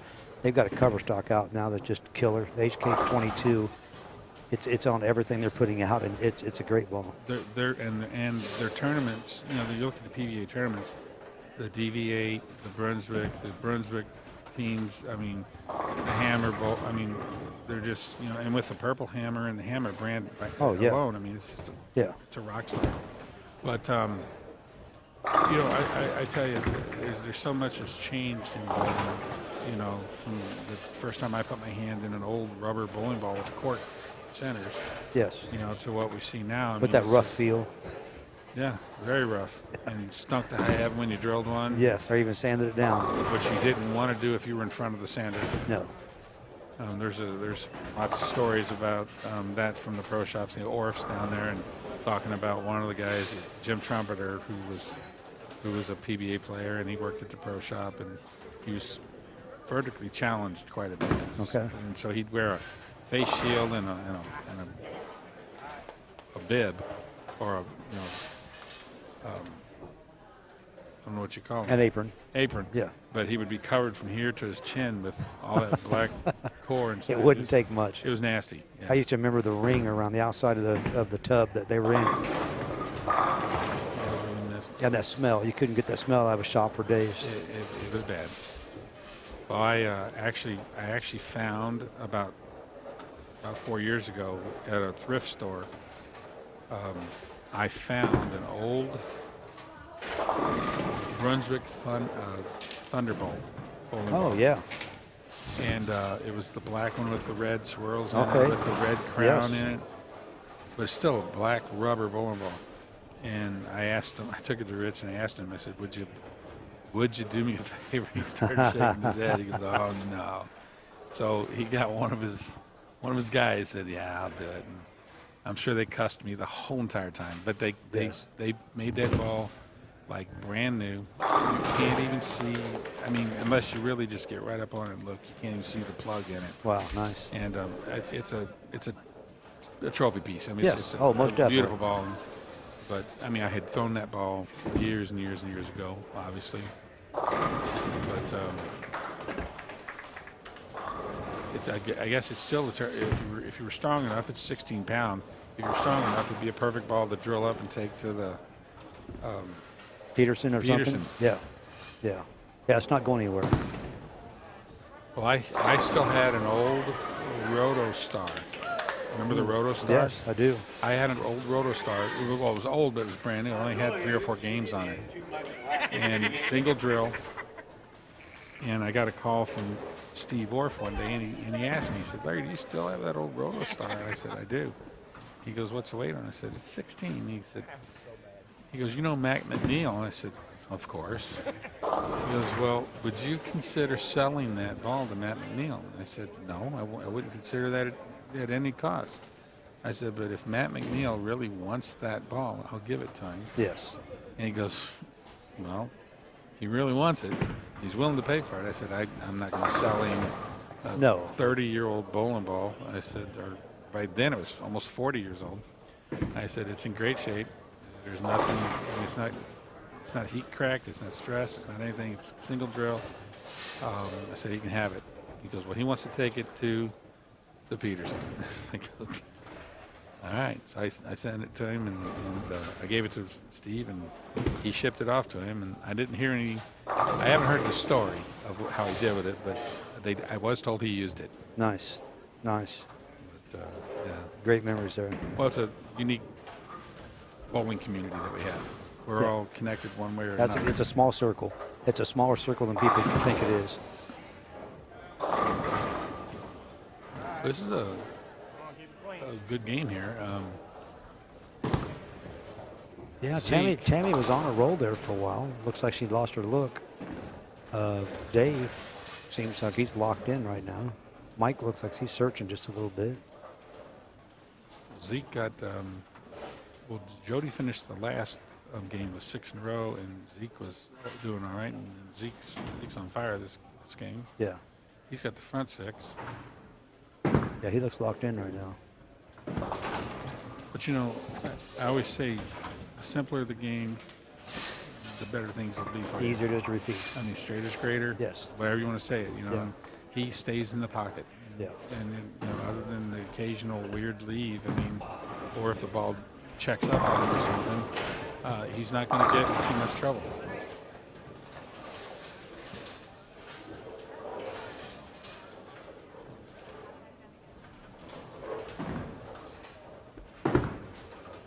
So they had a 17-pin advantage going into the game to start with. Right now they're up by 74, it looks like. That's exactly right. Yeah, They're up by 74. I was waiting for it to flash so I could see it. Three frames to go. That's a lot to catch up with.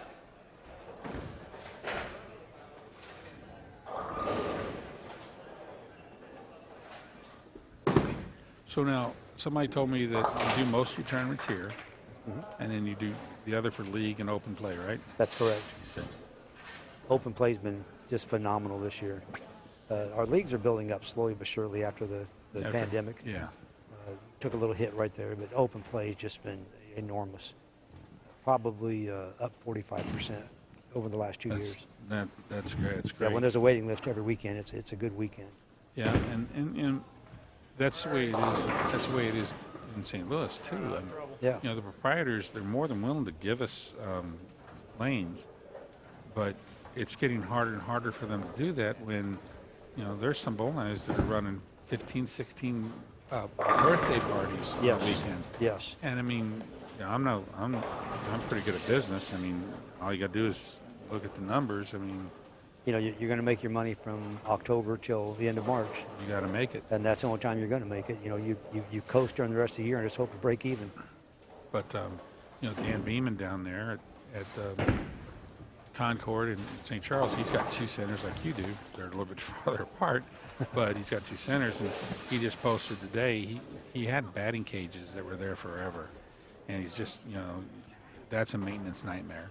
Okay. Liabilities, all that. Yeah. So he just remodeled his incredible golf course. He had a mini golf, and he's putting another 18-hole course in where so he's gonna have 36 holes of mini golf. Wow. Plus his volleyball, plus his bowling, plus he just put a nice huge deck. I forget how many thousands of feet that deck is out there. And I heard last week that he finalized the deal on restoring one of the most, nostalgic and historical signs of a bowling alley in the St. Louis area. They've got this beautiful neon sign that it's, it's about 60 foot tall. And he's having it redone. Nice. Really going to be kind of cool. Yeah, we've got glow-in-the-dark putt-putt over there, 18 holes. Yep. And it's a moneymaker. I mean, it's anytime it rains, we're happy. And you're in a neighborhood. Yeah. I mean, people don't have to go. They can walk. No, to you. that's exactly right. I think it was 2 years ago. This tournament was there. Yes. Was it 2? Yes. And we went in there on a Friday night. And there weren't a whole lot of cars on the lot when I met Gene, and she ended up there, and there weren't a whole lot of cars on the lot. And walked in the place, it was packed. I was like, "Where's everybody at?" And I realized that it's a neighborhood area. Yeah. Well, what do we have score here? Possible 60 out.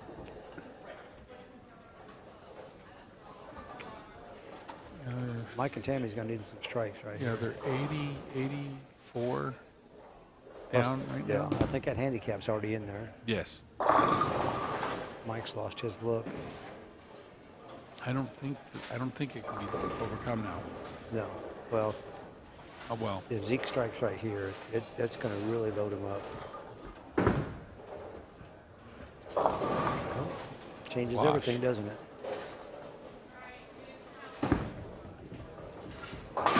Just as I do when it comes to bowling, you just have to get that break. That one break can free your arm swing up tremendously. So it's 78 right now. $77. Yeah, 77.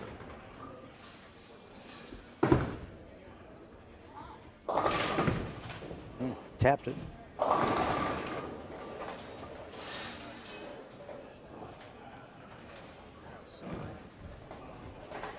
Now the final match is going to be right here on 21 and 22. Final match will be right here. Nice.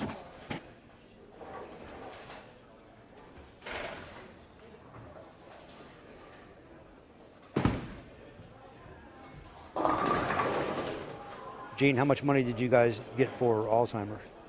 How much money did you guys get for Alzheimer's over the weekend?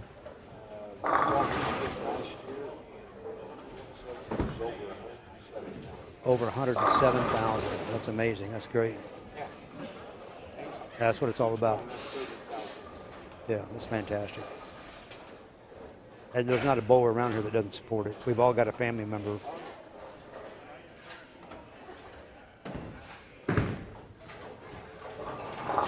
Well, Tammy really threw the three-bagger. 108,000.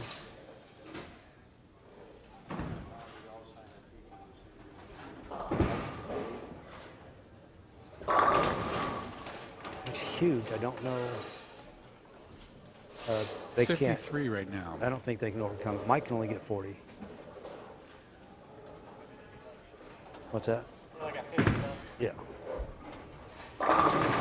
Yeah, that match is over.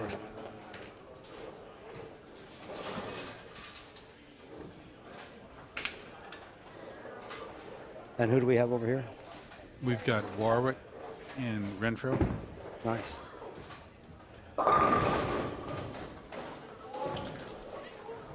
Tammy doing Tammy things.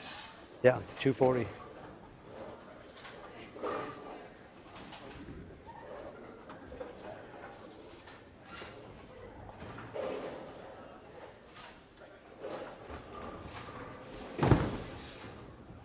Oh, 214. 214. Still a good game for match play. Match game.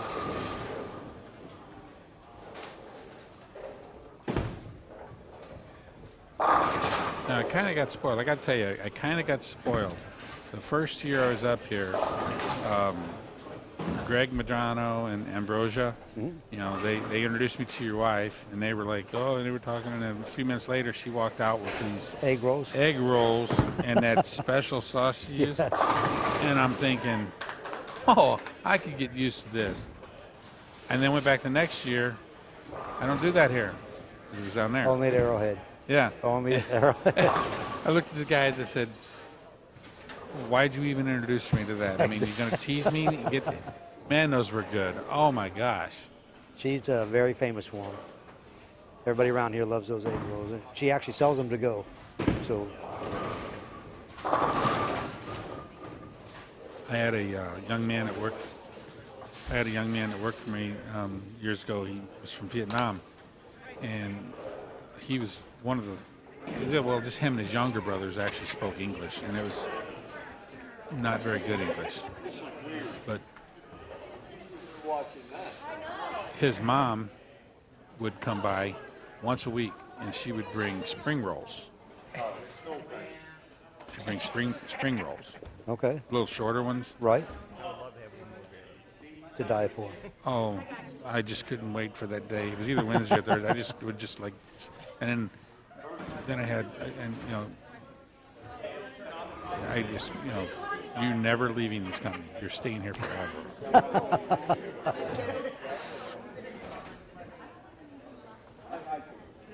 Now she has to make them special for me. I'm not a vegetable person, so I get the meat and potatoes and cheese, and I pour my hot sauce through those.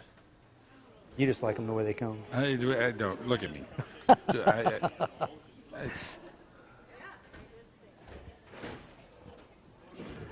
Somebody said they never met a pie they didn't like. I said, well, you've never had mincemeat pie then. Oh, yes. Never. One time, I think I just looked at it. I didn't have to try it. I didn't either. The smell. I couldn't get past the smell.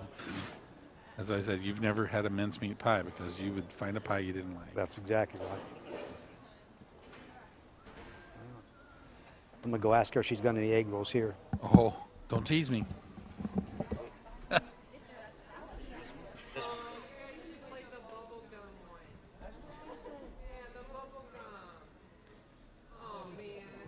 Can you hear me, Ted? If he scores us some egg rolls, I'm going to scream. They were so good.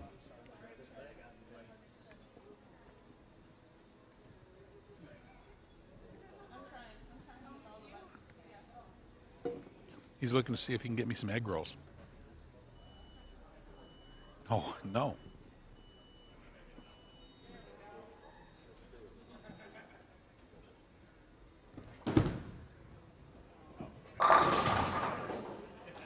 Well, we're in a championship match now. They've got 4 minutes, it looks like, 4 minutes and 44 seconds left of practice. Yep, final match. He said, thank you. Gene, would you like to get on here and talk with the folks and just tell them about... Okay. Well, when David gets back here, I'll let you get on there with him.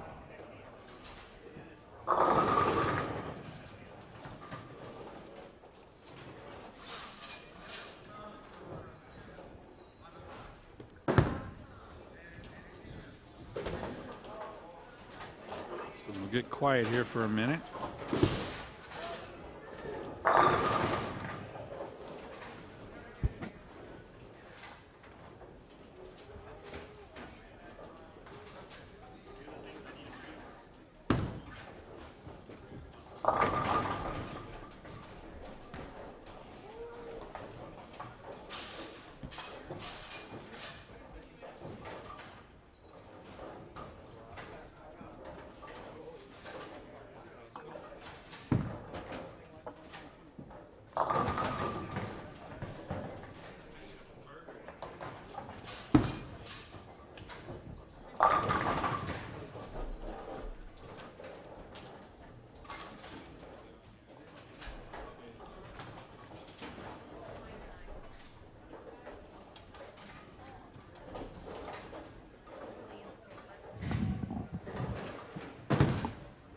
Well, with Gene on here, I'm not going to get any words in edgewise.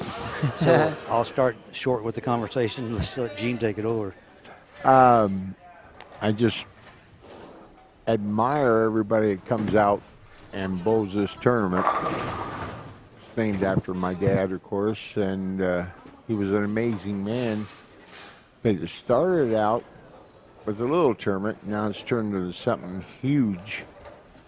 And we got a lot of fantastic players that come, but we raise a lot of money for Alzheimer's. Yeah, that's what And- it's all about. Yeah, you're sure right. And last year it was almost $108,000 we raised between this and the 217 Wiffle Ball Classic. And that's the first weekend in August. And I'm not playing this year. I hit the ball last year. Then I realized at age 70 I had to run. So that's not going to happen. But we got a good final here. And there's been some amazing bowlers here the last 3 days. The women can put on a show because Friday night show had a lady bowl 300, her first one ever, a lefty.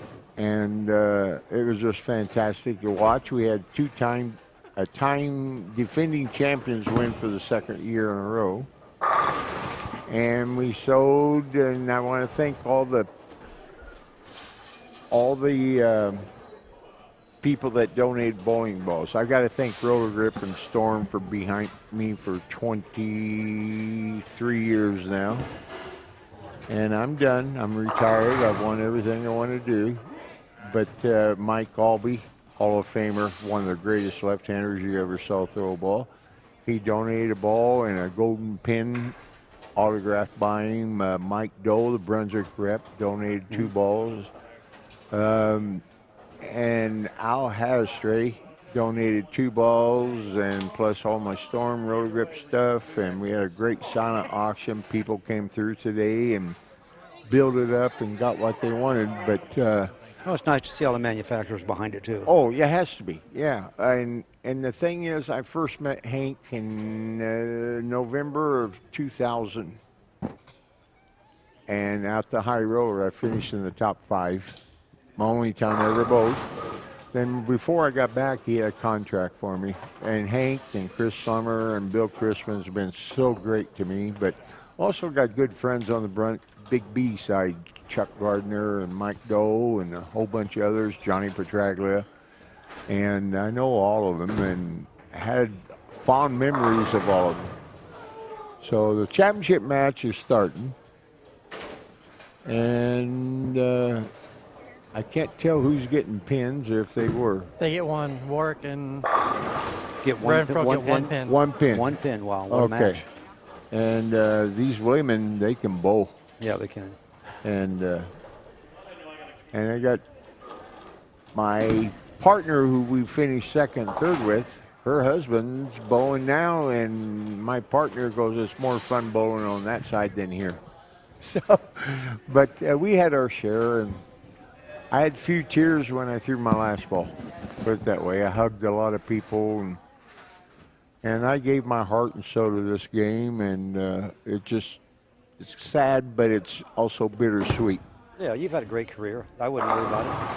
You'll still be around bowling centers. You can walk in and check on people and run across to old friends. If they listen, I'll give some knowledge to them and stuff. But my heart and mind wants to bowl. My body just says, no, you're not. And it really hurts. And if I can't repeat shots the way I used to and stuff, it's not as much fun. But I love the game. I love the sport. So I'll let Larry come back in and talk, but we raised $107,000 last year, and this year there's probably going to make $140 for Alzheimer's. And I want to thank Dave and Elise Boat for hosting it. So, and so I'm going to give this back to Larry. Larry's going to eat here in a minute. He just found out their egg rolls are fresh, and he's going to. Okay, how about Viola David down there? Viola. Tony. Shaking her head no. Tony. I think she wants to get on there. Yeah, she won't get on. Okay, well, Elise might. And Elise, just tell the people on YouTube what this tournament means to you. Yeah, okay. Yeah, she's not going to talk. Here we go. But thanks, everybody at Bold. Hey, thanks for having it here again. Oh, yeah. And it's been a blast.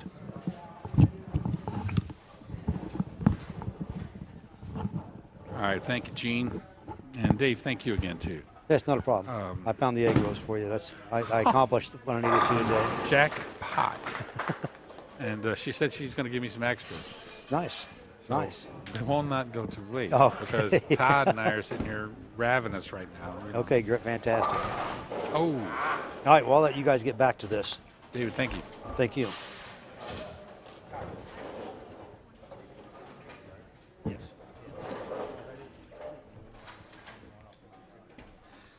It's going to be a great match.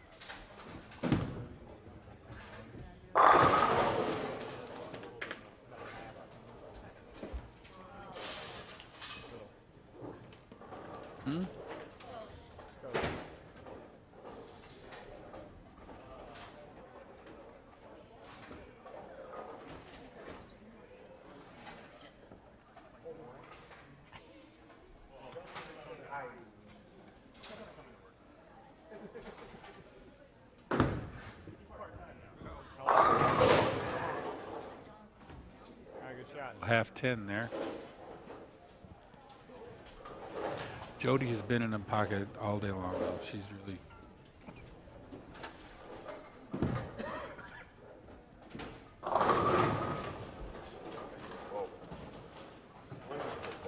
Better believe it.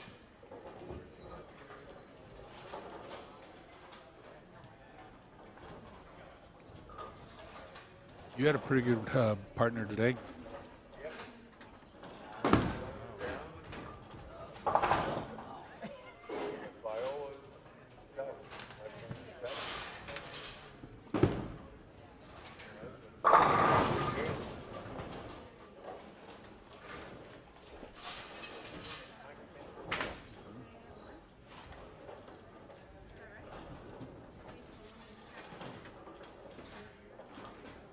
They had to have somebody replacing.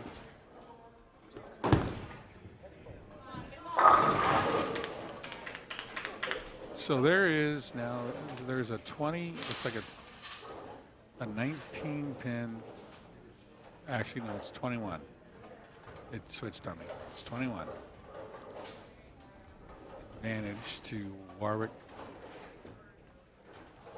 Renfro.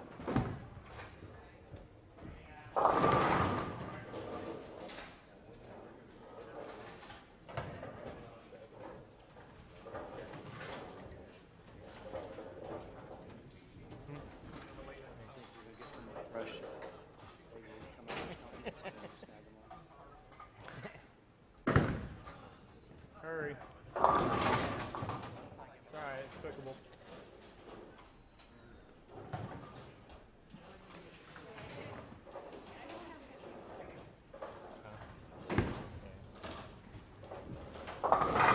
Ooh, she shaved it off.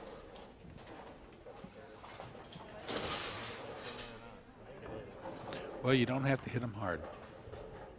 Oh, I'm not. I won't forget those.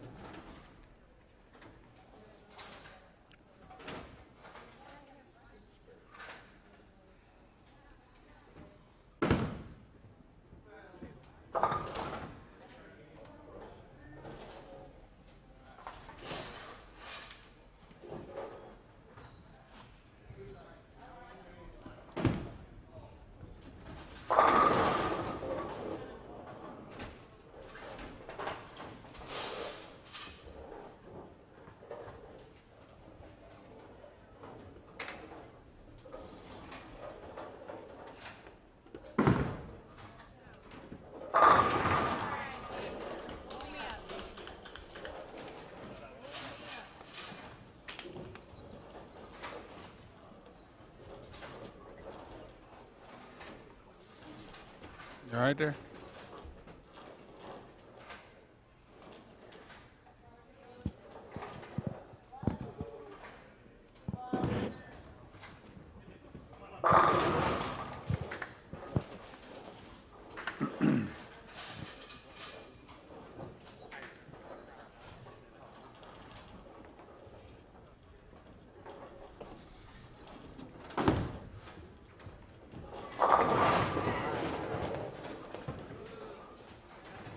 Tight.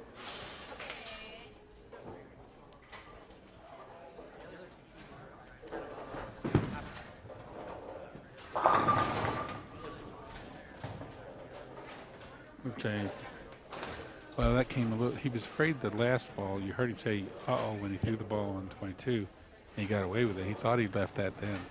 He came a little high flush that game, that time. But that could have, that could have easily carried with as much power as his ball's got and the way the ball goes through the pins. Easily carried.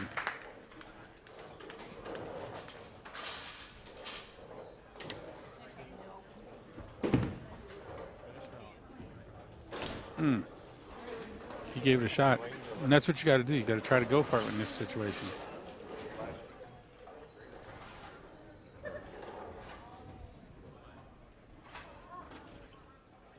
It's 28 pin.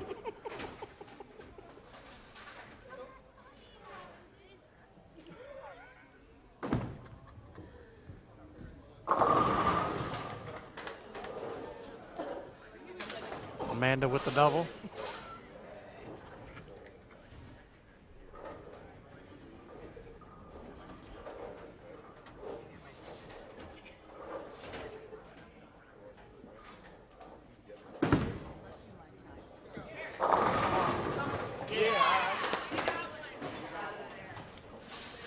Now, Todd, you know Renfro and Warwick, don't you, from the Bull Nine? Amanda Bull's in the women's league next to our men's league on Wednesday night at Bel Air.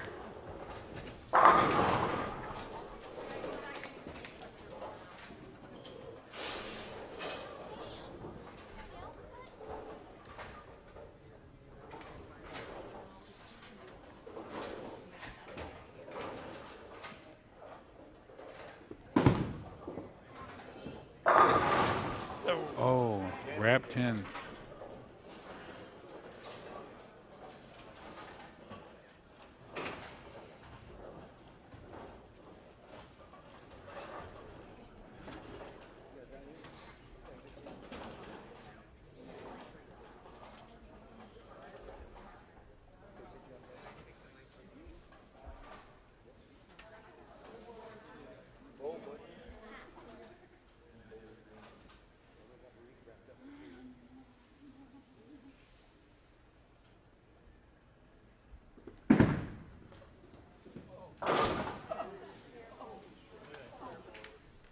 Well, I think he's throwing the Scorpion, if I'm not mistaken.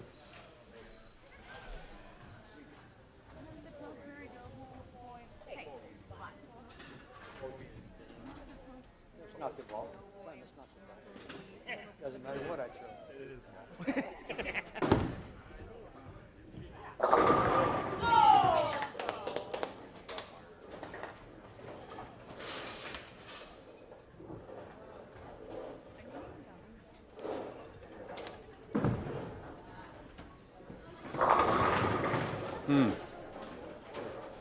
No, a little half 10.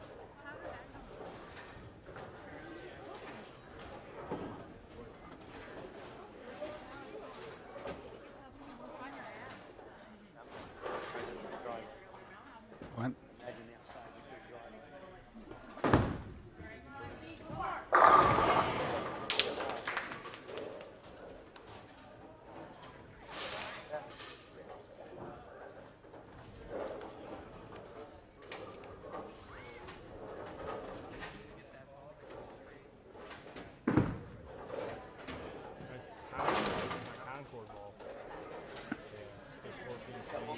You did all weekend. It's really good though. For a pearl, it's very smooth.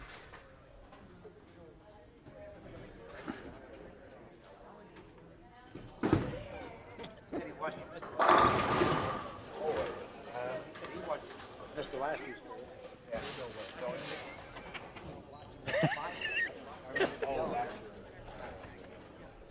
We got the tab at the bar.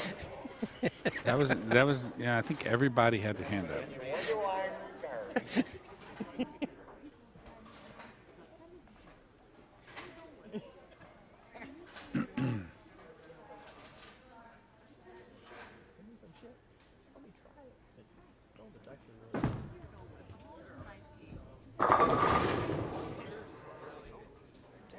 Got it. All right, come on, Jody. Yeah, it's gonna Slow messenger. You're gonna have to change it. He does.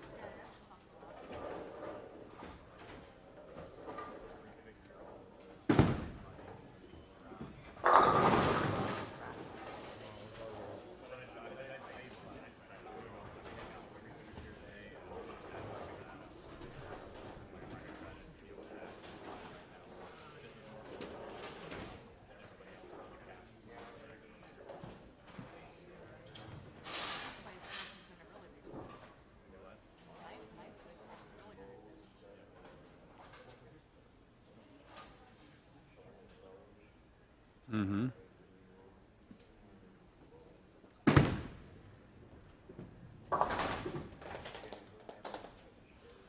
Yeah, she's right there. She's right there.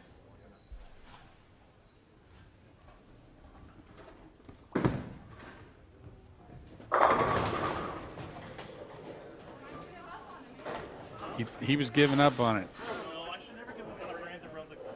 That's right.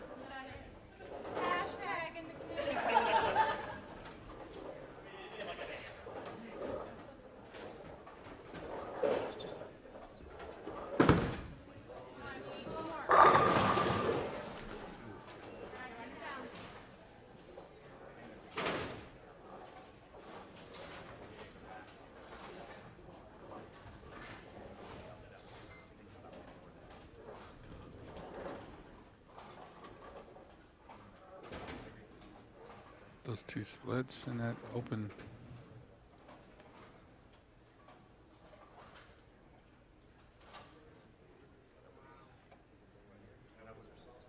Yes, there is sauce different. I got to get the total for it. Okay. Let me know.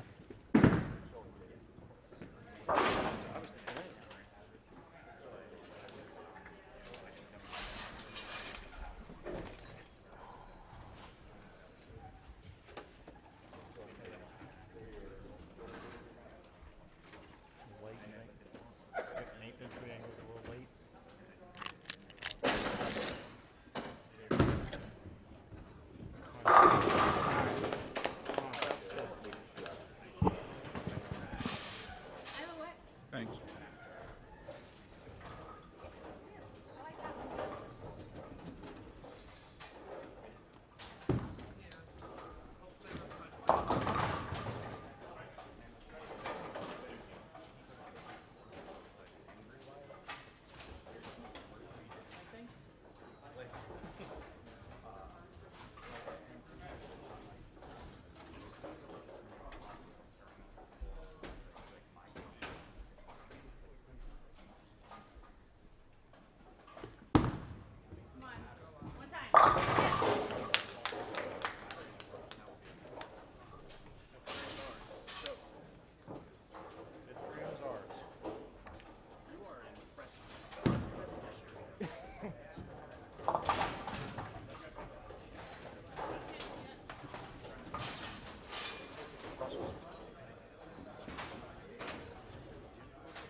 She had a split.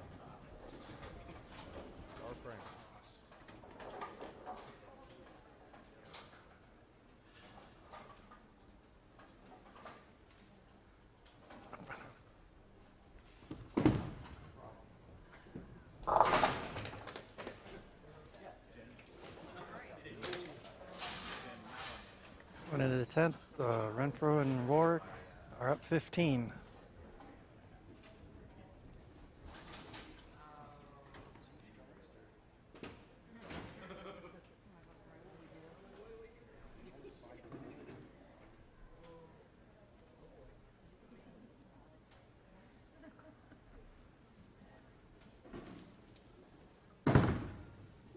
One time. One time. Oh, 10 pin.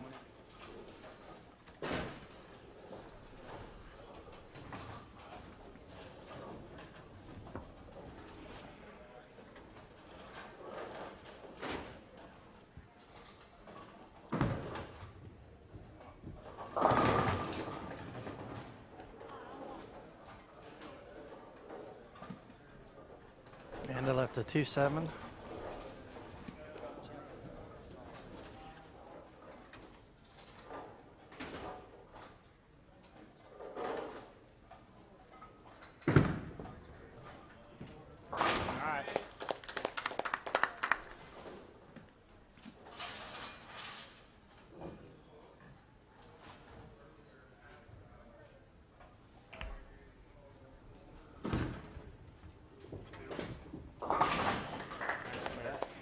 Covers the 2-7, puts them up 5 now.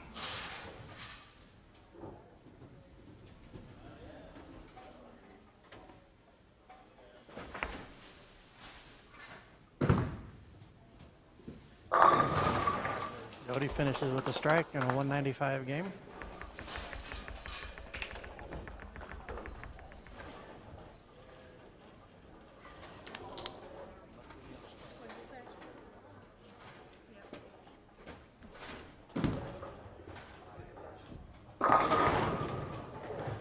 Amanda finishes with a strike in a 185 game.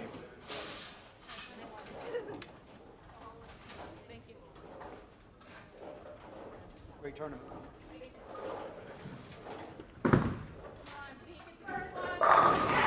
There's a big strike, and it's a double. Puts him up 15.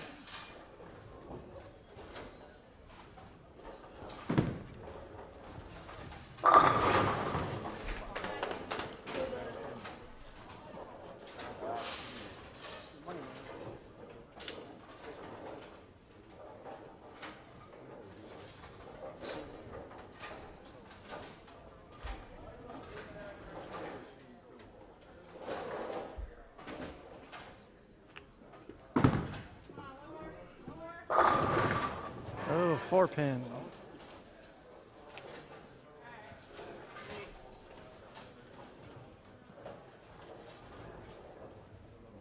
It needs a strike.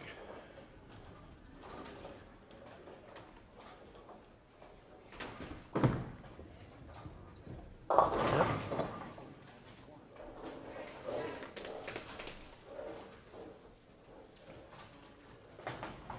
Great match.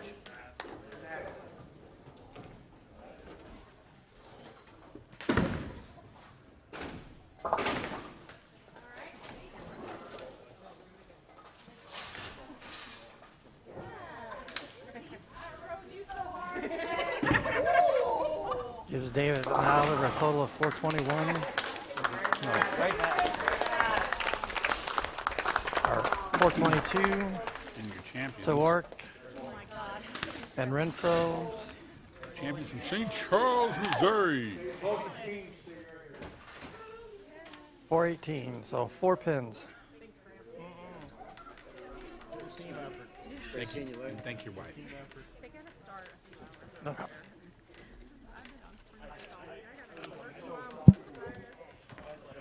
Well, Todd, It's like that's it for this tournament. that's pretty much a wrap. And from all of us to all of you, we'll see you on the backside.